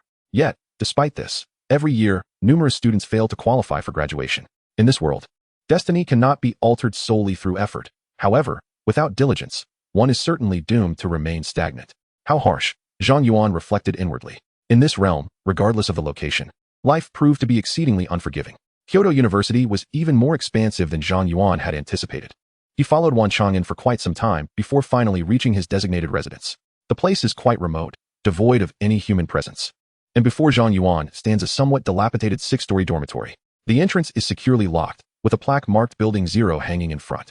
The entire structure exudes an eerie atmosphere, and Zhang Yuan cannot shake the feeling that something is amiss. "Chief, is this place truly inhabited?" he inquires, noticing large patches of peeling paint on the exterior walls and the dark, vacant windows that give the building the appearance of an abandoned haunted house. Wan Chang'an chuckles. "Do not underestimate this building. Half of the elite forces from Kyoto University have resided here, and many students aspire to live within its walls but lack the requisite qualifications." Zhang Yuan, astonished, wonders what secrets lie within. "That is a mystery. Once you earn the building's acknowledgement, you shall discover it," Wan Chang'an replies enigmatically. As they converse, an elderly woman with white hair approaches the closed door, glancing at Zhang Yuan before asking Wan Chang'an, "Is this the student you intend to place in this building?" Wan Chang'an responds with utmost respect, "Yes, Granny Nyo, I entrust this child to you." Observing Wan Chang'an's deference, Zhang Yuan employs his abyssal eye on Granny Nyo, only to find himself unable to gauge her strength. She is a formidable being, at least level 75. It is no surprise, given that this is Kyoto University. Even a dormitory supervisor possesses such prowess. Granny Nyo scrutinizes Zhang Yuan before finally unlocking the dormitory door. "I am granting you a special exception today, young man, allowing you to reside in Building 0. However, should you fail to meet expectations, I will have no choice but to evict you," she warns. "Rest assured, Granny, this child will not disappoint you," Wan Chang'an assures her with a smile, turning to Zhang Yuan. "Granny will guide you inside. There has been much commotion lately. Take this time to rest, and should you have any questions, do not hesitate to ask her. I must take my leave now, but someone will bring your identification card tomorrow." "Wait, Chief," Zhang Yuan calls out hurriedly. "What about my reward?" Wan Chang'an replies with a grin. "You moving into Building 0 is your reward." After uttering this cryptic remark, he departs, vanishing into the night. "Young man, do not linger here foolishly. Come inside," Granny Nyo says matter-of-factly. Upon entering Building 0, Zhang Yuan discovers an intriguing portal to a dungeon in the hallway. This is a unique secret realm associated with Building 0. If you wish to reside here long-term, you must venture into that dungeon to earn your rent, Granny Nyo explains. "However, as it is your first day, tonight's rent is waived." "What lies within that dungeon?" Zhang Yuan inquires, curiosity piqued. "Only power," Granny Nyo responds, guiding him to the second floor. Aside from rooms 203 and 208, which are occupied, the other rooms remain uninhabited. "Choose one for yourself," she instructs. Zhang Yuan scans the corridor and points to the room in the far corner, room 210. "That one will do." "Very well," she replies. Granny Nyo retrieved a pitch-black key from her waist and handed it to Zhang Yuan, advising, "Room 210 is now yours. As long as you can afford the rent. No one can enter without your permission, not even the national elder." "Do you have any other questions?" "None," Zhang Yuan replied. "Excellent. I appreciate a child who is not verbose. Rest well tonight." Granny Nyo nodded and turned to leave. Zhang Yuan unlocked the dormitory door with the key and stepped inside. Contrary to the dilapidated exterior of the building, the room was remarkably clean and tidy. Even the bed exuded the warmth of sunlight, complemented by a private bathroom with 24-hour hot water. It was far better than he had anticipated. Content with his accommodation, Zhang Yuan closed the door and had barely settled onto the bed when a prompt appeared on his interface. Entering a special domain. Experience gain. 10 seconds, 50. A flicker of astonishment crossed Zhang Yuan's eyes upon seeing the notification. Gaining experience passively? Chapter 64. The Secret Realm of Stars. This was Zhang Yuan's first encounter with such a phenomenon. Earning 10 experience per second may seem modest, yet when calculated, it amounts to 36,000 experience in an hour. If he were to sleep for 8 hours in this room, that would yield a staggering 288,000 experience points. Currently, at level 25, he required 5 million experience to reach level 26. Considering the experience shared with the Curse King, it meant that by simply resting here for 34 days, he could ascend naturally to level 26. While this may seem a leisurely pace for Zhang Yuan, it was due to his ability to solo high-level nightmare dungeons. However, for an ordinary practitioner, leveling up from 25 to 26 within a month is already an impressive rate of advancement. Moreover, the experience here was essentially a gift. It was no wonder that half of the god-tier experts at Kyoto University emerged from building number 0. With enough time in this environment, even a pig could attain divinity. Zhang Yuan was pleasantly surprised to encounter such an unexpected boon upon his arrival, and he couldn't help but look forward to his university life. Shortly after reclining on the soft bed, an overwhelming wave of drowsiness washed over him. After days of battling the Curse King and the Demon Duke, his body was utterly fatigued. After a yawn, Zhang Yuan succumbed to sleep. The following morning, a knock echoed at the dormitory door. Sleepily, Zhang Yuan opened it to find Granny Niu standing at the threshold, holding a stack of clothing and an identification card. Here are your uniform and ID card. Take good care of them. Remember, the ID card from Kyoto University will serve as your lifelong identification. All your records will be stored on it, so ensure it's safekeeping.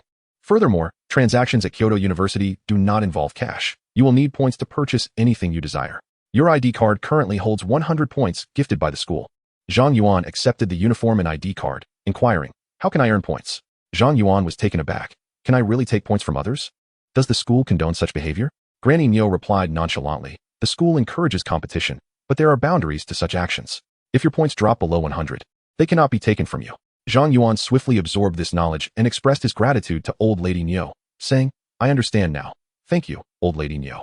This information was originally meant to be conveyed during the opening ceremony and the freshman training session. I heard from Xiao Wan that you did not attend the freshman training, so I felt compelled to elaborate. However, points serve merely as currency within Kyoto University and cannot be used to pay the rent for dormitory building number 0. If you wish to reside here, you must venture into the lower-level secret realm to acquire star stones. The rent for a room on the second floor is 1 star stone per day. Moreover, this dormitory is equipped with various facilities, and usage of these amenities also requires star stones. We can discuss these facilities once you qualify to stay in this building. Points and star stones. I never anticipated that my first task upon entering university would revolve around earning money. Zhang Yuan chuckled softly, shaking his head, and made his way to the first floor, where he spotted a golden-haired youth clad in red armor, exuding an air of cold elegance, standing at the entrance to the Corridor S dungeon. The golden-haired youth cast a casual glance at Zhang Yuan without offering any greeting and proceeded directly into the secret realm. Is he also a resident of this building? He appears quite formidable. Zhang Yuan muttered to himself and approached the dungeon entrance, activating the Abyssal Eye. Star Secret Realm. Level None. Difficulty, Normal, Hard, Nightmare.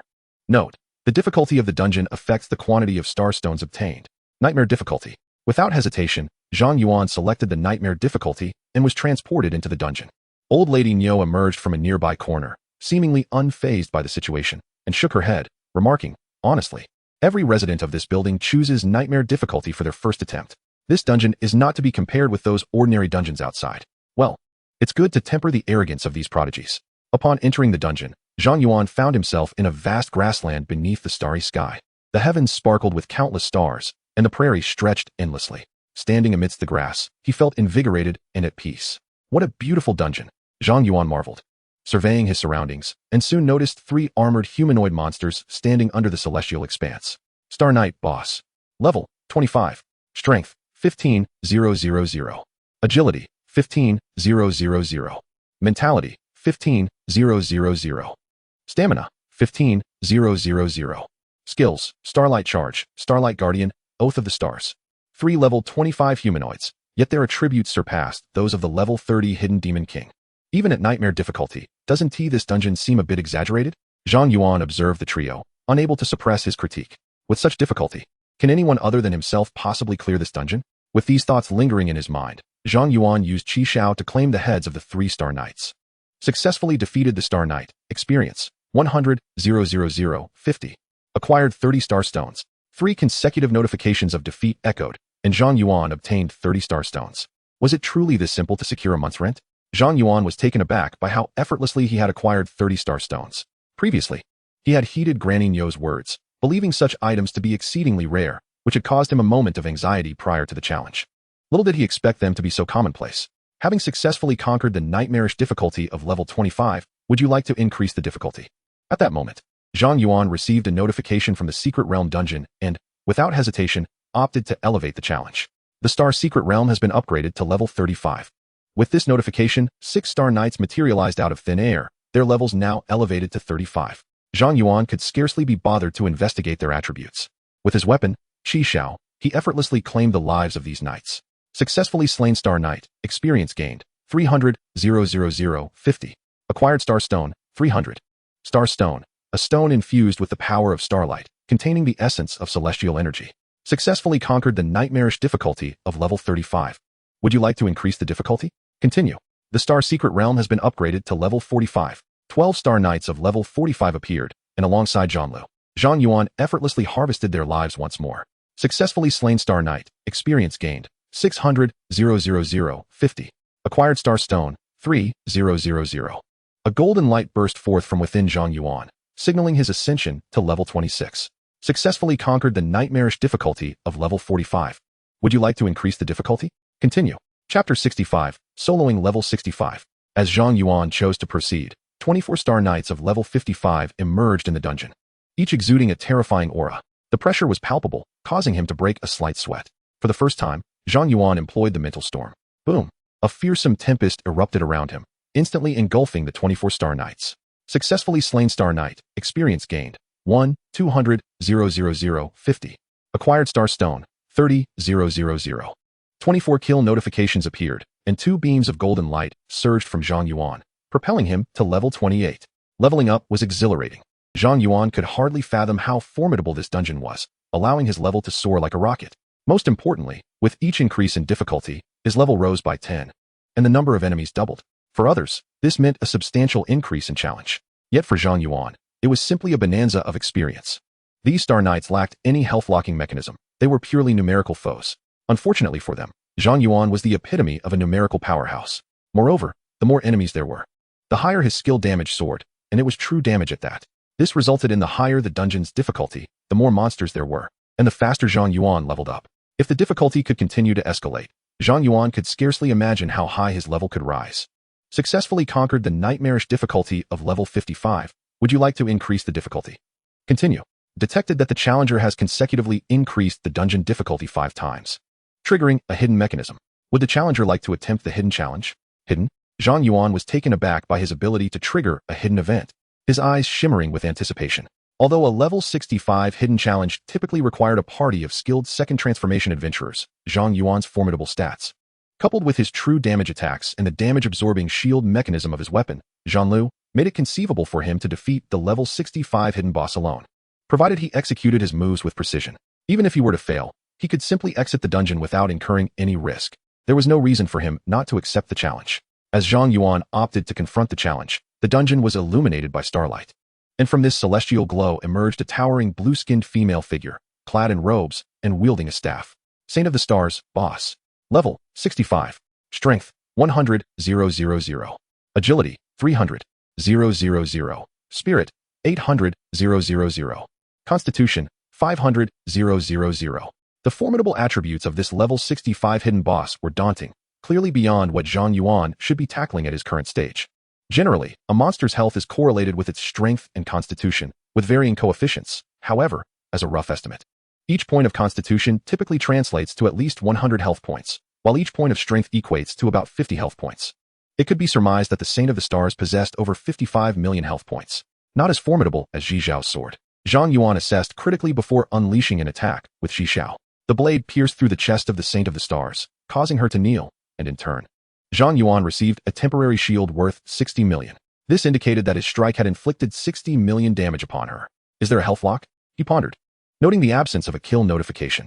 Turning his gaze back to the Saint of the Stars, he observed her enveloped in radiant starlight as she activated her skill. Skill, Starfall. A multitude of stars cascaded from the heavens, blanketing the entire dungeon. Each star that struck Zhang Yuan diminished his temporary shield by 100,000. The starfall persisted for a full minute, and by the time the skill concluded, his shield had nearly vanished. This level 65 boss is indeed formidable, without any hacks.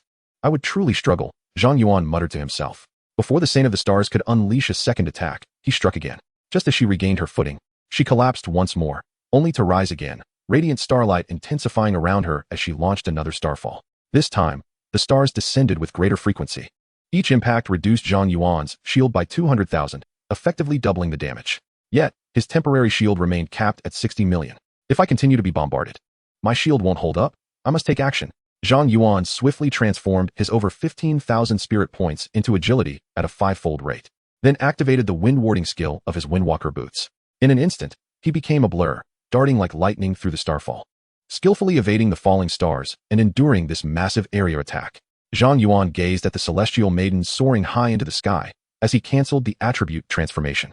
The two divine swords, Qi Xiao and Zhanlu, manifested simultaneously, advancing towards the celestial maiden from either side. With a surge of sword intent, the twin blades transformed into radiant beams of red and blue, aiming for the maiden's vital points. However, they were repelled by a starlight shield, inflicting no damage upon her. Is it physical immunity?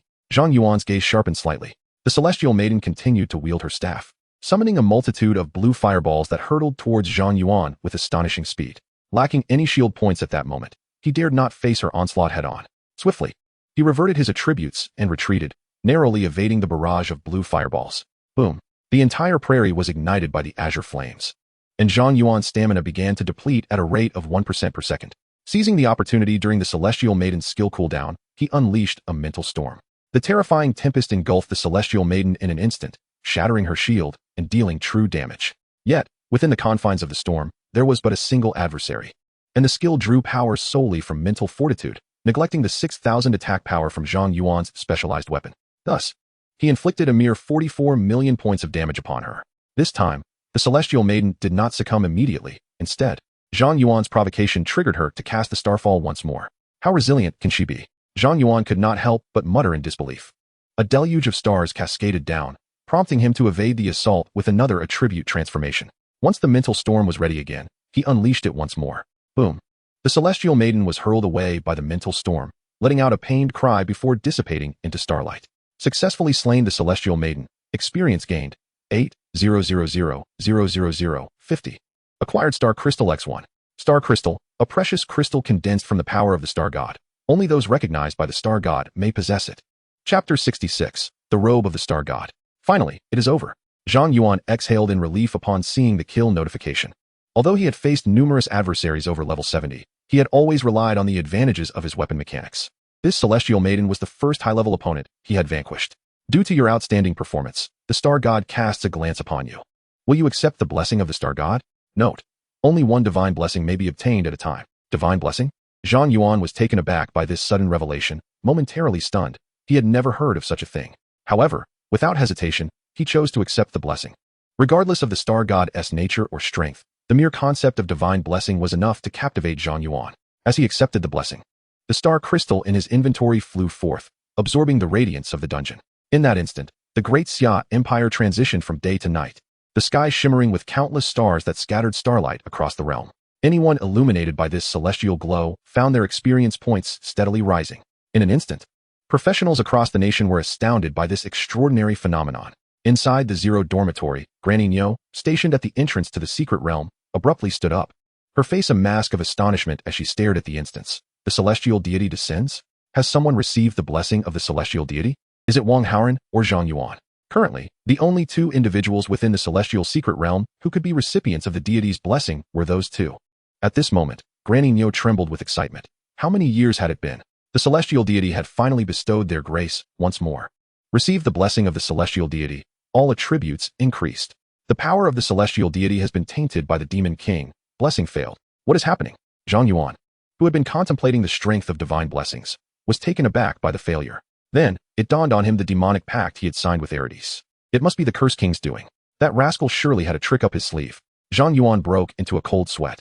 Had this divine blessing not exposed the Curse King's hidden scheme, he would undoubtedly have been doomed during his confrontation with the Curse King at level 70. However, upon realizing the Curse King's machinations, Zhang Yuan furrowed his brow once more. If the demon behind the Curse King could corrupt even divine blessings, what means did he possess to rid himself of this demonic curse? Clang. Zhang Yuan picked up the celestial crystal, noticing the cracks on its surface emanating dark energy. Murmuring, it appears that the demon's status surpasses that of the celestial deity. If I wish to triumph over the Curse King, I must find a deity of even higher rank than the demon before reaching level 70 and obtain their blessing. This is indeed a daunting task. In the next moment, a robe of starlight materialized amidst the celestial glow, absorbing the power of the celestial crystal. Celestial robe, divine level capable of storing divine power, grants 50 favorability from deities, with no level restriction for equipment. Celestial power, unleash the wrath of the celestial deity, delivering a devastating strike, usable once, can be recharged with celestial crystals. A divine garment? Zhang Yuan was momentarily stunned by the appearance of the celestial robe, taken aback by this unexpected turn of events. Although the Curse King's interference had prevented him from receiving the divine blessing, he had instead acquired a divine artifact. A blessing in disguise, perhaps? Zhang Yuan eagerly donned the celestial robe, which enveloped him entirely before vanishing from sight. While invisible to the naked eye, Zhang Yuan could feel a formidable power coursing through him, ready to be unleashed at his will.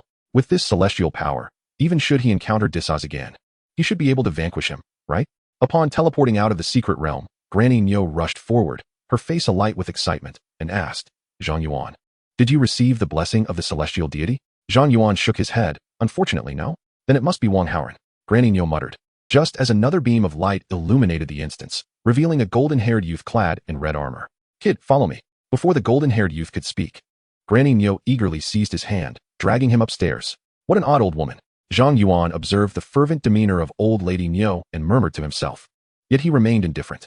Exiting the dormitory, he contacted Chen Yun. Teacher Chen, I have arrived at Kyoto University. Yes, Wan Zhanshan informed me yesterday. Please proceed to the Academic Affairs Office. I am here. Understood. Zhang Yuan ended the communication device and made his way directly to the Academic Affairs Office. He had not participated in the freshman training and was unaware of his own college affiliation. Thus, he sought counsel from Chen Yun. The door to the Academic Affairs Office was ajar, and Chen Yun was presently occupied with a multitude of documents. As Zhang Yuan approached the entrance, he knocked lightly. Teacher. Zhang Yuan, you have arrived at an opportune moment. I have just completed your enrollment procedures. Once you select a college, you will officially become a student of Kyoto University. Zhang Yuan inquired. Teacher, what colleges are available? Chen Yun explained. Typically, during the freshman training, we categorize students into over a dozen different colleges based on their traits and performances. Additionally, particularly exceptional students may be recommended to various hidden colleges. However, the acceptance of students into these hidden colleges is beyond the jurisdiction of the Academic Affairs Office. Although you did not attend the freshman training, your remarkable performance in the college entrance examination allows me to directly recommend you to a hidden college. Zhang Yuan asked, which hidden college is the most prestigious? Naturally, if one could choose a college, it would be prudent to select the best. Indeed, you are astute. Considering your circumstances, I will recommend 3 hidden colleges. The first is Xianlong College, headed by our university's vice president. Xianlong College possesses the most resources among all colleges, and its faculty consists of practitioners at level 75 and above. It is the largest hidden college, yet it operates on a winner-takes-all principle. Only those who can outcompete others will gain access to abundant resources. The second is Mingjing College, led by a divine healer. Although its resources are not as extensive as Xianlong College, its scale is quite small, with no more than 20 students per cohort, each receiving meticulous guidance from the dean. The third is Jianxin College, which is rather unique, as it currently has only 1 student. Only 1 student? Zhang Yuan's curiosity was piqued. Why is that? Chapter 67. The most powerful teacher at Kyoto University. Chen Yun replied. The dean of Jianxin College, Yi Qingsong, is the most formidable individual at Kyoto University. However, his temperament is quite eccentric. He does not consider talent when selecting students, but rather relies on personal affinity. I must admit, I do not strongly recommend you choose Jianxin College. Why not? Zhang Yuan inquired. Jianxin College has only Yi Qingsong as its instructor, and he has a penchant for indulgence in alcohol, often neglecting his teaching responsibilities. He manages to skip about 90% of the classes throughout the year. The sole student in Jianxin College has been at the school for a year and has hardly seen Yi Qingsong, relying primarily on self-study. This Jianxin College is rather intriguing. Zhang Yuan mused. Rather than being dissuaded by Chen Yun's account, his interest was significantly heightened. The mere title of the most powerful figure at Kyoto University was sufficiently captivating. Moreover, the personality of that aloof figure is remarkably distinctive, epitomizing the archetype of a protagonist. The Jianxin Academy is nestled within a serene bamboo grove to the northwest of the school. You can simply make your way there, should you encounter Yi Qingsong. It indicates his interest in you. However, whether you can gain admission to Jianxin Academy ultimately depends on your own capabilities. Thank you, teacher. Zhang Yuan expressed his gratitude to Chen Yun, then promptly departed from the academic office, heading towards the northwest. Before long, Zhang Yuan found himself amidst the tranquil bamboo grove. According to teacher Chen, this was indeed Jianxin Academy. As he walked through the bamboo forest, a gentle breeze rustled the leaves, and he found himself completely alone. To drink and sing, what is life but a fleeting moment? Suddenly, a voice laced with a hint of inebriation echoed through the bamboo, and the wind within the grove intensified. Zhang Yuan immediately called out, May I inquire if the esteemed Yi Qingsong is present? I, Zhang Yuan, wish to join Jianxin Academy. A human who has made a pact with a demon? I have no fondness for such individuals. Begone. The fact that he had formed a contract with the cursed king had escaped even the war god Wan Chang'an, yet Yi Qingsong discerned it at a glance. Did this not imply that Yi Qingsong was even more formidable than Wan Chang'an? Contemplating this, Zhang Yuan resolutely reaffirmed his desire to join Jianxin Academy and continued. Since you possess such keen insight, why not gaze a moment longer? Any further scrutiny would yield no difference. The stench of the demon upon you is far too potent, and your presence disturbs my thirst for wine. Depart at once. I beg your pardon, esteemed one. Zhang Yuan's expression hardened, and he swiftly unleashed a sword formation, causing 10 flying swords to emerge from its confines, recklessly cleaving through the surrounding bamboo, wreaking havoc upon the environment. From the depths of the bamboo grove, an irate voice arose. First and foremost, the bamboo has not wronged you. Secondly, do not defile this sanctuary. A sword chi shot forth. And Zhang Yuan's gaze sharpened as he deftly maneuvered one of the flying swords to deflect the incoming attack. A flawless block. Surely, such a perfect block must be a skill of yours? Relying too heavily on skills is not wise, young one. After making this remark, Yi Qingsong unleashed 3 more sword chis. Zhang Yuan dared not underestimate the situation. He converted all his mental energy into strength and agility, and then seized an iron sword with his bare hands, using his naked eye to deflect the 3 incoming sword chis. That was rather average, Yi Qingsong remarked. Soon after, 6 sword chis swept through the bamboo grove, hurtling towards him. How swift. Ah, this is becoming interesting. Young man, deactivate your attribute conversion skill and attempt to wield your sword skills instead. Upon uttering this, another sword chi shot forward. Zhang Yuan cancelled his attribute transformation, directing 10 flying swords to actively strike at the sword chi. Clang. As the sword chi deflected 8 of the flying swords, Zhang Yuan managed to perfectly block the attack with the 9th sword. Once more, 3 additional sword chis surged forth, and Zhang Yuan concentrated like never before, tracing the trajectory of the sword chis and maneuvering the flying swords to defend. Clang, clang, clang. With 3 crisp sounds, Zhang Yuan successfully deflected the 3 sword chis using only 6 flying swords. For the final time, from deep within the bamboo grove, 6 sword chis, swifter than before, shot out. Zhang Yuan's expression shifted slightly as he hurriedly commanded the flying swords to block the onslaught. Regrettably, Zhang Yuan managed to intercept only 3 streams of sword energy this time. The remaining 3 struck him, transforming into gentle breezes. The bamboo grove fell into an immediate silence. Elder, have we failed? Zhang Yuan felt a tinge of disappointment, yet he quickly reconciled himself with the reality of his defeat. His inability to withstand the 6 streams of sword energy stemmed from his own lack of strength, and he bore no one else any blame. He simply needed to strive harder in the future. As he composed himself and turned to leave, he was suddenly startled by a snoring sound emanating from deep within the bamboo forest. Curious, he followed the sound and soon discovered a middle-aged man, clad in simple, unadorned robes, lying atop a massive stone, soundly asleep, his face adorned with stubble. Beside the stone lay an overturned wine gourd and a freshly snapped slender bamboo. Is he asleep? Zhang Yuan gazed at the slumbering Yi Qingsong, momentarily at a loss for words. Ultimately, he righted the fallen wine gourd and prepared to depart. Youngster. Yi Qingsong suddenly began to mumble in his sleep. You must acquire an Ice Emperor's heart within 3 days. Then gather Wang Haoren to attend class in the western suburbs of the capital. What is an Ice Emperor's heart? And who is Wang Haoren? Zhang Yuan pondered. With a soft snore, Yi Qingsong seemed to have drifted back into a deep slumber. You mean Yi Qingsong instructed you to obtain an Ice Emperor's heart within 3 days? Chen Yun regarded Zhang Yuan with disbelief. How much has that fellow imbibed to issue such an outrageous task? Teacher, is the Ice Emperor's heart exceedingly difficult to obtain? Zhang Yuan inquired. Difficult? To say the least, Chen Yun sighed. The Ice Emperor's heart is a material drop from the polar ice field instance, which is a 25 level, 50-person large team dungeon at our school. If I recall correctly, you are only level 21, right? Even if your damage output is sufficient, you wouldn't be able to enter. As he spoke, Chen Yun casually cast a detection spell on Zhang Yuan. Zhang Yuan, Sword Array Master, level 28. What? Chen Yun rubbed his eyes in disbelief, ensuring he was not mistaken about Zhang Yuan's level. Level 28? What have you been up to these past 10 days? Well, I haven't done much. Just eliminated a few foes, and now I'm level 28, Zhang Yuan replied nonchalantly. Those you defeated must have been of considerable level, I presume? Chen Yun scrutinized Zhang Yuan thoughtfully, but refrained from pressing further. Given your level is sufficient, I won't hinder you. The Polar Ice Field instance is located in the central dungeon hall of the school, a shared space for all academies. However, each challenge requires a fee of 500 points. Do you have enough points? Zhang Yuan felt a bit embarrassed. Teacher, I currently possess only the 100 points granted by the school. Should I venture out to seize a few more? Isn't the school encouraging the acquisition of points through competition? You've only just enrolled. There's no need to engage in such detestable acts. I will personally sponsor you with 1,000 points. Thank you, teacher. No need for thanks. Now go. Bidding farewell to Chen Yun, Zhang Yuan made his way to the central dungeon hall of the school. Upon entering, he was greeted by a cacophony of lively calls. Level 20 Night Marsh Instance, difficulty, hard, anyone can join. Paid service to guide through the level 25 Orc Outpost dungeon, with affordable pricing and difficulty options available. The owner should hurry. In the level 30 Nether Tower, at Nightmare difficulty, we are in need of a healer with purification skills. Zhang Yuan observed numerous students in the hall, brandishing signs and even a few employing a loudspeaker, leaving him momentarily taken aback. The dungeon hall of Kyoto University bore an uncanny resemblance to outdoor dungeons, resembling a bustling market. Or perhaps it could be said that every dungeon entrance in this world shared such a scene. After all, those capable of soloing dungeons are a rare breed. The vast majority of adventurers must seek collaboration to level up and conquer dungeons in teams. At the heart of the dungeon hall lay a teleportation array, cloaked in a shimmering light. Entering this array would transport one to the repository of dungeons at Kyoto University. Ignoring the clamoring students, Zhang Yuan stepped into the teleportation array and was whisked away to a grand hall. Surrounding this hall were numerous floating dungeon entrances, each adorned with a luminous screen displaying information about the dungeon and the top 10 teams within it. Furthermore, each dungeon entrance was equipped with an identification station.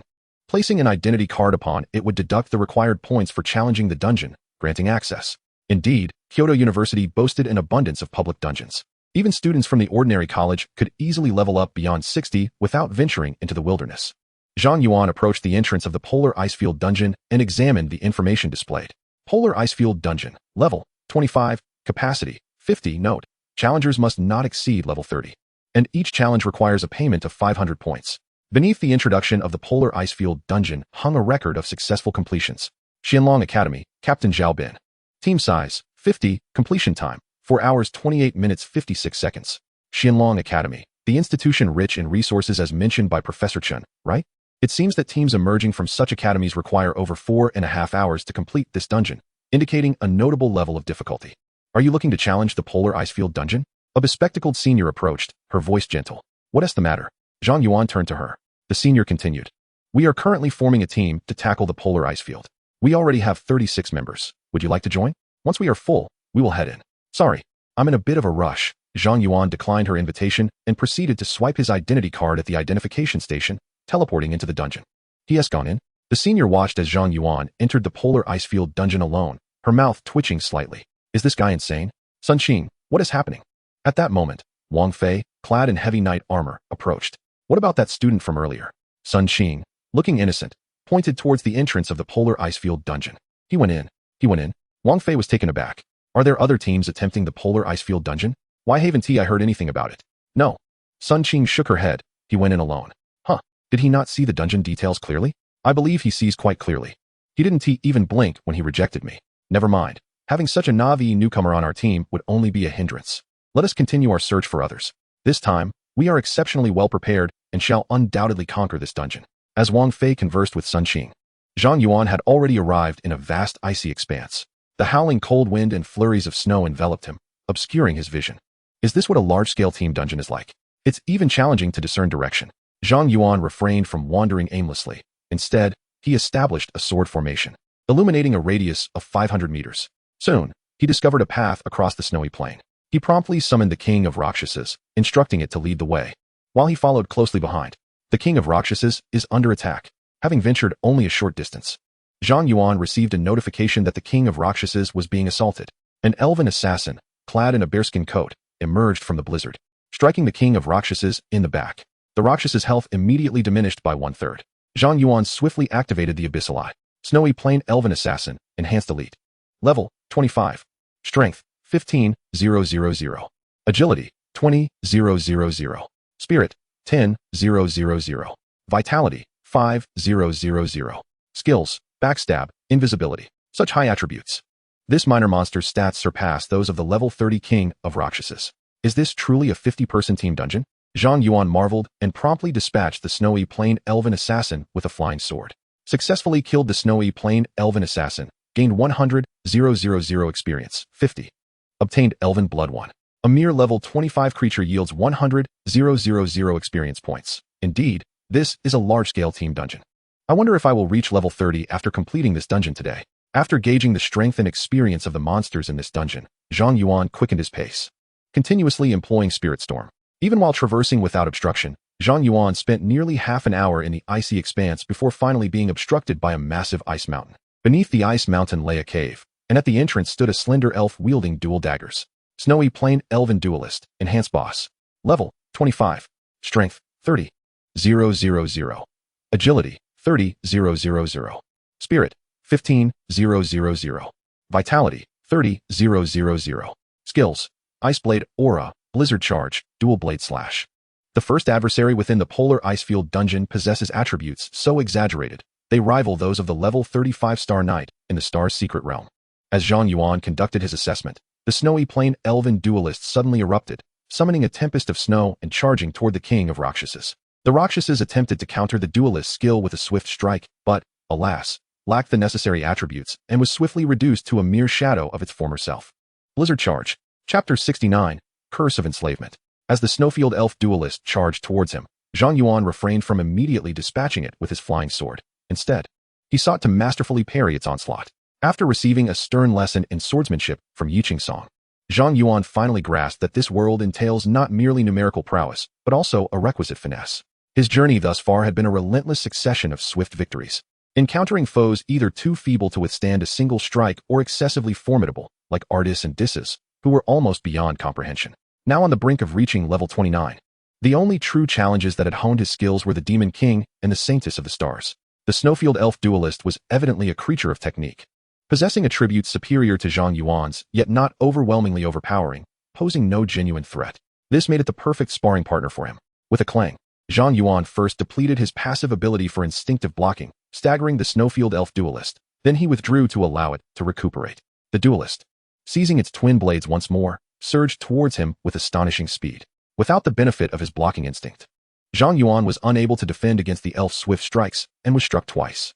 Fortunately, he only lost less than 5% of his health, and with the dual recovery effects of the sword array and the blade of the cursed king, he quickly regained his vitality. Indeed, their attacks posed no threat to him.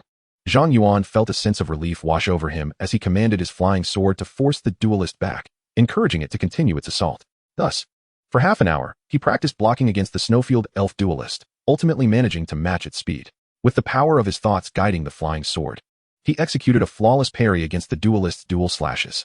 "Thank you for the practice," he expressed with gratitude towards the duelist before unleashing a devastating strike with his sword. Qishao successfully defeated the Snowfield Elf duelist, earning 300,000 experience points, 50.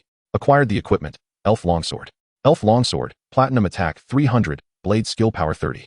Skill Cooldown 25, available at level 25. A golden light burst forth from within Zhang Yuan, signaling his ascension to level 29. After vanquishing the Snowfield Elf duelist guarding the cave, he summoned the Demon King once more and followed it into the depths of the cavern. The cave proved to be even more intricate than Zhang Yuan had anticipated, with winding pathways that connected at some junctions while leading to dead ends at others, leaving him no choice but to navigate through trial and error. Moreover, the cave harbored numerous stealthy elf assassins that could ambush him unexpectedly. In a full team of 50, the advantage of numbers would be severely constrained within such a narrow space. Without a few top-tier equipment bearers capable of significant output, a team could easily face annihilation in the labyrinthine depths. Fortunately, Zhang Yuan himself was one such powerhouse, rendering the elf assassins no threat to him. The only impediment that could obstruct his progress was the maze of the cave itself. After wandering through the cavern for nearly an hour and vanquishing numerous elven creatures, Zhang Yuan finally arrived at a vast cave that resembled a grand palace. At the center of the cave stood a colossal block of ice, within which appeared to be encased a female elf.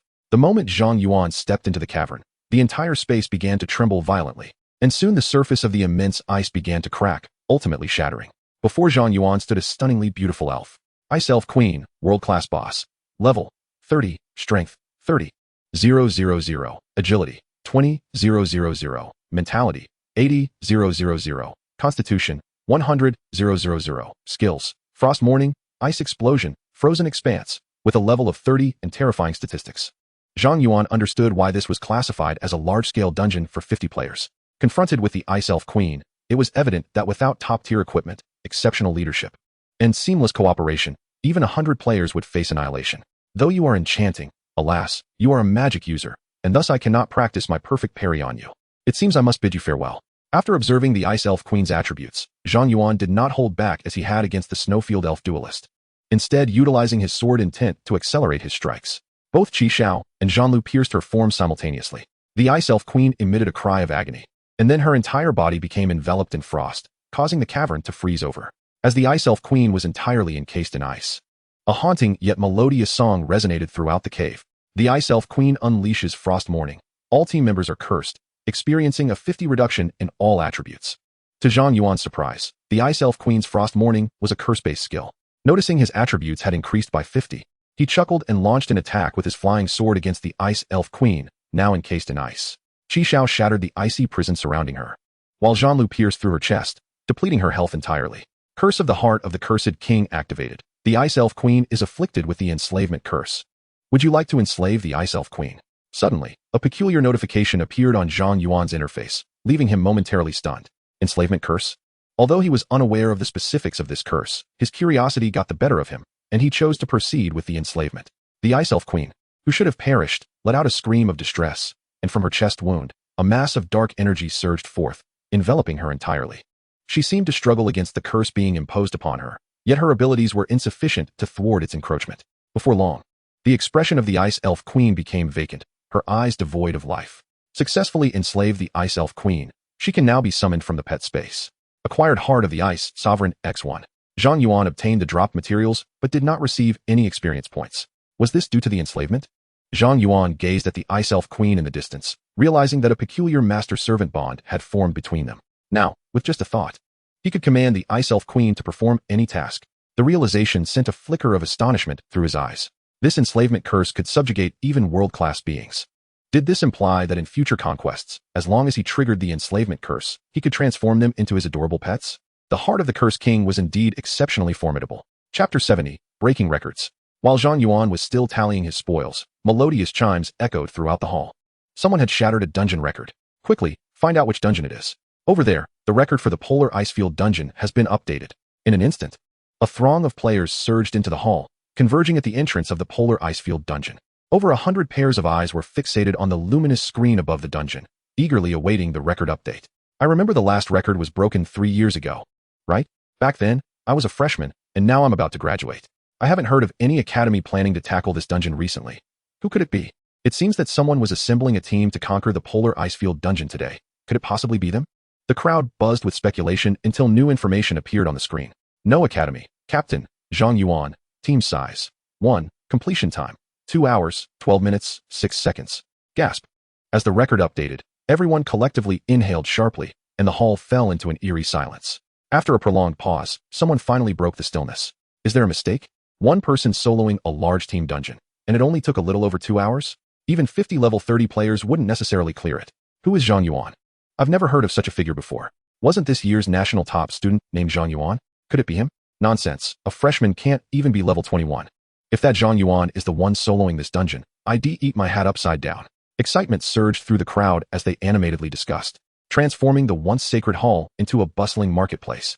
At that moment, Wang Fei and Sun Qing, who were still forming their team, teleported into the dungeon hall and found a group gathered at the entrance of the Polar Icefield dungeon, fervently debating something. What is happening? Sun Qing tiptoed to take a look. It appeared someone had broken the record for the Polar Icefield dungeon. I hadn't heard of any other teams planning to tackle the Polar Icefield dungeon today besides us, Wang Fei murmured. Sun Qing seemed to recall something, her expression shifting slightly. No, there really was someone. Who? Don't you remember? Someone had entered the Polar Icefield dungeon earlier. Are you referring to that reckless youth who intended to solo a large team dungeon? How could it possibly be him? Wang Fei chuckled, dismissing Sun Qing's suggestion with a wave of his hand, and without a second thought, made his way towards the crowd. Let us not speculate. We'll find out once we take a look. As Wang Fei and Sun Qing squeezed to the front of the crowd, they spotted Zhang Yuan emerging from the dungeon, leaving them both momentarily stunned. PS out. Big shot. Let us be friends. Take me along to farm dungeons. I'm easy to negotiate with. In the realm of academia, I have been enrolled for 2 years, yet I have yet to conquer the Polar Icefield dungeon. I beseech assistance. As Zhang Yuan emerged, he was instantly engulfed by a frenzied crowd, while Wang Fei and Sun Qing were promptly swept away by the enthusiastic throng. Observing the chaotic assembly, a twitch of disbelief crossed Zhang Yuan's lips. Without hesitation, he swiped his identity card at the identification station before the dungeon and was teleported back inside. He re-entered. Was he truly attempting to solo this large-scale team dungeon as if it were merely a leveling ground? Outside the dungeon, spectators engaged in animated discussions, while Wang Fei and Sun Qing exchanged incredulous glances. He truly is going for a solo run. Sun Qing, did you use your detection spell on him? What is his class? I did. He possesses an unprecedented class known as the Sword Array Master, which appears to be a support role. A hidden class? It seems to possess the potency of a legendary profession. Such individuals are worth befriending. Let us wait outside for him. Should we not continue recruiting? What is the point? Once Zhang Yuan joins the team, the number of participants becomes irrelevant. That is a fair point. While the crowd outside buzzed with excitement, Zhang Yuan had already re-entered the Polar Icefield dungeon. Although he had already acquired the Heart of the Ice Emperor, the experience gained from this dungeon was substantial. He could potentially reach level 30 in one go and then undergo a job change. Beyond leveling, Zhang Yuan had 2 additional aims for re-entering this dungeon. Firstly, he wished to ascertain whether the dungeon remained accessible after he had enslaved the Ice Elf Queen. Secondly, upon breaking the record, he received a reward from the university, 10,000 points and 10 credits. The points, of course, were akin to currency. However, the credits held paramount importance. At Kyoto University, graduation necessitates the accumulation of 300 credits, which are notoriously difficult to obtain. Completing a single course in a semester might yield only one or even half a credit. Over 4 years, the maximum credits attainable through classes is merely 100, necessitating the acquisition of the remaining 200 through alternative means, such as breaking school dungeon records or fulfilling tasks and commissions issued by the institution. Zhang Yuan yearned to discover whether repeatedly breaking the dungeon record would grant him additional credits. If so, he could fulfill his graduation requirements within a month, without even attending classes. Armed with the experience gained from his initial dungeon conquest, Zhang Yuan surged forward, reaching the Ice Elf Queen's domain in under an hour. In the cavernous center stood a massive ice block, yet the Ice Elf Queen was conspicuously absent. What? A twitch of disappointment flickered across Zhang Yuan's face. He had unwittingly abducted the dungeon's true essence. It is vital to recognize that the resources within each dungeon are exceedingly precious. 2/3 of the wars erupting across nations are fueled by the struggle for dungeon resources, with the remaining third also linked to dungeons. In this world, dungeons equate to oil, and large-scale team dungeons represent vast oil fields. Zhang Yuan had effectively obliterated a significant national oil field. Should the university become aware of this, one can only imagine the frenzy it would incite. Let it be. One might as well attempt to salvage a dying horse. The school surely cannot demand my life in recompense. Zhang Yuan chose to embrace a nonchalant attitude and boldly stepped into the territory. A resounding rumble ensued. The cavern began to tremble, and the immense ice block surfaces erupted with numerous fissures before shattering explosively. In the next moment, a message pinged through Zhang Yuan's communicator. Successfully cleared the polar ice field instance. Congratulations on setting a new record for the dungeon. Reward, 10,000 points. Zhang Yuan cleared the instance with ease. Yet this time, no academic credits were awarded, only the 10,000 points. Meanwhile, at the Kyoto University Dungeon Management Center, chaos erupted. Chapter 71. The dungeon is in disarray. There must be no grave consequences. Teacher Zhu, the dungeon has exploded. A young teacher exclaimed frantically to a middle-aged man with a mustache who was leisurely sipping tea. The youth, clearly inexperienced, panicked over a mere dungeon malfunction. Zhu Yongfu blew at the steam rising from his teacup, remarking, "We are merely the managers of the dungeon. Issues arise from time to time, and it is our duty to resolve them. Now, tell me, which dungeon has encountered a problem?" The polar ice field instance. The polar ice field instance? I believe that is a large-scale team dungeon accommodating 50 players, is it not? It is an old instance. Minor issues are to be expected. Zhu Yongfu calmly sipped his tea and continued, "Now, enlighten me on the specifics. Someone was kidnapped. How amusing. I expected a problem to be relayed, not a jest." Teacher Zhu, the issue is that someone was indeed kidnapped. Crash. The teacup shattered on the floor, and Zhu Yongfu sprang to his feet, rushing to the dungeon control console. His voice breaking in urgency. How could someone be abducted? Seeing Zhu Yongfu's voice strained, the young teacher hastily replied, "Teacher Zhu, please try to remain calm for a moment." "How can I possibly maintain my composure?" "Pull up the dungeon logs and ascertain the situation." Zhu Yongfu was drenched in sweat, acutely aware that the value of a large-scale team dungeon equated to that of 10 ordinary instances. If the polar ice field instance were to be ruined, it would constitute a grave incident, potentially jeopardizing his position. "I have already reviewed the logs," the young teacher reported. A freshman was solo clearing the polar ice field instance, and, after defeating the Ice Fairy Queen, proceeded to capture her as a pet. Captured her as a pet? Zhu Yongfu was momentarily taken aback. How did that student manage such a feat? The young teacher shook his head. "I do not know. Never mind. For now, disable the polar ice field instance. I will personally visit the Academic Affairs office to request that new student S information from Old Chun. By the way, what is that student S name?" "Zhang Yuan." As Zhu Yongfu rushed towards the Academic Affairs office, pandemonium erupted in the dungeon hall. Goodness, clearing the polar ice field instance in an hour? That individual must be using hacks. I recall the journey through this dungeon taking at least an hour. This indicates that this master must have annihilated everything in their path, including. So the initial 2 hours were merely due to navigation issues. Henceforth, the record for the polar ice field instance shall remain unbroken. Moreover, have you noticed that Zhang Yuan is still without a college affiliation? He is merely a freshman this year. Are the new students of this cohort truly formidable? I recall a recent training session where a newcomer with the ability to summon machinery defeated several upperclassmen who sought to claim points for themselves. I thought that individual was impressive, yet it turns out there are even more formidable talents among them. In comparison, I, a fourth-year student facing an extension of studies, feel utterly inadequate. Amidst the fervent discussions, the entrance to the dungeon illuminated, and Zhang Yuan emerged. The crowd erupted in awe. "The esteemed one has arrived. Truly remarkable. Will you take on disciples? Please, allow me to accompany you in advancing my levels. I can offer warmth in return." Zhang Yuan found himself once more enveloped by a frenzied throng.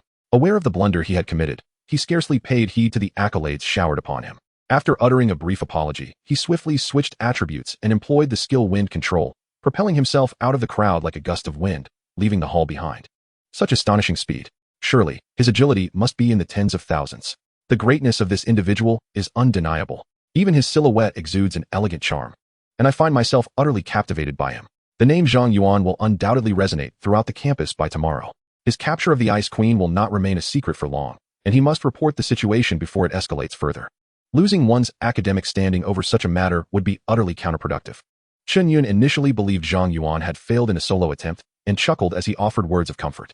Though Zhang Yuan's damage output was impressive, he was but one person, and conquering a large dungeon necessitates not only damage dealers, but also tanks, healers, and controllers.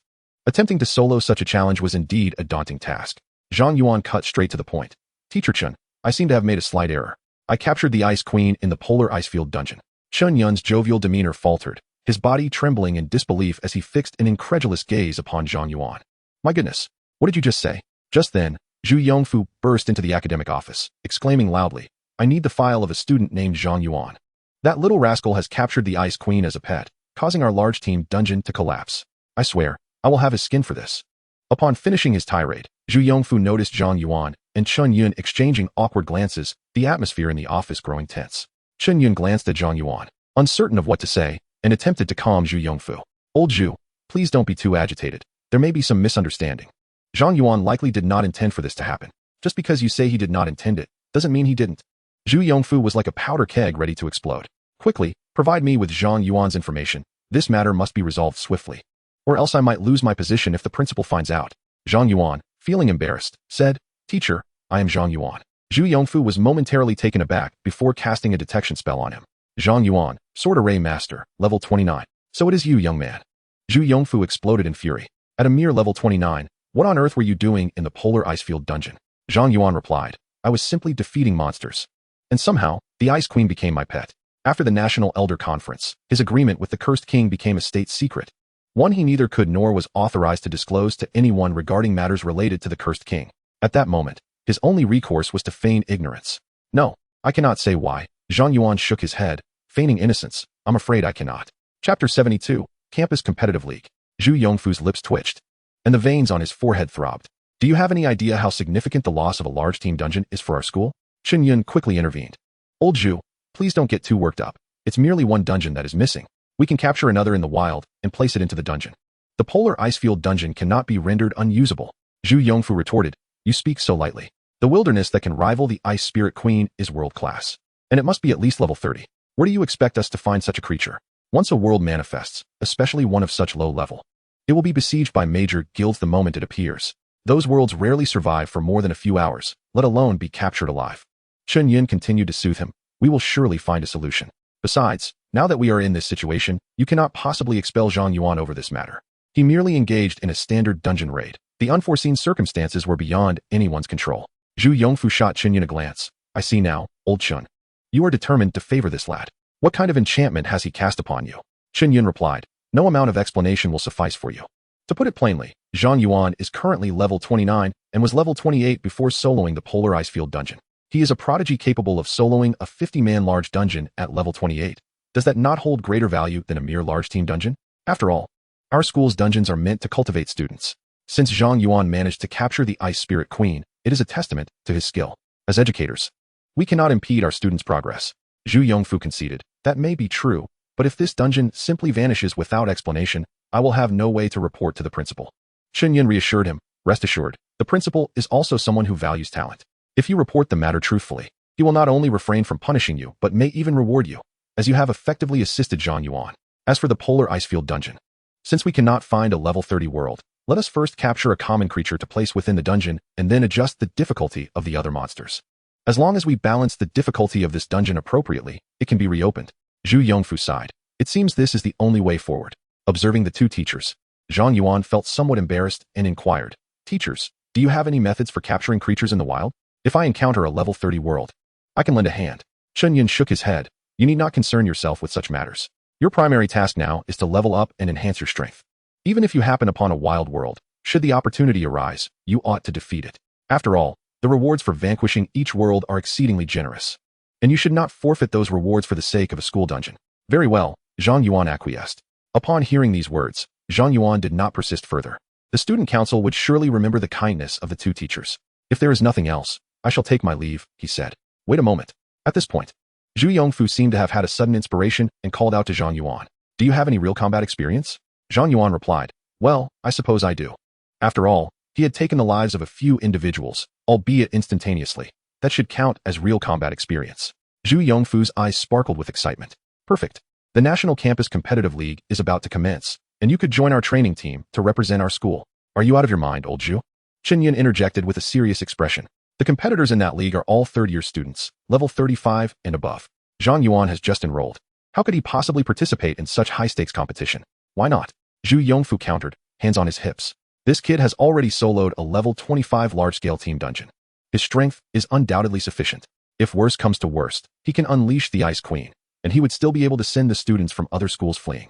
This is a splendid opportunity to bring glory to our school. Furthermore, if Zhang Yuan triumphs, it would certainly bode well for me as well. Chen Yun sighed and turned to Zhang Yuan. What is your opinion? Curious, Zhang Yuan asked. What exactly is the National Campus Competitive League? Zhu Yongfu explained. It is an intercollegiate competition organized by the Ministry of Education of the Great Xia, in which universities from across the nation participate. Each school sends a 5-member team to compete. In this event, thousands of college students from numerous universities will showcase their skills, ultimately determining champions in 3 categories: individual competition, 3-person team competition, and 5-person team competition. Each category's champion receives exceedingly generous rewards. My expectations for you are modest. Just secure 1 championship among the 3 categories. Zhang Yuan inquired further. Surely Kyoto University is not lacking in talent? Why seek me? Zhu Yongfu replied. Recently, I have received news that several universities have produced exceptionally powerful geniuses. While the 5 members of our university's training team are competent, it may prove challenging to clinch the championship this year. Kyoto University has historically secured at least 1 championship annually, and if we fail to achieve even 1 this year, we risk becoming the laughingstock of the nation. Kyoto University ranks as the premier institution, attracting the top scorers from college entrance examinations across provinces and cities. On paper, it is indeed the strongest.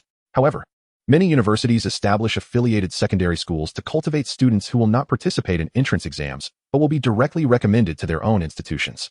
These students, having received specialized training from a young age, can immediately harness their vocational advantages upon turning 18, far surpassing ordinary practitioners. Due to this recommendation system, Kyoto University may not always attract the most gifted students, resulting in challenges in securing victories in campus competitive leagues. Zhang Yuan nodded. I understand. I am willing to participate. At this moment, Chen Yun cautioned, Zhang Yuan, you may join, but remember not to push yourself too hard. This is merely a competition. Zhu Yongfu said earnestly, Old Chen, I must have a serious talk with you. Why are you so pessimistic? Zhang Yuan's strength is evident to all. If he takes the stage, he will undoubtedly dominate. This is a splendid opportunity to bring glory to our school. Chen Yun retorted, I see that you are merely trying to save face for yourself. As the team leader for this year's campus competition, you fear that a lack of results will leave you vulnerable to criticism, don't you? Come now, let us not be so blunt, Zhu Yongfu chuckled. Moreover, if I lead the team to victory, it will be a significant achievement. And the principal will hardly blame me for the setbacks. Zhu Yongfu smiled awkwardly, then addressed Zhang Yuan. You needn't be overly anxious. There is still a month until the league begins. Focus on leveling up to level 30, ideally awakening your class advancement. The transition before and after your first class change is a pivotal moment for combat professionals. With your abilities, it should be no trouble for you to ascend from level 29 to 30 and complete your class transition within a month, correct? Absolutely, teacher, Zhang Yuan affirmed. Chapter 73, The Divine Treasury. As Zhang Yuan exited the academic affairs office, dusk had already fallen. After a day filled with numerous dungeon runs and engaging in combat with the strongest from Kyoto University, he felt both physically and mentally exhausted. All he desired was to collapse onto his soft bed and enjoy a deep slumber. Upon arriving at the entrance of Dormitory 0, Zhang Yuan spotted Granny Nyo stationed at the doorway, glaring at him with a fierce intensity. Nyo, Granny Nyo, he stuttered, sensing her hostility and suddenly feeling an ominous premonition. He hurriedly retrieved a star stone from his storage space, exclaiming, I'm here to pay the rent. Let us set the rent aside for now. Granny Nyo fixed her gaze on Zhang Yuan. First, explain why you deceived me this morning. Zhang Yuan was taken aback. What did I deceive you about? Granny Nyo pressed. Are you still playing coy? I asked if you received the blessing of the star god, and you claimed you did not. Zhang Yuan responded. I truly did not receive it. At this, Granny Nyo softened her tone, continuing, Zhang Yuan, do you not trust me enough to be honest? There is no need to hide anything from me. I would never wish you harm.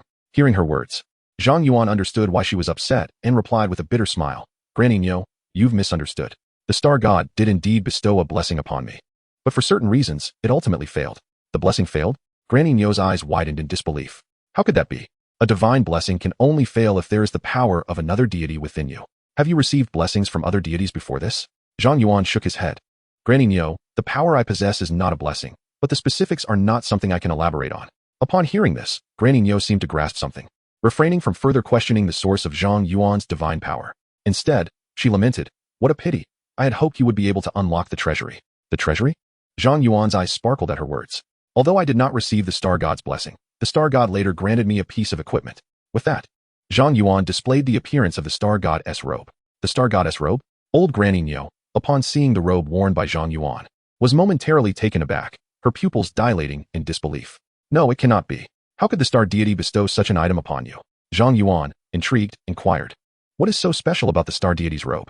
Allow me a moment to collect myself, Granny Nyo replied, taking several deep breaths to steady her emotions before continuing. The star deity's robe is a token of his favor. By granting you this garment, it signifies his complete recognition of you and his willingness to share his power. The implications of this are monumental, potentially influencing the strategic direction of the Great Xia Empire. Zhang Yuan's heart raced at the revelation of the robe's significance. Granny Nyo regarded him with newfound respect. Zhang Yuan, I must confess, I underestimated you. You have already made quite a stir since your arrival at Dormitory Zero. I can only imagine how lively it will become in the future. With that, Granny Nyo turned and beckoned, come with me. Where are we going, Granny Nyo? Zhang Yuan asked.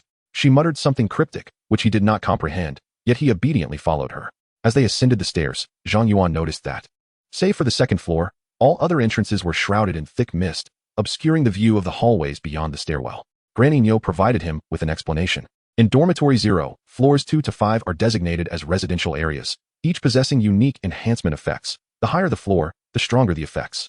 The 6th floor serves as the communal zone, accessible to all residents of Dormitory 0. There, you will find numerous exclusive instances and special facilities. With a starstone, you can rapidly advance your strength on the 6th floor. That is our destination now. Even running on the 6th floor can lead to permanent attribute enhancements. Zhang Yuan queried. How can I access the higher floors? Once you reach the requisite level and pass the trials of Dormitory 0, you may ascend to greater heights. To reside on the 3rd floor, you must first attain level 40. Understood. As Granny Nyo elaborated on the essentials of Dormitory 0, they arrived at the 6th floor. This level was a vast platform adorned with numerous exercise equipment and several instances shimmering with starlight. Zhang Yuan spotted the golden-haired youth he had encountered earlier at the entrance of the star's secret realm, now running on a treadmill inscribed with arcane patterns. Granny Nyo introduced him. This is Wang Haoran, a resident of room 208. Do not be deceived by his youthful appearance. He is actually your senior, having resided in Dormitory 0 for a year. Is this Wang Haoran? Zhang Yuan's eyes widened in surprise. Recalling that Yi Qingsong had asked him to bring the Ice Emperor's heart to Wang Haoran in the western suburbs of Kyoto, it seemed fortunate that he would not need to search the entire school for him. Noticing Zhang Yuan's intent to approach Wang Haoran, Granny Nyo continued. Once he becomes absorbed in his own world, he is oblivious to those around him. If you wish to introduce yourself, you will need to wait until he finishes his workout. Now come this way. With that, Granny Nyo led Zhang Yuan to a portal, saying, why don't you see if you can enter? Zhang Yuan, upon encountering Granny Nyo, expressed his reluctance to engage in another dungeon run, saying, Granny Nyo, I have already completed several dungeons today. May I return tomorrow? Granny Nyo reassured him. Do not worry. This dungeon is devoid of monsters. If you manage to enter, you will reap unexpected rewards. A dungeon without monsters? A glimmer of surprise flickered in Zhang Yuan's eyes as he activated the abyssal eye on the dungeon before him. God's treasure vault. Level. Only those chosen by the divine may enter. The information provided by the abyssal eye made Zhang Yuan acutely aware of the dungeon's extraordinary nature, instantly piquing his interest. He inquired of Granny Nyo. What should I do next? Granny Nyo nodded, saying, simply place your hand inside, and you shall discover. Without hesitation, Zhang Yuan plunged his hand into the swirling vortex, immediately sensing a peculiar force enveloping him. In the next moment, the dungeon erupted in a blinding radiance, instantaneously shrouding the entire 6th floor. Wang Haoran, who was engaged in training, turned to gaze at the luminous dungeon, drawn by its brilliance. When the light dissipated, Zhang Yuan had vanished from sight. He actually entered. Granny Nyo's face was alight with excitement. After so many years, someone had finally activated the God's Treasure Vault. Chapter 74, Awakening of Profession. Within the dungeon, Zhang Yuan found himself in a hall forged from starlight. Countless treasures floated in this sanctum, all exuding an aura of formidable power, comprising both equipment and materials. A notification appeared before him. Congratulations on entering the God's Treasure Vault. As the first chosen one to activate the vault in 30 years, you are entitled to draw one treasure from the vault. Before Zhang Yuan appeared a radiant array, reminiscent of the Destiny Star array but adorned with prismatic hues. Gradually, a divine stone emanating a unique essence coalesced before him.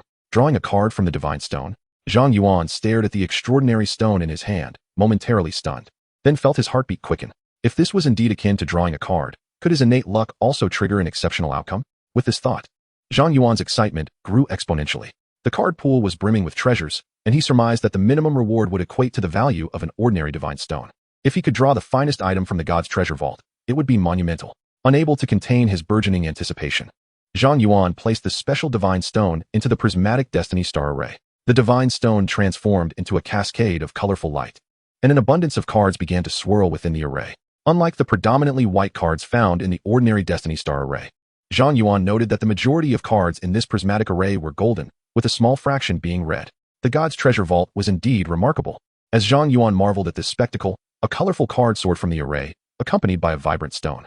Awakening Stone, Divine Level. Note: condensed from the power of a certain deity, this awakening stone can be used alongside other awakening stones. The bearer of this awakening stone will receive the strength of the divine. The second divine level awakening stone. Zhang Yuan felt an overwhelming surge of excitement upon drawing a divine awakening stone. According to the stone's description, it could potentially be used in conjunction with other awakening stones.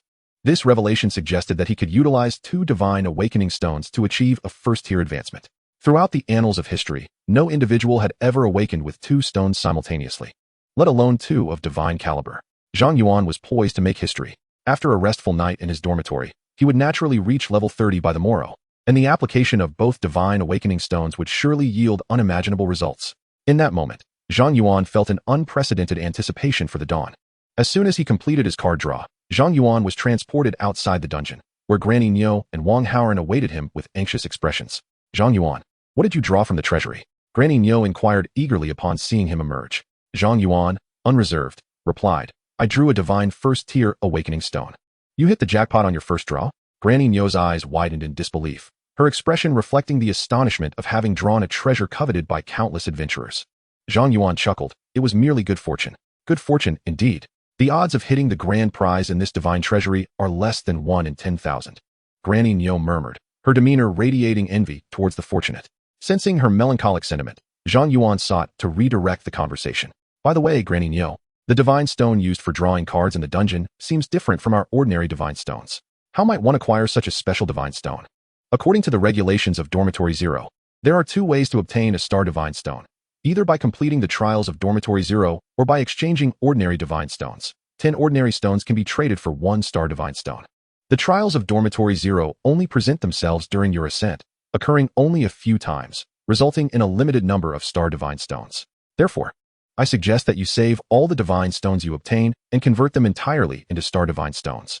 After all, a 10-fold draw of ordinary divine stones may yield nothing of value, whereas star divine stones guarantee at least platinum tier treasures, with a high probability of drawing epic grade items or better.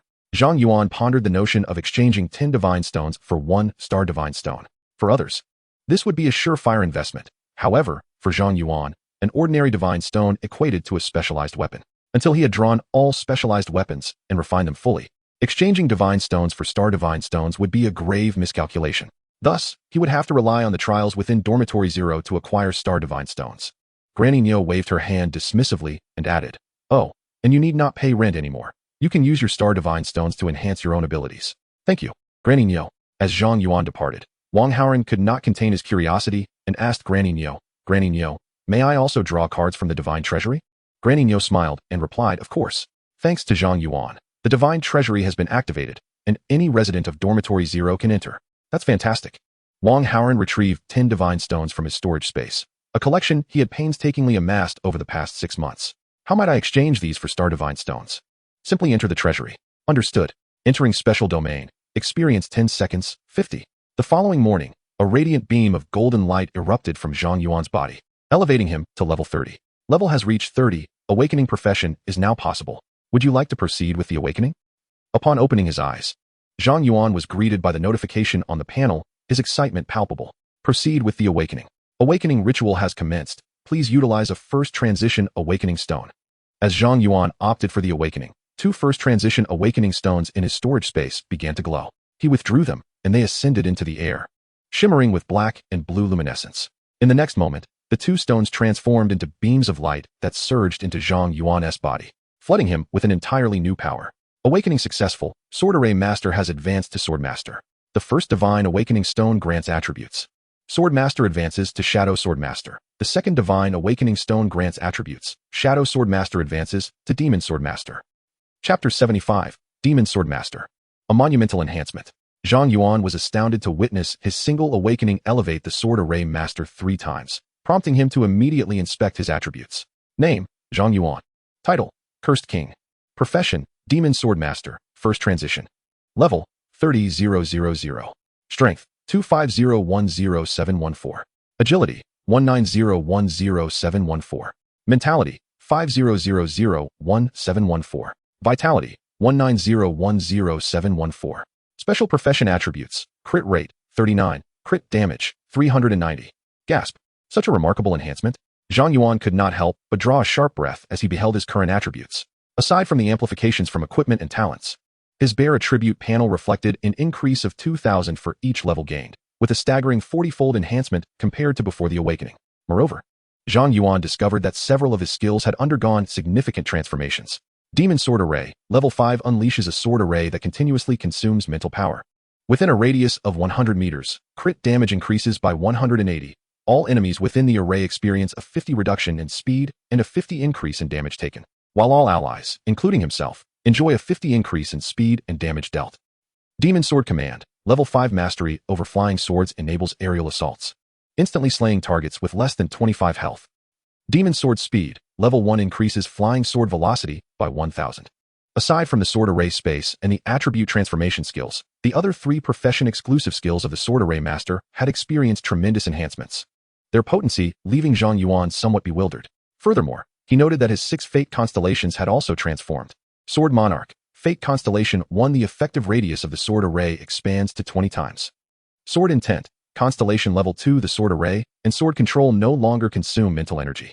Within the sword array, enemies continually lose mental energy, while oneself and allies consistently restore mental energy. Sword Bone, Constellation Level 3. Within the sword array, enemies continuously lose health, while oneself and allies consistently restore health. Sword Embryo, Constellation Level 4. Within the sword array, each attack on an enemy inflicts 50 splash damage to other enemies within the array. Sword Heart, Constellation Level 5. Within the sword array, attacks from oneself and allies are guaranteed critical hits, with crit rates doubled into crit damage, and crit damage additionally increased by 200. Sword Immortal, Constellation Level 6. Within the sword array, oneself ignores enemy defense, while allies ignore 50 of the enemy's defense. All 6 constellations have received significant enhancements. Zhang Yuan gazed at his current attribute panel, utterly speechless. He understood that after a first awakening, one's combat power would experience a substantial boost, but he never imagined it would be this immense. This was no mere career advancement. It was a complete transformation into a more formidable and violent new profession. Output, tanking, support, healing, everything other professions could do, he could now accomplish. Was this the enhancement brought by 2 first-class Divine Awakening Stones? It was utterly outrageous. While others at level 30, equipped, had just a few thousand in attributes, he directly boasted tens of thousands, not to mention the improvements in skills and constellations. Now, Zhang Yuan was so powerful that he felt almost embarrassed. Chao was indeed formidable. Zhang Yuan collected his thoughts, tidied his appearance, and then proceeded to knock on door 208. Oddly enough, he felt he had risen early today. Had Wang Haoren already left? Zhang Yuan muttered to himself, intending to inquire with Granny Niu about Wang Haoren's whereabouts when the door to 208 swung open. With disheveled hair and bloodshot eyes, Wang Haoren looked dejectedly at Zhang Yuan. Oh, it's you. What is the matter? Upon seeing Wang Haoren's current state, which contrasted starkly with yesterday, Zhang Yuan couldn't help but twitch his lips. What happened to you? Wang Haoren suddenly became animated.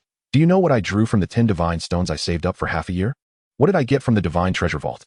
Zhang Yuan, intrigued, asked, what did you draw? Wang Haoren exclaimed, an epic level armor. Zhang Yuan replied, isn't that great? 10 divine stones might not even guarantee you an epic piece. Wang Haoren lamented, but I can't use it. I already have my exclusive armor. I might as well have gone to the Fate Star Array to gamble for 10 draws. That could have refined my gear a tier. I was so angry I couldn't sleep all night. Zhang Yuan was at a loss for how to comfort Wang Haoren. After all, he had drawn a divine awakening stone from the divine treasure vault. He felt that no matter what he said, it would only sound like mockery to Wang Haoren. Zhang Yuan hurriedly changed the subject. Teacher Yi asked me to find you. We need to go to class in the western suburbs of Kyoto together. Teacher Yi is holding class? Upon hearing Zhang Yuan's words, Wang Haoren immediately transformed from his earlier despondency, staring intently at Zhang Yuan. Really? Zhang Yuan, after all. He said it himself. It must be accurate, right? Wang Haoren, was he drinking when he said that? Zhang Yuan, yes, he was. Wang Haoren paused for a moment, then sighed. In that case, we needn't go, as he has likely forgotten all about it by now. Zhang Yuan, that seems unlikely. He is, after all, the strongest at Kyoto University. Could he really forget something he just said yesterday? You truly do not understand Teacher Ye's character. Wang Haoren sighed again and replied, never mind. Just wait a moment. Let us visit the bamboo grove later and see if we can find him. Zhang Yuan, your change in demeanor is rather drastic, isn't it? Zhang Yuan gazed at Wang Haoren in astonishment, struggling to comprehend how, in such a brief span of minutes, Wang Haoren had transformed as if he were an entirely different person after merely freshening up. Wang Haoren smiled faintly and politely addressed Zhang Yuan. I sincerely apologize for my earlier indiscretion. What you witnessed was not my true self. Zhang Yuan, I believe you may have it backward. Zhang Yuan chose not to expose Wang Haoren's pretense and followed him to the bamboo grove in the northwestern direction. As they ventured deep into the grove, they discovered Yi Qingsong sprawled atop a rock, soundly asleep, surrounded by wine gourds, with the air thick with the scent of alcohol. Is it still morning? How much has he consumed? Zhang Yuan remarked, unable to suppress his criticism as he surveyed the scattered gourds. Wang Haoren chuckled sheepishly. Teacher is quite the connoisseur of spirits. Today, he has consumed relatively little. With that, Wang Haoren nudged Yi Qingsong. Teacher, Zhang Yuan has obtained the heart of the Ice Emperor. Shouldn't we commence our lesson? Zhang Yuan. Yi Qingsong mumbled in his sleep. Who is Zhang Yuan? Why has he brought the heart of the Ice Emperor? Upon hearing Yi Qingsong's words, Zhang Yuan's fists clenched involuntarily. Chapter 76. Have you never killed? After uttering his sleep talk, Yi Qingsong slept soundly, impervious to Wang Haoren's efforts to rouse him. Wang Haoren, looking somewhat embarrassed, said to Zhang Yuan, this is just how teacher is. Once he is intoxicated, even the most pressing matters slip his mind. Zhang Yuan, what should we do now?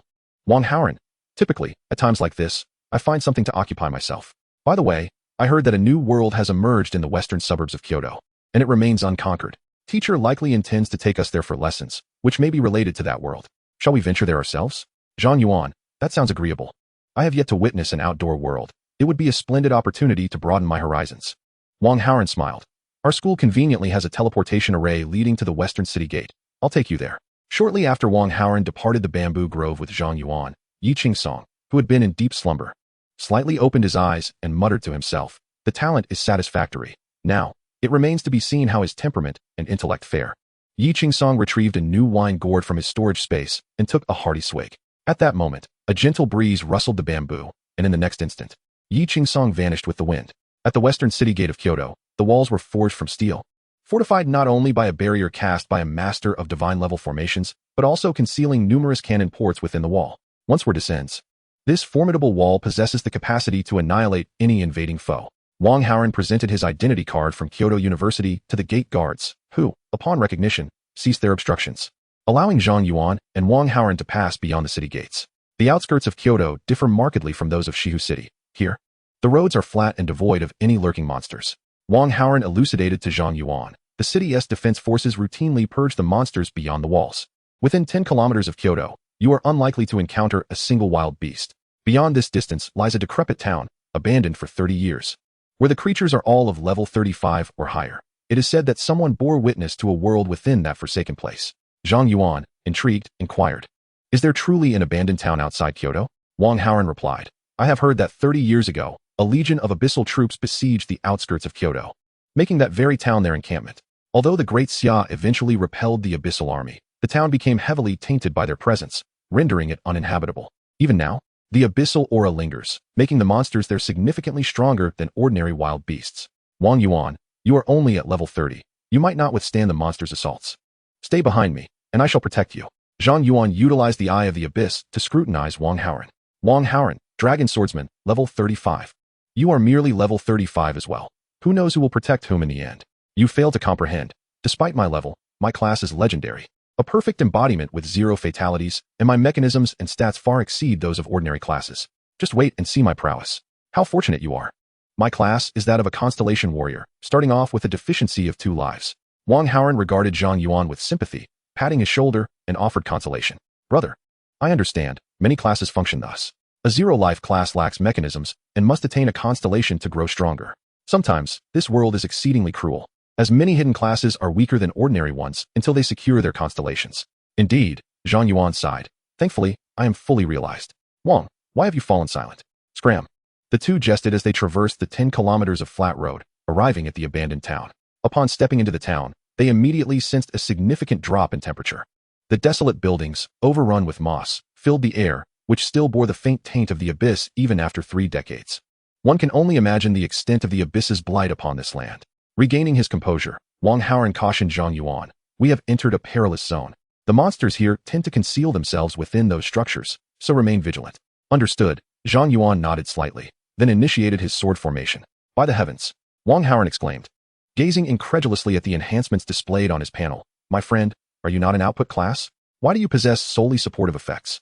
The enhancements Zhang Yuan provided elevated Wang Haoran's strength from 0 lives to 6, even surpassing the typical benefits of 6 lives.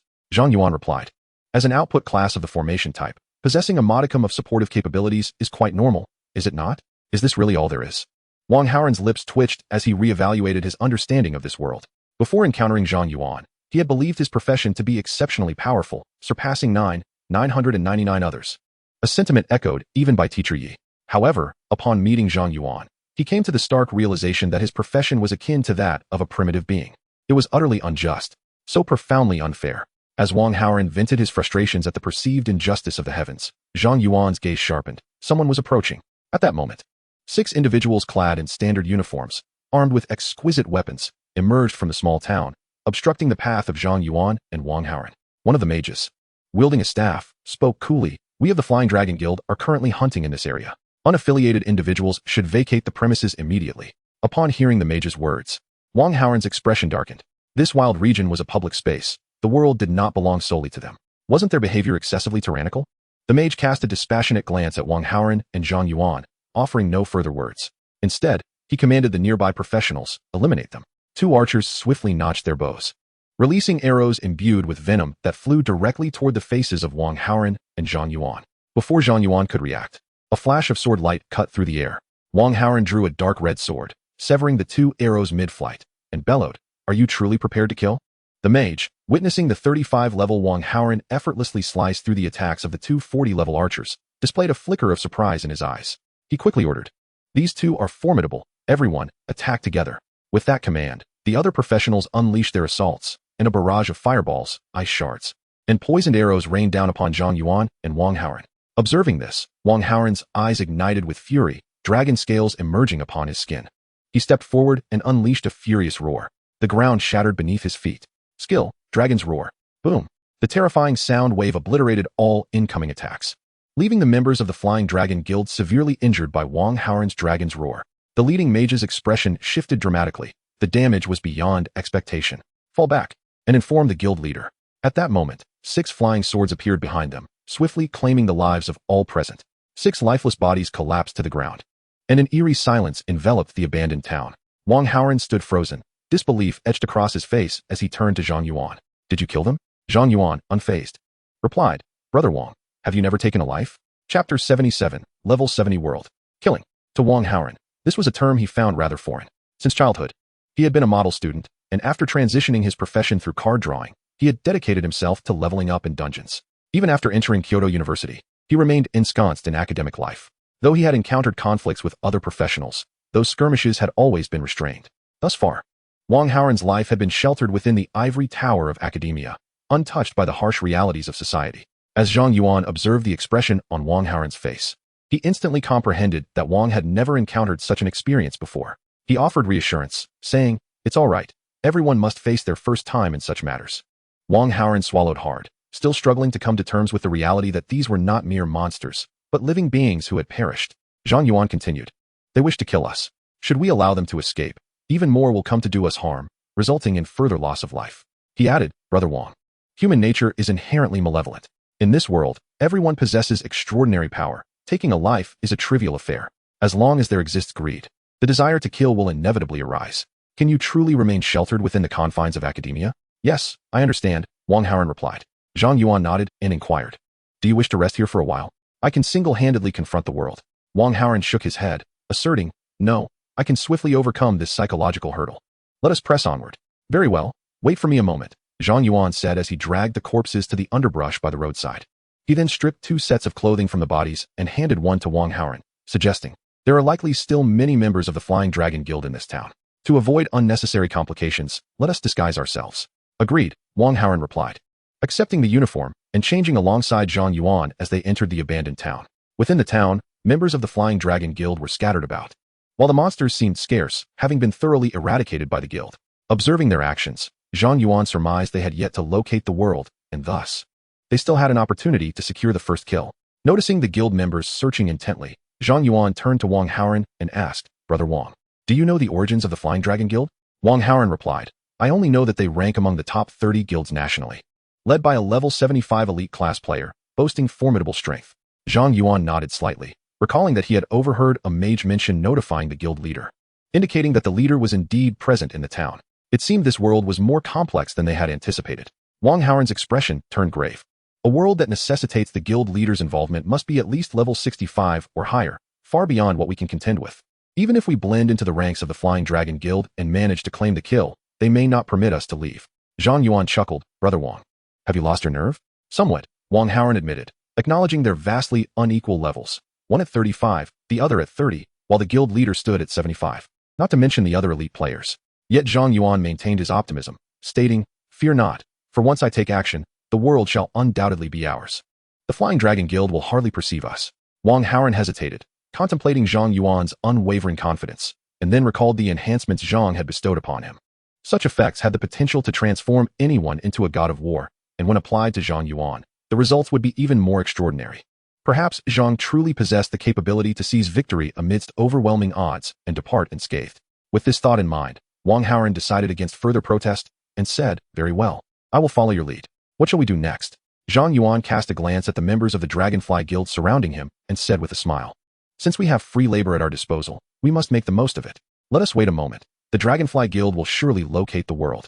Suddenly, a distant voice rang out with excitement. "We found it. The world is over here. Everyone, come quickly." All members in the abandoned town rushed towards the source of the voice. "See, we have indeed found it. Let us go and take a look." Zhang Yuan chuckled and immediately blended into the crowd with Wang Haoren, making their way towards the world. By the time they reached the scene, the Dragonfly Guild had already formed a strategic formation to assault the world. The knights stood at the forefront, while warriors, archers, and mages occupied the middle, dealing damage. And at the rear were the support and healers, enhancing the team's capabilities and providing healing, all while controlling and debuffing their foe.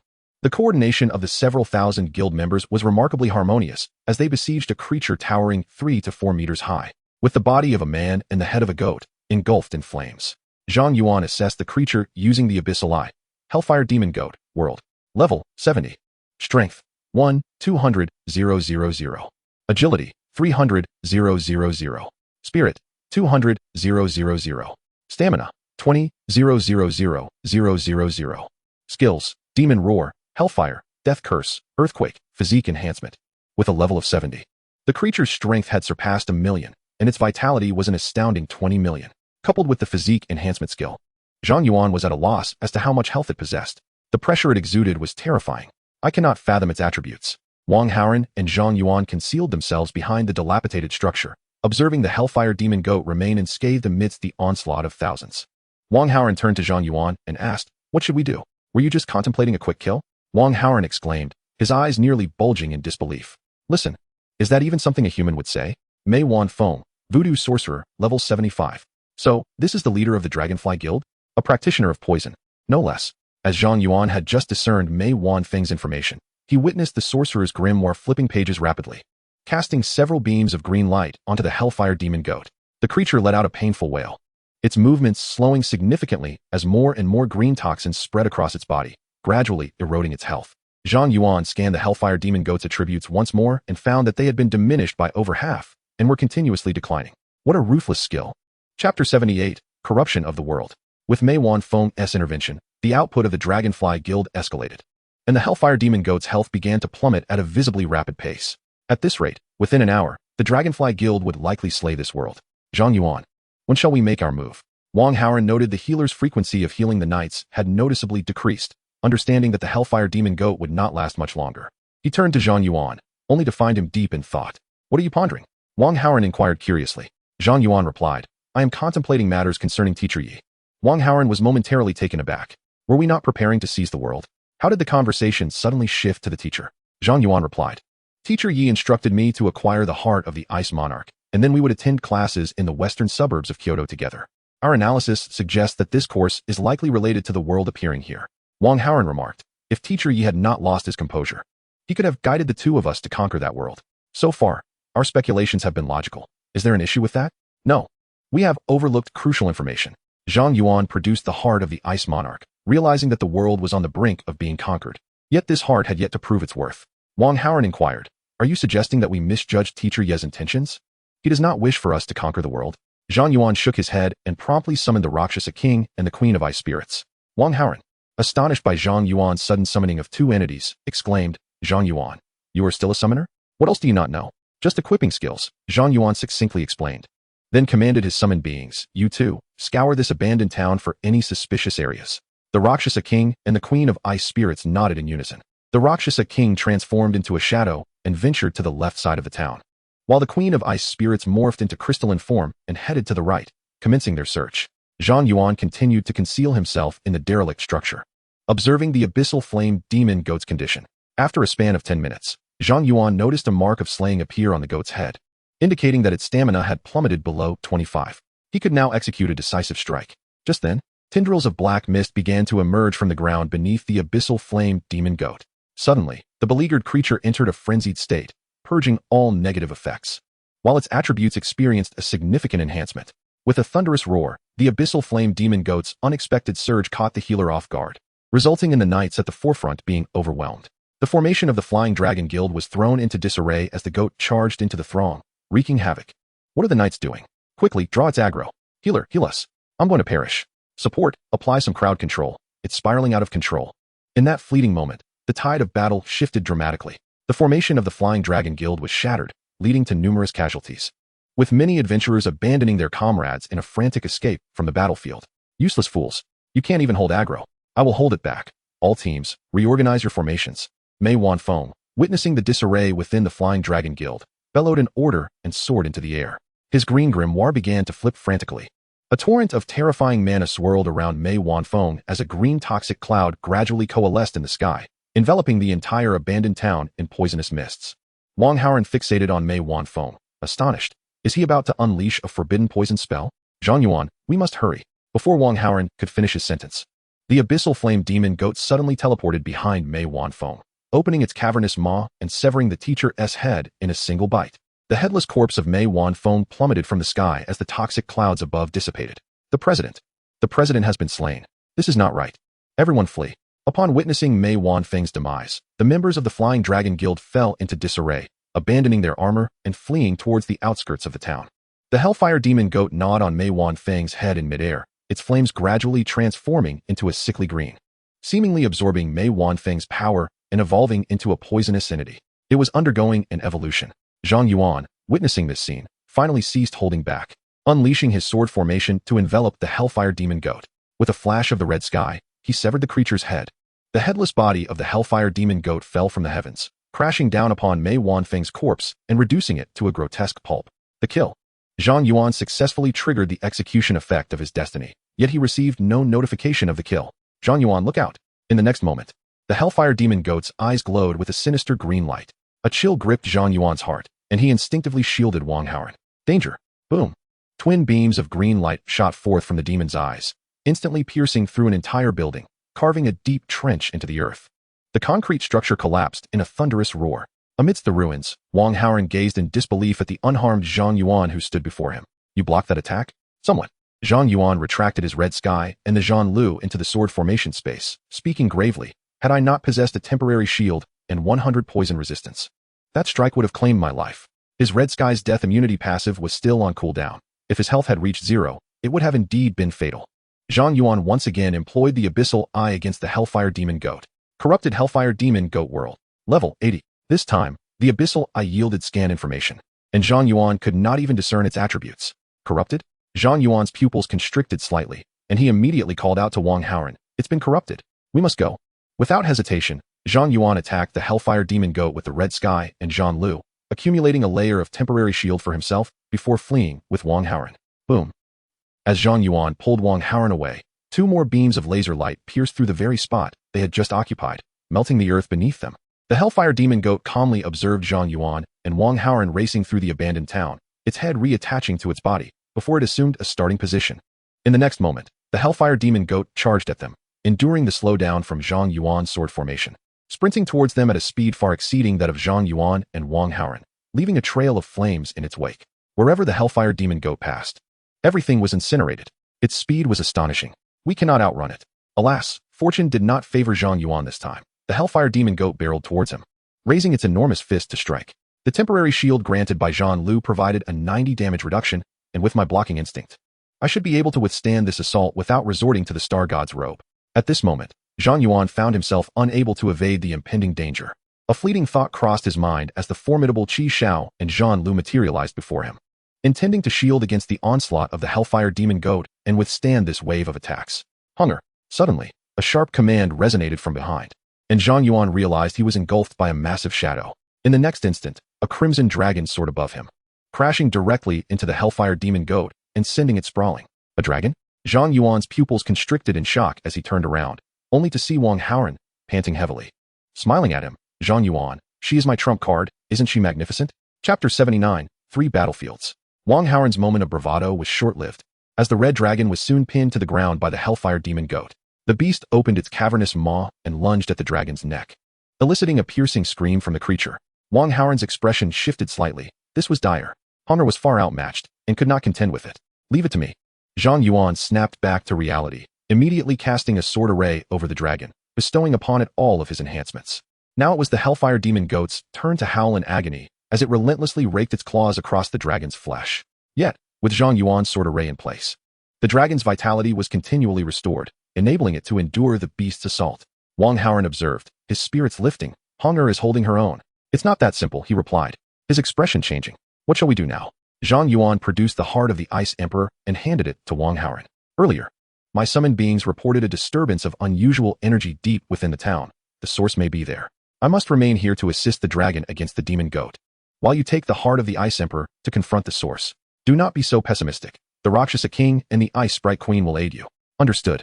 Wang Haoran ceased his chatter, stowing the heart of the Ice Emperor in his storage space, maneuvering around the Hellfire Demon Goat, and sprinting deeper into the town. Meanwhile, Zhang Yuan summoned all the flying swords he could command to assist the dragon in its struggle against the demon goat. Simultaneously, atop a crumbling high-rise in the town's ruins, Yi Qingsong stood on a protruding rebar, calmly observing as Zhang Yuan and Wang Haoran split their efforts. I never anticipated these two youngsters would collaborate with such synergy on their first endeavor. It certainly exceeds my expectations. It seems I need not intervene. They are capable of resolving this matter on their own. Just as well, the children have their affairs, and I shall attend to mine. Yi Qingsong removed a gourd of liquor from his waist, taking a hearty swig before suddenly hurling it forward. The space ahead twisted, and a pale hand emerged from the distortion, grasping the gourd and crushing it. In the next moment, a slender female demon stepped forth from the warped space, regarding Yi Qingsong with indifference. Had Zhang Yuan been present, he would have been astonished to find that this female demon bore an uncanny resemblance to his mother. Yi Qingsong, taken aback by the visitor, remarked with a wry smile, I did not expect you to be a Duke-level demon, although your targets were clearly me. It seems you've taken a particular interest in Zhang Yuan since his arrival in the town. What is your connection to him? It is of no concern to you. The female demon uttered a soft remark, her hand coalescing a barbed whip which she lashed violently towards Yi Qingsong. Yi Qingsong chuckled softly, seizing the incoming whip with one hand, his gaze gradually turning icy. If you remain silent, do not blame me for resorting to violence. You should be more concerned about yourself. This trap has been meticulously prepared for you, and I am not the only demon from the abyss set to confront you. The female demon scoffed, and the whip in her grasp transformed into a venomous serpent, swiftly coiling around Yi Qingsong. In the next moment, the space surrounding Yi Qingsong suddenly tore open, drawing him into its depths. The plan had succeeded. Yi Qingsong was transported into the abyss, and now, the others could take action. The female demon spoke impassively to the void, casting a fleeting glance at Zhang Yuan below, lingering momentarily in the air before teleporting away. A roar erupted from the infernal flame demon goat, shaking the very ground beneath. Zhang Yuan was instantly gripped by a sense of foreboding and shouted, Red Dragon, evade quickly. The Red Dragon, engaged in combat with the infernal flame demon goat, heeded Zhang Yuan's command without hesitation, unfurling its wings and soaring into the sky.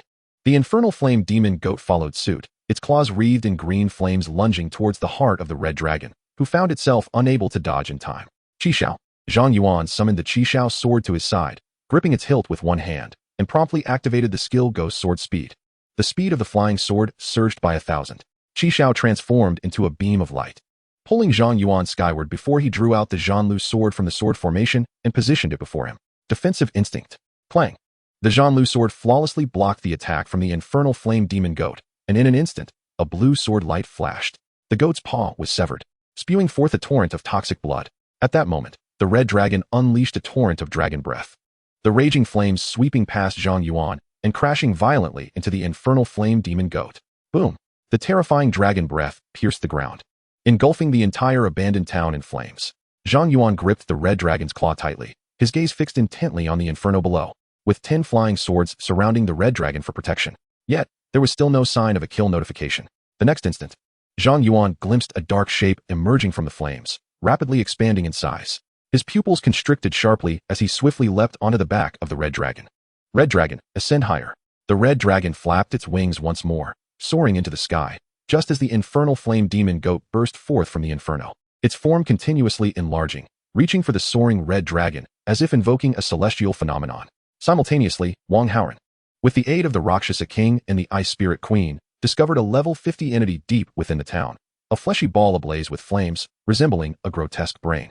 This creature, though significantly weaker than the infernal flame demon goat, still emanated a dangerous aura in Wang Haoran's eyes. This is somewhat pressuring. The Rakshasa King and the Ice Spirit Queen immediately entered combat mode. Chapter 80, Slaying the World. After the infernal flame goat in hell grew in size, it became visible even to the soldiers atop the city walls of Kyoto. What is that? Such a colossal creature. Look, it appears someone is battling that monster while riding a dragon. Who has a telescope? It's too far. I can't see clearly. As the soldiers observed the confrontation between the infernal flame goat and Zhang Yuan in the abandoned town, some members of the Dragon Guild fled to the base of the city walls, shouting, "Emergency! The level 70 world has transformed into an abyssal monster." What? That gigantic beast is from the abyss. Has the abyss invaded once more? Quickly, activate the demon-slaying cannon to assist that hero against the abyss. A cannon port on the city wall opened, and a demon-slaying cannon extended outward, aiming at the distant infernal flame goat. The western gate of Kyoto instantly entered a wartime state. Zhang Yuan, perched upon the dragon's back, noticed that the cannon on the distant city wall had been activated.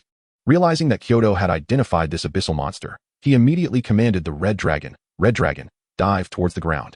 The infernal flame goat, enraged, lunged at the red dragon. At that moment, a commanding voice echoed from the western gate of Kyoto, "Fire!" Boom. The demon-slaying cannon unleashed a terrifying laser that instantly pierced through the towering infernal flame goat, obliterating its upper body into fragments. The laser twisted the very fabric of space in its wake, exhibiting an astonishing power. The lower half of the infernal flame goat collapsed into a sea of flames, although new flesh was still sprouting from the wound, indicating that its resurrection was merely a matter of time. Zhang Yuan finally found the opportunity to assist Wang Haoran. "Brother Wang, how are you faring?" Zhang Yuan shifted to the perspective of the Demon King and beheld the Demon King and the Ice Spirit Queen ensnared by a grotesque, bulbous tentacle resembling a brain. Together, they were encased in a block of ice.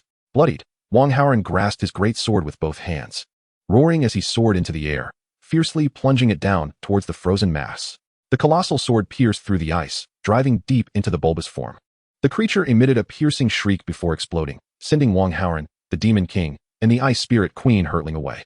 Demon King has perished. Zhang Yuan, losing the perspective of the Demon King, received 2 notifications, his heart tightening. When he saw that Wang Haoran was still alive on the team panel, he exhaled in relief and then turned his gaze to the severed half of the infernal flame goat lying in the abandoned town. At that moment, a slayable icon reappeared above the goat's head. This time, it could finally be brought to an end. Without hesitation, Zhang Yuan pierced the half-corpse of the infernal flame goat with the Qishao. Successfully slain the corrupted infernal flame goat, experience 20,000,000,000,50. Acquired legendary weapon, Infernal Flame Greatsword. Acquired legendary cloak, Infernal Flame Cloak. Abyssal Monarch, attributes 715. Cursed King's Blade Artifact Quest, 4, 596, 100,000. As the infernal flame goat was vanquished, a golden light burst forth from within Zhang Yuan, propelling him directly to level 31. However, he had no time to examine the rewards and immediately hurried into the depths of the town alongside the red dragon, discovering Wang Haoran buried beneath a pile of rubble. Zhang Yuan promptly initiated a sword array to envelop Wang Haoran, utilizing its power to restore his vitality. Wang Haoran's breathing gradually stabilized. Observing this, the red dragon affectionately nudged Zhang Yuan's arm with its head, before transforming into a crimson light that dissipated and surged into Wang Haoren's body. Zhang Yuan instantly sensed an increase in Wang Haoren's vigor. Soon, Wang Haoren opened his eyes and saw Zhang Yuan inspecting his equipment nearby, prompting him to inquire. How did it go? Thanks to you. It has been resolved, and we obtained 2 legendary grade pieces of equipment. Zhang Yuan laid the 2 legendary items before Wang Haoren, stating, We shall each take one. You may choose first. Wang Haoren sat up, examining the red giant sword and the crimson cloak before him. Flame Demon Greatsword, legendary attack power 3000, strength 10,000, no equipment level restrictions. Flame Demon Cloak, legendary grants 100 fire resistance, allowing the bearer to summon the Hellfire Demon Ram for combat support. The Hellfire Demon Ram will regenerate within the cloak upon its demise, with no equipment level restrictions. What remarkable attributes! And with no level restrictions. Wang Haoren was immediately captivated by the Flame Demon Greatsword's attack power, turning to Zhang Yuan and asking, Zhang Yuan, this Flame Demon Greatsword is perfectly suited for me. Could you let me have it? Of course. Zhang Yuan donned the Flame Demon Cloak, feeling an overwhelming embrace of fire elements. With a mere thought, he summoned the Hellfire Demon Ram. In the next instant, a ram over 3 meters tall emerged from the flames. Zhang Yuan quickly examined its attributes. Hellfire Demon Ram, level 70, strength 120,000, agility 300,000, mentality 200,000, vitality 2 million, skills Demon Roar, Hellfire, Death Curse, Earthquake, Body Enhancement. At level 70, aside from its vitality being reduced from 20 million to 2 million, all other attributes remained intact, fully justifying its level. Witnessing the summoning of the Hellfire Demon Ram, Wang Haoren couldn't help but exclaim, Zhang Yuan, with this, you can summon creatures of the 3rd tier. Surely many summoners would be envious of your prowess. Indeed, it serves well as a tank. Zhang Yuan was quite pleased with the attributes of the Hellfire Demon Ram and concealed the appearance of the Flame Demon Cloak. Although the Crimson Cloak was striking, it was overly ostentatious for everyday activities. Zhang Yuan, your cloak looks magnificent, but I still prefer this great sword, Wang Haoren chuckled, immediately equipping the Flame Demon Greatsword and becoming enamored with it. Meanwhile, in the depths of the abyss, Yi Qingsong gazed at the 6 fearsome demons encircling him and smiled at the leader of the group, saying, Haughty, you truly hold me in high regard. As one of the 7 nobles, you have brought 5 Duke-level demons to eliminate a mere drunken fool like me. Hardy beamed at Yi Qingsong and said, Yi Qingsong, I have always held you in high regard. If you are willing to ally with the Abyss, I could even assist you in securing a duke's position. With the imminent demise of Emperor Dasa's, his seat will soon be vacant.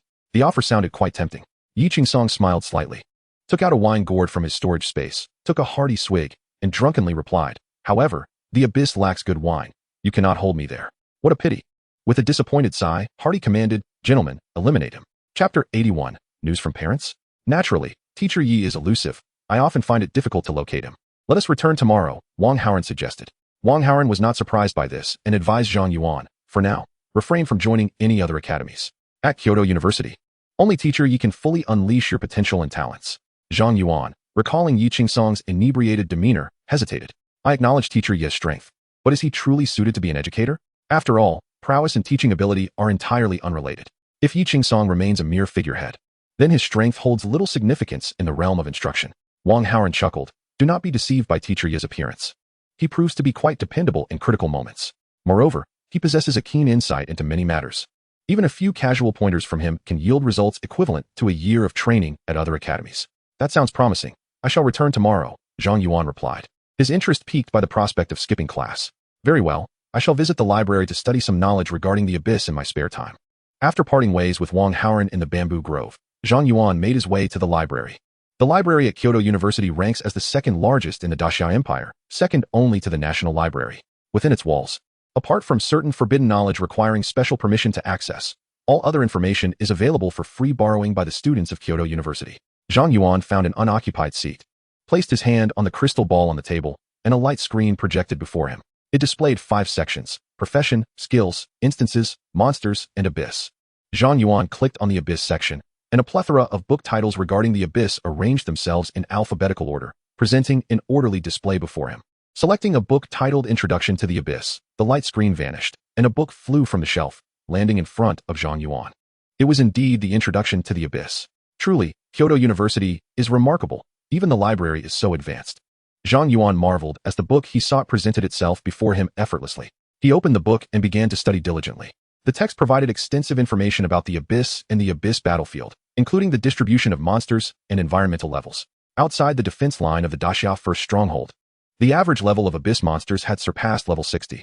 The station troops were engaged in constant battles with these creatures, and those able to operate in that realm were undoubtedly among the elite. In the realm of nations, few can boast of constructing defensive lines as formidable as that of the Great Xia Empire, situated less than 100 kilometers from the abyssal entrance.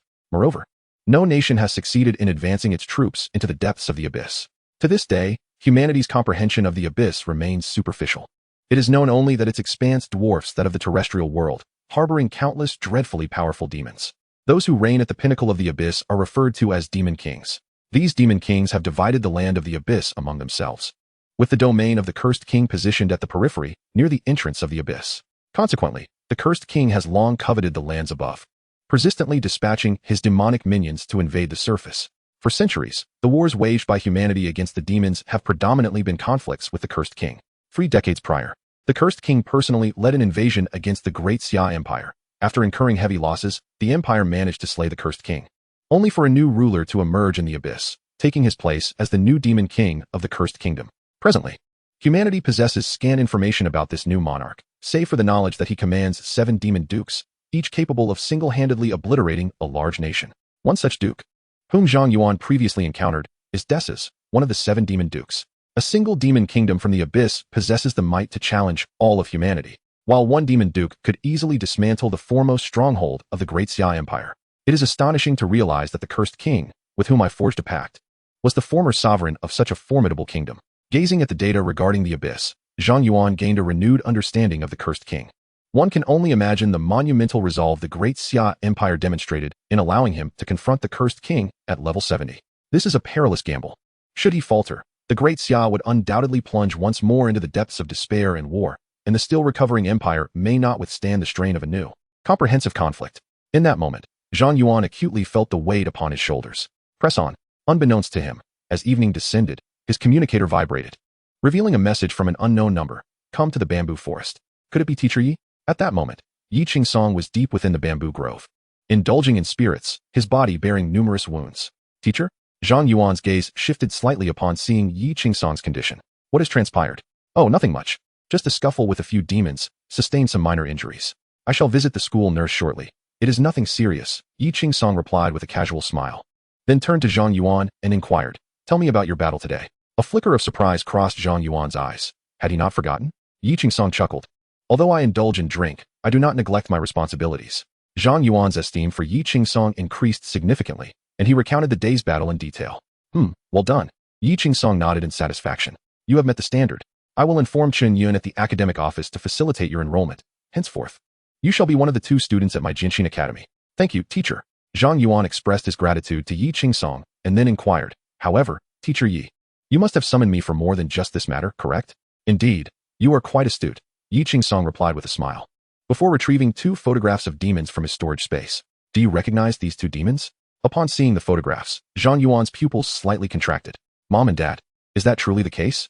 Yi Qingsong observed Zhang Yuan's reaction, his gaze sharpening. I noticed they still retain some vestiges of humanity and bore a resemblance to you. Thus, I took the liberty of capturing their images during the battle. Zhang Yuan immediately pressed, Teacher, what is their current condition? To be frank, it is not favorable. Yi Qingsong responded, shaking his head. While they still possess a fragment of human rationality, it is dwindling. They have fully aligned themselves with the demons and can no longer be considered human.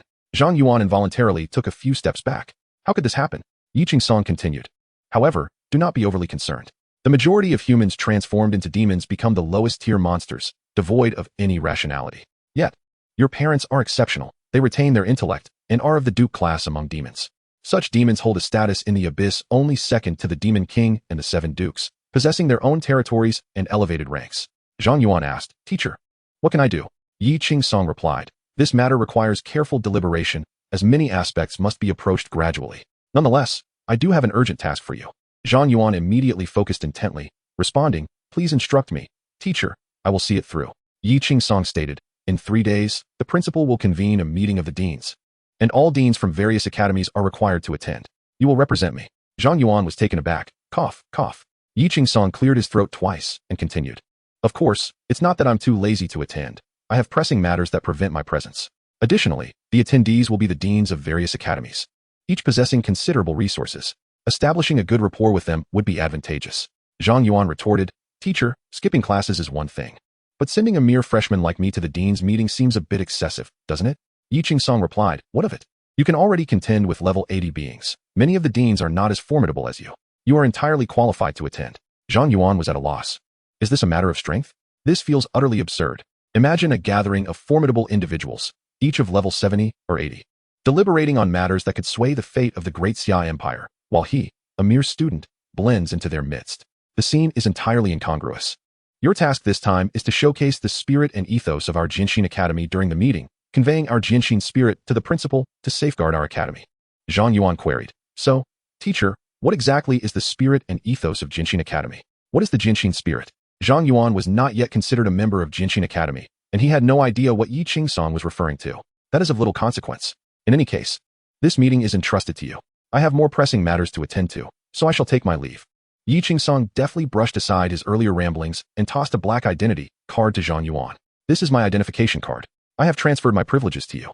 Insert the card into your communicator, and all the meeting information will be sent to your device. Hold on to it. With that, a gentle breeze swept through, and Yi Ching-song vanished from sight. Hey, what the hell? Zhang Yuan exclaimed, unable to contain his frustration as Yi Ching-song hastily departed, leaving the card behind. In that moment, his previously elevated opinion of Yi Ching-song plummeted drastically. He even began to suspect that Yi Ching-song's earlier discourse about his parents was merely a ruse to evade the meeting. This guy is utterly unreliable. Can he really just hand over something as precious as an identity card to another? Sighing repeatedly, Zhang Yuan stared at the black identity card in his hand. How did I end up with such a person as my mentor? Nevertheless, with the situation as it stood, Zhang Yuan steeled himself and inserted Yi Ching-song's identity card into his communicator. Almost immediately, he received the meeting notification sent out by the principal. Within that message, the principal explicitly called out Yi Ching-song, sternly criticizing him for being an inadequate dean and teacher. This guy must want me to face the music, Zhang Yuan thought, likening it to a student who, in an attempt to avoid punishment, asks an outsider to impersonate a parent when summoned by a teacher. After reviewing the meeting details, just as Zhang Yuan was about to withdraw the identity card, he suddenly received a text message from the bank. Your account was charged 3,000,000 yuan at Manhwa Winery. Available balance, 18,000,000,000 yuan. How much? Tens, hundreds. Zhang Yuan counted the balance in astonishment. 1,800,000,000? He was taken aback by Yi Ching-song's personal wealth, and then a thought crossed his mind. A subtle smile forming at the corners of his mouth. Teacher Yi, if you want me to help you with work, I trust a bit of remuneration wouldn't be an issue, right? Whistling, Zhang Yuan made his way to the Imperial Exchange within the school. This exchange allowed transactions using identity cards, meaning Zhang Yuan could now access Yi Ching-song's funds. With newfound confidence, he settled into the exchange, presented Yi Ching-song's identity card, and searched for the term long sword in the auction listings. That night, the Imperial Exchange experienced a seismic upheaval. News spread rapidly that Yi Ching-song from Kyoto University had spent 1 billion yuan to purchase 10 level 30 epic-grade standard long swords from the sword forging manor in one fell swoop. Speculation abounded that the strongest individual at Kyoto University was clearly preparing to take on disciples with such a significant acquisition of low-level swords. Content with his haul. Zhang Yuan exited the exchange, retrieving his newly acquired long swords from the sword formation space. These swords, resplendent in purple, bore exquisite patterns and were crafted by renowned artisans. Purple Phantom Sword, Epic Attack Power 800, Level 30 available. Note: produced by Sword Forging Manor, a century-old enterprise, quality assured. The attributes were strikingly simple. Beyond attack power, there were no additional enhancements. However, for Zhang Yuan, until the sword case of Zhuan Wu is filled to the brim, this remains a treasured possession. Shortly thereafter, in a tavern within the city of Kyoto, several elderly gentlemen clad in opulent garments approached Yi Ching-song, who was indulging in a drink. Yi Ching-song smiled and remarked, "Gentlemen, what an unexpected pleasure. Have you come to share a drink with me?" The elderly men chuckled, responding, "Mr. Yi, we have heard you are seeking disciples. We happen to have children of suitable age. Would you consider them?" Yi Ching-song was taken aback. Chapter 83, The Dean's Meeting. Over the next 2 days, Zhang Yuan immersed himself in the library, acquiring various knowledge to enrich himself, while also accumulating credits. By the end of these 2 days, he not only gained a clearer understanding of this world, but also completed all the required courses for the semester, earning 10 credits. On the third morning, while still nestled in slumber, Yi Ching-song's identity card suddenly illuminated, and a teleportation array appeared beneath Zhang Yuan, whisking him away. Awakening abruptly from the floor, Zhang Yuan found himself in a resplendent hall, surrounded by beams of independent teleportation light, from which emerged numerous formidable high-tier professionals.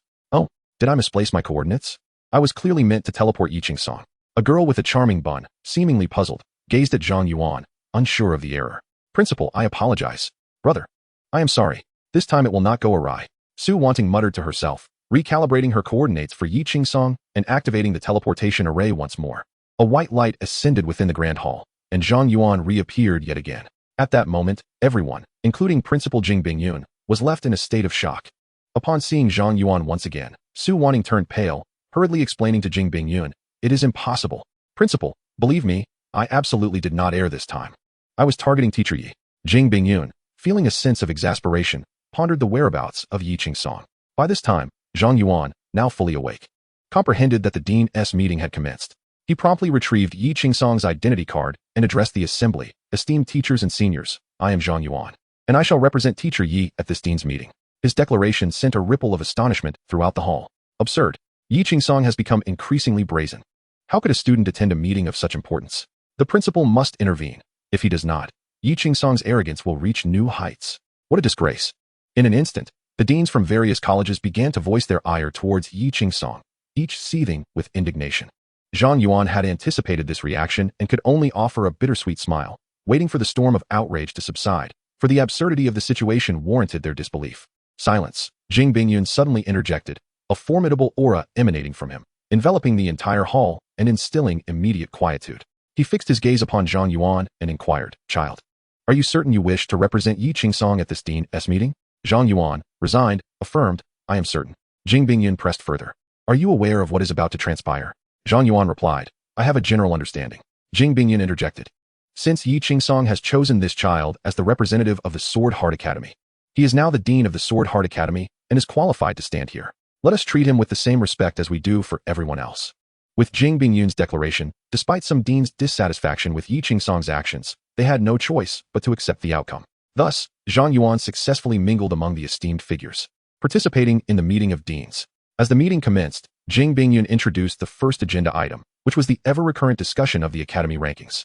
Currently, Xianlong Academy held the first position, Mingjing Academy was second, and Huofeng Academy ranked third, while other academies performed commendably, with the exception of Sword Heart Academy. In an instant, all deans' gazes converged upon Zhang Yuan. He felt a bit awkward but steeled himself, pondering what he would say next. Jing Bingyun continued, "Sword Heart Academy has failed to meet all its performance indicators and is ranked last, according to the elimination mechanism. An academy that places last for 4 consecutive quarters must be disbanded, with its students reassigned to other institutions."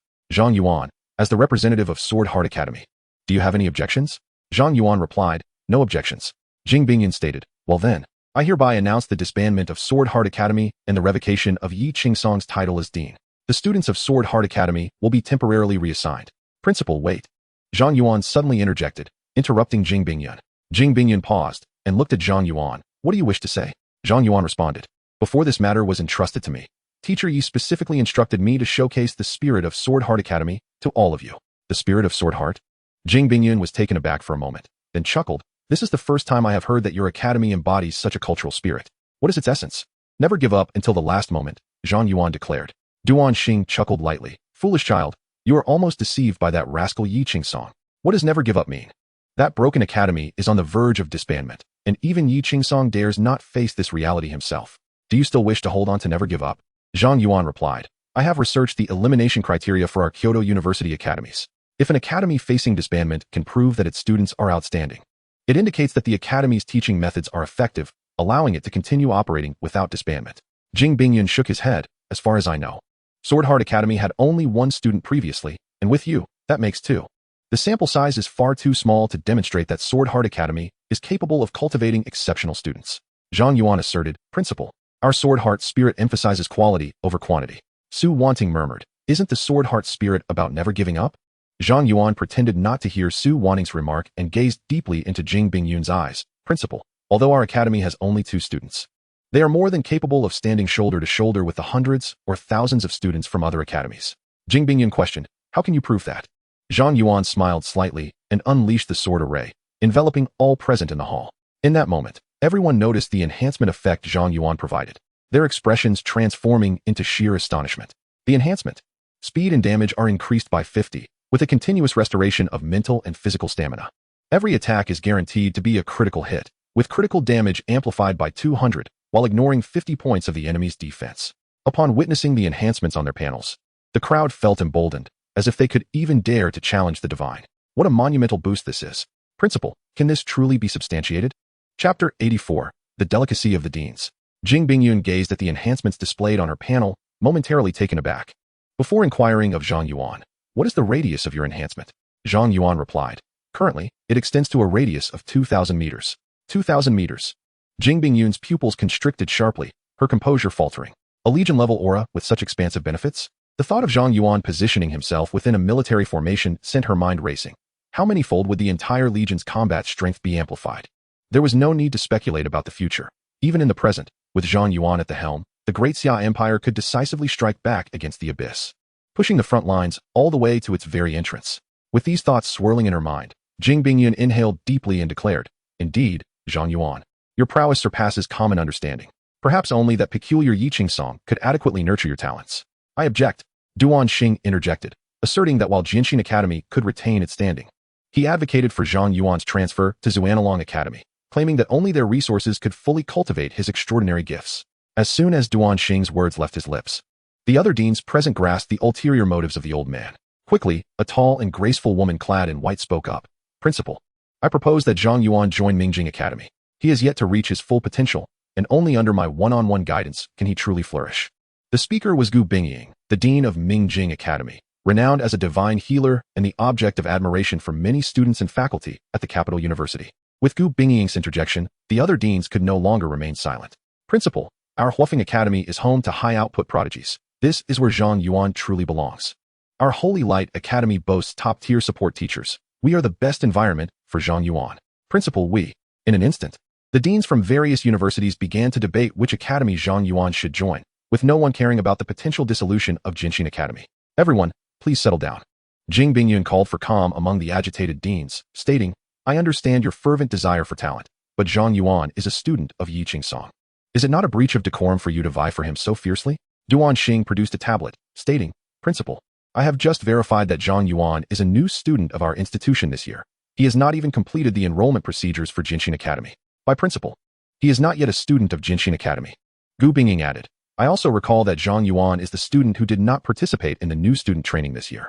Logically, he should be subject to fair competition among the academies. Why was he accepted by Yiqing Song without our knowledge? Indeed, Principal, you have consistently shown favoritism toward Yiqing Song.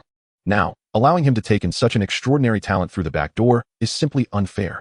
Yiqing Song has indeed stumbled upon extraordinary fortune. Last year, he welcomed the most outstanding student into his academy, and now he seems intent on luring another away.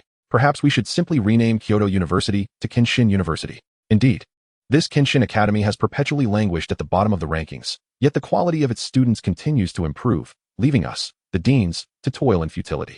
Why not simply abandon all pretense and resign ourselves to mediocrity? Zhang Yuan watched in bewilderment as the once solemn and dignified hall transformed into a chaotic marketplace. Who could have imagined that these vociferous individuals, their faces flushed with passion, were esteemed deans, revered by many beyond these walls? Enough. Jing Bingyun finally could not contain herself any longer, raising her voice to quell the cacophony of the deans. The hall fell silent. Pressing her temples, she sighed. I understand everyone's concerns. However, Zhang Yuan did not participate in the freshman training because he was summoned by the military. Not because I facilitated any backdoor dealings for Yiqing Song. She continued, moreover, I believe that students should have the autonomy to choose their own academies. Duan Xing interjected, Principal, this is unjust. Currently, Zhang Yuan has only interacted with Yiqing Song, and naturally, he perceives Kenshin Academy favorably, but without exposure to other institutions. How can he ascertain that Kenshin Academy is the most suitable for him? At this moment, Gu Bingying cast a playful glance at Zhang Yuan, saying, Little Zhang Yuan, our academy boasts some of the most beautiful women around, each department offering its own unique charm. If you join us, you will surely be our beloved little junior at Mingjing Academy. The dean of Huofeng Academy chuckled derisively. Ah, Gu Bingying, is that your strategy? Everyone knows that the belle of Huofeng Academy is my granddaughter. Zhang Yuan, should you choose our academy, I shall promptly arrange a matchmaking event. Gu Bingying covered her mouth in laughter. Professor Liu, your Huofeng Academy is filled with a host of older gentlemen. You barely have 1/10 the number of girls we do. How can you possibly compete with Mingjing Academy in beauty? Seeing that a new round of disputes was about to erupt, Jing Bingyun swiftly intervened. How about this? For the time being, Zhang Yuan will be associated with Kenshin Academy for 1 year. During this period, as long as he wishes, he may study at any academy, and all of you can serve as his instructors. Any achievements he earns will not be attributed to Kenshin Academy. After 1 year, he will have the opportunity to formally choose which academy to join. How does that sound? Duang Xing nodded. That seems acceptable. Gu Bingying added, in that case, I can reluctantly agree. The other deans expressed their concurrence with this outcome as well. In truth, most of the deans present understood that even in a fair competition, Zhang Yuan would likely only select from among Xianlong Academy, Mingjing Academy, and Qinshin Academy, possibly adding Huofeng Academy to the mix. Their motivation for stirring the pot was to prevent Yi Qingsong from effortlessly acquiring such a remarkable talent. After all, Zhang Yuan's innate capabilities were evident. Even if Yi Qingsong were to neglect his duties, Zhang Yuan alone could elevate Qinshin Academy to heights it had never known. Should Qinshin Academy cease to languish at the bottom, the other academies would certainly face a reckoning. As Jing Bingyun noted that this contentious issue had finally been resolved, she exhaled a sigh of relief and continued, now that we have reached an agreement, let us proceed to the second and most important agenda item of today. As Jing Bingyun uttered those words, Zhang Yuan suddenly sensed a palpable shift in the atmosphere. The previously boisterous deans had all adopted a grave demeanor, and a chilling aura enveloped the entire hall. Something was amiss. Zhang Yuan, who had been merely observing, quickly recognized the change in ambience and became serious himself. Jing Bingyun took a deep breath and stated, the most critical level 70 dungeon of our institution, the realm of the Holy Spirits, has completely transformed into an abyss. Esteemed deans, who shall undertake the challenge of this abyssal dungeon? Chapter 85. In truth, I am the damage dealer. The realm of the Holy Spirits is a dungeon known only to a select few among the lecturers and professors at Kyoto University. Despite being categorized as a level 70 dungeon, its standard difficulty surpasses that of a typical level 70 dungeon's nightmare difficulty, with the nightmare level itself approaching the challenges of a level 70 abyssal dungeon. However, while the realm of the Holy Spirits presents formidable challenges, the rewards for clearing it are extraordinarily generous. Anyone who achieves the first clear of the standard difficulty will receive level 70 epic equipment, while those who conquer the hard difficulty will be rewarded with epic gear of level 80 or above. Furthermore, the first clear of the nightmare difficulty guarantees equipment of level 70 or higher, or items without level restrictions, of legendary quality or better. It is even rumored that half artifacts have been dropped within the realm of the Holy Spirits. One could say that Kyoto University's status as the premier institution among all higher educational establishments in the nation is partly attributable to the realm of the Holy Spirits. Now that the realm has begun its descent into the abyss, it poses an extremely grave and urgent issue for Kyoto University. The difficulty of the realm is already equivalent to that of an abyssal dungeon, and now that it has further descended into the abyss, the challenges are incalculable. The most daunting aspect is that abyssal dungeons offer only a single opportunity for a raid. Should the attempt fail, the abyssal monsters within the realm would escape, inflicting catastrophic damage upon Kyoto City and the entire Great Xia Empire. Therefore, this abyssal dungeon cannot be approached with mere courage and fervor. It demands absolute certainty. I can take on the healing role. Gu Bingying also stepped forward, likewise volunteering for this heavy responsibility. Jing Bingyun nodded, acknowledging, indeed, both of you are divine class professionals. Having you serve as the primary damage dealer and healer is certainly the optimal choice for this mission. At this juncture, Jing Bingyun paused briefly before continuing. The realm of the Holy Spirits is a 5-person dungeon, and it would be most fitting for me to take on the tank role. Thus, our team is only lacking 2 support roles, or 1 damage dealer and 1 support. Beside them, Su Wanting raised her hand and said, Principal, I can play the support role. Little Su, is that you? Jing Bingyun glanced at the somewhat nervous Su Wanting, pondering for a moment before responding. Although your level is only 70, as a divine class formation master, you are indeed qualified to join the raid team. Upon hearing Jing Bingyun's approval, Su Wanting immediately clenched her fists and declared resolutely, Principal, rest assured, I will not hold everyone back. Jing Bingyun replied, in that case, the raid team is basically formed. We just need to find 1 more damage dealer or support before we can set out.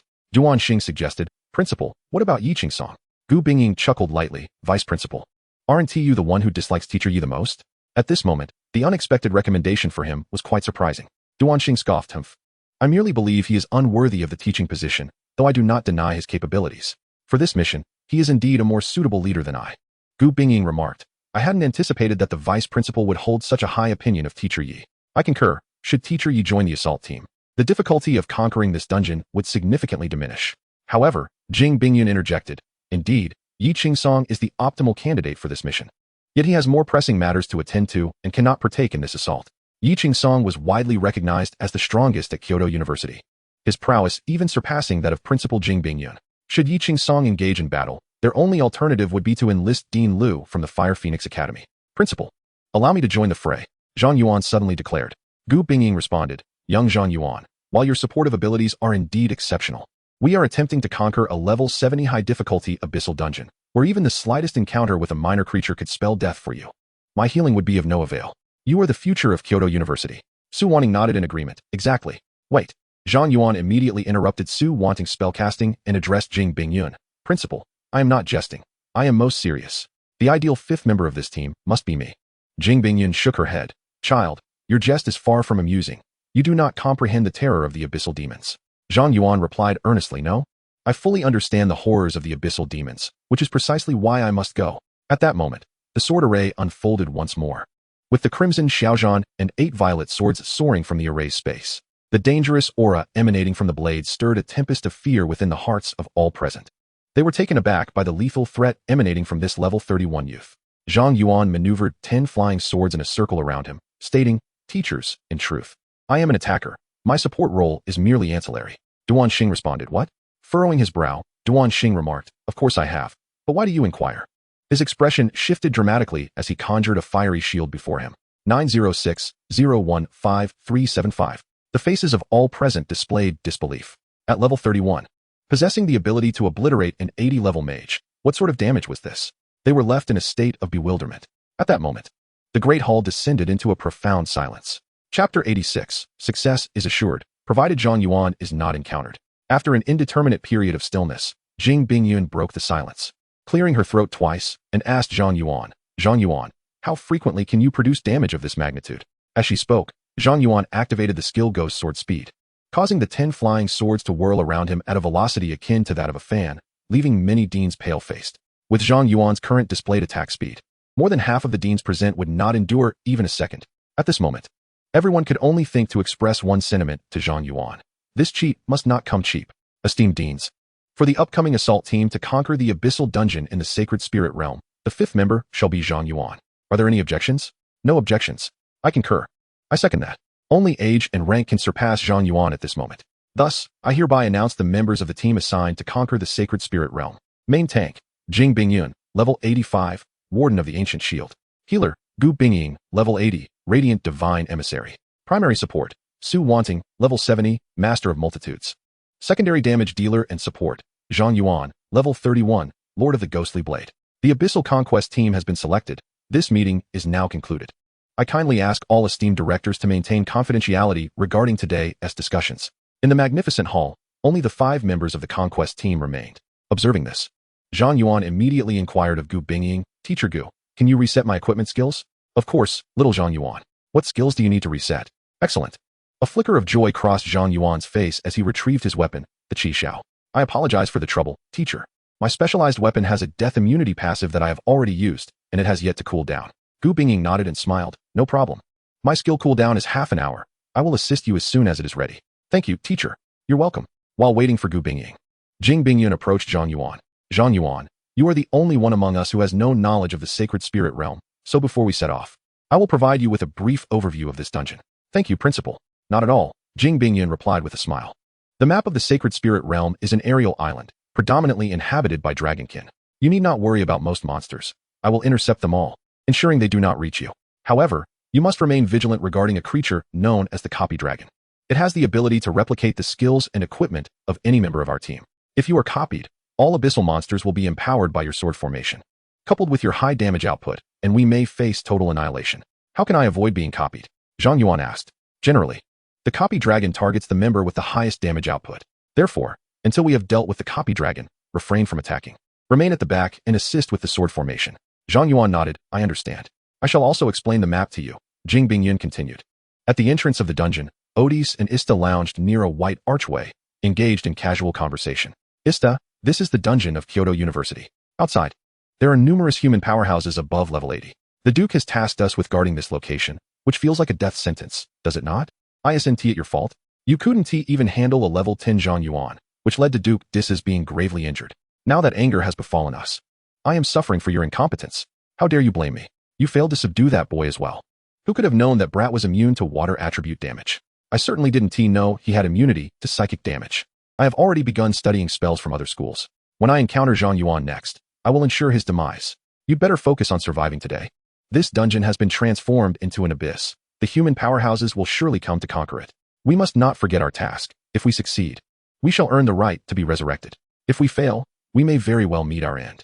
As Odysseus spoke, gazing at the portal of the dungeon, he confidently assured Ista, "Fear not, Ista. This trap has been personally laid by Duke Hardy for the human race, and we shall surely prevail." Ista's brow twitched with apprehension. "Please, do not say such things, it frightens me. What is there to fear? Why be so cowardly in the face of demons?" As Odysseus and Ista conversed, the portal suddenly blazed with light. Instantly, Odysseus grew serious. "Remain concealed." The two demons swiftly took refuge in the nearby underbrush, holding their breath as they fixed their gaze upon the entrance. Though they were formidable at level 70 in the abyss, they were mere fledglings compared to the god-tier professionals like Jing Bingyun, requiring utmost caution in their endeavors. At that moment, Jing Bingyun emerged from the portal, and a glimmer of excitement flashed in Odysseus's eyes. "She has arrived." It is Jing Bingyun. When he spotted Zhang Yuan following the party into the dungeon, his eyes nearly bulged in disbelief. How dare he show his face here? In the next instant, two fire dragons erupted from the grimoire, roaring towards Odysseus and Ista. Chapter 87, The Yin-Yang Dungeon. They had been discovered. As per their original plan, they must flee. Feeling the searing heat on his cheek, Odysseus wasted no time turning to escape, devoid of any desire to fight. Ista followed closely behind him. "Why are you running?" Jing Bingyun stepped forward, summoning a massive black stone shield that materialized from thin air and crashed to the ground. Skill, Titan's Provocation. Boom. The black stone shield shattered the earth beneath it, unleashing a terrifying shockwave that swept outward. Odysseus and Ista found themselves unable to resist its overwhelming force, uncontrollably drawn towards Jing Bingyun's assault. Their mental waves and water arrows struck the black shield, inflicting no damage upon Jing Bingyun whatsoever. Simultaneously, Su Wanting swiftly cast a spell, and a magical array rapidly unfolded beneath her, swiftly enveloping Odysseus and Ista. Skill, Gravitational Barrier. Buzz. Odysseus and Ista were immediately pinned to the ground by the immense gravitational force, rendering them motionless. Zhang Yuan, standing at the back of the party, felt a surge of respect as he witnessed the two demons, who had once caused him considerable trouble, being effortlessly subdued by the principal and her companions.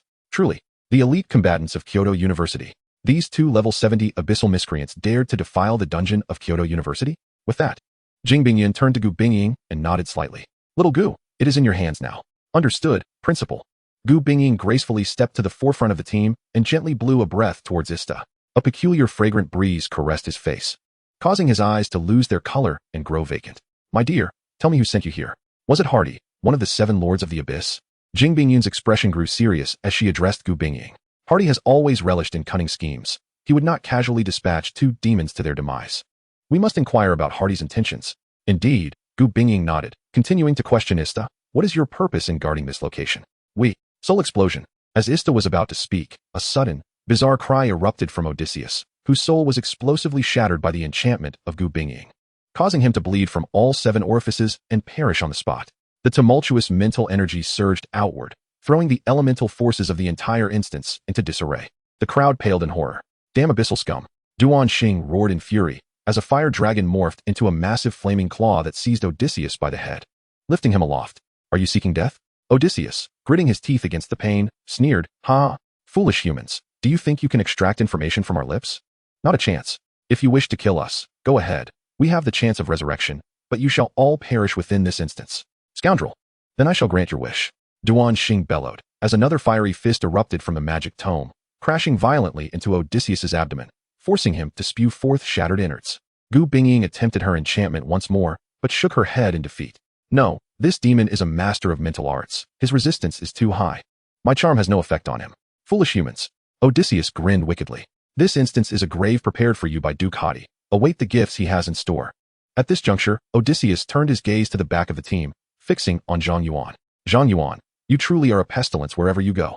I had intended to slay you upon our next encounter, but alas, you shall die here alongside these old codgers." Zhang Yuan regarded Odysseus with calm detachment before breaking into a grin. "Odysseus, you are truly a great fool. You possess a modicum of wisdom. Yet your unfortunate fate is to have crossed paths with me." Odysseus hesitated, confusion etched on his face. "What do you mean?" Zhang Yuan's cold smile widened. "Odysseus, heed my command." Buzz. At the utterance of his words, Zhang Yuan's eyes darkened, resembling an endless abyss. Odysseus's gaze locked onto Zhang Yuan's eyes, his pupils constricting sharply as an indescribable terror surged from the depths of his soul. King. Odysseus trembled violently, fear mounting on his face as if he had encountered a specter. "Impossible, this cannot be." Duan Xing, witnessing Odysseus's sudden transformation, gazed at Zhang Yuan in disbelief. "What have you done to him?" Zhang Yuan then addressed the somewhat dazed Su Wanting. "Teacher Su, you may also withdraw the formation." Odysseus scrambled to his feet. His expression filled with horror as he fixated on Zhang Yuan, repeatedly muttering the words impossible. Zhang Yuan spoke softly, kneel. Thud. Odysseus, unable to resist, fell to his knees before Zhang Yuan, prostrating himself in abject humility like a mere insect. Yes, my king.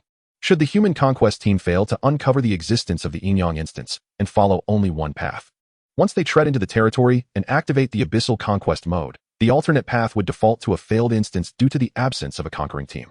At that time, the abyss would gain considerable enhancement and lead an army of abyssal creatures out of the instance to slaughter the students of Kyoto University. Meanwhile, the human conquest team trapped within the instance would be ensnared by the corruption of the fractured instance, falling prey to the demons that had long awaited them in the abyss. My mission with ISTA is to lay down a maze here, attracting the attention of the human expedition teams. I will utilize my mental power to obscure the illusionary forces imposed at the entrance of the dungeon, hindering the human teams from discovering another dungeon. As Odys spoke these words, a flicker of astonishment passed through the eyes of everyone present. Chapter 88. I walk alone with Odys revealing the truth. Gu Binging closed her eyes to sense the surroundings. Subsequently, she blew a breath towards a white archway, causing the space around it to ripple like water. In the next moment, a black archway appeared beside the white one, unveiling a path to the unknown before the group. Indeed, another route exists. Gu Binging immediately turned to Jing Bingyun. Principal, is this our first encounter with such a situation in a Yin-Yang dungeon? Our plans have been completely disrupted. What should we do next? Their team was configured for the purpose of tackling a single dungeon, but now they needed to confront two simultaneously. Thus, this 5-member team must be split into 2 groups. The allocation of their combat strength is a matter that requires immediate consideration. Jing Bingyun's expression became grave, unable to make a decision on the spot. He could only say to Zhang Yuan, inquire further with Odys about the Yin-Yang dungeon, especially regarding the strength of both dungeons. Understood. The Yin dungeon generally replicates the Yang dungeon, but since the Yin dungeon was conjured from thin air by Duke Hadi using his own power, its difficulty lies between that of the Abyss Yang dungeon and the nightmarish difficulty of the Holy Spirit Realm dungeon. Duan Xing remarked, in that case, the principal and teacher Gu must separate. We need to ensure that each dungeon has a tank or healer. Additionally, we need to dispatch our main combat force to the Yang dungeon, sending 3 people there. In my opinion, I, Teacher Gu, and Xiao Su should tackle the Yang dungeon, while the principal and Zhang Yuan handle the Yin dungeon. This may be the most rational distribution. Duan Xing questioned why. Duan Xing continued, this is the only viable distribution. Given your level, Zhang Yuan, even the monsters in the Yin dungeon would defeat you with a mere touch, and Teacher Gu's healing would be of no use. As for us, we should be able to withstand some damage. Duan Xing fell silent, well aware that attempting to tackle the Yang dungeon without a tank would significantly increase the probability of their annihilation. However, if both Jing Bingyun and Gu Binging ventured into the Yang dungeon, even if he and Su Wanting entered the Yin dungeon, they would likely be unable to withstand the damage without healing, leading to a similar outcome. After all, their team was originally configured to face only one Abyss dungeon. Forcing them to split into 2 groups substantially escalated their challenges. Jing Bingyun could not help but exclaim, you intend to solo the Yin dungeon? Duan Xing frowned. Zhang Yuan, have you lost your mind? Do you realize what you were saying? Gu Binging added, indeed, Xiao Zhang. While the difficulty of the Yin dungeon is comparatively lower than that of the Yang dungeon, it is still significantly greater than the nightmarish difficulty of the Holy Spirit Realm. Soloing it would lead you to certain death. Su Wanting chimed in, I, too, do not believe this is a sound plan. Zhang Yuan, with a serious demeanor, addressed the teachers, esteemed mentors, I assure you, I am not jesting. It is only through the combined efforts of the 4 of you that we can successfully navigate the Sun instance. Jing Bingyun interjected, but how is it that you managed to tackle the Shadow instance alone? This dungeon cannot be conquered merely through damage output. It is not solely my endeavor. Zhang Yuan replied, summoning a level 70 Hellfire Demon Goat. I possess a level 70 Hellfire Demon Goat, along with a level 70 Odysseus.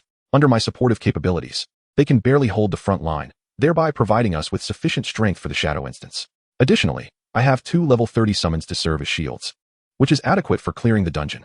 I implore you, esteemed teachers, to trust me. Zhang Yuan's gaze was resolute. I will not disappoint you. Jing Bingyun observed the summoned creatures, and then Zhang Yuan's earnest eyes. After a prolonged silence, she closed her eyes, inhaled deeply, and sighed. I never imagined that one day, we, the old guard, would rely on a child to avert disaster. Truly, fate is capricious. Duan Xing expressed his anxiety. Principal, how can you indulge Zhang Yuan in this folly? He is merely level 31. How can he solo the Shadow instance? This is the Abyssal Sanctum. The level 70 Hellfire Demon Goat and Odysseus are of little use. What we can do now is to place our faith in Zhang Yuan. Duan Xing clenched his fists. Yet, as mentors, how can we allow a student to face the abyss alone? This is utterly unacceptable.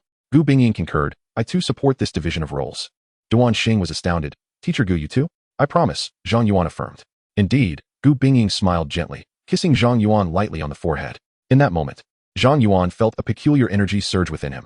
This is my skill, the goddess's kiss. It grants you a chance to resurrect once. May it bring you good fortune. A warmth enveloped Zhang Yuan's heart. Thank you, teacher. It is we who should express our gratitude to you. Duan Xing fell silent, his fists clenched.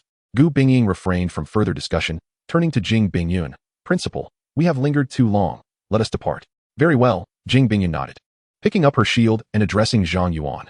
Child, the shadow instance is now in your capable hands. Zhang Yuan flashed a grin and gave a thumbs up. Leave it to me, rest assured.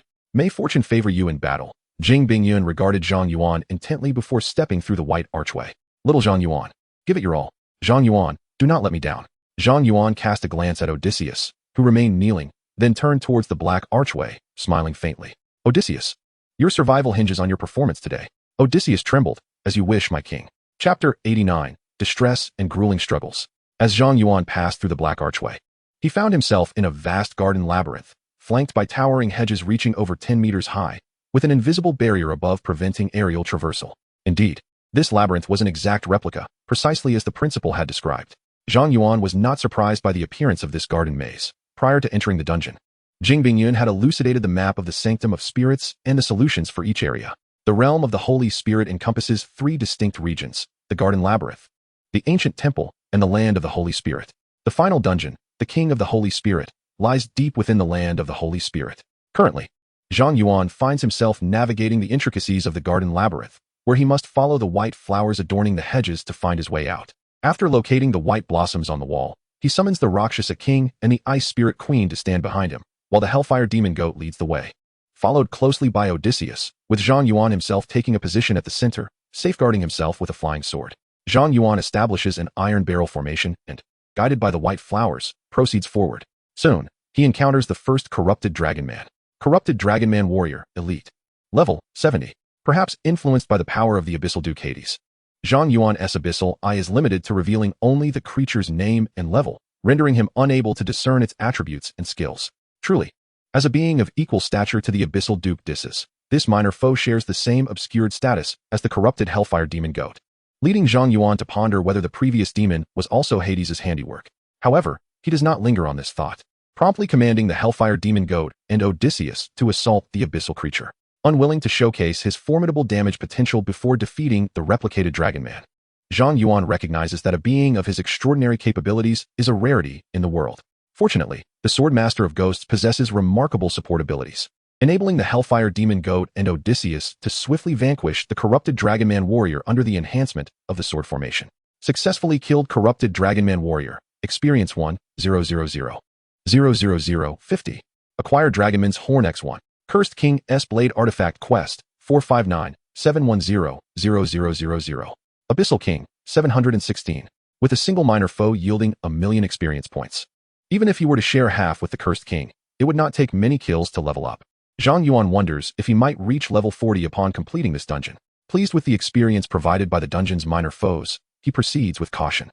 The Garden Labyrinth is profoundly intricate, with hidden vines along the walls capable of launching surprise attacks and inflicting paralysis toxins. Without a guide to the labyrinth, newcomers are prone to becoming ensnared by these vines, ultimately succumbing to their deadly grip. Previously, the Holy Spirit Realm dungeon was under the control of Kyoto University, allowing challengers to exit the dungeon at any moment if they found themselves in dire straits. However, with the dungeon now transformed by the abyss, Zhang Yuan has lost the right to withdraw. All he can do is tread carefully to avoid misfortune. If he fails, it would not only be his downfall, his teachers, Kyoto University, and indeed all of Kyoto would suffer catastrophic consequences. Rakshasa King has been ensnared. Not far into the labyrinth, the Rakshasa King becomes entangled by hidden vines, his vitality rapidly depleting.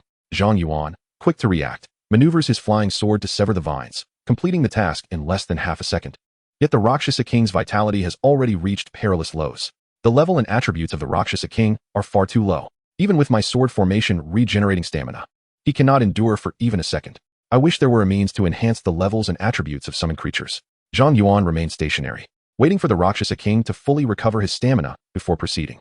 The paralyzing vines of this garden maze only ambush the members at the rear of the party. So Zhang Yuan must ensure the survival of both the Rakshasa King and the Ice Fairy Queen, making them the targets of the vines. Otherwise, if Zhang Yuan were ensnared, Despite his 100 resistance to poison, these paralyzing vines possess skills and passives that can diminish or even ignore poison resistance. Given his level, his demise would be inevitable. Successfully killed the corrupted Dragonman warrior, experience 1, 000, 000, 50. Successfully killed the corrupted Dragonman swordsman, experience 1, 000, 000, 50. Successfully killed the corrupted Dragonman gardener, experience 3, 000, 000, 50. As Zhang Yuan advanced, a stream of notifications regarding his monster kills appeared. A golden light burst forth from within him, elevating him to level 32. Indeed, leveling up here is remarkably swift. Alas, the Hellfire Demon Goat and Odysseus cannot trigger my Constellation splash effect, significantly hampering my leveling efficiency. Slaying them one by one feels utterly unnatural. Zhang Yuan sighed, yearning to unleash the full power of his sword formation and deliver a mental storm upon the monsters of this dungeon, relishing the exhilarating surge of experience. Unfortunately, the copy Dragonmen have yet to appear. If he indulged himself, it would soon be their turn to revel. No, he must hold back. His frail frame cannot withstand the might of his own blade. While Zhang Yuan struggled to suppress his urge to unleash his ultimate power in the Yang dungeon, Jing Bingyun and her companions found themselves embroiled in a fierce battle within the garden maze. The strength of these monsters is simply outrageous. Surely, even a level 90 nightmare dungeon could not compare. Duan Xing, drenched in sweat, gritted his teeth, as his grimoire nearly smoked from the immense fire elemental energy pouring onto the corrupted Dragonmen. Yet their numbers showed no sign of diminishing. For every one that fell, another seemed to materialize, as if they were endless. In that moment, he felt immensely grateful that the principal had joined the Yang dungeon. Otherwise, without a meat shield to absorb the onslaught, their only fate would be to be slaughtered by the abyssal creatures. Su Wanning cast one enhancement spell after another, her eyes filled with deep concern. Our quartet is struggling to advance. I can only wonder how much Zhang Yuan is suffering. All right, charge. With a renewed sense of determination, the four-member team plunged into battle. Chapter 90, The Five Sages of the Dragonmen. With Zhang Yuan's assistance, the Hellfire Demon Goat and Odysseus plowed through, swiftly following Manhwa to the exit of the garden maze, just as Zhang Yuan was on the verge of reaching level 33. This terrifying rate of leveling is beyond the imagination of outsiders. Odysseus shook his head. In the grand scheme of Duke Hardy's plan, he was merely cannon fodder, unworthy of knowing the full extent of Hardy's strategies.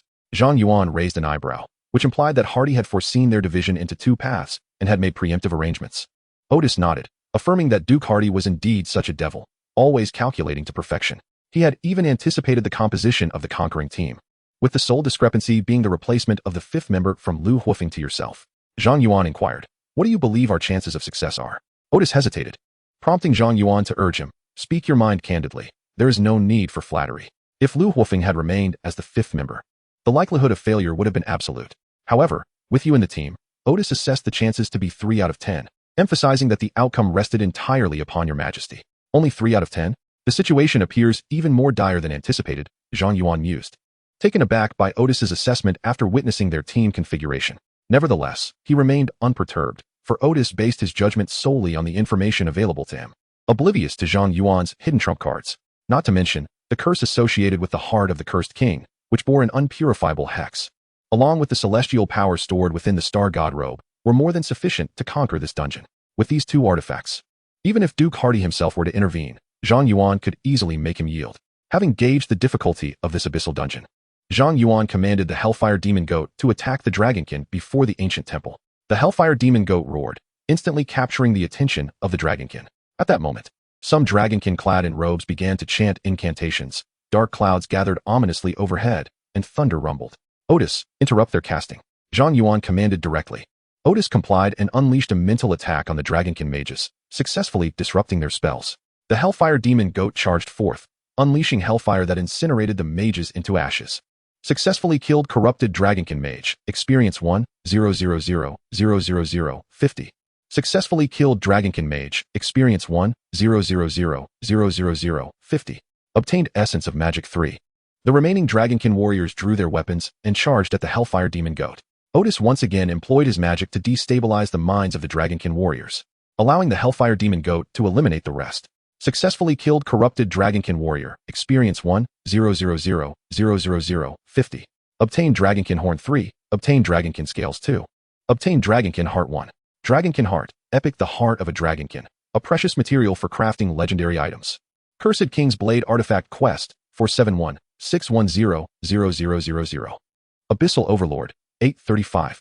A golden light burst forth from Zhang Yuan, elevating him to level 33. Progressing through this dungeon was remarkably swift. Having traversed merely a fifth of it, he had ascended from level 31 to level 33. Was this the joy of soloing dungeons beyond level 40? Zhang Yuan gazed at his rapidly ascending experience bar, first filled with exhilaration, then gradually tinged with apprehension. His rapid advancement is alarming. Should he reach level 72 soon and release the Cursed King, not only would the Great Xia be unprepared to confront such a foe, but he himself would also be ill-equipped to engage in battle. It appears necessary to find time to traverse the abyssal battlefield and confront lower-level abyssal creatures. Regardless of the circumstances, he must enhance his four-dimensional attributes before reaching level 70, with the intention of boosting his attributes firmly established. Zhang Yuan instructed the Hellfire Demon Sheep and Odysseus to lead the way into the ancient temple. Before him loomed a colossal statue of a dragon man. At the foot of the statue lay a stone disc, adorned with 5 circular recesses. According to the principle, to unlock the passage to the sacred realm, one must gather 5 dragon balls within the temple, each guarded by a dragon sage. Only by vanquishing these 5 guardians can one gain entry to the sacred realm. Odysseus, unwavering, declared, "As long as my lord commands, even if I falter, I shall endure." Very well, Zhang Yuan nodded slightly, instructing Odysseus to use telekinesis to open the brown door. With a resounding crash, as the door swung open, a torrent of black mist surged forth, saturating the temple with an ominous abyssal aura. From behind the door emerged a formidable dragon man, his eyes a fiery crimson, one half of his body decaying while the other was encased in stone armor. Corrupted Earth Sage, boss, level 80. The brief information revealed that the creature's level had escalated from 70 to 80. The Hellfire Demon Sheep roared defiantly at the corrupted Earth Sage, who merely cast a cold glance at the sheep and raised a hand. A sharp earthen spike erupted from the ground, piercing through the chest of the Hellfire Demon Sheep in an instant. Blood gushed forth, and the sheep's vitality plummeted by more than half. The corrupted Earth Sage then casually hurled 4 stones, which opened the remaining 4 doors, allowing the corrupted fire, wind, water, and thunder sages to emerge. The overwhelming aura of corruption emanating from the 5 sages was so thick it seemed almost tangible, rendering the air within the temple viscous. 5 sages attacking simultaneously? Zhang Yuan's gaze shifted slightly as he realized they were all emerging at once. Is this part of Hardy's strategy? At that moment, the 10 flying swords surrounding Zhang Yuan began to tremble, emitting a melodic hum. The Hellfire Demon Sheep and Odysseus would undoubtedly struggle to withstand the onslaught of 5 foes. He had no choice but to intervene. How was the situation faring on the principal's side? Concern weighed heavily on Zhang Yuan's heart. As he began to worry about their predicament, given the current circumstances, he could not afford to replicate a dragon man. He must engage in battle himself. The struggle for the principal and his companions would only grow more arduous. Chapter 91. The Decimation of 5. In the sunlit instance of the dungeon, the 4 companions of Jing Bingyun, whom Zhang Yuan was preoccupied with, had become ensnared in a dire battle. The 5 corrupted sages relentlessly wielded elemental forces to bombard the front lines, where Jing Bingyun stood resolute. The terrifying elemental might shattered the temple, leaving only the grand statue of the dragon man intact. The black stone shield of Jing Bingyun had begun to fracture, and the immense burden of healing rendered Gu Bingying speechless. She had to concentrate intently on healing Jing Bingyun. Even the slightest misstep could plunge Jing Bingyun's health below the critical threshold, rendering him vulnerable to the execution of the 5 sages. Should Jing Bingyun's defenses be breached, their entire team would face an instantaneous annihilation, and Gu Bingying would be unable to utilize her resurrection abilities. A flash of lightning coursed through the air, the surging electrical elements warping the very fabric of the instance. Well done, Xiaosu. I have completed my charge. Grant me the enhancement. Duan Xing laughed heartily, flames igniting in his eyes. With a thunderous roar, a colossal fire dragon materialized, one capable of engulfing the entire floating island. Seeing this, Su Wanning swiftly deployed 3 enhancement arrays. Mental power surged by 50. The potency of mage skills increased by 50, and damage escalated by 50. Boom. In an instant, the 5 elemental forces converged around them. Seizing the moment, Jing Bingyun leaped high, raising his shield to deliver a resounding blow. Get down. Skill, earthquake. Boom. The mighty shield violently shook the entire floating island, stunning the 5 corrupted sages, interrupting their incantations. Duan Xing's eyes shone with brilliance as the grimoire before him ignited with sacred flames. Forbidden art. Holy flame dragon judgment. The fiery dragon roared as it dove toward the 5 corrupted sages, consuming them whole. At that moment, the entire floating island was engulfed in flames, transforming into an island of inferno. Meanwhile, King, be cautious. Odie struggled to conjure a mental barrier in front of Zhang Yuan, but alas, his shield proved futile and was pierced by a stone spear. A petty trick. Zhang Yuan's eyes sparkled with determination as he deftly wielded the purple shadow sword to block the attack of the corrupted Earth Sage, subsequently using Qi Xiao, Zhanlu, and 7 other purple shadow swords to mercilessly pierce the corrupted Earth Sage, turning it into a pincushion. The corrupted Earth Sage's health plummeted below 25, leading to its immediate demise. Successfully killed the corrupted Earth Sage. Experience 10,000,000, 50. Obtained Earth Dragon Orb 1. The remaining 4 corrupted sages suffered 50 splash damage. Gravely injured, Zhang Yuan then unleashed a mental storm, the terrifying tempest instantly engulfing the remaining 4 corrupted sages. Successfully killed the corrupted Fire Sage. Experience 10,000,000, 50. Successfully killed the corrupted Water Sage. Experience 10,000,000, 50. Successfully killed the corrupted Wind Sage. Experience 10,000,000, 50. Successfully killed the corrupted Lightning Sage. Experience 10,000,000, 50. Obtained Fire Dragon Orb 1. Water Dragon Orb 1. Wind Dragon Orb 1. Lightning Dragon Orb 1. Cursed King's Blade Artifact Quest 4. 721 100 000. Abyss King 840. In mere moments, the 5 sages fell lifelessly, 5 dragon orbs suspended in midair. Is it over already? Odie stared in disbelief at the fallen sages, his gaze fixed incredulously on Zhang Yuan, his body trembling involuntarily. Although the influence of the Cursed King title had rendered Odie wholly subservient to Zhang Yuan, he still retained the capacity for independent thought. Since the last encounter with Zhang Yuan, how much time has passed? Zhang Yuan has already acquired the ability to annihilate 5 level 80 minions. Odysseus' mind trembles. Is this the power of a king? It is truly terrifying. In the abyss, strength is revered, and the powerful are worshipped. At level 33, Zhang Yuan has grown formidable enough to command Odysseus' admiration. It is beyond Odysseus' comprehension to fathom just how fearsome Zhang Yuan must be after reaching level 60 and undergoing his second-class advancement. In this moment, Odysseus' reverence and fear for Zhang Yuan intensify. To him, Zhang Yuan has completely transformed into the Cursed King, and he is willing to offer everything for him. Zhang Yuan, however, feels no emotional stir from swiftly dispatching the 5 corrupted sages. Although these sages are level 80, they are merely minor obstacles within the dungeon and possess no healthlock mechanism. Their demise was anticipated by Zhang Yuan. What now troubles him is that by prematurely eliminating the 5 sages, the replication dragon man in the land of the Holy Spirit will inevitably mimic him. According to Jing Bingyun, the replication dragon man can replicate everything except for artifacts. This includes Zhang Yuan's skills, equipment, and even his buffs. In essence, apart from the Cursed King's blade, the Cursed King's heart, and the Star Goddess robe, whatever Zhang Yuan possesses, the replicated being will also have. Both Zhang Yuan and the replicated being share the 2 death-immune passives, Red Sky and Goddess's Kiss, while Zhanlu has a passive ability to convert damage into temporary shields. Under such circumstances, the victor will be determined by who strikes first. This is a true contest of fervor. As Zhang Yuan contemplates his next strategy, he utilizes the sword array to restore the health of the Hellfire Demon Sheep, instructing Odysseus to place the 5 Dragon Balls into the recess before the Dragon Man statue. With a thunderous rumble, as the 5 Dragon Balls are placed into the recess, the ceiling of the temple slowly parts, bathing the Dragon Man statue in a gentle light. The statue begins to tremble violently, gradually transforming into a genuine Dragon Man, which then extends its enormous palm before Zhang Yuan, accompanied by his summoned creatures. Zhang Yuan steps onto the palm of the Dragon Man. The colossal being rises, cradling Zhang Yuan and the others, and then unfurls its wings, stirring a tempest as it ascends into the sky above the floating island. The giant Dragon Man breaks through the clouds, carrying Zhang Yuan to the final area of the dungeon. The Land of the Holy Spirit. Chapter 92. The Zeal of the Believers. Above the clouds of the floating island, another floating island enveloped in a barrier hovers. This is the Land of the Holy Spirit. Within this dungeon, only by gathering the 5 Dragon Balls and awakening the Dragon King can one pass through the barrier and enter the Land of the Holy Spirit. However, under the influence of abyssal power, this realm, which should be suffused with sacred essence, has now become eerie and sinister. The statue of the Dragon King, meant to guard this corrupted island, appears somewhat absurd.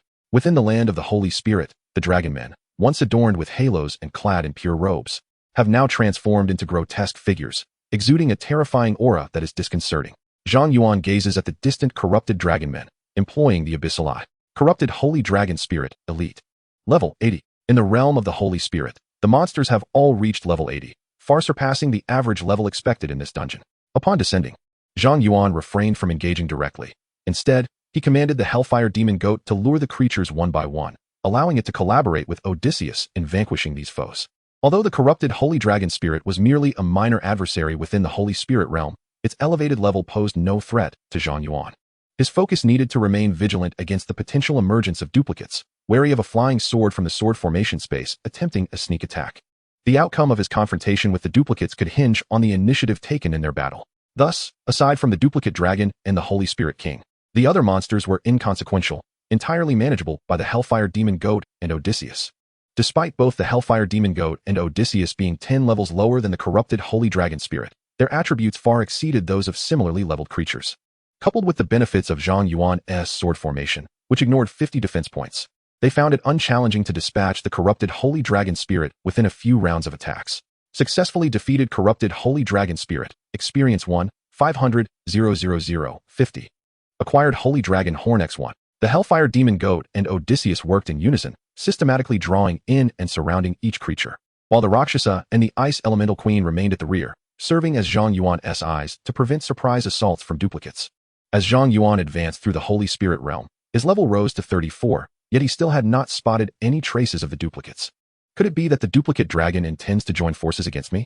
Zhang Yuan mused, casting a glance towards the distant palace of the Holy Spirit King, a sense of foreboding creeping into his mind. At that moment, Odysseus remarked, "My king, Duke Hadi has already tampered with the dungeon's rules, allowing the 5 sages to appear simultaneously. Thus, it is not inconceivable for him to have the duplicates join in as well. Curse be Hadi." Zhang Yuan seethed inwardly. Utilizing the 5 sages in the ancient temple to compel me into action, only to orchestrate my duplicates in the final territory, such a devious scheme. He could not help but curse aloud, as he had initially intended to confront the duplicates one-on-one, resolving them before challenging the final foe, the corrupted Holy Spirit King.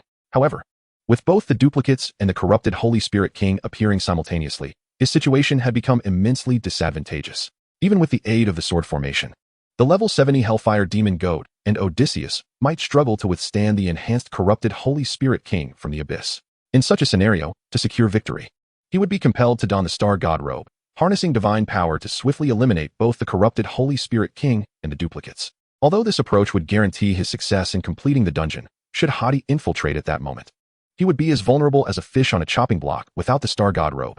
Furthermore, Zhang Yuan felt an inexplicable premonition that once they cleared the dungeon, Hadi might very well take action himself. He needed to preserve the Star God's power until the very end. "My king, I have an idea." Suddenly, Odysseus interjected, eager to contribute. "Speak. I can impose the curse of death on the king's summons. As long as the corrupted Spirit King slays one of the king's summons, it shall suffer from the weakening curse. Thus, I should be able to contend with the weakened Spirit King, allowing you, my king, to engage in a fair duel with your replica." The curse of death caused Zhang Yuan's gaze to sharpen momentarily. "Are you certain it will be effective?" Otis replied, "My king, do not be misled by my earlier misfortunes at your hands. My mastery of mental spells is profound.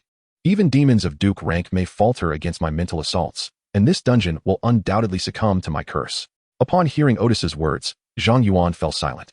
He was reluctant to place the outcome of this battle in the hands of a nefarious abyssal demon, considering that he was merely leveraging the title of the Curse King to manipulate Otis and could not guarantee Otis's loyalty. Should Otis betray him midway, without the Hellfire Ram, he would find himself hopelessly outnumbered. Noticing Zhang Yuan's hesitation, Otis inquired, "My king, do you doubt my loyalty?" Zhang Yuan remained silent. "Do you wish to walk to your demise?" At Otis's words, a flicker of shock crossed Zhang Yuan's eyes. He had not anticipated that Otis, a demon by nature selfish and self-serving, would come to such lengths. In that moment, Otis's expression turned fervently devout, his gaze fixed intently upon Zhang Yuan. He spoke from the depths of his soul. "The might of the king deeply impresses me. For the sake of my king, I would offer up everything." Gazing into Otis's fervent eyes, a chill crept into Zhang Yuan's heart. He understood all too well that Otis was not loyal to him, but rather to the Curse King. Once the Curse King was resurrected, Otis would become a significant threat to humanity. This creature must not be allowed to live.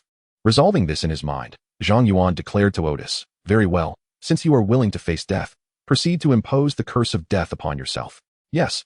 Otis nodded resolutely and began to cast the curse upon himself. Witnessing Otis truly impose the curse, Zhang Yuan's understanding of the Curse King was once again transformed. Merely a title of the Curse King could firmly control a mental grandmaster like Otis, who possessed immense mental resilience, compelling him to sacrifice his very life without hesitation. What power would the true Curse King exhibit upon resurrection? How many would fall under its sway? "My king, I am ready." Minutes later, having imposed various curses upon himself, Otis spoke, his face alight with fervor, devoid of any fear of death. Chapter 93, Clearing the Shadow Dungeon. Otis stepped into the sanctum, where he beheld a peculiar entity suspended in the center, exuding a sinister aura, radiating purple light, resembling an energy being. This was the final challenge of the dungeon. The corrupted Spirit King. Beside the Spirit King stood a replica identical to Zhang Yuan, surrounded by floating swords, though in black and white. Otis cast a glance at the corrupted Spirit King and the replica, grinned broadly, and then brandished his staff, unleashing the soul explosion upon both the corrupted Spirit King and the replica. The replicated Qi Shao immediately positioned itself in front of the replicant, while the corrupted King of the Holy Spirit's eyes ignited with a crimson glow, unleashing two beams of deadly energy that seared two large holes in Odysseus' chest. Unable to deploy the soul-exploding technique, Odysseus collapsed to the ground, his lifeless body exuding a torrent of dark energy that swiftly ensnared the corrupted King of the Holy Spirit. The corrupted King, realizing it was cursed, exhibited a flicker of panic in its gaze and promptly cast a purification spell upon itself. At that moment, the Hellfire Demon Goat, engulfed in flames, crashed through the temple walls, toppling the corrupted King to the ground and directing two beams of death at it. The Death Curse. The curse from the Hellfire Demon Goat was similarly inflicted upon the corrupted King, causing its vitality to plummet at a visible rate, interrupting its purification spell. Observing the corrupted King being suppressed, Zhang Yuan's replicant prepared to assist, but the space before it suddenly warped, and a purple ghostly sword shot forth from the sword formation, aiming directly for its face. The replicant swiftly abandoned its intention to aid the Holy Spirit King, employing its blocking intuition to deflect the purple sword. However, in that very moment, Qi Shao and Zhan Lu, along with 7 additional purple swords, launched from 9 different directions, transforming the replicant into a veritable pincushion. The passive ability of the replicated Qi Shao was triggered, forcibly reducing the replicant's life force to a single point. Nearby, the corrupted King of the Holy Spirit, suffering from immense splash damage, erupted in furious roars, causing the entire temple to tremble violently. A powerful shockwave erupted from within the corrupted King, propelling the Hellfire Demon Goat away. Simultaneously, the replicant unhesitatingly counterattacked Zhang Yuan outside the temple, retracting Qi Shao and Zhan Lu, along with the 8 replicated purple swords, back into the sword formation, and subsequently releasing the 10 flying swords around Zhang Yuan. With the acceleration from the skill Ghost Sword Divine Speed, there was no possibility for Zhang Yuan to intercept those 10 swords. However, he had no intention of doing so from the outset. Skill, Blocking Intuition. Zhang Yuan employed Blocking Intuition to deflect the attack from the replicated Qi Shao and, relying on Zhan Lu's passive ability, utilized the damage converted into a temporary shield to nullify the damage from the replicated Zhan Lu and the 8 replicated purple swords, preserving his death-evading passive ability. Hellfire Demon Goat has fallen. Rakshasa King has fallen. Queen of Frost Spirits has fallen. In the wake of the replicant's splash damage, 3 of Zhang Yuan's summoned entities perished on the spot. Yet, Zhang Yuan remained unperturbed, once again commanding the 10 flying swords to assault the replicant, triggering the replicant's Goddess's Kiss Resurrection passive once more. Zhan Lu converted the damage into a temporary shield for Zhang Yuan. The corrupted King of the Holy Spirit suffered another grievous blow, activating its blood-locking skill as it burst forth from the temple, ascending into the air, its chest radiating a sinister glow. A massive dark purple magic formation enveloped the sky above the Holy Spirit's domain, casting an oppressive gloom over the land. Meanwhile, the replicant, filled with rage and humiliation, once again commanded the flying sword to attack Zhang Yuan. Alas, under the temporary shield conjured by the Zhan Lu sword, the replicant was unable to inflict any harm upon Zhang Yuan. The battle between the main protagonist and the replicant had already lost its suspense after Zhang Yuan seized the initiative, using a purple ghost sword to deceive the replicant's instinct to block. 10 beams of sword light erupted forth, swiftly vanquishing the replicant, successfully slaying the corrupted replicant Dragon Man. Experience 2,000,000,050. Acquired the item Mirror of Replication.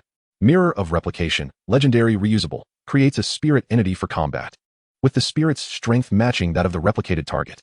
The stronger the target, the shorter the spirit's existence. Only one replicated spirit can exist at a time, with a cooldown period of 1 day.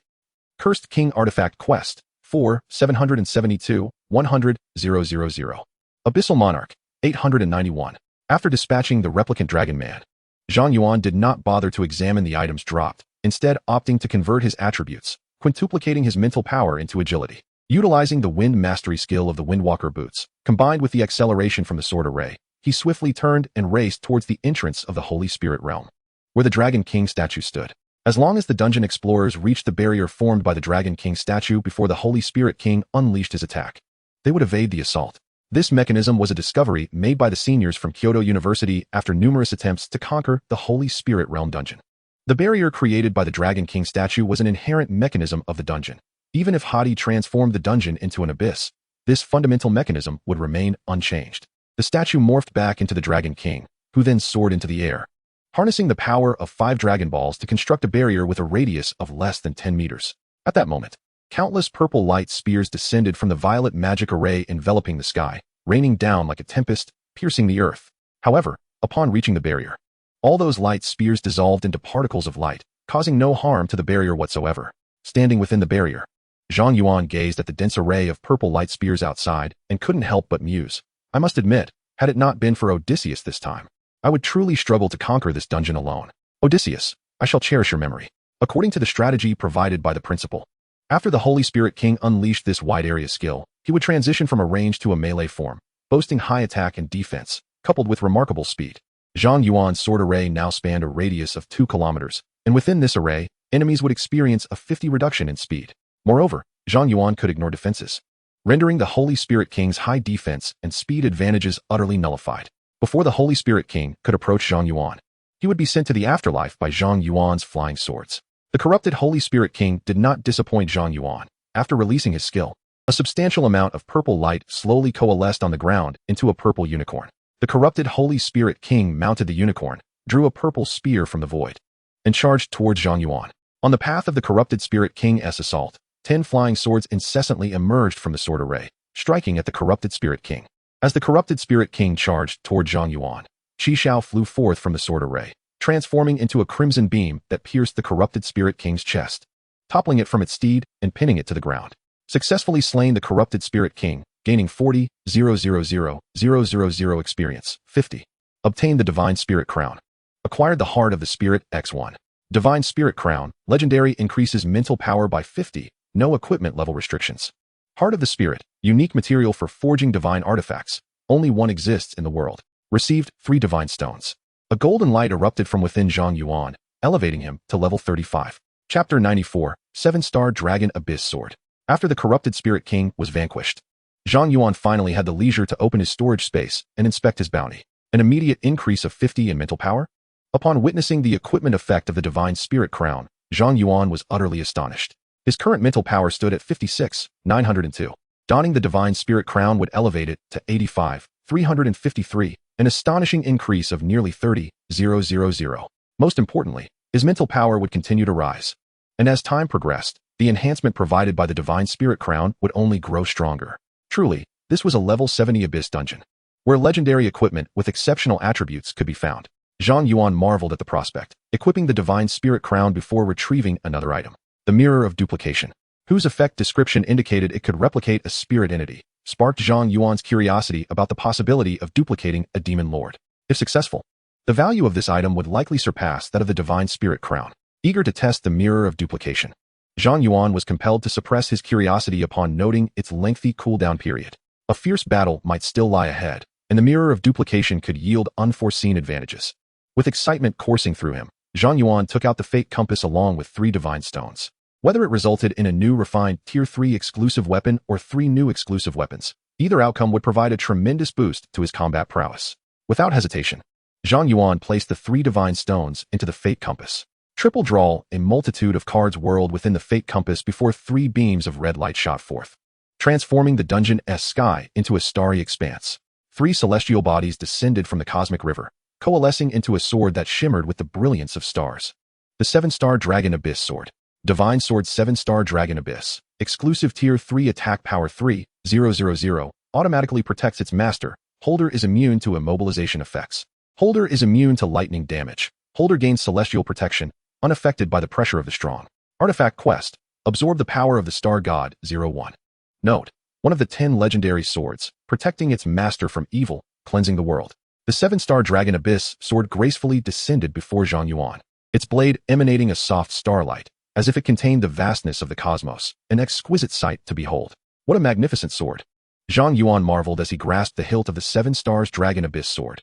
His Star God robe manifested spontaneously, and both shimmered with starlight, as if in harmonious resonance. Could it be that the 7-Stars Dragon Abyss Sword sensed the power of the Star God, consuming the charges of the Star God robe to empower itself? Is it possible for me to directly fulfill the artifact's task? Upon seeing the notification on the panel, Zhang Yuan's heart raced, and without hesitation, he chose to infuse the sword with energy. The Star God power contained within the robe surged forth, completely flooding into the 7-Stars Dragon Abyss Sword. Boom! The sword erupted with an immense aura, and Zhang Yuan suddenly found himself enveloped in a starry expanse. where the starlight emanating from the sword pulsed in sync with the twinkling of countless stars. Task for the 7 stars Dragon Abyss sword completed. It has evolved into an artifact, capable of refining to Tier 3 and beyond.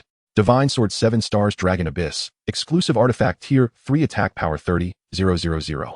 Automatically protects its master. The wielder is immune to control effects, immune to lightning damage, and can reflect lightning attacks. The wielder gains celestial protection. Unaffected by the pressure of powerful beings, and exerts pressure on non-divine beings, reducing damage by 50. Note, one of the top 10 swords. It protects its master and purges evil from the world. This, Zhang Yuan gazed at the new attributes of the 7 stars Dragon Abyss sword. His pupils contracting in shock, even forgetting to breathe. Invincible. Utterly invincible. Beyond the word invincible. Zhang Yuan could conjure no other adjectives to describe the 7 stars Dragon Abyss sword. Not to mention the attack power had increased tenfold. Even the sword's effects had received tremendous enhancements. Is this what it means to complete an artifact task? This is absurd. As Zhang Yuan gripped the sword, his hands trembled with excitement. He spent several minutes calculating the sword's damage, yet his mind nearly exploded from the effort, unable to arrive at a specific value. Only aware that the number had surpassed 100 billion. This was no longer a trifling matter. He wondered if even the Demon Duke could withstand a strike from the 7 stars Dragon Abyss sword. Zhang Yuan continued to reflect on this, swiftly removing a purple shade sword from its sheath and equipping the 7 stars Dragon Abyss sword. In that moment, he felt a profound transformation within himself. Buzz. As the extraordinary phenomena ushered in by the 7 stars Dragon Abyss sword dissipated, a portal to a dungeon materialized before him. Upon seeing the blue vortex signifying the dungeon's entrance, Zhang Yuan instinctively moved to touch it, but suddenly paused, jolted from his joy. Wait, the artifact task for Qishao has not yet updated, and this abyss dungeon has not been cleared. How could this portal have appeared? Just as Zhang Yuan halted, perplexed, a chilling voice emerged from the dungeon portal. TSK. So wary, this is not going to be fun. With the emergence of that cold voice, the portal transformed into a purple vortex, unleashing an overwhelming pressure as numerous tendrils of purple energy surged forth, ensnaring Zhang Yuan. Let this lord in. A sinister voice chuckled ominously, and the tendrils suddenly yanked with force. Yet at that moment, Zhang Yuan was enveloped in a radiant starlight, causing the tendrils to snap apart, leaving him steadfast and unyielding. A jester toying with treachery, Zhang Yuan scoffed, as the 7 stars Dragon Abyss sword transformed into a streak of starlight, immediately piercing into the purple vortex. Ah, you little monstrosity, from whence did you acquire such a divine artifact? A chilling scream echoed from within the purple vortex, before it abruptly closed, and the aura of the abyssal demon vanished entirely. Successfully repelled the demon hardy, experience gained, 10,000,000,000,50. One strike could not extinguish him? Very well, that blow surely inflicted severe damage. This time he shall not stir up a tempest. I shall spare his insignificant life. Zhang Yuan noted with slight disappointment that his panel indicated a repulsion rather than a kill, yet this outcome was anticipated. I wonder how the principal and the others are faring. It is time to assist them. Chapter 95, Battle in Desperation. In the sunlit dungeon, the Holy Spirit's domain. The floating island above had been shattered into fragments, and the true corrupted Holy Spirit King hovered ominously in the sky, a terrifying magical formation suspended above. Countless purple energy spears rained down, puncturing the floating island with innumerable holes. Amidst this apocalyptic deluge, on a fragment of the floating island, the statue of the Dragon King upheld a minuscule barrier, protecting Jing Bingyun and the others. Within the barrier, Gu Bingying was healing the severely injured Jing Bingyun, while Su Wanting was diligently constructing a repair formation, striving to mend Jing Bingyun's damaged shield. The air was thick with a heavy atmosphere. Gu Bingying's expression shifted slightly. Principal, if I do not treat you, you shall. Jing Bingyun interrupted. This old fellow should have perished 30 years ago. Living to this day is already a tremendous fortune. If I can burn out here, saving Kyoto University, then my death as principal shall be worthwhile. Su Wanting's voice quivered with tears. Principal, no. You cannot die here. You promised to lead us in counterattacking the abyss. How can you fall here? Jing Bingyun gazed tenderly at Su. Among us, my greatest concern has always been you. You are the youngest and often rely on others. I have longed to witness the day you stand on your own. So, little Su, can you fulfill this old man's final wish? With reddened eyes, Su Wanting stammered, I. Boom. At this moment, the dark purple formation in the sky dissipated, and the corrupted Holy Spirit King mounted a unicorn crackling with lightning, drawing forth a long spear shimmering with electric energy from the void. An overwhelmingly powerful aura emanated from the corrupted Holy Spirit King, shattering the barrier constructed by the 5 Dragon Balls. Duan Xing's eyes shifted slightly, and he suppressed the headache brought on by excessive mental strain to retrieve his grimoire. Jing Bingyun looked towards the fearsome, corrupted Holy Spirit King in the distance and declared, It appears our adversary does not intend to grant us a moment of farewell. Relax, everyone. Victory shall undoubtedly be ours. Jing Bingyun grasped the shattered shield and soared into the sky, his body enveloped in a rising steam, muscles glowing crimson. Skill, Blood of the Ancients. Effect, consuming the ancient bloodline, significantly enhances health and defense for 10 minutes. Upon the skill's conclusion, the level decreases by 1, health forcibly reduced to 1 point. And recovery of health is forbidden for a month. Jing Bingyun stood in the void, gazing intently at the corrupted Holy Spirit King, striking the shield with his fist. He bellowed, "Holy Spirit King, come forth." Provoked successfully, the corrupted Holy Spirit King mounted a lightning unicorn, transforming into a streak of thunder, charging towards Jing Bingyun with a spear in hand. The spear's tip struck fiercely against Jing Bingyun's shield, igniting a tempest of lightning. Yet Jing Bingyun remained unwavering amidst the storm, using the shield to deflect the spear of the corrupted Holy Spirit King, and delivered a powerful punch the size of a sandbag to the unicorn's head. Boom! The armor upon the unicorn's head shattered under the blow, eliciting a pained wail, the creature thrumming with electricity. Nevertheless, the corrupted Holy Spirit King maintained an impassive expression, reins in hand, steadying the trembling unicorn, and once more thrust the spear, piercing Jing Bingyun's chest. Blood sprayed forth, cascading from the heights.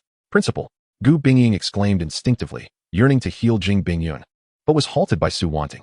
"Teacher Gu, do not waste your mental energy on the principal." Gu Bingying gazed at Su Wanting, her eyes reflecting a mix of emotions, before transforming into a smile of reassurance. "You have grown." Duan Xing ignited with fiery passion once more, a blazing dragon erupting from the grimoire. Observing the corrupted Holy Spirit King engaged in close combat with Jing Bingyun, he declared solemnly, "Fear not. Even if it costs me my life, I shall ensure this abyss is vanquished here today. Su, provide me with the status." "Yes." Forbidden technique. Holy Flame Dragon's Judgment. The flame dragon engulfed the corrupted Holy Spirit King, igniting the sky in a blaze of crimson. However, swiftly, the flame dragon, meant to consume the corrupted Holy Spirit King, was suddenly beset by surging lightning, followed by a deafening thunderclap that shattered the dragon into fragments.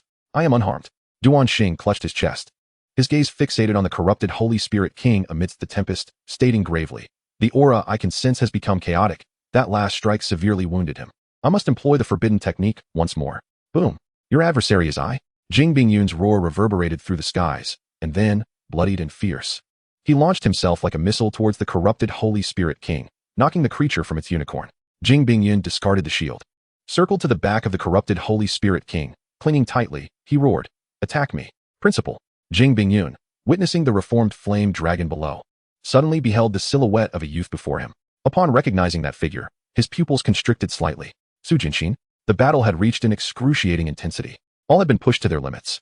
However, at that time, as the ancient shield, he did not step forward. Ultimately, it was Yi Qingsong's disciple, Su Jinshin, who emerged, sacrificing his own life to summon the power of the celestial deity, restraining the 3 malevolent demon lords and allowing Yi Qingsong the opportunity for a final strike. Witnessing the silhouette of that young man, Jing Bingyun was already in tears, murmuring, "It should have been me standing at the forefront. My cowardice has cost the great Xia a historical genius of unparalleled brilliance. Jinshin, I am a sinner." Jing Bingyun closed his eyes. "Esteemed teachers, I have arrived." At that moment, Zhang Yuan's voice echoed from afar, as the sword formation enveloped the battlefield, rapidly restoring the stamina and spirits of all present. Jing Bingyun suddenly opened his eyes, disbelief etched on his face as he gazed into the distance, where a dragon king, appearing from nowhere, was hastily carrying Zhang Yuan towards them. Zhang Yuan. Chapter 96, United We Stand. Duan Xing stared in disbelief at the approaching Zhang Yuan. "Zhang Yuan, how did you?" "Now it seems, it is fortunate you made it in time." Zhang Yuan exclaimed with relief, glancing at the statue of the Dragon King nearby. "Well done, young Zhang Yuan." Upon hearing his words, Su Wanting was momentarily taken aback, then looked at Zhang Yuan with deep gratitude, nodding vigorously, "Yes, I can do it. No problem." Buzz. Qi Xiao, Zhanlu, Qixing Wan Yuan, and 7 purple swords soared from the sword formation, emitting a melodious chime around Zhang Yuan. "Ha! Delightful." Duan Xing laughed heartily. "Good lad. Today we shall unite as teacher and student and vanquish them. Zhang Yuan, let us proceed." "Indeed." Duan Xing bellowed with laughter, as the fire element surged around him, and a ferocious fire dragon, imbued with terrifying flames, roared skyward. Simultaneously, Zhang Yuan commanded the flying swords to launch. 10 swords chasing after the fire dragon, swirling around it, ultimately merging to form 10 blazing weapons. Su Wanting seized the moment, clasping her hands together. She unfolded a teleportation array beneath Jing Bingyun's feet. A flash of white light flickered, and Jing Bingyun was teleported away. Boom! The 10 flying swords and the fire dragon pierced through the corrupted Holy Spirit King, tearing through the sky of the instance. Successfully defeated the true corrupted Holy Spirit King. Experience 10,000,000,000,50. Acquired item, Holy Spirit Core. Holy Spirit Core, a material for forging divine artifacts. There exists only this one in the world. Cursed King Artifact Quest, 477, for 10,000,000. Abyssal Monarch, 893. Abyssal Instance has been conquered. Qishao Artifact Quest Progress, 210. As a series of notifications popped up on Zhang Yuan's panel, it unequivocally declared the successful conquest of this instance. The true teleportation exit of the instance appeared before everyone. Duan Xing sat weakly on the ground, gazing up at the now clear sky, finally at an end. Do not worry, he is merely exhausted. Gu Bingying smiled at Zhang Yuan. Young Zhang Yuan, you truly continue to surprise your teacher. Had I been a few decades younger, I would not have let such a promising talent slip away. What a pity. Zhang Yuan felt a blush rise to his cheeks. Teacher, what are you saying? How delightful to witness such bashfulness. Gu Bingying chuckled heartily at Zhang Yuan's reaction. At that moment, Su Wanting, who had been tended to and was now conscious after her severe injury, approached. Teacher Gu, please refrain from teasing younger brother Zhang Yuan. Without him, our mission would likely have met with failure, she remarked. Indeed, little Zhang Yuan is our greatest benefactor. Gu Bingying conceded, her expression turning somber as she surveyed the shattered dungeon, the gravity of the situation weighing heavily upon her. The abyssal dungeon had become increasingly perilous, reminiscent of the dire circumstances from 30 years prior.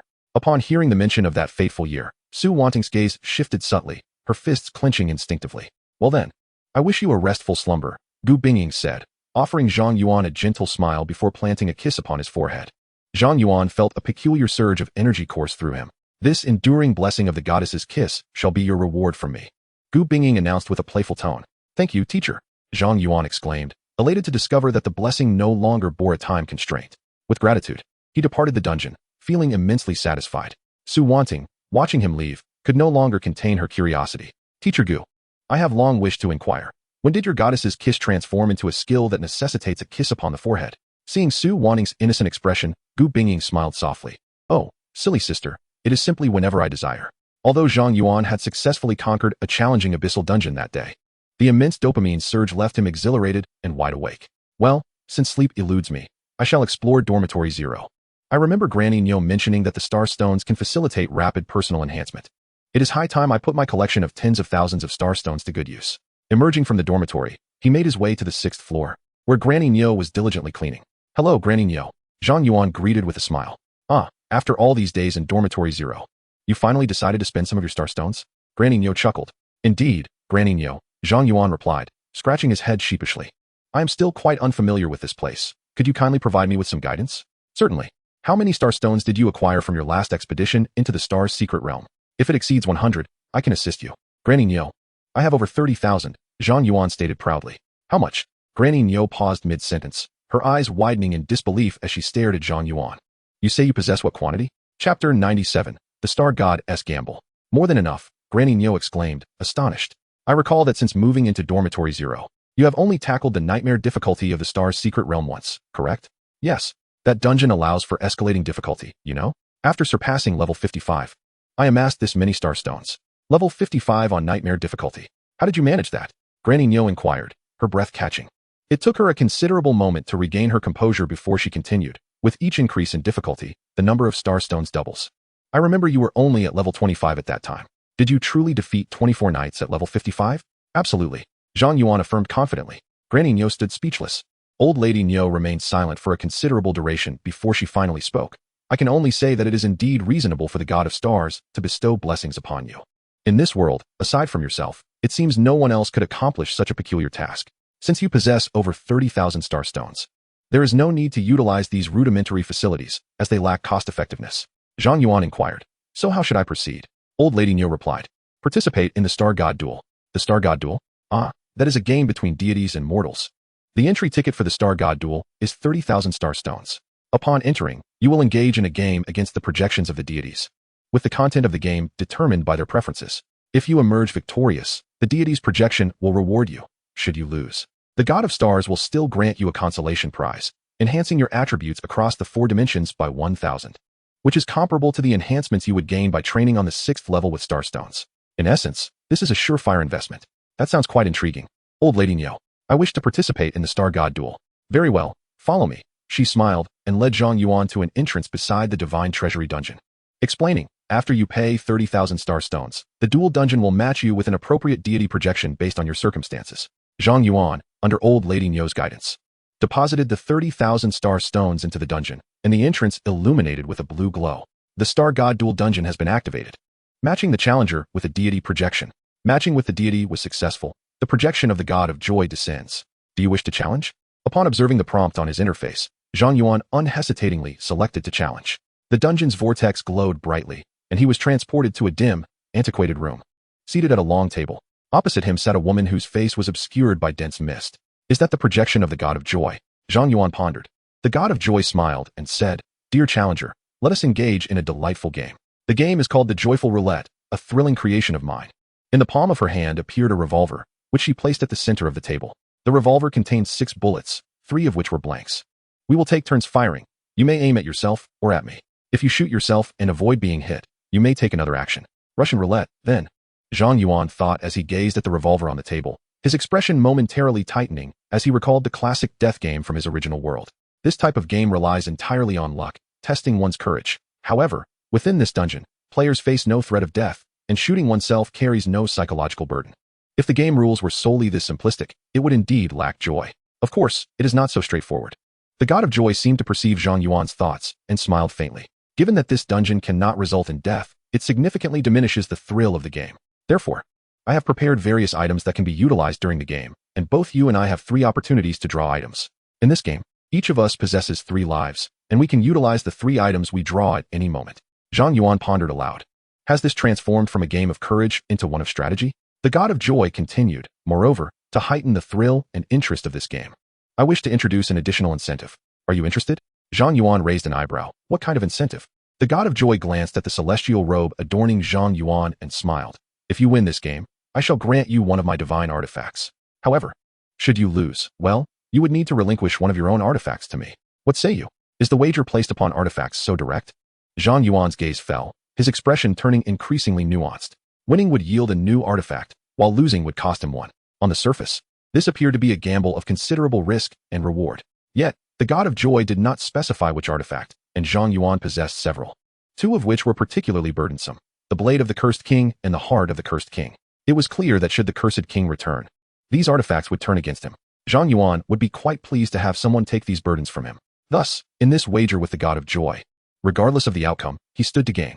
Noticing Zhang Yuan bow his head, the God of Joy assumed he was hesitating and laughed. Of course, you may choose not to gamble and simply leave, still receiving your attribute rewards. Zhang Yuan feigned deep contemplation, feeling that the stakes were not yet in his favor, and fixed his gaze upon the God of Joy. Very well, I will accept your wager, but I wish to alter the terms. Oh. The God of Joy arched an eyebrow. What alteration do you propose? Zhang Yuan stated, if I lose, I will give you 1 artifact. However, if I win, I do not wish for your artifact, but rather your blessing of joy. Upon hearing his words, the God of Joy erupted into laughter. Oh, you foolish boy. The value of an artifact far surpasses that of a divine blessing.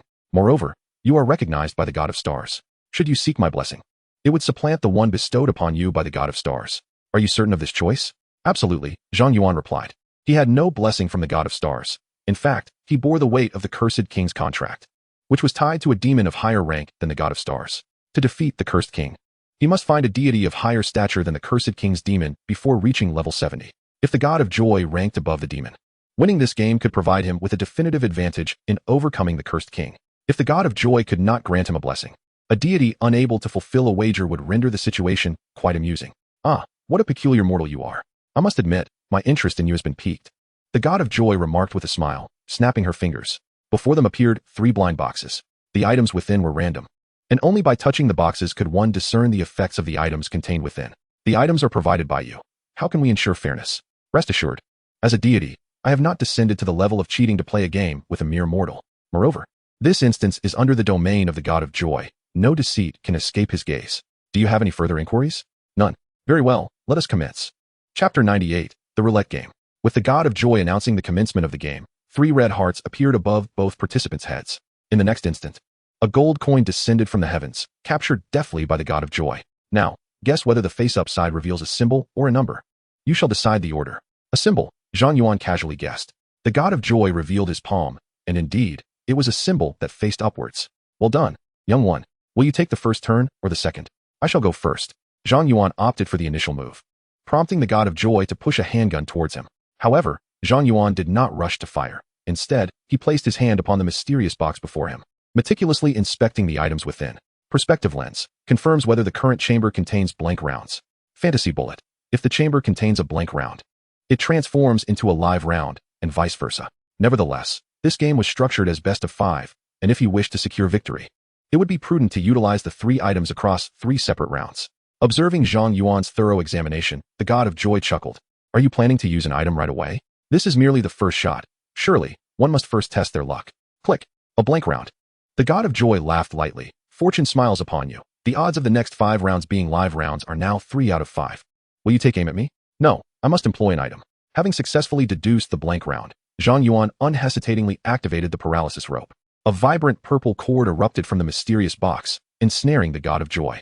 With only 2 blank rounds in the magazine, the probability of him consecutively drawing 2 more blanks was a mere 1 in 10. Thus, if he aimed at the god of joy, the likelihood of triumph stood at a remarkable 90%. Zhang Yuan steadied his aim at the god of joy and squeezed the trigger. Flames erupting from the muzzle as a bullet struck the god of joy, causing one of the red hearts above his head to vanish. Yet, the god of joy remained unperturbed, smiling as he remarked, "What a pity. Though you struck me, you squandered an item." Zhang Yuan retorted, "Ensuring victory in this round with an item is hardly a waste. I admire your optimistic spirit. However, it is now my turn to lead."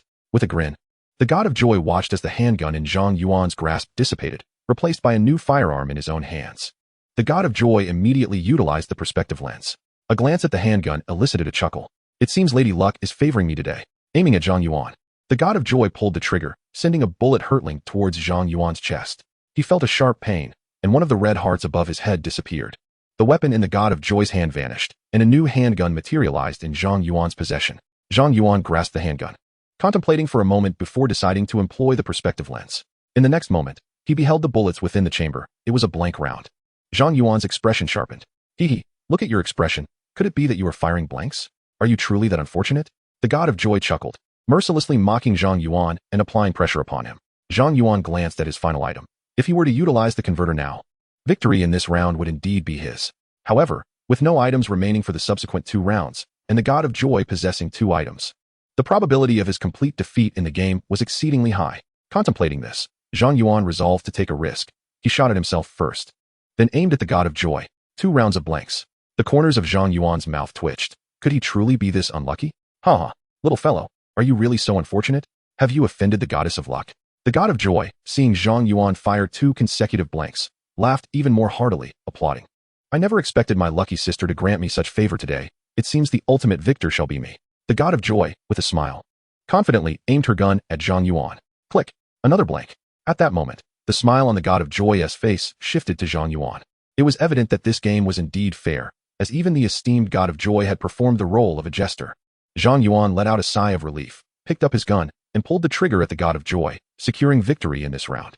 At this juncture, Zhang Yuan's expression was one of ease as he began to exert further pressure on the god of joy, stating, "I still possess 1 item. Even if you win this small round using your item, the next round shall be mine." "Oh, great goddess, might it be wise for you to surrender now? Do you truly believe that?" Suddenly, the god of joy chuckled softly, using a scope to inspect the bullets in the chamber. Upon seeing the bullets, a subtle smile crept upon her lips as she gazed at Zhang Yuan.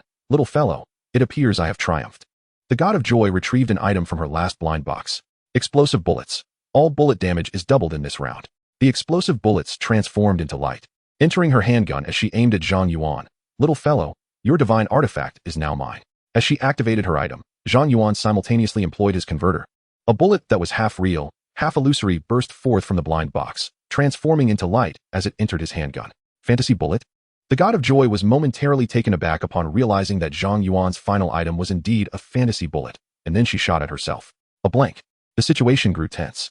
Zhang Yuan inquired, "Oh great goddess, there are 3 blanks and 2 live rounds left in the gun, a 3/5 chance of a blank. Will you shoot at yourself again?" With 2 points of damage per bullet, the outcome of this game rested on this moment. Who would have thought it would turn into a game of pressure against you in the end? Truly unexpected. However, I do not consider probabilities in my actions. The god of joy, with a cheerful gaze at Zhang Yuan, then aimed her gun at him and pulled the trigger. Click. A blank.